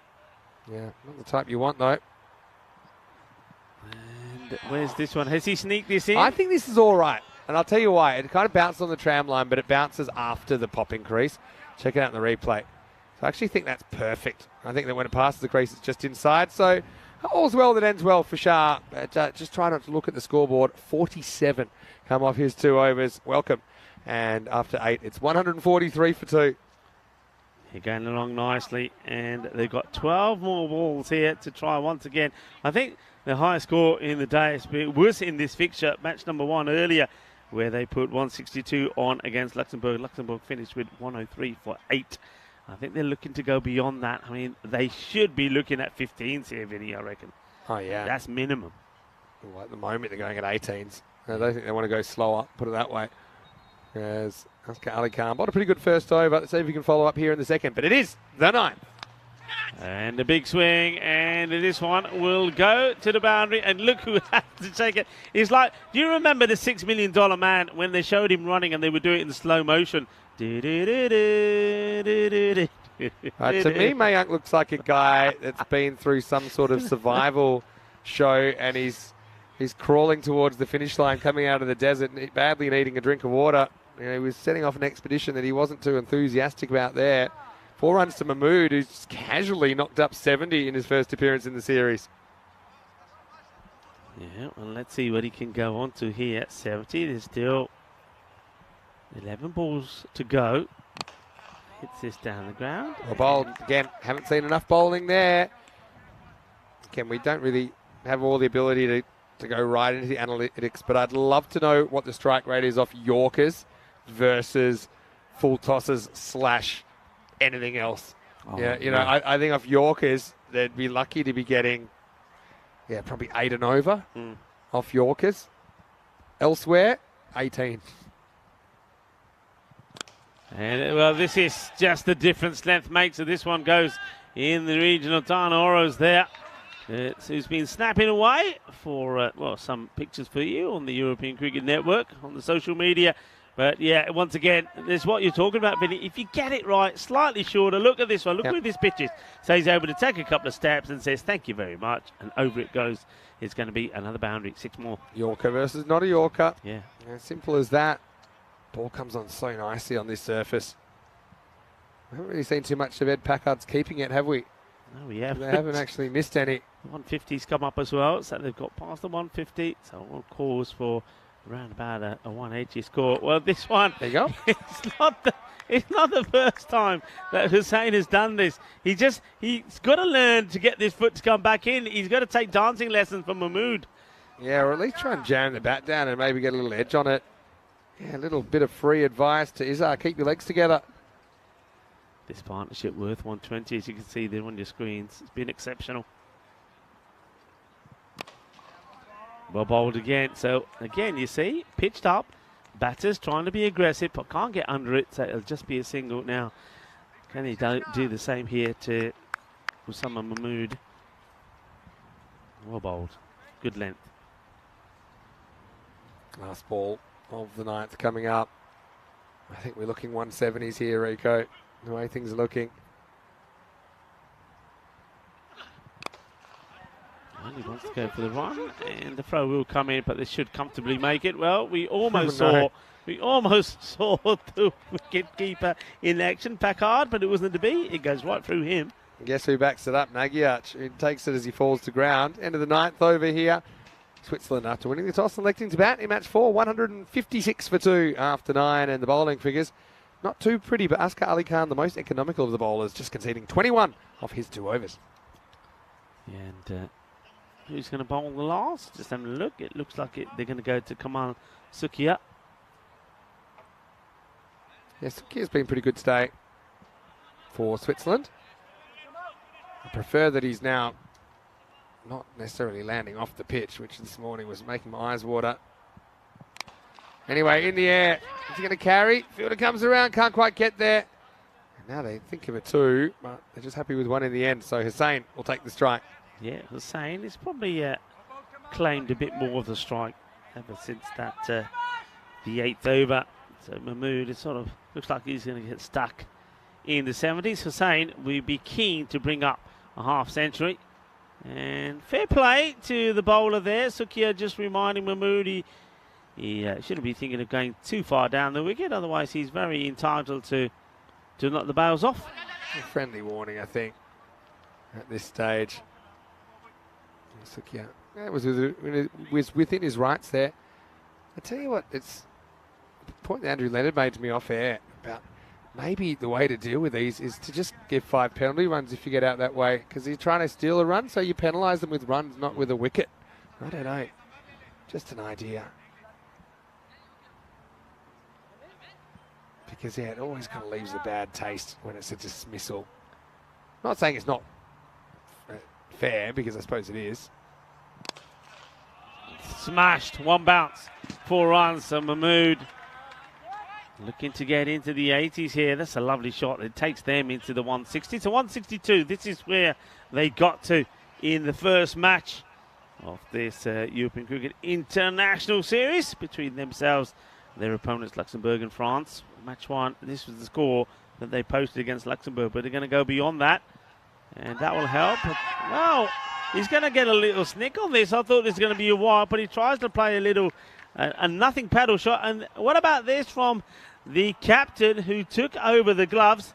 And Edmund Packard, well, he takes a catch low down, nicely done, gets his fingers underneath it, and you can see the little nod there from the umpire saying, yep, you get a bit on this, you're going to have to go. And to be fair to Usama Mahmood, he walks as well. He knows he's got a little touch on that. So probably more good fortune than good management for Sukia, but he does grab a wicket. But what a knock that is from Usama Mahmood. He'll go caught behind for 78 off just 26 balls. 10 big maximos in there for Usama. He's just reminding everyone, okay, when you pick that ECC squad, don't you leave me out. I'll be fitter, I'll be better. But right now, he's done a very, very good job. And how about Ed Packard with the catch behind the stumps, the sub-keeper? Well done to Packard. And, of course, don't forget, we're talking about Usama Mahmood with his batting abilities. Watch out for him with the ball as well. He's a very good all-rounder. So, the brother replaces his brother as Asad Mahmood now comes out. And, he's got a couple of balls to make a bit of an impact. Yeah, and he'll be trying to smash it out of the ground. So can they hold them to the 160s here? It's looking like it at the moment.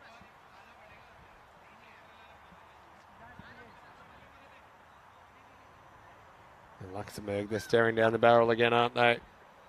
Can they find someone to play that kind of an innings for them? Oh, well, this one's gone through the gloves. It could go all the way. I think it's going to be 4 byes here. Well, Packard, we saw him do some good by taking the catch. Now this one has hit his gloves hard and ricocheted all the way to the boundary. Well, emergency keepers are like a box of chocolates. You never know what you're going to get. And Packard did well, but then a little bit of a concentration lapse here. Moves on a little bit, and then I think he says fiddlesticks as that one bounces off the end of his fingers. Ends up going all the way to the boundary. 4 byes. 166 last ball coming up. And thumped out of the ground. 6 to finish from Azad Mahmood, and they will finish with a score of 170. 172 it will be for 3. As Azad Mahmood goes bang on the very last ball of the over, and Luxembourg once again, they've got it all to do. Well, they got the 2 openers out early. Not too many teams have been able to do that. Huck went for 19. Hassan Ahmed went for 7. But then they couldn't find a way to remove Usama Mahmood and Izzat Hussain for a long time. Those two put 120-plus partnership together before Usama Mahmood was finally to fall for 78. But by that time, the damage had been done. Yeah, certainly had. And you can see that's what makes good 10-over teams so dangerous. And if you get the big fish, there's plenty more fish ready to come and continue just peddling away. And this was the first one, which was a catch off a free hit that no one noticed, including Rico, let's be honest. And then we saw one put up the bank. Hassan Ahmed, though, hasn't failed very often, but he would fail here in this match. He was well caught out there by Sukia. And then with Idris getting knocked over, you felt maybe there was a little bit of a window of opportunity for Luxembourg, but they were quickly put back in their place as Usama Mahmood and Izzat Hussain went to work in this big partnership, setting things up. Yeah, I mean, that moment of joy from Moman was short-lived, wasn't it? Because what then came was an array of shots, top-quality shots, entertaining shots, and, well, they were blasts, weren't they? And some of them were huge. There was one from Usama Mohammed that not only hit the roof, but it went all the way over to the other side. It was humongous hitting. Well, Ali was lucky he left that one. Well, this is it. And this is saying, nah, ain't coming back. That's gone all the way to the other side. As Usama Mahmood was smashing the ball big. Well, there was the beast taking the catch. But, plenty of hits and plenty of boundaries. And they were just getting it right. I mean, that was a great bit of fielding there from Puri. Puri has been good. He's been pretty exceptional. But there was no answer to some of this hitting. And then it was a rather soft dismissal for Usama Mahmood to get out. He just tried to do something different. Gets a little touch on it, gets the wicket. Nice catch held there by Packard as, well, it was Mahmood who got all the congrats. Then right towards the end, after 4 byes went through, the next ball, the last ball on the innings, was blasted for, yet another 6. Plenty of 6s in that innings. There was 10 of them from Mahmood, 4 from Hussain, and then also 3 others. So 17 6s in total, way more than the number of 4s. Only, I'm just counting up here, only 7 4s in comparison. So it's all about the 6s, and that's why they've got the big runs on the board once more. But Usama Mahmood playing his first match. Remember, he's playing with a damaged finger, but managed this time to use both his hands to hit the ball, and as a result of that, he ends up getting into the 70s. Fine knock from him, 78, and then once again, though, got to say, a good knock from Izzat Hussain, who was 42 not out of 19 as well. 4 6s and 3 4s to him. So this is the way it looks at the mid-match summary. Switzerland once again, hop Swiss, as they say out here.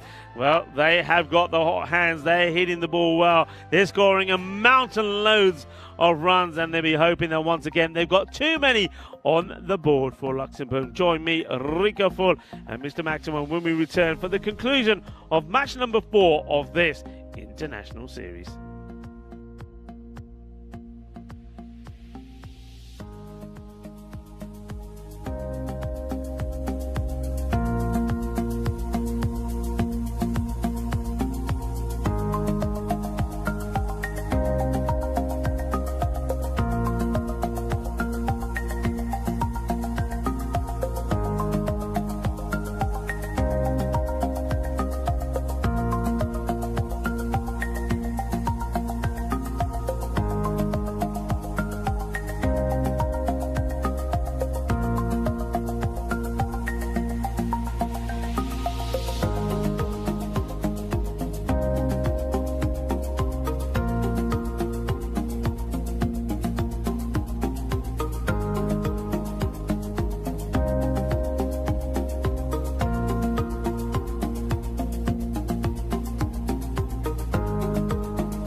Hello and welcome back. And Switzerland playing their third match here.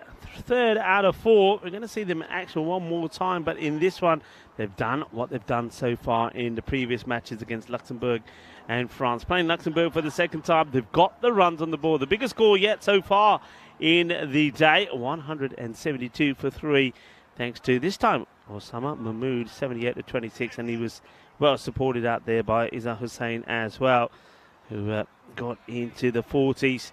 So these two are batting well. Hussain 42 of 19. And only once again, Milad Momand, who shone with the ball. I think he's got a bit of talent. And when he gets it right, he will knock the stumps over. And he's done that on a few occasions already for Luxembourg. Did it in match number 1. Did it in against France as well. So Luxembourg up against it once more. And we know they've got a good bowling attack to come up against. And one man that caused them all sorts of problems in match 1 was Ashwin Vinod, who took 4 wickets. And it will be Ashwin who will start off the bowling. The opening bowler is going to be Ashgar Ali Khan and Vivek Dixit. Are going to be the openers. Welcome back to everybody on the chat as well. Hope you're enjoying this international weekend. Of course, it is Saturday. It is the weekend. Hope you're enjoying the coverage here from Switzerland in St. Gallen's. Here's the first ball from Ashwin Vinod. And it's a bit of a no-y, I think. I think this is too high. It will get called, so no ball straight away. It's a bit of a loosener. No need to be bowling looseners here. They've played plenty of cricket, Switzerland, today, but that one comes out all wrong. And an apology straight away from the bowler. I think he just goes for that the slower delivery to start off with, but gets it wrong. So, free hit. And once again, no pace on the ball, so it's an interesting bit of fielding.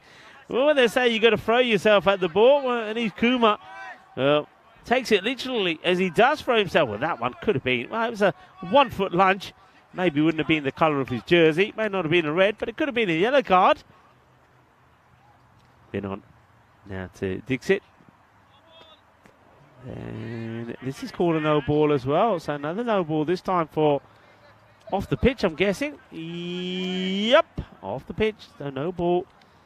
And Ashwin, I know that in the second match that we saw Switzerland play, he did get a bit of freeze spray on his bowling fingers. So he's got maybe a bit of an injury there.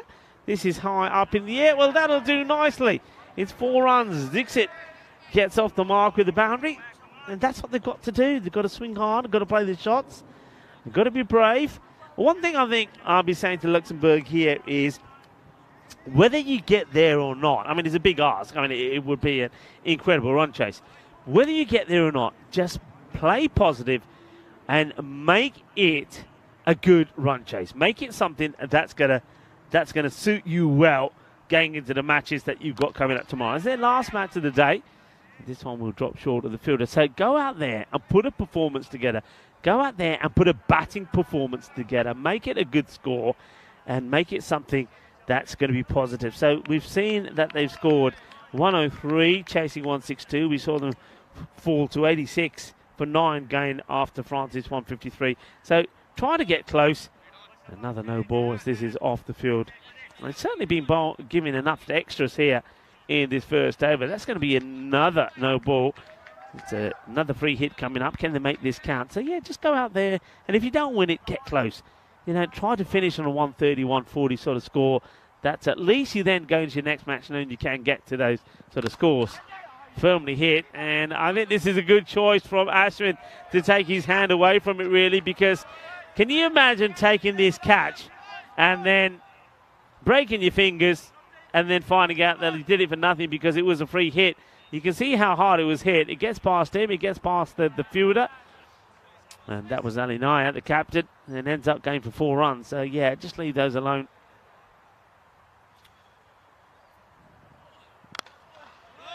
Better delivery this time. This is, I think, what Ashwin has tried to do on a couple of occasions. Just that slow, pitched up Yorker net delivery. And it gets well played. He uses his feet well. and traps this one. No run off it. 13 off the over so far with the ball to go. So Luxembourg, a few more runs here, and they'll be where they want to be. Goes for the big shot, misses out on it. It's nice to see you changing the keeper as well. First time that we see Lasanga Gayan, who's behind the stumps, and he takes this well. So an opportunity for Lasanga to perform. That was the end of the over. 126 matches now without the golden ball. And the question is, if it doesn't come here, are we going to bring them up in Dresden? You heard us talking earlier. We had 2 in Dresden last year. And myself and Tyrone Peters, who's part of the crew here in Switzerland, were there. Tyrone was with me in the commentators box, and we had some fun, and we certainly saw some very entertaining cricket. Musa Ahmadzai. Good stop. Gets down and dirty for his side. Nice to see a splendid sunshine here now in St. Gallen. Shining brightly on this Stadio Grunden Moss. The Grunden Moss Stadium looking picturesque in all its glory in the sunshine. Good length ball again, taking on the bowler. Ahmadzai, the direct hit. My first impression is that maybe he's made it back, but I tell you what, they are celebrating like they know better. Let's have a look at this. They are convinced they've got their man, so watch this. It is Ahmadzai off his own bowling. In comes the throw, and it's going to be close. It's going to be, I think, does the bat just get down in time? Bat just back in time, I think. Just back. I mean, he doesn't slide it in. And I wonder, I think the bat just goes down in time. The umpire, I think you can understand going upstairs there. Well, they're hugging each other with joy. Well, I get the feeling that he does just to make it back. That doesn't opt to slide the bat in. And for the younger viewers watching, it's a good job to slide it in because, well, he aims and decides to just plant it and only just does it in time. Good bit of work, though, from Ahmadzai.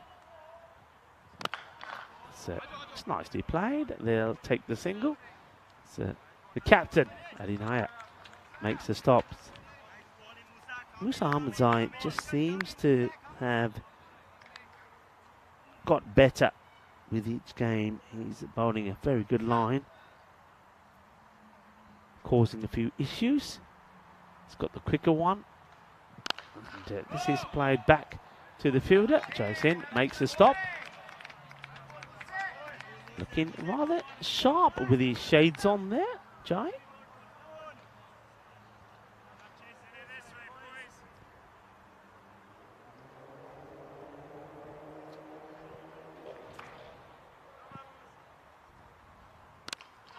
And that's a nice shot. It's over pitch, too wide outside the off, and he knows it, and he latches onto this good.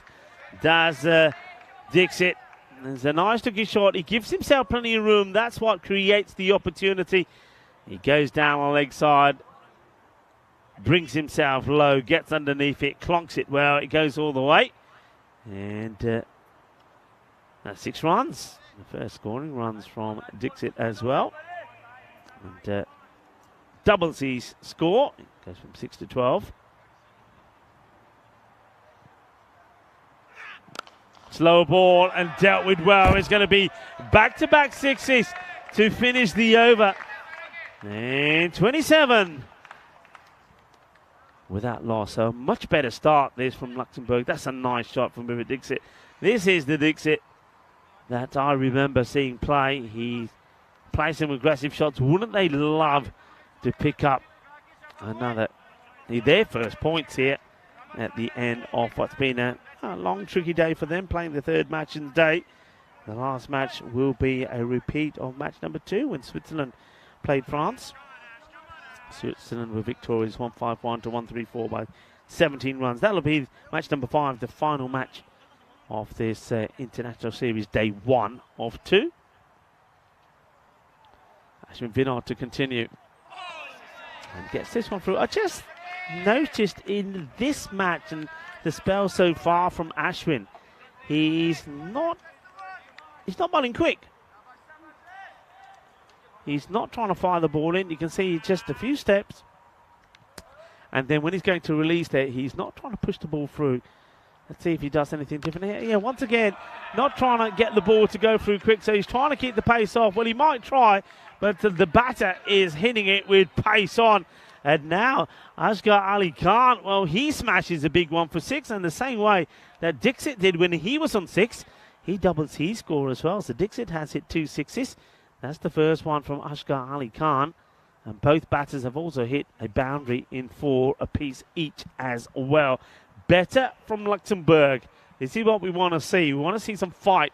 And to go back to what I said before, if you're not winning this match, so be it. But lose it well.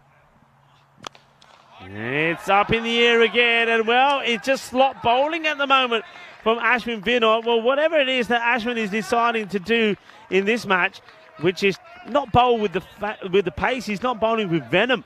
But the batter is going after him and he's getting underneath it. He's missing his length. And as a result of that, he's being taken to town. And you can see that the captain, Ali Naya, just having a word with Ashwin Vinod and saying, hey, buddy, come on. I want to see you bend your back here now. You know, they're making you look silly. So Ashwin took 4 wickets, of course, in the first contest between these two. And this time he does go a little bit quicker. And he gets sent back, does the batter. There was no run in there. Yeah, I just get the feeling there that the captain, Ali Naya, had to have a chat there with Ashwin and saying, hey, what are you doing? Come on. You know, if I wanted to open with a slower bowler, I would have done. Come on, show me what you got. Yeah, quicker, but loses his line. And the batter doesn't get himself out of the way of this one. It wasn't well directed. It's down the leg side. You need to really step inside this, but he lets the ball hit him. So comes back with a couple of dots, does Vinod. 25 off his spell so far with 1 to go. 39 without loss. Another boundary would do nicely here. And there it is. It will do nicely. It's not where he wants it to be, but he gets it. So they're in the 40s. It's where you want to be. It's still a little bit behind because we're talking about a big target here. But again, the case of getting close. And swing hard, get lucky. They do. It's 4 runs. And 43 at the end of the power play without loss. So Asghar Ali Khan is on 22. Vivek Dixit on 18. And Ashwin goes for 29. I wonder if they stick with Musa Ahmed's. I wouldn't mind going with Musa for one more over. I think he bowled pretty well. But you can see that Ali Naya wants to make a change. The power play is complete. So I think he may be going to Anish Kumar here. Yes, he is. So we see a lot of captains prefer to do this, especially when you have got big runs on the board. If you've got runs on the board, I mean, that rate you're requiring is 19 more or less there, just under 19. Now, this is the time to put your spinner on straight away. The batters are going to go for it, you know that. But you'd rather have your spinner on when you've got runs to play for or play with. The field is set. Interesting field, though, I have to admit. You got mid-wicket and long on back, and then you got the man at point and extra cover back and long off. So it's quite an unusual one. Asking the question, they think there's a bit of bat on this. The umpire is not moved and then calls a wide. So the umpire saying there's nothing here at all. Interesting. Let's see. Well, looking at that, I don't see any contact. There's a shake of the head. And then, quite rightly so, if there is no touch from anything, wide it is. Firmly hit, and this is up in the air and will go all the way. Balle. Inna Sona. Dixit goes for another 6. So he's hitting 6s at the moment. Well, he knows his 6-time table pretty well because that's 6 número 4. So Kumar. And he's going for another. Hi, Ginna Sona. Shakka lag gaya. Manos arriba, Vidro. Well, the sun has come out, and maybe Luxembourg, they like to party in the sunshine. Well, Dixit certainly does. He's hit 5 sixes. He's on 30. The 50 comes up as well. Kuma. And this one just gets away from the keeper and is going to be runs, I believe. And it will be, as the wicketkeeper, Lasanga Gayan, couldn't catch up with this one. A fine time to welcome back to our commentary position here to Vinny Sandu. Vinny, a good start this from Luxembourg. Yeah, it's only a start though. Could this be one of the biggest chases we've ever seen? Never know. It wasn't the ECIs that we had. The biggest chase, 174 target achieved. This would be second. Would it be only the second time we've seen a 170s chase? But as we know, a lot of work still to do. And in fact, they are just marginally behind the rate at the moment. Yeah, only marginally. But, you know, if Dixon keeps hitting the 60s the way he is, who knows where they could get to. It's a better delivery. And this is what I call a bit of a drifter. So he floats it up in the air. The batter doesn't know whether he comes out to it, goes back. In the end, he just stays in his crease and just wants to sort of nudge it away out in the off to try and get something from it. It's a nice looking shot, trying to get it in the gap. Fielder's coming across. That's well handled. A one-hand pick up from Jay. He gets the throw in, nicely done. There is the end of the over. And Anish Kumar, he does recover somewhat. He goes for 16 from it. And the score at the end of 4, 59 without loss. So Rico, probably have to leave possibly before the end of the innings to get to Germany. Excited to be back in Germany? I'm going to be very excited to be back in Germany, and I will be keeping an eye on what happens, of course, in the remainder of this match and the last match today. And if you don't get the golden ball today or tomorrow, well, then I shall try my best to bring it to you from Germany again. I was doing a few golden ball calculations. Because remember, it was 405, the longest streak we've ever had without one. It was broken in Portugal last year during night series by Charlie, who we'll see on Monday. To get that much of a streak again, we'd have to go, it would go off in Group E of the ECC. So that's still a lot of cricket to go before we'd have that in danger. Hopefully it goes off well before then. I'm sure Germany's going to bring us a few golden balls. They're normally good for a few over there. Yeah, I think it will. There's always some tight games there. Oh, how's this missed?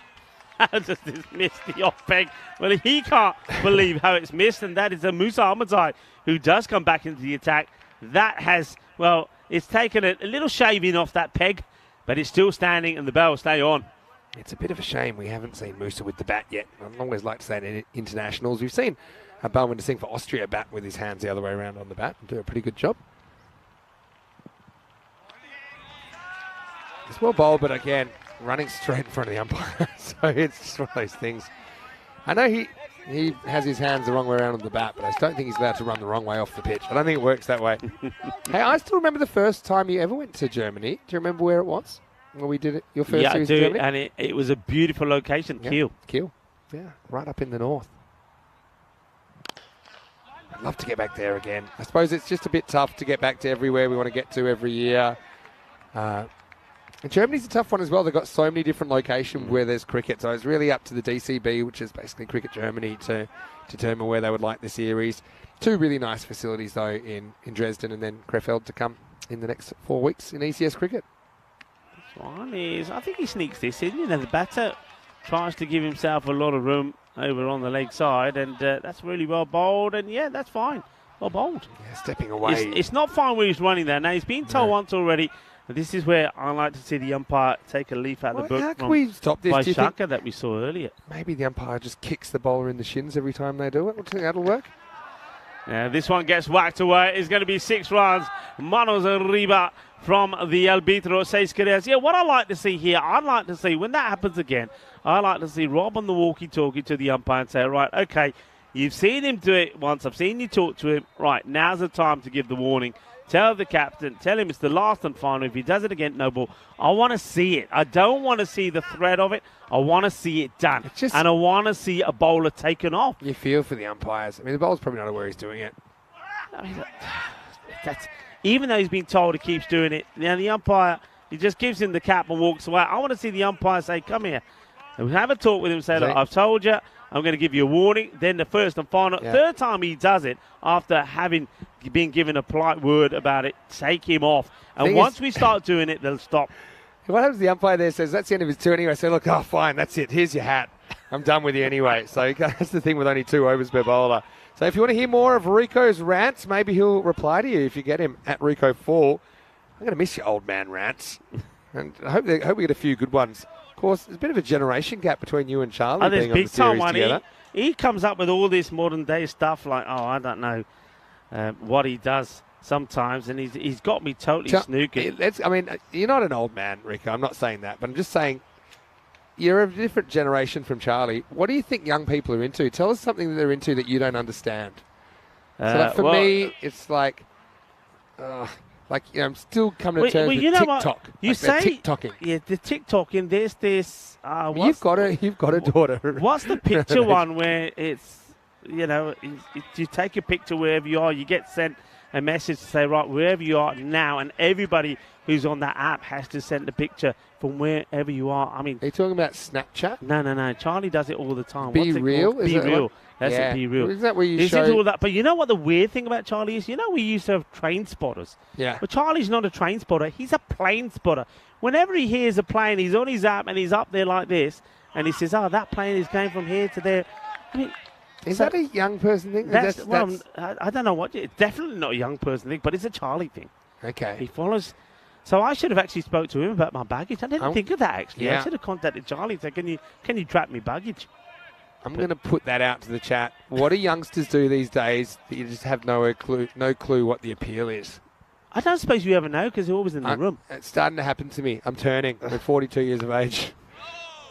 Anyway, this is Jason who's come on to bowl now, and he certainly has had a pretty good day for Switzerland. Again, you can see the batter coming down, trying to make something happen. Despite this good start, despite not losing any wickets. Yeah, starting to fall behind in the rate. Hello to Trip. Nice to see you in the chat, watching from the US. It's for bowled again. He said, what I like about Jay, Sid, is that from when he started playing in the European Cricket Series, he's learned and adjusted to this pitch really well. Rather than mop and moan about it and say, I can't bowl on this ain't this, that and the other, he just said, okay, what do I have to do? He's changed his approach. He's not charging in. He's not trying to bowl too fast. And he just realised that the key is to try and take the pace off. And it's worked for him. And that works that time as well. I know that Lenny was talking about sometimes they have drills where they cut a tyre in half, like just a car tyre in half. They'll put it on where the popping crease is, and you're trying to lodge the ball in the tyre, which I think is a pretty good drill. Because I think that one wasn't really a Yorker. The one before was a pretty good Yorker from Jay. That's where you got to be. You can keep it simple. You can even say to the batter, hey, I'm going to bowl you 6 Yorkers. If you bowl them right, they're still not going to have an easy time getting you away. Another good little variation from Jay. Well, Louis Bruce in the chat will tell us what youngsters are into these days. Louis, I'm still, for example, there's a lot of press now that in the workplace, people, really youngsters don't like text that finish in a full stop because they find it aggressive. Because you're not throwing an emoji in, for example. It's well bowled as well. That's a really good over. Just 3 come off it. And Luxembourg just starting to lose their way despite not losing any wickets. 69 without loss after 6. That was a very, very clever over from Jason. Yeah, so don't finish a text to a co-worker with a full stop because they'll think it's kind of passive-aggressive. Yeah, you see where I suppose it's still the same. We just say don't use capitals. All caps. I mean, that's one I think that, let's just say my parents' generation, they don't always get that. You read it as shouting, don't you? You read it as shouting. So we're just basically just giving our unique viewpoints. But I'm sure there's stuff that people of our generation do that the youngsters don't understand. One of my favourite expressions is this. Each generation feels that they're smarter than the one that came before them, but wiser than the next. So each generation thinks they're the best, basically. Anyway, this is up, and they need to get moving again, and they will. And Keish comes out and gets slammed out of the ground. Maximo Anish Kumar again tosses that up, dares the batter to go after him, and he does. Good shot. Yeah, it's a very good shot, and I'm liking this partnership. It's like I call for it. if you're going to go down, I don't mind it, but go down fighting, and they are fighting. It's the best partnership that they've had so far. And, okay, they need 98 of 23. It's unlikely, but finish well. You know, get yourself to your highest team score. Maybe get a personal highlight. The batter maybe Dixon and Ali can't go on to score. Well, one of them can. It won't be the one on strike here because that's going to be the end of the partnership. But I don't mind it. They've got to start, and I'm hoping the next batter that comes in just can keep the momentum going here. Yeah, and so Guyan was pretty happy with that behind the stumps. Wasn't he nice to see a player out there? We didn't see Masanga in the European Cricket Series. He's affectionately known as Lasagna because if you switch 2 letters in his surname, that's what you get. Yeah. This one just straightens a little bit, takes out the off stump. You know what I was just about to say? No team has ever failed to chase a score down and been none for in the same innings. So not lost a wicket and not made the target, which the way things are looking here, if they'd batted out the 10 overs, it might have happened. We've gone close to that before. That's something we've never seen on ECN. But Ed Packard, who took one of the catches of the day, probably the catch of the day earlier on, had extra cover and did a bit of a job with the gloves towards the end of the innings. He's going to come out at number 3. Tough one here. When you come out 75 for 1 in the 7th over, normally that's a decent position, but they're a long way behind in the acquiring 98. Cut away. This will just be a single. Packard is off the mark. So, yeah, put your random questions in because Rico, he's only here for a little bit longer, maybe another 10 minutes or so. So, yeah, get your questions in. I certainly hope Rico has a nice flight. We certainly hope his luggage goes with him this time. It's a really good shot. Excellent shot from Dixit. And, well, poor Phil down there. He's actually, lucky there's not much of him because he's under attack here. Not the best piece of goalkeeping I've ever seen from the Luxembourg manager. And he gets proper spooked there, doesn't he? Well, he's in the firing line, isn't he? He has to take a bit of evasive action. Phil's a pretty cool guy. Actually, we met him earlier. Originally from Antigua and Barbuda. Down the ground. Dixit will get 1. So I suppose personal milestones on the line here. Dixit hunting his first half century in ECN cricket.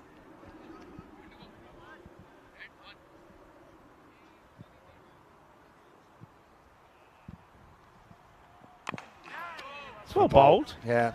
Pretty good over. Pretty good spell as we get into the 7th over. Luxembourg.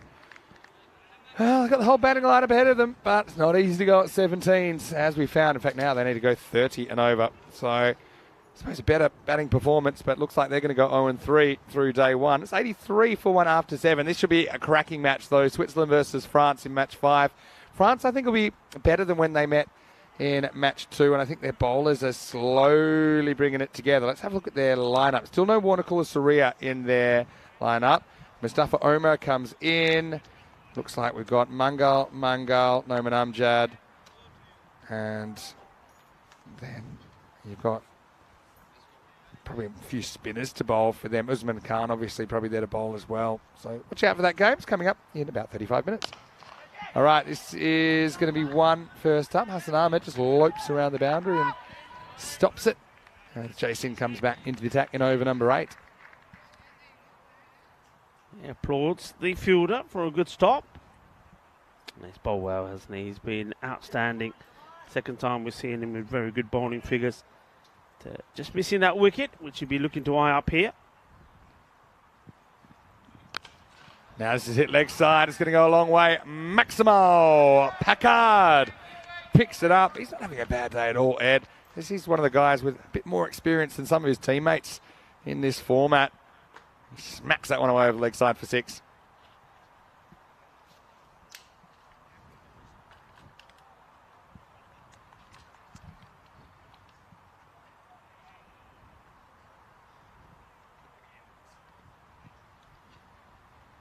So Jay gets whacked for the first time. Here he is again.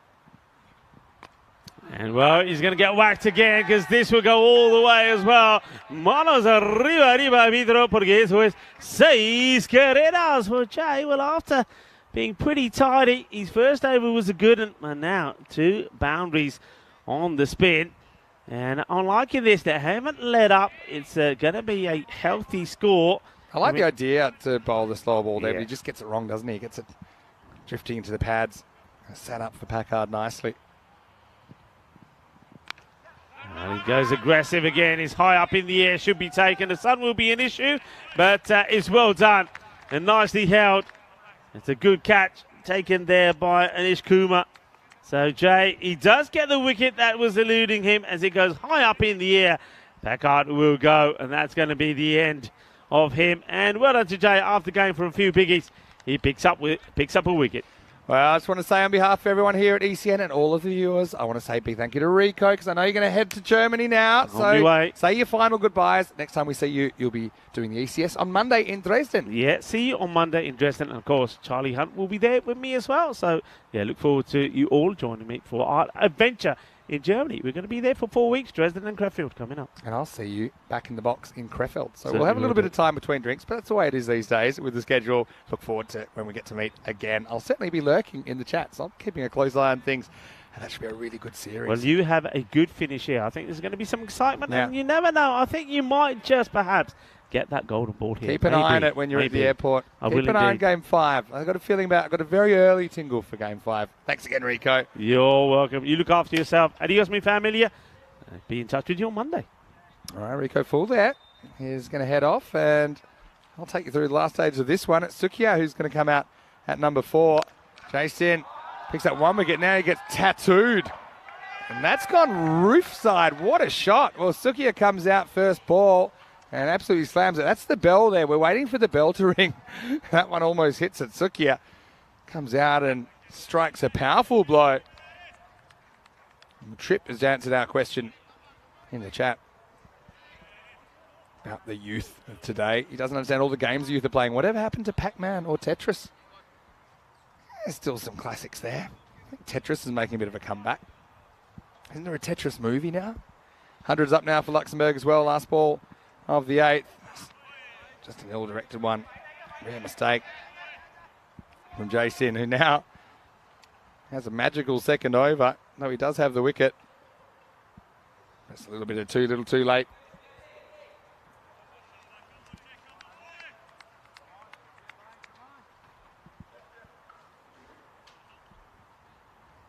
One more delivery then. Salaheen asking, any more matches today? Don't worry, we have another match coming up. Starting in 30 minutes, which is going to be a big one. It's going to be Switzerland versus France. Hit straight down the ground. It's a fairly straight fielder. And it's Ashwin Vinod who makes a diving stop, and they'll only get 1 here. Excellent fielding there to prevent the boundary as Jason goes for a single there. And after 8 overs, the score is 104 for 2.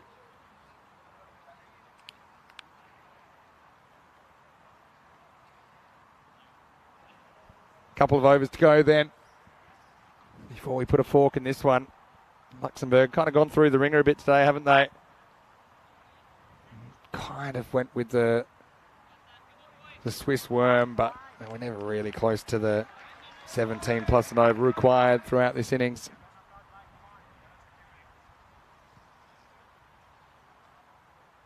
Yeah, so apparently Kitty's enjoying a day off. That's nice to hear. It's Asad Mahmood getting a bowl. The first one goes down the leg side. Both the Mahmood brothers are in this one. Of course, they were playing the cricket for Power CC, so they're very accustomed to wearing the red shirt. Had such an exciting ECS here over the last couple of weeks. All kinds of records have been broken. Well, this could be a wicket. Sliced up in the air. Jason comes in and takes it. Well, nicely done with the shades on as well.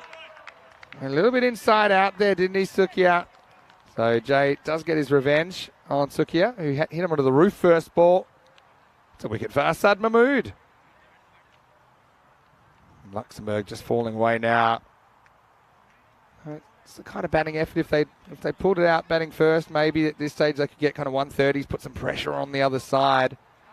I just don't think necessarily their bowlers have been able to be that penetrative today. Just some numbers from that European Cricket Series here. We saw over 14,000 runs in 12 days of cricket. We saw 1,276 sixes. That's 12 sixes per innings on average. We saw 734s. We saw over 600 wickets. So it's an average of about 11.5 wickets a game as well. So much action. Records getting smashed all over the place.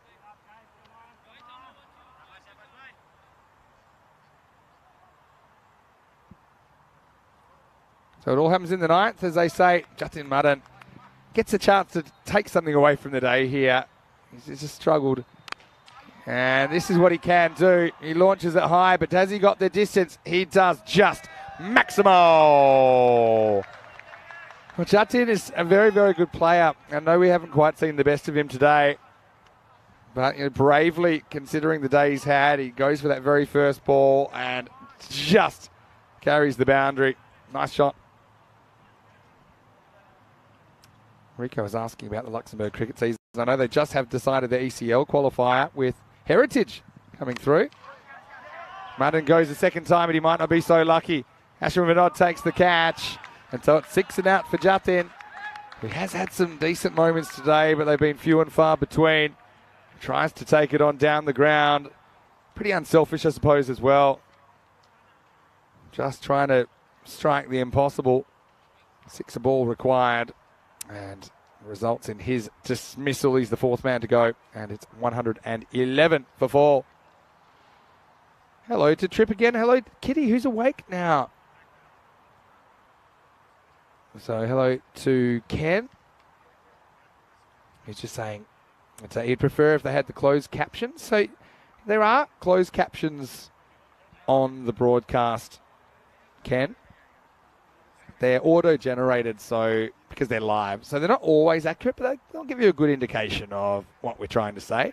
So maybe some of the guys in the chat can let you know how to turn that on if you are watching on YouTube.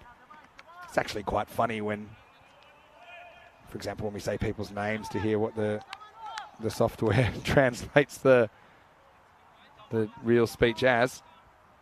So Sambhav Puri to come out at 6.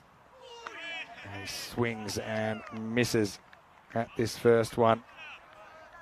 Yeah, Puri, again, he's flown the flag. He scored 38 off 19 earlier with 5 Maximo. He's batting in the number 9 spot. Luxembourg were 42 for 8 at one point. Nice partnership.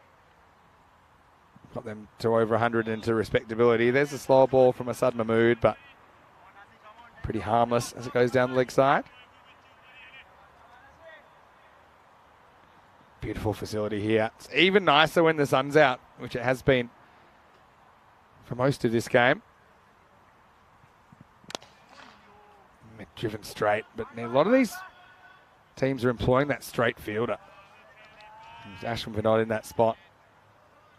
Just takes away a shot that batters would traditionally think is a very safe shot.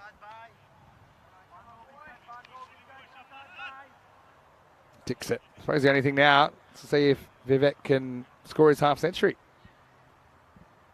42 off 22.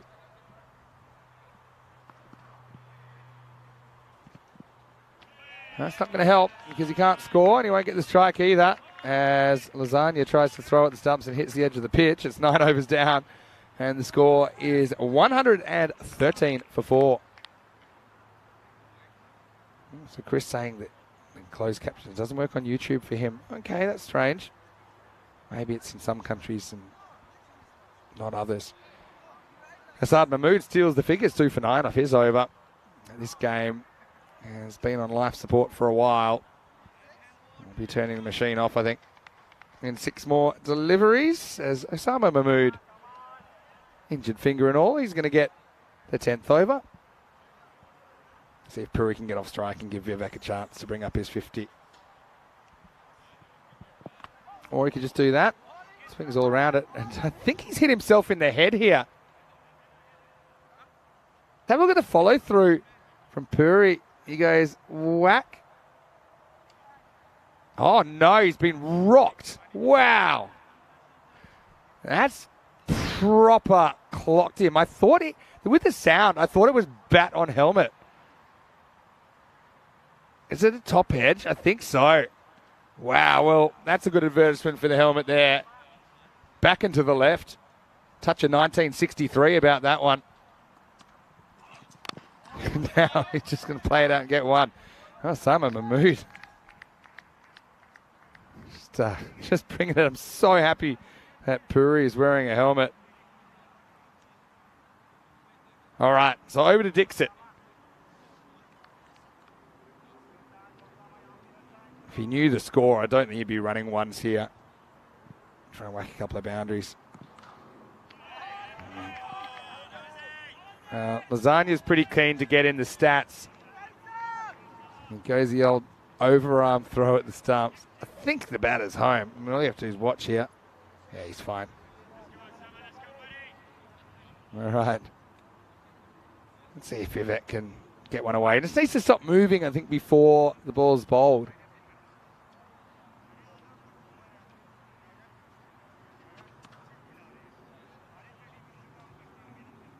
All right. 20 minutes away from the next game, by the way. It should be a very good one between Switzerland and France. They played some really tight battles recently. When they played earlier on today, it was 151 to 134, 17 runs between them. I just think France will be a little bit better, and Switzerland might be a bit tired. They're playing their fourth match of the day in the final match of day one. Slow ball, smacked out of the ground. Maximo, 6 runs, Dixit to 48. Well, there you go. I called it. Just stand still. He actually makes his teammates a little bit frightened there. Up and over the top.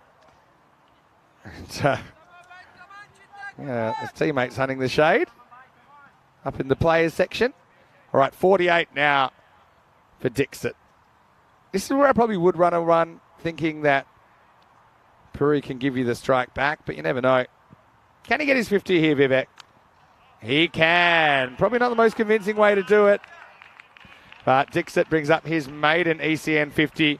And he brings up his half century off 25 balls. So that's a nice little moment for Vivek Dixit. And even though it's in a losing cause, he can be very proud of his innings against a fairly strong Swiss attack. And you can see there, pretty strong through the mid-off region. I think he's got a pretty good technique. Just a few little things. Like staying still, keeping it simple, because he looks like a very good player. So he does get his 50 with 2 balls remaining.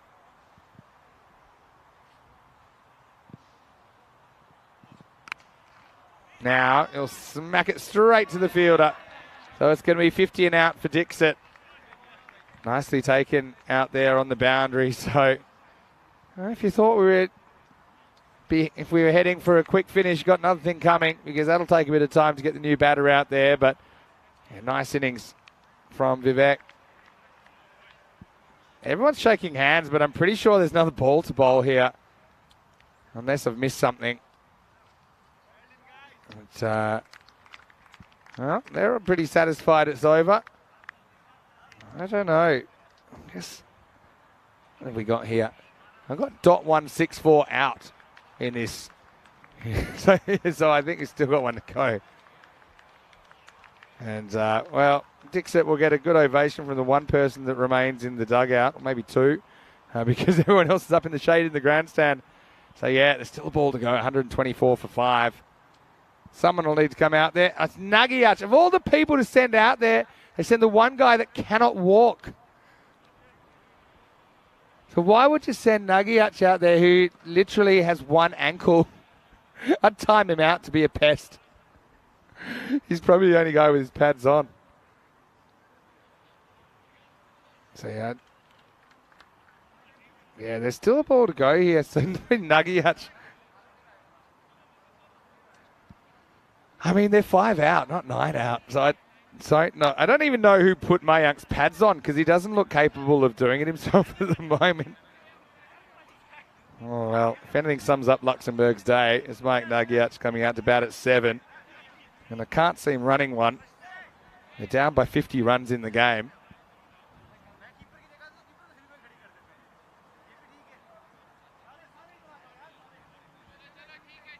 And I'll have to ask him, but we suspect that he might have just turned his ankle on the edge of the pitch. Now, we're going to come out, adjust the helmet, take guard, maybe Play a few shadow strokes. Times like this, I wish the clock was on in the 10th over. But, I tell you what, if Mayan can smash this one onto the roof, it'll be one of the most surprising turn of events I've ever seen. Got to hand it to him, though. He's been very brave. Played this game anyway. They really wanted to get his 2 overs in. Look at the field here. 4 slips in place. And it's edged over a 5th slip, and it's going to be 4. Well, there you go, Mayank. You don't have to run because he will hobble off after probably one of the longest one-ball innings I've ever seen. But Luxembourg are going to finish with 128. So the final score here in match 4, Switzerland 172, Luxembourg 128. The margin is 44 runs. As we have a look at what's coming up in exactly 15 minutes, we'll start the final match of the day. This should be an absolute banger. Switzerland and France. France winning the toss, electing to bat. Switzerland normally like to chase, but I think France, they back themselves to put a big score on the board. That one is coming away. Like I said, 15 minutes to the first ball. Let's roll the highlights. And Luxembourg didn't lose any wickets early. Played a few shots. You have to when you're chasing something in the 170s. Asghar Ali Khan certainly showed that he likes to swing the bat. This was a tight one. Batter just gets his bat down in time, along with Vivek Dixit. Set about trying to take on this imposing total. Didn't take a backward step. Balls flying all around the place. The openers between them, they hit 10 maximos and 4 fours. Also missed out on a few, which they never get back. Ultimately, even though they hadn't lost any wickets, the weight of the run rate required just started to tell, and Asghar Ali Khan swung all the way around that one as he was bowled by Anish Kumar. And Lasagna, he liked it. And then, well, poor Phil, he got the fright of his life. That one cracked into the dugout behind him. They continue to swing away. I think Switzerland bowled pretty well. I think Jason was excellent. That was a nice catch by Anish Kumar there. Ashwin coming to the party with some good fielding. Jay with a good catch as well. Yeah, ultimately, we saw a bit of entertainment. This one just got over line. Judson Madden, though, on the day that he'll want to remember. He ended up going 6 and out there. And then late in the piece, we saw a couple more going down. So Luxembourg, it's the first time we've really seen them not lose wickets early. It was really lucky for Puri that he's able to walk away from that after getting smacked in the helmet. But Luxembourg, again, it's not a bad total, 128.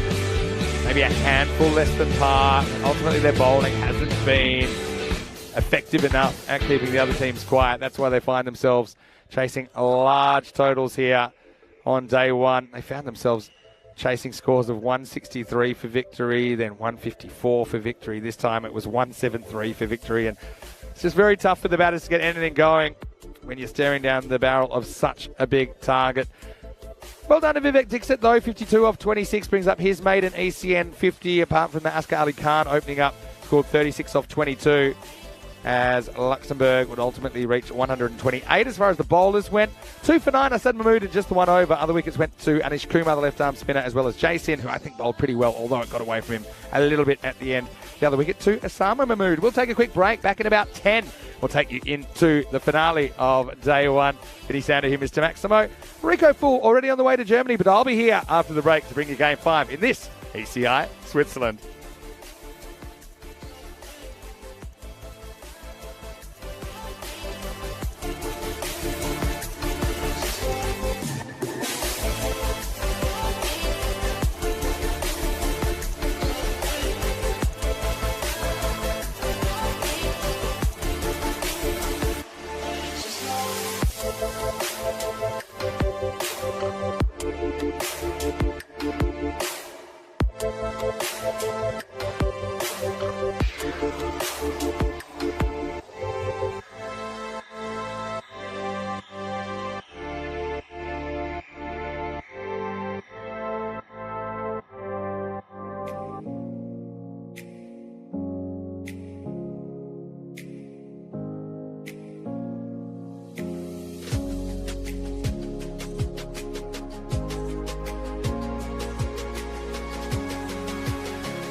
Hello and welcome back to Switzerland. We're in St Gallen on a beautiful sunny Saturday afternoon. Perfect time for cricket, perfect weather for cricket. Vinny Sander here, Mr. Maximo for ECN, as we roll into the last match of what's been a highly entertaining day here in the European Cricket Internationals. And this should be, I think, the match of the day. I think France, they're going to be a lot better for the run. We saw them lose to Switzerland earlier. Now we're going to get the rematch. So it's Switzerland versus France. Let's see what happened at the coin toss a little while ago, because Rob Kemming had the two captains. Tails is called. It is heads. We're going to bat first. Mohamed Amjad elects to bat first, and that's what you're seeing right now. Seeing the French openers out there. And it's a slight change of tactic, I think. I know that France, they can be very, very good defenders because they've got a very good bowling attack. One of the issues they've had is the kind of unusual conditions in the approach on this field here at the Grenoble Stadium. Just a late change with Jason out of the lineup at the last minute. Anish Kumar, the spinner, comes in for him. For France, looking at them, they've retained the services of Ibrahim Jabakel, who is an off spinner, hasn't bowled yet in the series. Mustafa Omer comes in for them. They've got Zain Ahmed listed at the top with Mukhtar Gulami. So plenty of action still to come here on day 5. Well, match 5, I should say. It's actually day 13, if you want to be technical. It's going to be Ashwin Vinod to get us going. So for France to, I suppose, become real contenders in this series, you feel like they have to take the points off Switzerland here, because with Luxembourg struggling, it could be who has the better of the 3-match mini-series between these two teams that wins the trophy. Anyway, Zain Ahmed goes up. Now, can he get there? He's running like the clappers, and he's going to be able to pull it back. That's a nice bit of work down there. I think that might have been Asad Mahmood running away from me, but did everything to try and get there. Couldn't quite make it in the end. Ashwin drawing a bit of a false shot out of Zain Ahmed first up, but he does get 2. Tries to launch.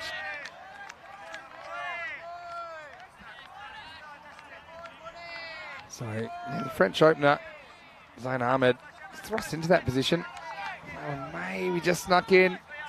Pretty tight call, probably umpire's call on that one. Having a bit of a funny discussion. Oh, that's going to be too high, I think. It's top head. It's a really good effort from the keeper. It's Idris Haku's back behind the stumps. I just feel there's no way this can not be a no ball. It's got to be a no-y there. It's definitely waist high.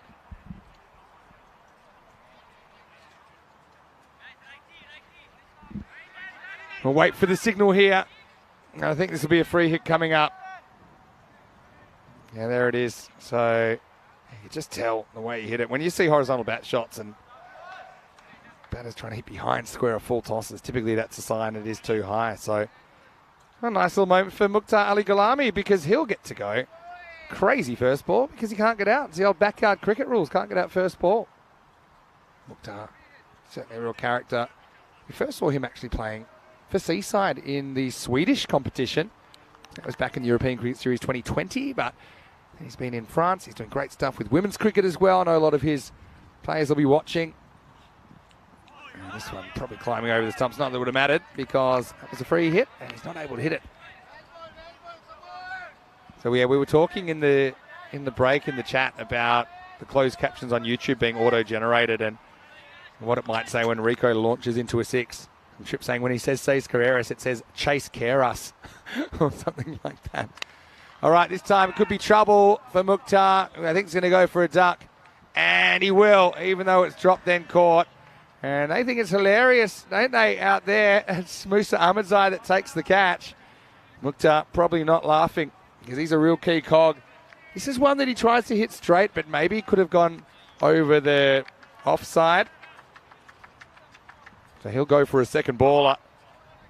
Musa, he found that very amusing, but I don't think you'll find Mukhtar smiling, because he's gone for a derrick, and trouble early for France, who's a key component of their batting order in the very first over. Still, one door closes, another opens, 4 for 1. In France, they do have a fairly long batting order. Maybe they don't have those out-and-out players that can tear a game apart. game after game after game, like a Hassan Ahmed or someone like that. But they do have players that can swing it. They can all clear the boundary. They seem to have a way of batting themselves out of a tight corner.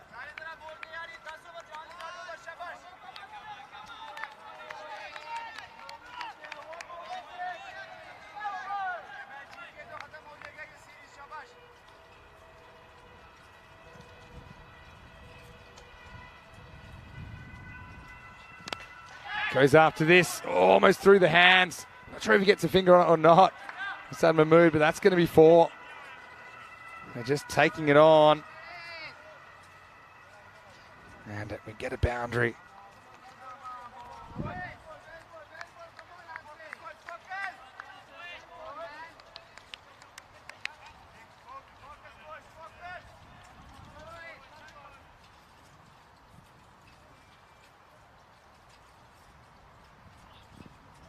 Now, big swing and a miss. Probably had to go offside again. This is Lingaswaran Kanasana, who's out there now. Starts with the boundary. Mentioned his 89 not out that he scored in the Valletta Cup breakout innings for him. So, end of the first over, 8 for 1. Late change there, like we said, with Anish Kumar coming in. You see him there at the bottom of the screen. JC in a late withdrawal. I'm not quite sure what that was for, but maybe just something that is related to something in the last game. I know that Jay is going to be released to play for his club Cossonay tomorrow, so he'll hopefully pull up okay for those games. Big workload for these Swiss players today. If you play every game, that's 4 matches in a day. Edged away, that's 4. So Zain Ahmed riding his luck. Ali Naya comes on, goes round the wicket. It's just a very late deflection into the gap, and 4 runs. Kind of plays for it a little bit. I don't think he's trying to get it that fine.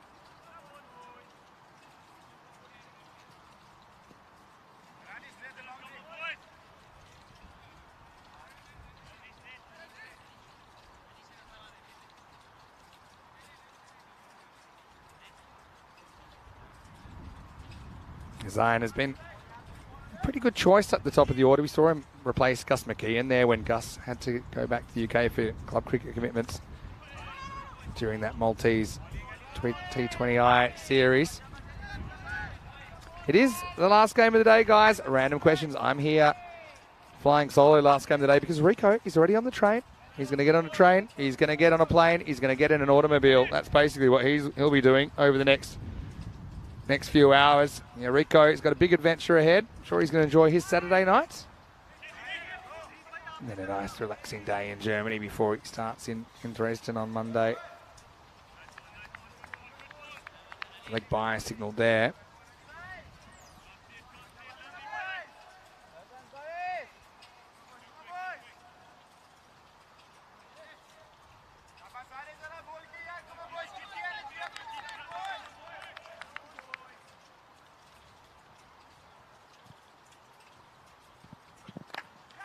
Wow.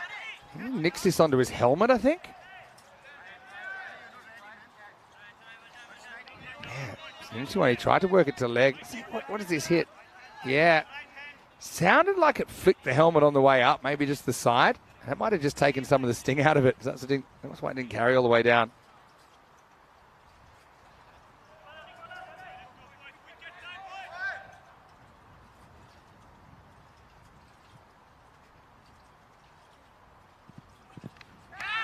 Edged and out. And it's Ali Naya just getting that slide away movement. Kanasana giving himself some room, trying to go through the offside, but just gets a feather on it. So France have lost 2 early ones here. 2 wickets in the first 2 overs, and it's the Swiss captain who breaks through. 15 for 2, nicely held as well by Idris Haque behind the stumps. Very regulation chance, but you can see there, look at where his feet are. I think Swaran Kanasana. Probably not percentages. Looks great when you hit those, but you can see there afterwards he practices probably what he should have done. Get in line with it.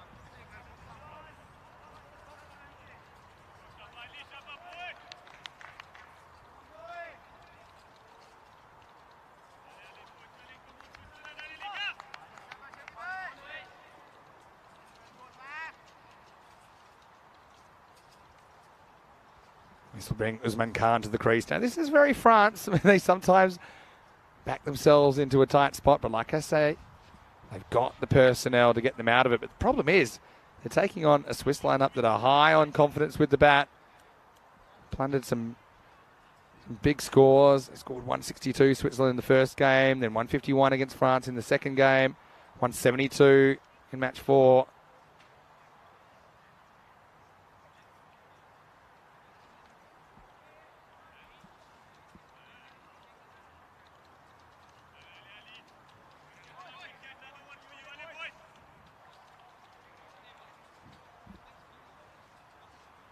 Ali Naya, good cricketer. Pity we didn't see more of him in the ECS. Power might have been able to use him. Him and Canado Fletcher probably the two we didn't see that much of. Canado is in the squad for this weekend. I wonder if we'll see him tomorrow. I know, like I said, a couple of players being released from the squad to play for their respective clubs. I suppose you can afford to do that with such a big squad for Switzerland in this ECI. Oh, what a ball. That's almost cleaned Usman Khan up. And he is a little bit susceptible to the Yorker, especially early, as he backs away. This one almost castles him.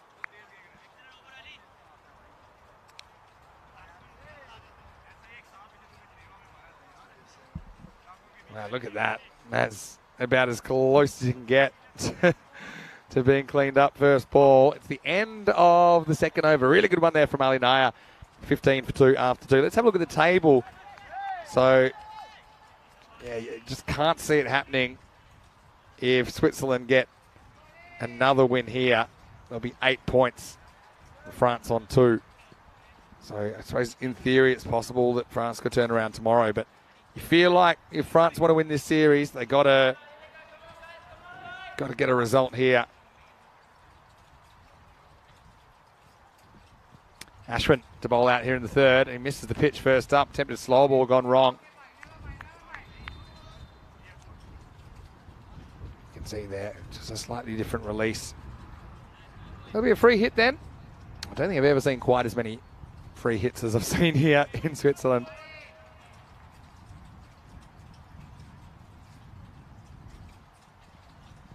Oh, he misses out. Makes the wrong choice there, doesn't he?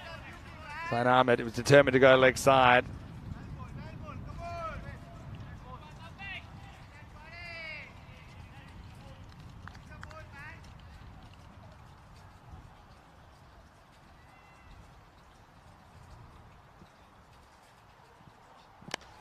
All right, this is high and this isn't a free hit, which spells trouble. Hassan Ahmed comes in, doesn't drop too many, and he doesn't drop this one. So France just electing to bat, not going to plan at the moment. Zain on the charge. Again, on the move, so it's always hard to keep your composure, keep your balance. He just gets up and under it. Infielder probably could have got back, but it's an easier catch for the outfielder. Hassan Ahmed comes in. He's got giant hands, Hassan Ahmed. And that ball disappears into them. And so Zain, the next man to go, and he's going to depart at 16 for 3. Noman Amjad comes to the crease. So for me, okay, the 3 wickets are a concern. Probably bigger concern, though, is the fact that they're only going at 6.9 and over. So 69 pace. Because they can kind of absorb the wickets, because they've got guys that can come out and smash it. But, yeah, so far, Switzerland done well to keep them quiet, because we know that when we saw France in match 3, for example, they did lose a few wickets along the way, but they managed to keep that run rate high against Luxembourg.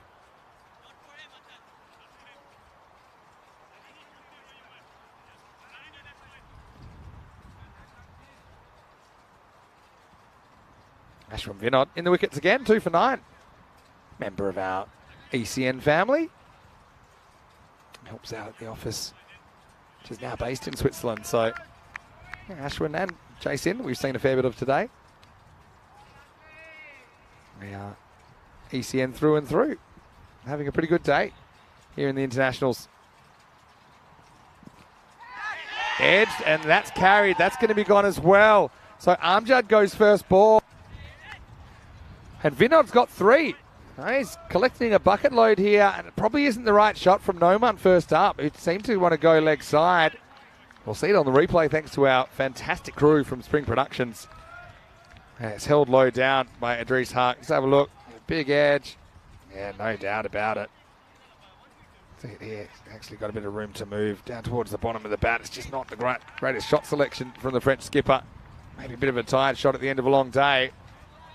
France playing their third match, but Switzerland playing their fourth. And that's 4 wickets down now, 16 for 4. Things slipping away. If France were to lose this game, the only way they could possibly win the series would be to win all their games tomorrow and hope that Switzerland lose to Luxembourg tomorrow. And then, even then, they'd have to have a better net run rate. Here's a hat-trick ball for Ashwin. And it's not. That's pretty close. Pretty close. It was Musa Ahmadzai who was just loitering around the mid-wicket region. There's 2 is left. But he couldn't quite get there. Ashwin. Can he grab a 4th wicket in the power play? Not with that. Nice bit of keeping down the leg side by Idris Haq. It's been really nice, I suppose, after spending 2 weeks here in Switzerland to see players that were rivals now uniting. So you can see Geneva keeper Idris Haq behind the stumps. You've got Kosnay bowler Ashwin Vinod. Oh, that's a pretty good ball. Again, full straight, squirted away.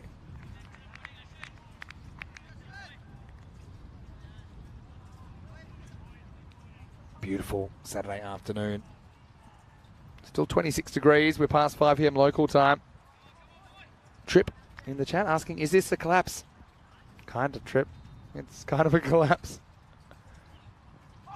Oh, and this gets straight through Jabakel. So Ashwin, another good spell. 3 wickets, but even more importantly than that, only 12 runs conceded. So Ashwin knows he goes pretty close to getting 4. But France have lost 4 in the first 3. It's 19 for 4. What a disastrous power play this is for the French. These 2 teams have had some really good battles lately. Of course, I talked earlier about the Valletta Cup T20 International battle when we saw Switzerland get over France in the very last ball of the day. Some 10 points between France and Switzerland on the ICC T20 International rankings.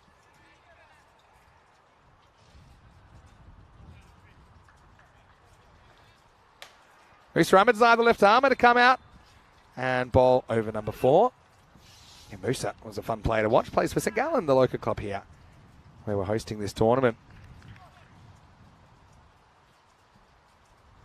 He's bowling to Usman, who just stands his ground this time. I like this from Usman Khan. He doesn't really premeditate to back away. I think he's good enough just to stand there and back his own skills. Get that ball through the leg side. Just goes with the angle from Musa. Good batting. Usman Khan, he's one of those guys that seems to dig in when the going gets tough. They'll need him to here if France are going to turn this around. Never judge a game too early. It's one of the things I do say.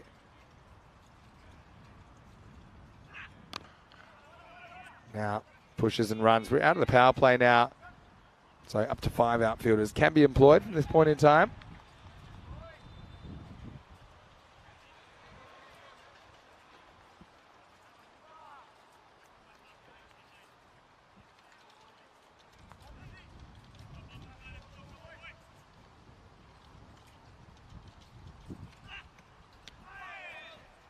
Musa just loses this one down the leg side. All right, so like I said, I'm by myself, so if you can throw me a random question. Who's going to be the first one to give me a random question? Vinny Sander here, Mr. Maximo for ECN on a Saturday night. All right, skied, and this is the keeper's ball, or is it? No, he leaves it with the fielder, and it's dropped, and it's kicked. And now they're going to throw, and there's no one there. And if that hadn't hit the stumps, they might have run about 5 overthrows. Well, this is something. Get a load of it. I mean, originally I thought it's the keeper's ball. He could have reached it. He kind of needed the gloves. Then it's booted by Anish. And then you could see he almost bails out of the throw, Musa, because he realizes there's not a human being in front of him at the stumps or behind the stumps. Luckily, he hits the stumps. Because I think Musa might have had to do his own backing up if that hadn't have hit.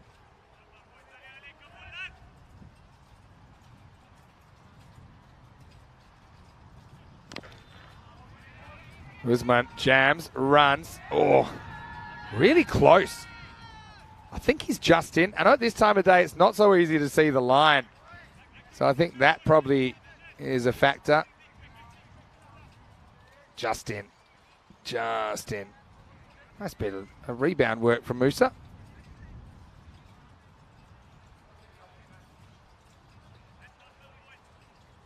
But France kind of needed someone to play a big innings here. Jabakal batted well earlier. Had a good partnership with his captain, Noman Amjad.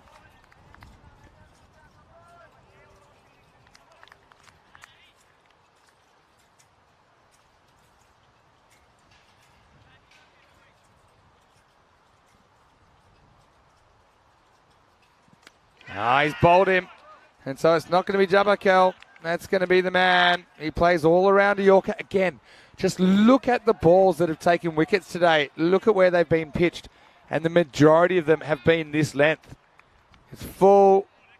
It's straight. And it goes straight under the bat of Jabakal. And easy as you like. Even though the bowler's in umpire probably has no idea what's happened. Poor Anissimus saying all I can see is the backside of Musa Ahmadzai. But it's pretty clear that the stumps have been conquered, and that's 5 down now.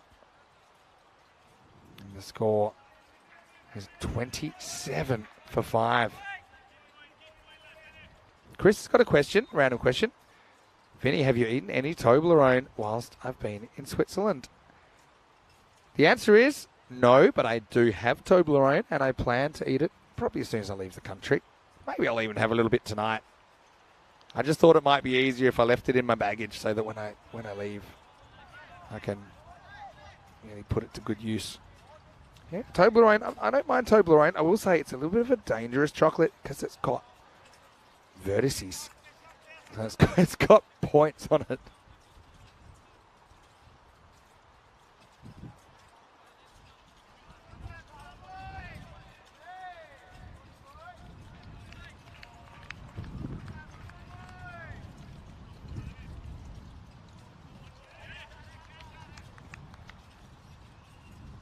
Last ball of the over.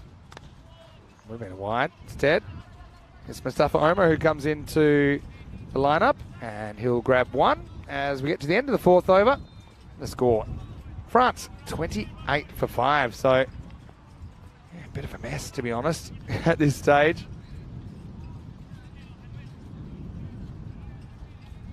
Mustafa has played one T20 international for France. That was all the way back in 2021 against Germany. I don't think we've seen him in a 10-over match before. So good to see a new face on ECN. But what about the situation? I mean, what's their best case scenario from here? Have an awesome partnership where let's just say they start banging it at 15 and over. Let's think about it that way. 6 overs, 90. That's 118, which is still looking a bit thin on the ground, although France do have a very good bowling lineup. We know that. They still leave Shane Warner-Kulasuriya out of the lineup, who played the first game, didn't look too comfortable running in. Just wasn't quite himself.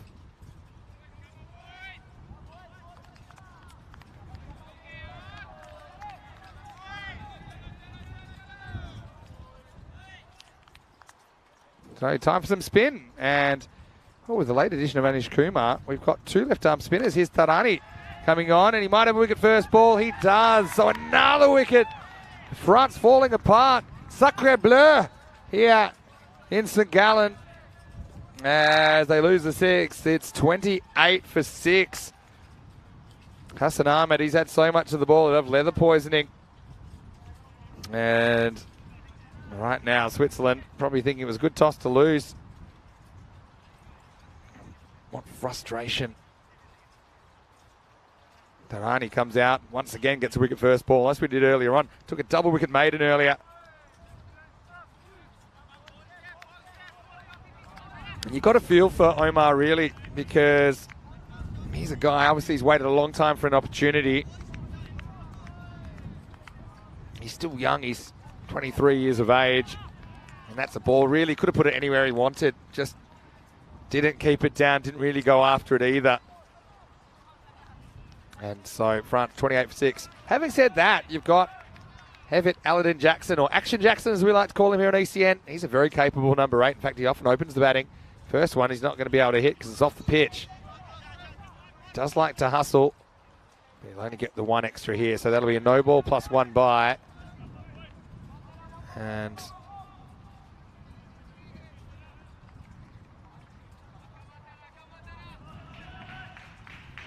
so we have free hit for Usman Khan.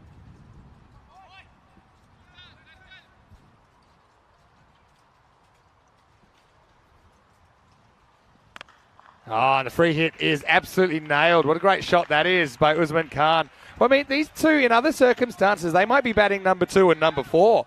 So if you can just pretend there's not that 6 wickets there, then yeah, I suppose these two are very capable of putting together a partnership. But the issue is they've already burnt 4 overs here. Don't have much to show for it.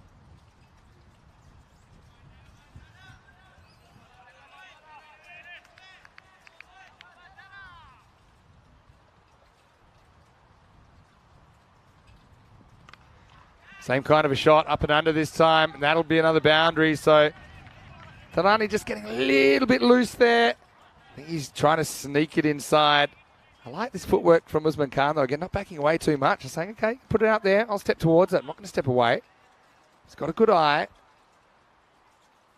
I always thought of him as a bowler who bats a bit, but I think he generally can be considered about a top 6 batter now. If you look at his performances in the T20, he's got his own technique.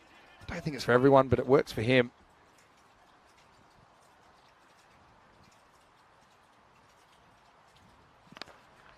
Nice shot. This will be tough chase. Oh, nice effort from Ashwin Vinod, but he won't quite get there.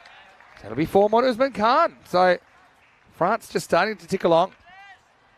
Okay, so Chris Smith has said there's original Toblerone, white Toblerone, and orange Toblerone. I didn't know there's orange.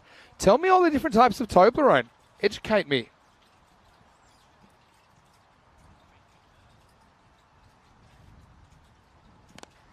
Now, same direction. And, Assad makes a bit of a meal of it here. Loses his footing, but does field the ball, so they'll only get 1. I'll tell you why the no ball for off the pitch is such a harsh rule. Is poor Action Jackson, he gets credited with the dot for a ball that he had no chance of hitting.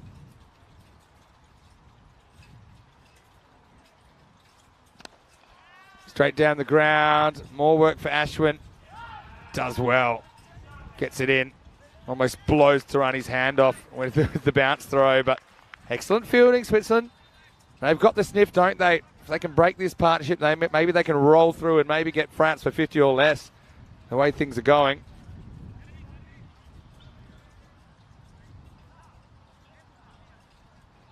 And so will be the end of another over. Just 44 days until the Dream 11 European Cricket Championship. It is the Champions League of European cricket. The Euros of cricket, I suppose, because it's the internationals. 31 countries will take part. And have a look at France. They'll be first up. I've actually got the fixtures, so I can actually have a look at when they'll be playing. Group A starts the 25th of September. You can see Switzerland Group E, so we'll see them at the start of week 3. And then Luxembourg, we'll see them at the second half of week 3. They're in Group F, which is a pretty tough one. I mean, they're all tough.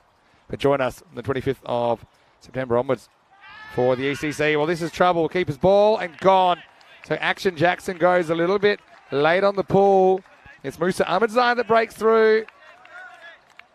We know that the French batting is kind of prone to falling over and folding. We haven't seen it that much lately, but this is a little bit of a retro look at it that they didn't want to see here.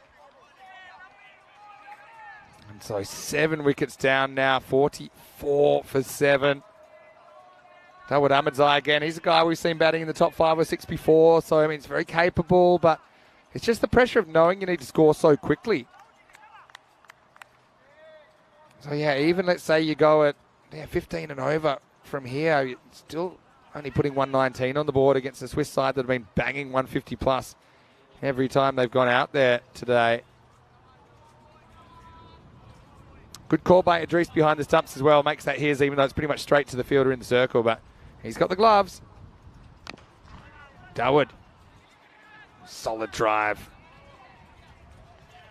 Ashwin trips over a caterpillar on his way to fielding that one. Just a single. And Chris said he ate an orange Toblerone during play today. So is it orange colour or just tastes like orange or has bits of orange in it? I love hazelnut. Is there anyone that has hazelnut in it? Tell me. This is Food Chat Incorporated. And we might have to be quick the way this innings is going. It's 45 for 7. It's also such a big net run rate boost as well, potentially. With a big win here, Switzerland are pretty much out of sight as far as the trophy goes.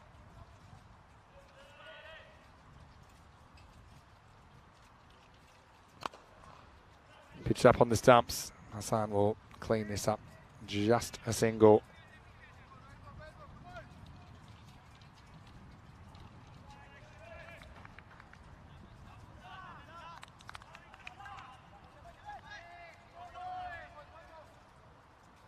Couple to come then. And Musa break through again. Oh, pretty close. Oh, maybe just going down the leg side, and I mean just. Suppose he doesn't help himself with the angle he's coming. My guess also is he probably blocks the umpire, so it's probably a non-starter. But it doesn't really get forward. Yeah, for me it's just missing. Would have been impossible for it to hit. Maybe the very, very outside coat of varnish on the leg stump, but I think it's a good decision from the umpire.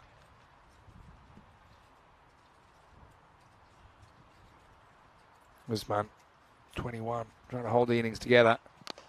Smacks it, but he smacks it straight at Ashwin Vinod, and he's gone. So it was a pretty good shot from Usman Khan. He got a piece of it, but he never really went over. He just drills it straight to long off, and Switzerland have caught well in this innings. So Usman's contribution comes to an end. And it goes from bad to worst. Worse for France as they lose an 8th wicket, 47 for 8. It's also the end of the over. Musa Ahmadzai finishes with figures of 3 for 11. So we've seen 8 wickets in 6 overs. And now you're right down. You got the Mungals. They can both bat. I mean, we saw both of them hit boundaries when they came out earlier on today. Dawood Ahmadzai. And what's your play here? Do you just kind of eke out the overs? I don't know. I still think you just bat trying to hit boundaries and hope for a bit of a miracle. I mean, you eke to, say you go run a ball 71. I mean, it's not much, is it? Maybe gamble you can get more at the risk of getting less. Ali Naya comes in for over number 7.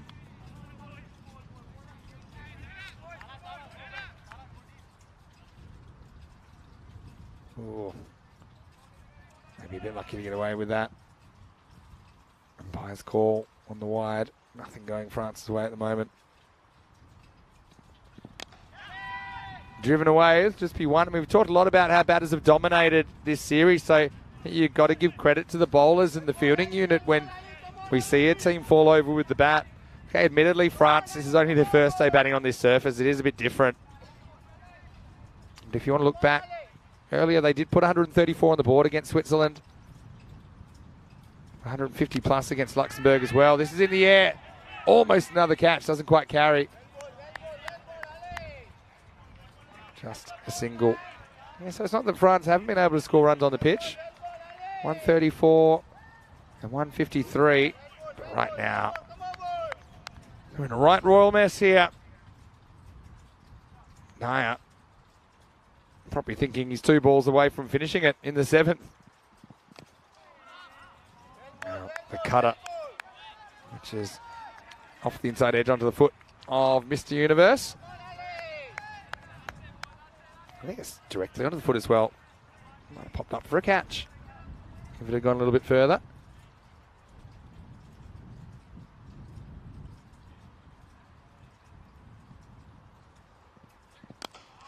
Goes full straight. They go on the hit. Wrong end. Should have gone to the keeper's end there, but he didn't realise. It was hit so hard, and Ahmedzai went on the hit. Mangal at the other end probably wanted to trust him, but knew in the back of his head it was not a good call. He said, "Are you sure?" Tries to put up the stop sign, then realises he has to get on his horse. Ali Naya saying, "Hey, don't give it to me, give it to him." If they had, I think we would have had an easy run out. So Trip's got a question. Asking, is the ECC going to be under lights? And yes, it will be. So at the moment, every time we're at the Cartermore Oval, we go into the night. I'll give you that in a minute. Pushes and runs this time. Doesn't go as quickly to Mr. Ahmedzai. So it's an easy single. Yeah, so I know that you're in Virginia, right? So it's Eastern US time.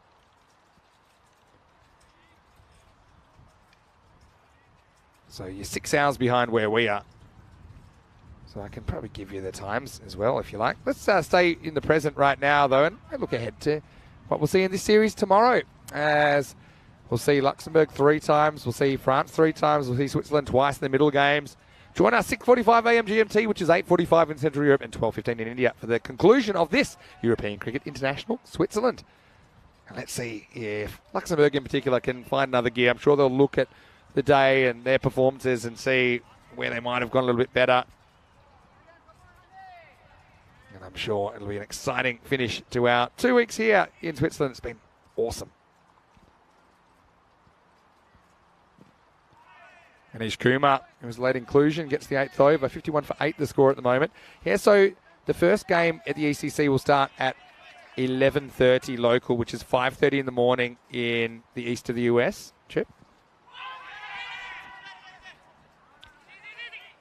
Well, just throwing at everything at the moment. Let's have a look at this LBW.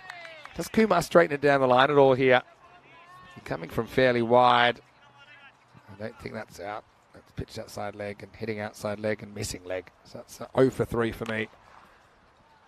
This one's hit out to deep extra cover. I'll only get one. That's good fielding once again from Asad Mahmood.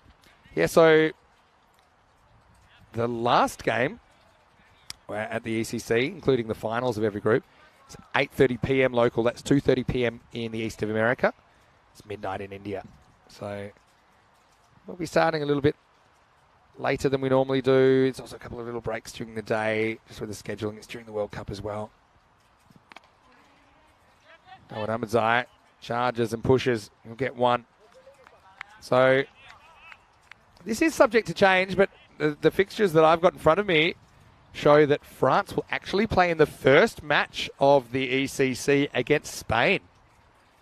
So what a great start that'll be. Smash back, and Kumar does well to get down and block it. So yeah, Spain versus France on day one, match one. 9:30 a.m. GMT, which is 11:30 in Central Europe and 3 p.m. in India. Tossed up, clever bowling from Kumar, trying to tempt him into doing something aggressive or over-aggressive. That'll be the end of the over. Just 3 come off that. France, I think they're down the river without a paddle at the moment. It's 54 for 8 after 8. I suppose the lowest score we've ever seen defended was 60. If there's one team that could defend something in the 50s, might be this France team with their attack. It's just in these conditions and against a Swiss side that have constantly been putting up big runs. It's hard to see it happening.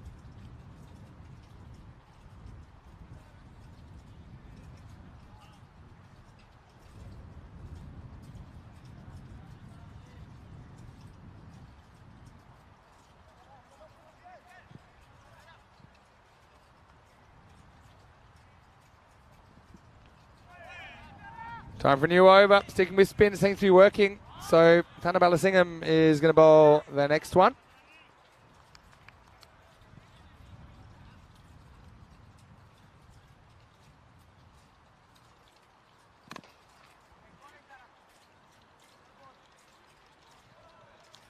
Just a single down the ground this time.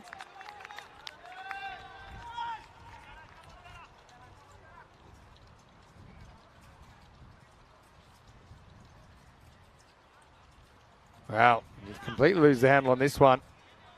I won't get an extra apart from the no ball for a hit incoming.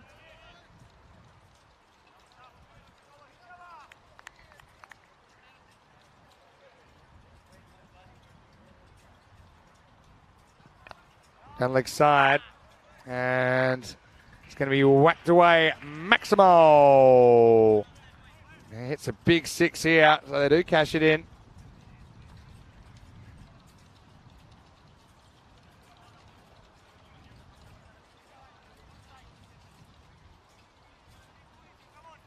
Can France turn this into something a bit more? Because they even hit 9 6s from here. She's only got 116 on the board. That's a scary thing. Oh, another one. Sometimes you got it, sometimes you don't. Danabala Singh, when he's really on, he's so good at just dropping it inside the tram line at the last minute.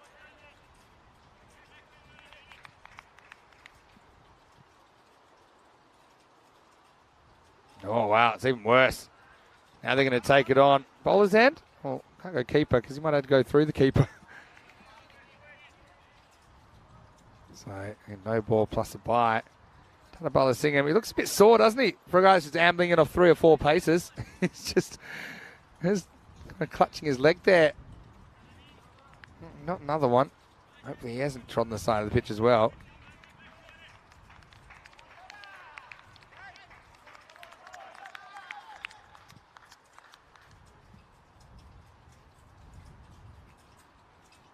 He's worried about the footing, isn't he? He might have tweaked his groin or something there. Never really see him going over the wicket. That lures him into a shot and he misses. That one's squandered as well.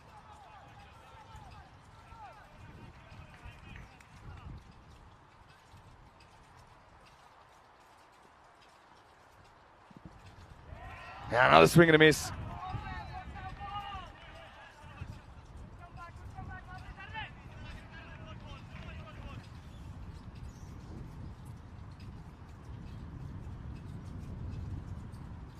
And now we're going to have a stump here. So Tanabala Singh, he started with a wicket, he'll finish with a wicket. In between, it's a little bit all over the place. And Idris cleans that up. Stumped by a country mile. Ramatul Mangal will be the 9th wicket to fall. Yeah, more pain for France. That'll make it 65 for 9, 1 over remaining. Been a bit of a demolition job, really. You can see how much France could use, for example, the top 3 from Dreux that we've seen in this form of the game. And I know there's some whispers that Nabi might be qualified. Not sure of the status of the others, but yeah, just feel you put 3 big bosses in at the top with their bowling, with their fielding. You start to think they're contenders with the whole thing.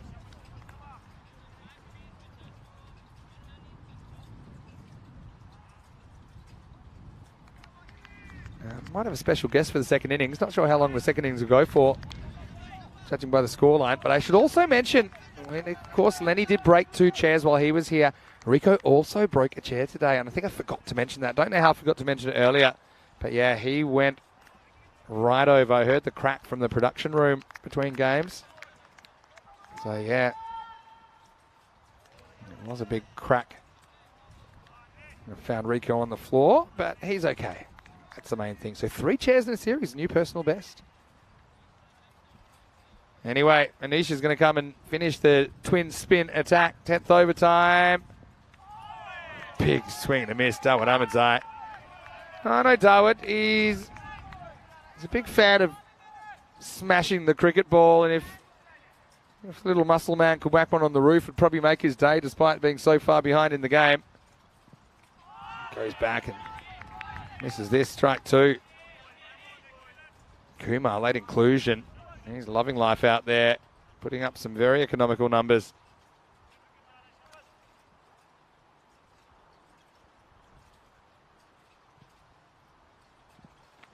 Oh, I think this is going to be it. Really quick work there from Idris Hunt behind the stumps. Catch this one more time. Darwood goes walkabout. Oh, interesting. One bail falls, but the other one's still on. It fell for no particular reason, so that'll be fine. Plus, yeah, the stumps didn't go over, so a little bit of a quirk there, but it was going to be all out 65 France leave 3 balls on the table. And, so 66 on the board. As the Swiss team will get together, and, well, it was all quiet on the prairie for France. They just lost a whole bunch of wickets here early after winning the toss and electing to bat. They continued to fall one after another after another. They lost 1 in the first, 1 in the second, 2 in the third, 1 in the fourth, 1 in the fifth, 2 in the sixth. Well, that spells trouble. That's 8 wickets in the first 6 overs, and what was even worse, they found it hard to find the boundaries at the same time. And yeah, that one was a near miss, but there were plenty that were out. That Switzerland actually caught really well to put the pressure on. That probably wasn't the greatest shot from Noman Amjad. He's a lot better than that. Ashwin Vinod in the wickets again. He picked up 3 of them. That was a rare miss. It was the old drop kick and throw, and then Musa panics because there's no keeper there and there's no one backing up. We might have had 5 overthrows all run. Luckily, he did hit the target. This was a tight one as well, but the batter just hustled home. Yeah, but full straight through the gate has been the way to do it here. The bowlers that have done that consistently have had good results in this ECI. Hassan Ahmed again. He's so safe in the outfield, he could probably catch him behind his back. Idris back behind the sticks for Switzerland this one as well, but just such a momentum that the Swiss had up. And then late in the piece, we saw even Usman Khan going, who actually batted pretty well, but he was only able to score 21. And a couple of stomachs to finish off. It's the old phantom bail, the ghost bail falls off, just with the aggressive charge of Ahmadzai, but the other bail was still on. I'm sure Rob Kevin was all over that as well. At France, they'll have to make our lowest totals defended Hall of Fame if they're going to win this one. Switzerland with a big win here can pretty much be assured that they'll raise the ECI trophy tomorrow. 21 for Usman Khan off just 12 balls, but it was a fighting hand. He had partners falling left and right all around him.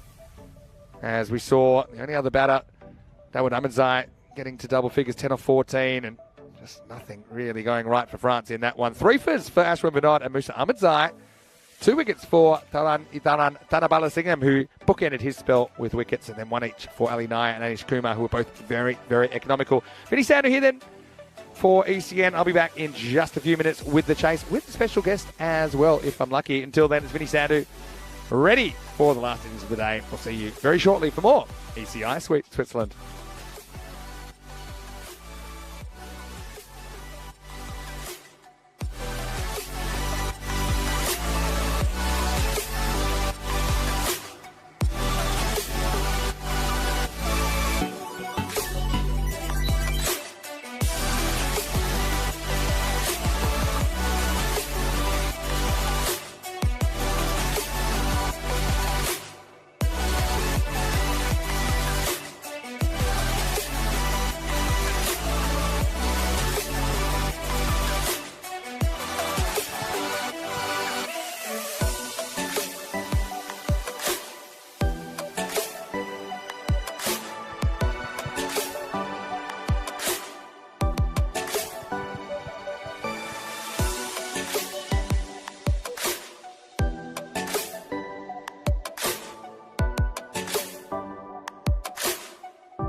Hello and welcome back to Switzerland for the final time today. Time for the second innings of match 5 in this ECI. It's Switzerland, the hosts, coming out to chase just 66 for victory after demolishing the French batting lineup. France all out for 65 in 9.3 overs. If Switzerland can do this, they will have had a perfect day, 4-0. And it's hard to see anyway that they won't be the champions of this series. Still, France are a proud team. They're a team we're going to see in the first match of the ECC in just 44 days' time, and they'll want to come out and put on a good show. We have seen these kinds of scores defended before in ECN cricket, but just not on this ground. Hassan Ahmed is out there, and Arjun Vinod getting an opportunity at the other end. I like that. I think he's a guy that we haven't seen the best of in the last 2 weeks with the bat.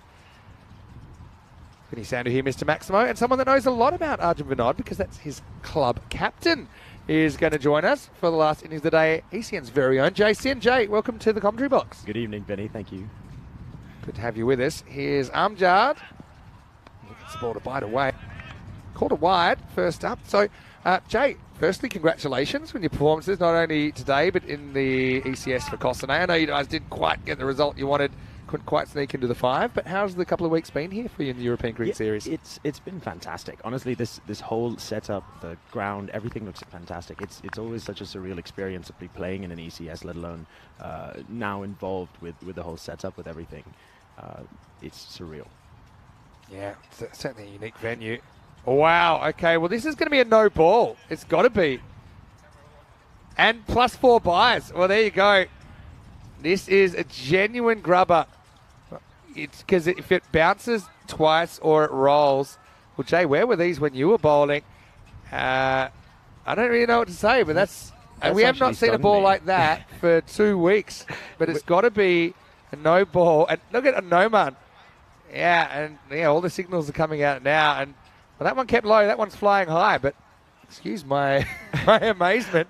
I'm a bit speechless, to be honest. That's it's hit the joint between the two bits of wood, right? It's definitely, and I think the bits of wood have been hit by a lot of rain and sun repeatedly over the last 2 weeks. So it's definitely not, that seam down the middle is not stable. You can't really, I mean, there's no ability to call that a dead ball either, even though literally it is dead when it hits the pitch.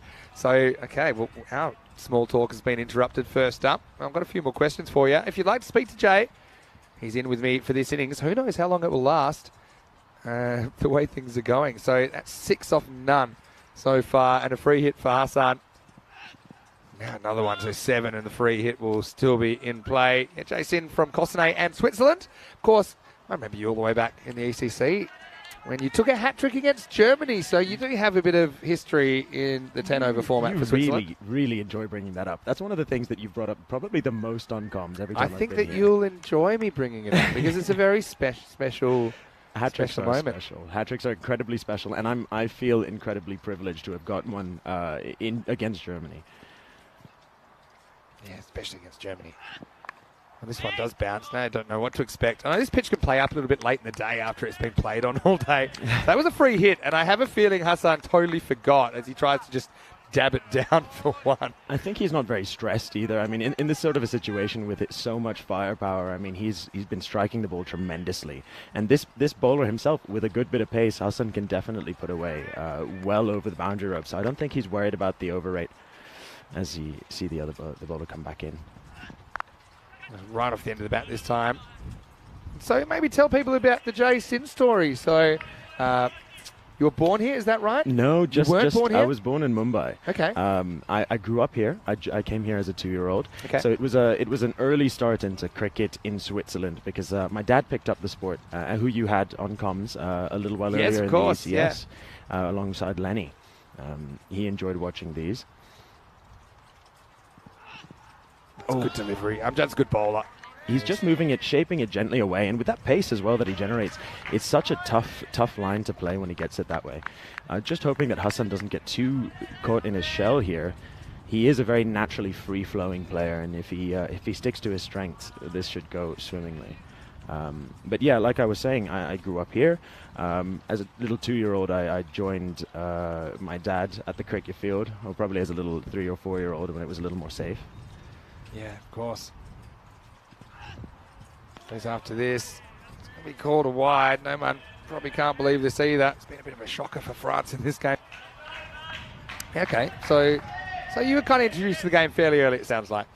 Yeah, and it's very interesting. For all countries, Switzerland was probably the last place you would have guessed that a kid, 2 or 3, would have had experience or been exposed to cricket. It would have been definitely back in India, would have been the first place. But no, it was in Costanay Cricket Club. Yeah, great. And it's quite an interesting club, Costanay as well. Well, it's the top edge from Hassan. Not quite where he wanted it, but it's going to fly. And in fact, I think that's gone one bounce for 4. So it's turning into a pretty disastrous first over for Amjad.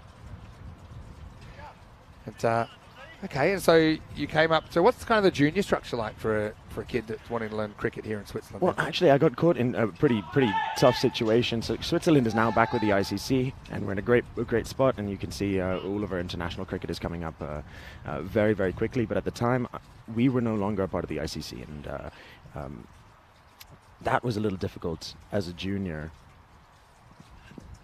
Off the ball. This one should be out. Amjad's going to do his own fielding, and he will take it. So Hassan's going to go, and so there is an early wicket. You can see France, they look a little bit like they've gone 12 rounds with Mike Tyson in match 5 here. So Hassan, a rare failure from him, and he does go 6 and out. It is 14 for 1.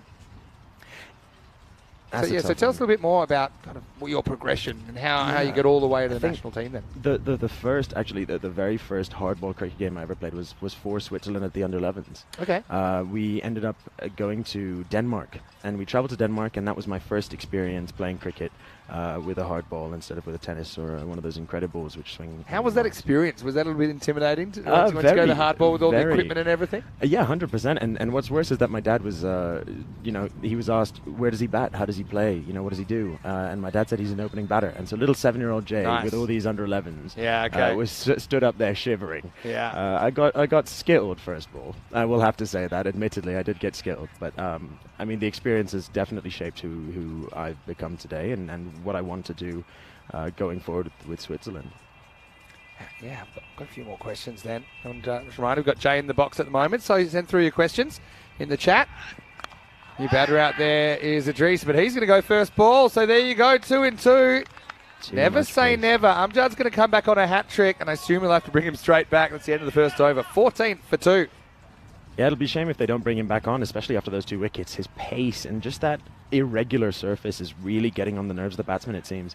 And with little totals like this, it can be funny. They get in their own heads, and sometimes that firepower is a little bit counteracted. Yeah, most of the running has been all bat. You know that as a bowler. You're a bowler and a batter, of course, but we see you typically as a bowler in the national setup that will bat depending on where the team needs you. 127 matches since the Golden Ball. We actually worked out if we're going to go through the record Barron streak of 405, it'll be ECC Group E. So hopefully we don't go that long before we see a Golden Ball. One thing we haven't had so far in Switzerland, so it would be great to have one this weekend. Yeah, excited. It's only 2 days of cricket. Only 1 day now of cricket left to try and get that Golden Ball for you, Vinny. But I'm happy with the entertainment we've had.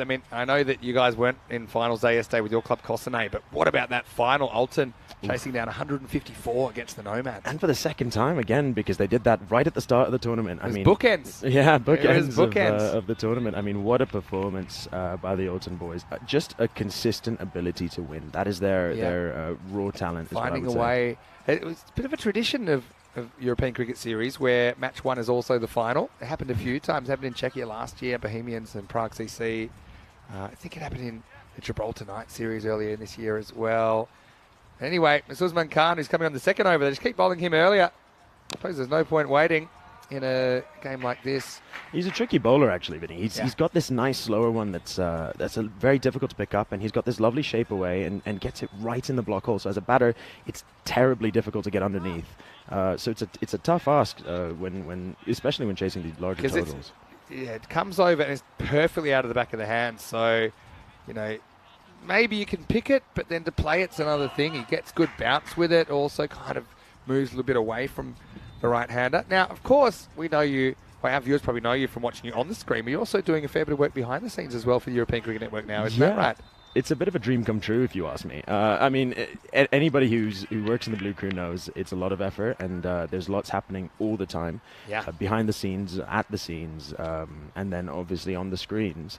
But this is, you couldn't ask for more as a kid growing up with a dream of playing cricket from Switzerland to find a job in Switzerland. Working from the main office, it's a real privilege. Yeah, of course, the office now in Switzerland as of this year. Sama Mahmood plays all around one from Usman Khan first up. That was the kind of on-pace delivery, just slid across the left hand. A good bowling. Yeah, and it's keeping it at a really nice length. I mean, it's moving away from him. Osama can't really commit too hard, and you can see how far out of the crease he was trying to get to that ball. It was all about hitting the seam on that occasion, and yeah, you're right, did move left to right a fair bit. So yeah, tell some of the viewers, what's a typical day? Because we would love to know as well. Because, I mean, we work together, but it's one of those things because we're on the tour, you know, there's all this stuff happening in the office. We'll kind of hear it through the grapevine, and, you know, we get informed now and then because of how busy we are between the games on. Nice shot, little check drive from Osama, who's going to get off the mark with 4. Good batting. Straight batted shot, straight down the ground. It was lovely. And yeah, with the office, I mean, it's always, with any business, I think there's so much paperwork that needs to get done in the background. More than just paperwork, it's understanding where this company wants to go. I mean, I want to see cricket be the greatest and biggest sport in Europe. Goes after this offside. There's going to be 4 more. So Osama, coming off a lazy 70 in the last game, comes on. I don't think he's got 10 good fingers, but he's got plenty of good shots, and he gets another one away for 4. Yeah, he seems to be out of that pain, so he's very comfortable with the bat now, and looking back in that stellar form that we saw him in just before he got injured. I mean, he's a talented cricketer. Another one who I've grown up with playing in junior cricket here, so we played a lot of under-19 cricket together, and did face France in the under-19 setup ourselves. It's just pitches outside leg stump for me, although he's having a good look at it, and now he says no. Good amount of movement actually back into Osama, so that's not a bad shout, but I reckon you're right. That has just for me pitched. I mean, you can see middle, you can see off. I think there's an element of doubt. Yeah, that's definitely tough to call, but good eyes in my opinion from the umpire, especially with him coming over to the left-hander. Yeah, I'm not necessarily satisfied with that. I think it's too much doubt. Good decision. Slower ball. Leg side. I don't think it takes anything on the way. So tell me this about the office. So is it kind of every day you go and you don't really know what your day is going to involve, or are you able to kind of plan to an extent how you're going to use your time? Because I wish I didn't know what I had to do every time I came in, but no, there's lists and lists. I mean, with this circus that goes on, I mean, we're everywhere as Osama drives one straight down long off's throat. And the over is at 25 for 2 after 2. Go on, I'm here with Jason. Any questions you got, by the way? Stick in the chat. ECN European Cricket Network. Yeah, so it's we have lots going on. So with every tournament, there's different requirements. Everybody has to get a different set of equipment, and you yourself, you should know that the circus moves on every single day. And we've really pushed the envelope this year with 5 matches a day instead of 4, 7 days a week instead of 6. And basically no off days. So Rico's already off to Germany because we used to kind of have the Sunday to travel between series. We just don't have it anymore because such is the demand for European cricket. And internationals now as well, with these international games, which I think brings this level of European cricket up so high. I mean, looking at just at these matches, sure, it's been a bit tough for the teams that have come in, and it's a very, very tough track to bowl on if you ask me. Now we should bring up the 2022 list because Jason's on that one. He's not on this one yet, but we got Noman Ajak coming back on a hat trick. Malya Staniks are the only hat trick in Switzerland so far. Great hat trick and a great bowler. I really enjoy Malya's bowling when he does come in and get successful. All right, here we go. Oh, pretty close, and I'm pretty sure Mahmood forgot it was a hat-trick ball, so he just tries to smash it anyway. Most everyone did, if I'm honest. I think we in the comms were probably the only ones who knew. Well, not Chris Tapps, the director behind the buttons. He just reminded us, hey, this is a hat-trick ball, guys. Don't get carried away in your conversation.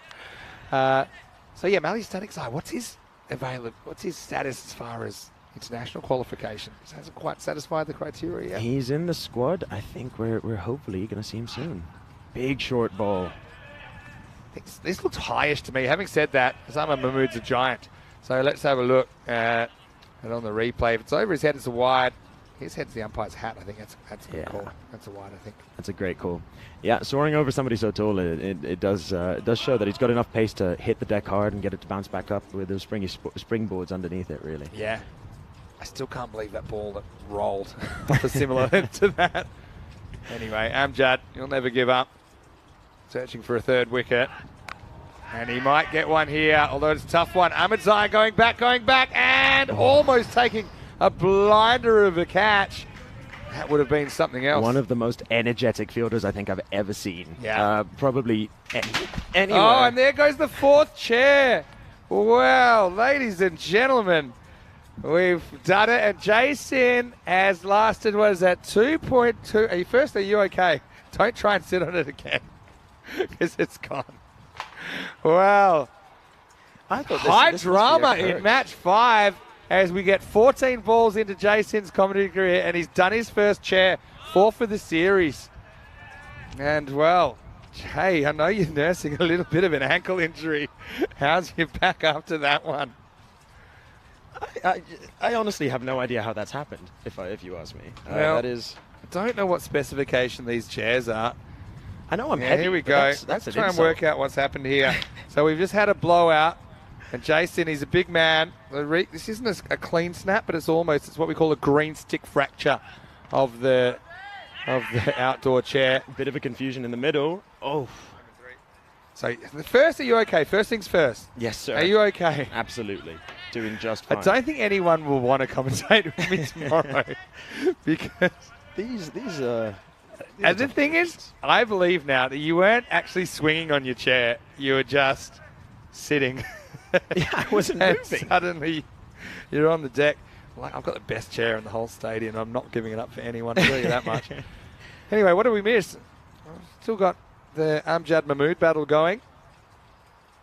4 chairs. That's 2 in a day. Rico did one earlier. This is up. It's in the air, but it's towards the fielder.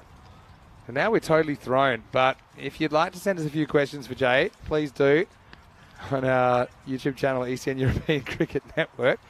How's the commentary going for you so far, Jay? Enjoying it? No, it's great. If it wasn't for the fall, it would have been brilliant. But Soon yeah, we'll have like those Japanese tatami mats just set up, the way you just kind of We sit should, on yeah. the kind of. just a futon below. Yeah, I I should think just so. be there. Yeah. Honestly, the experience up here is fantastic. You've got a fantastic view of the ground, except for when you fall off your chair. Yeah, well, the irony of you being left out of the team because of a slight injury and that you would actually get injured commentating is not lost on me. 2 to come here in the power play. Hamjad gets pushed away. But Only the second ball yet in this innings that Arjun Vinod I was has going to say, faced. tell us about Arjun Vinod, because maybe viewers that have only seen this series, they don't quite know how good a player he is. Yeah, what a tremendous cricketer. I mean, you guys saw him in Malta. Yeah. And he scored quite a fair few runs. 66 in the final was key. a fantastic innings in pulling off a chase against Malta. I think And- 166 they chased down. And what a tremendous catch to get him out in that tournament as well. Yeah. And just the level of cricketer he is. He's a very talented player. Last ball for Amjad. Goes after what would have been a wide. Gets the end of the bat on it. Could be 4, is 4. So Mahmood moves to 16. End of the power play as Zain Ahmed goes flying over the banner. And that makes it 35 for 2. So over halfway there. Want to best say a big hello wherever you're watching around the world. Vinny Sandu here, Mr. Maximo for ECN. I'm here with Jason of Costenay and, of course, Switzerland.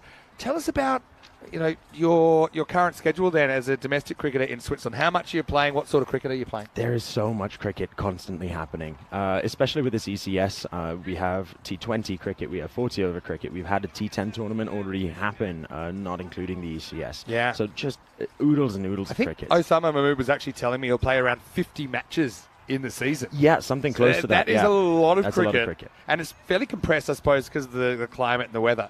Right? Yeah, you get a lot of rain in and through April, and it's very cold. It's brutally cold. You can't really feel it in weather like that. And then now, when it's hot, it's tough to get the full games out as well. I also want to say hello to everyone in the office. Hello, Judith. Hello, Roger. Hello, Daniel. Hello, Ashwin. Hello, James. Hello, Nick. Hello, everyone else. Did I miss anyone? I think you missed Chris. Oh, Chris. Hello, Chris. Yeah. Don't want to forget Chris because he's organising my travel. And so next minute I'll be on the Red Eye Super special. Yes, important. hello, Chris. Special hello, Chris, actually. Just rattle them off very quickly. Nice people to work with, though. Wonderful people. We love it when we can catch up. Often it's just at the marquee tournaments such as the ECC and the ECL in Khartoum. But it's nice for the whole family to get together. Yeah, we had a great time over here, and being at St. Gallen is a real privilege. Oh, it's such a good shot. Just. Really classy shot from Arjun as he turns a Yorker into 4 by just opening the face, glancing that one through the third region. He's so good at just watching the ball all the way onto his bat. This is quintessential Vinod from me. For me, rather, I should say. He is so good at playing it as late as possible, watching the ball all the way onto the bat. This is what we like to see from him. Yeah, excellent shot. We know that Rahmatullah Mangal is a very good bowler. He's gained his rhythm as the day's gone on. Again, full and straight, and it's going to hit the edge of the pitch and bounce around the bowler, but it'll just be a single. All kept out by Arjun Vinod. So I've got a question here from Chris, and he's asking, Jay, will you be fit enough for the ECC in Spain? Is that something that you're hoping for? I mean, I'd love to be there as a player as well as part of the crew.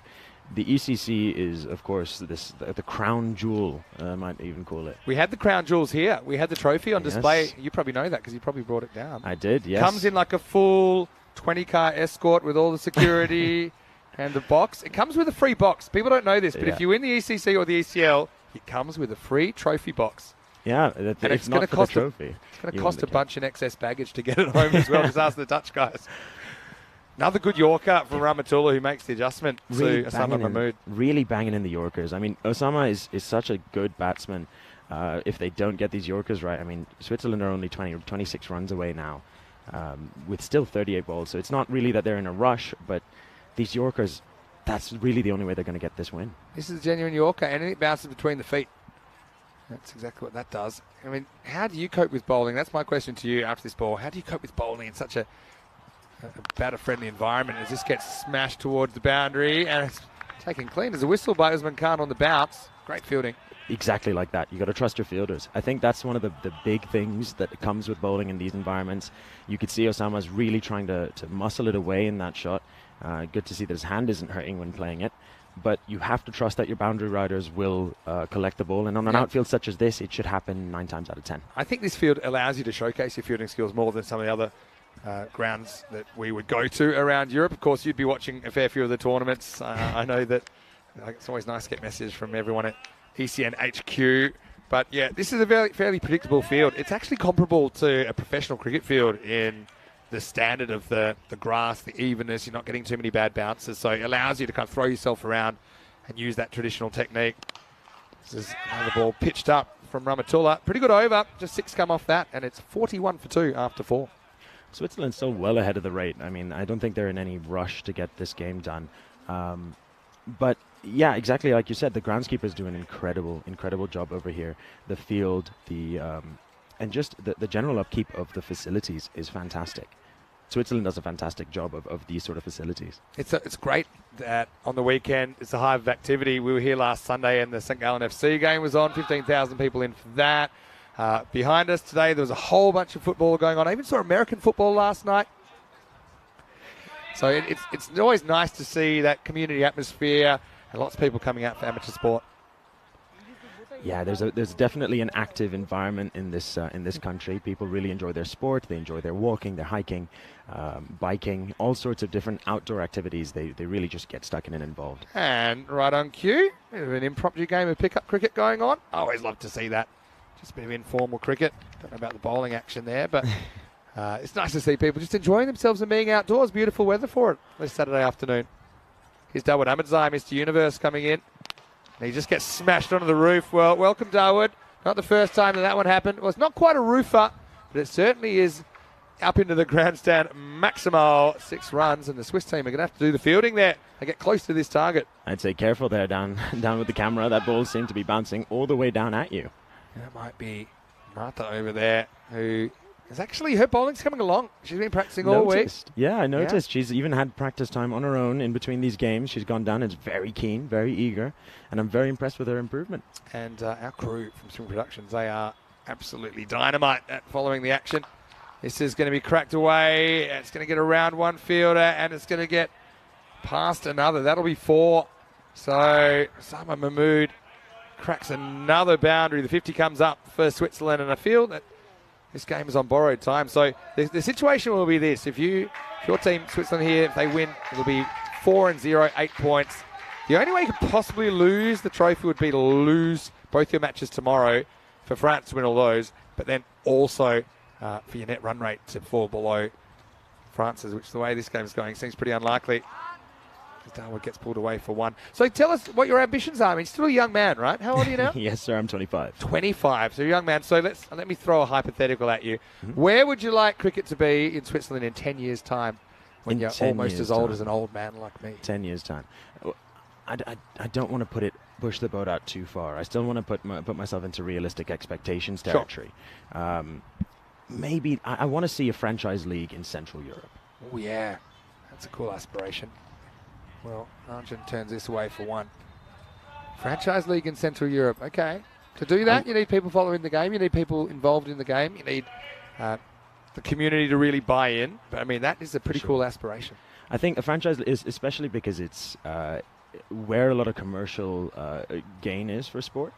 Where a lot of sport evolves is where there's a lot of commercial gain in sport. Blasted to long off for one. So what does that league look like? Tell me your dream league. Oof. Where are we playing? What sort of crowd sizes have we got? What's the format? There's always this question of, is it T10, T20, is it a 40 over league? I reckon I want to see a proper T20 league show up. Central Europe. Doesn't have to be Switzerland. Short ball. Oh, and just dropped. Good effort from Galami. He's Fantastic good fielder. Effort. Yeah, doesn't mind throwing himself around. I reckon he moved a little bit late there. The sun's low in the sky, and it's hard to pick up the ball when you're down here at long on and long off. I mean, the highlights reel's littered with fielders that have rushed in too far and had the ball come over their head, so he wasn't really quick to get in there, but almost turns into a catch. That's the end of the over. It's 55 for 2 after 5. Looks like we're drawing to an early finish here, but come back tomorrow because we have the final 4 matches of our Swiss adventure. We've got Luxembourg playing 3 times. Same with France. Switzerland will play twice, matches 7 and 8. Join us 6:45 a.m. GMT, which is 8:45 in Central Europe and 12:15 in India. I know that your plans are that you'll be released from the national squad to go on club duty tomorrow. So what does that look like for you tomorrow? 2 matches, Crickets versus Cossonay. Yep. And I think we have Crickets versus Cossonay, but it's Crickets B. So Ooh, Crickets okay. with 2 teams coming into the T20 league, who I believe that the first team of the Crickets have already qualified for the next stage of the domestic tournament. Well, Crickets had a very good win in the ECS when they knocked over the Nomads, whacking 170 against them. They've got some good raw talent in there. Best of luck with that tomorrow. Thank you very much. You and all the guys. I know that we really loved seeing you in the ECS with a bit of a viral moment, by the way. That's, I don't know if it's made it onto your group yet. You and the Cossonay guys. Do you think it won't have? Of course we have. Have you seen the article with the charging rhino? I think everybody has seen the article with the charging rhino. Yeah. Rhino's a tremendous human being, and I love him very dearly. He's a good teammate and a great friend, and just that moment, I think he was absolutely deserving of it. So I love that they do it as a full match write-up then, and you get a bit of a shout-out, right, in the full write-up. Got another question from Chris. He's asking, do you have any grass wickets here in Switzerland? Maybe you can answer that one after this ball from the off-spinner. It's Ibrahim Jabakel bowling for the first time today. Pretty good bowler. I don't think they bowled him enough, to be honest. Pretty handy option to a left-hander. Yes, yeah, so what's the situation? Are there any grass wickets at the moment in this country? Now, I've been told this. It's a bit of a fairy tale in Switzerland. I believe there's one grass wicket and it's privately owned, and it's up in St. Moritz. Really? Yes. Okay. And a big swipe down to the leg side there by Osama Mahmood there. Okay, so privately owned. So I know that I've played in St. Moritz in ice cricket or cricket on ice. Mm-hmm. I know that a fair bit of cricket goes on there in Zuoz, Yes. where the school is, in the summer as well. I've got friends who have played in that. So, okay, so is it just rumours, it's speculation? So there's been some speculation. There's been some evidence thrown about. Well, and there you that go. is launched Arjun Vinod. Now that's a bit more of the form I wanted to see from him. I mean, seeing your skipper in the domestic setup, as well as one of your closest friends hitting the ball like that, it just fills you with pride. I mean, wow. Yeah, and Arjun, I was kind of hoping he'd bat himself a bit more towards the end of the series. He kind of gave a few other people opportunities, but I thought it was a matter of time till he clicked. And, he gets us within one swing of the bat of victory now.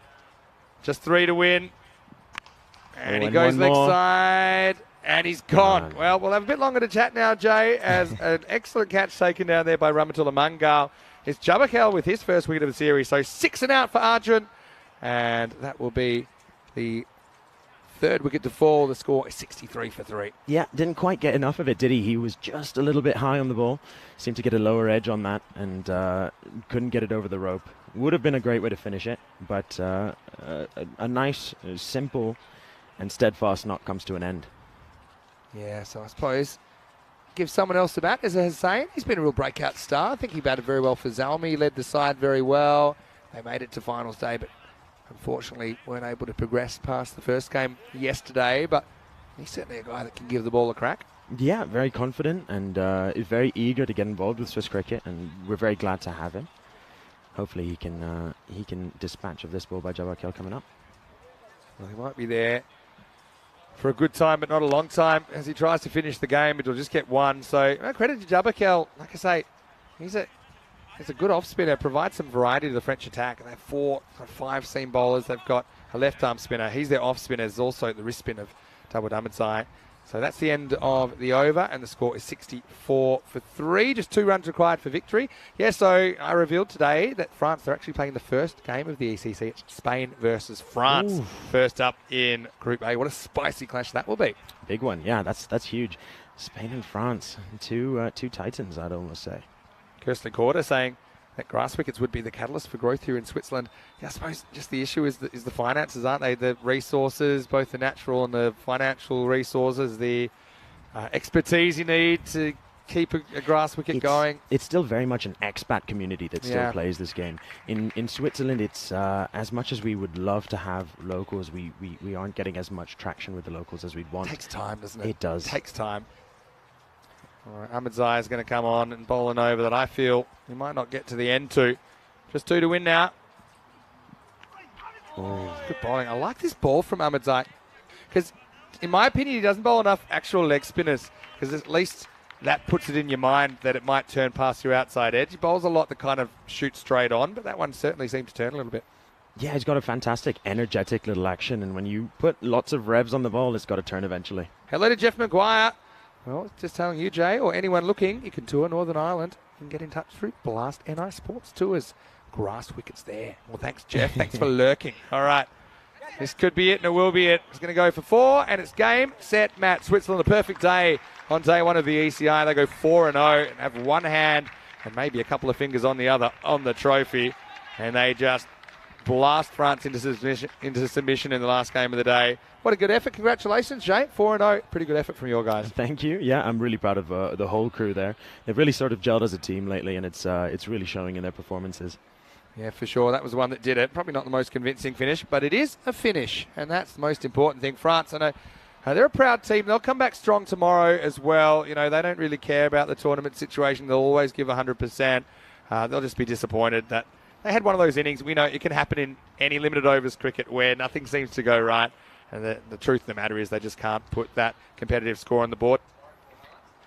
They are a tremendously competitive team. I mean, Luxembourg, I think also they'll go away. They'll look at their performance today. They're probably a little bit experienced in the format, the team they put out there today. But they'll get 3 more opportunities tomorrow. So will France. I know you'll finish your campaign with matches against each of the other 2 teams here. So that is tomorrow, the final day in Switzerland, 6:45 a.m. GMT, which is 8:45 in Central Europe, and 12:15 in India. Join us as we roll through the highlights.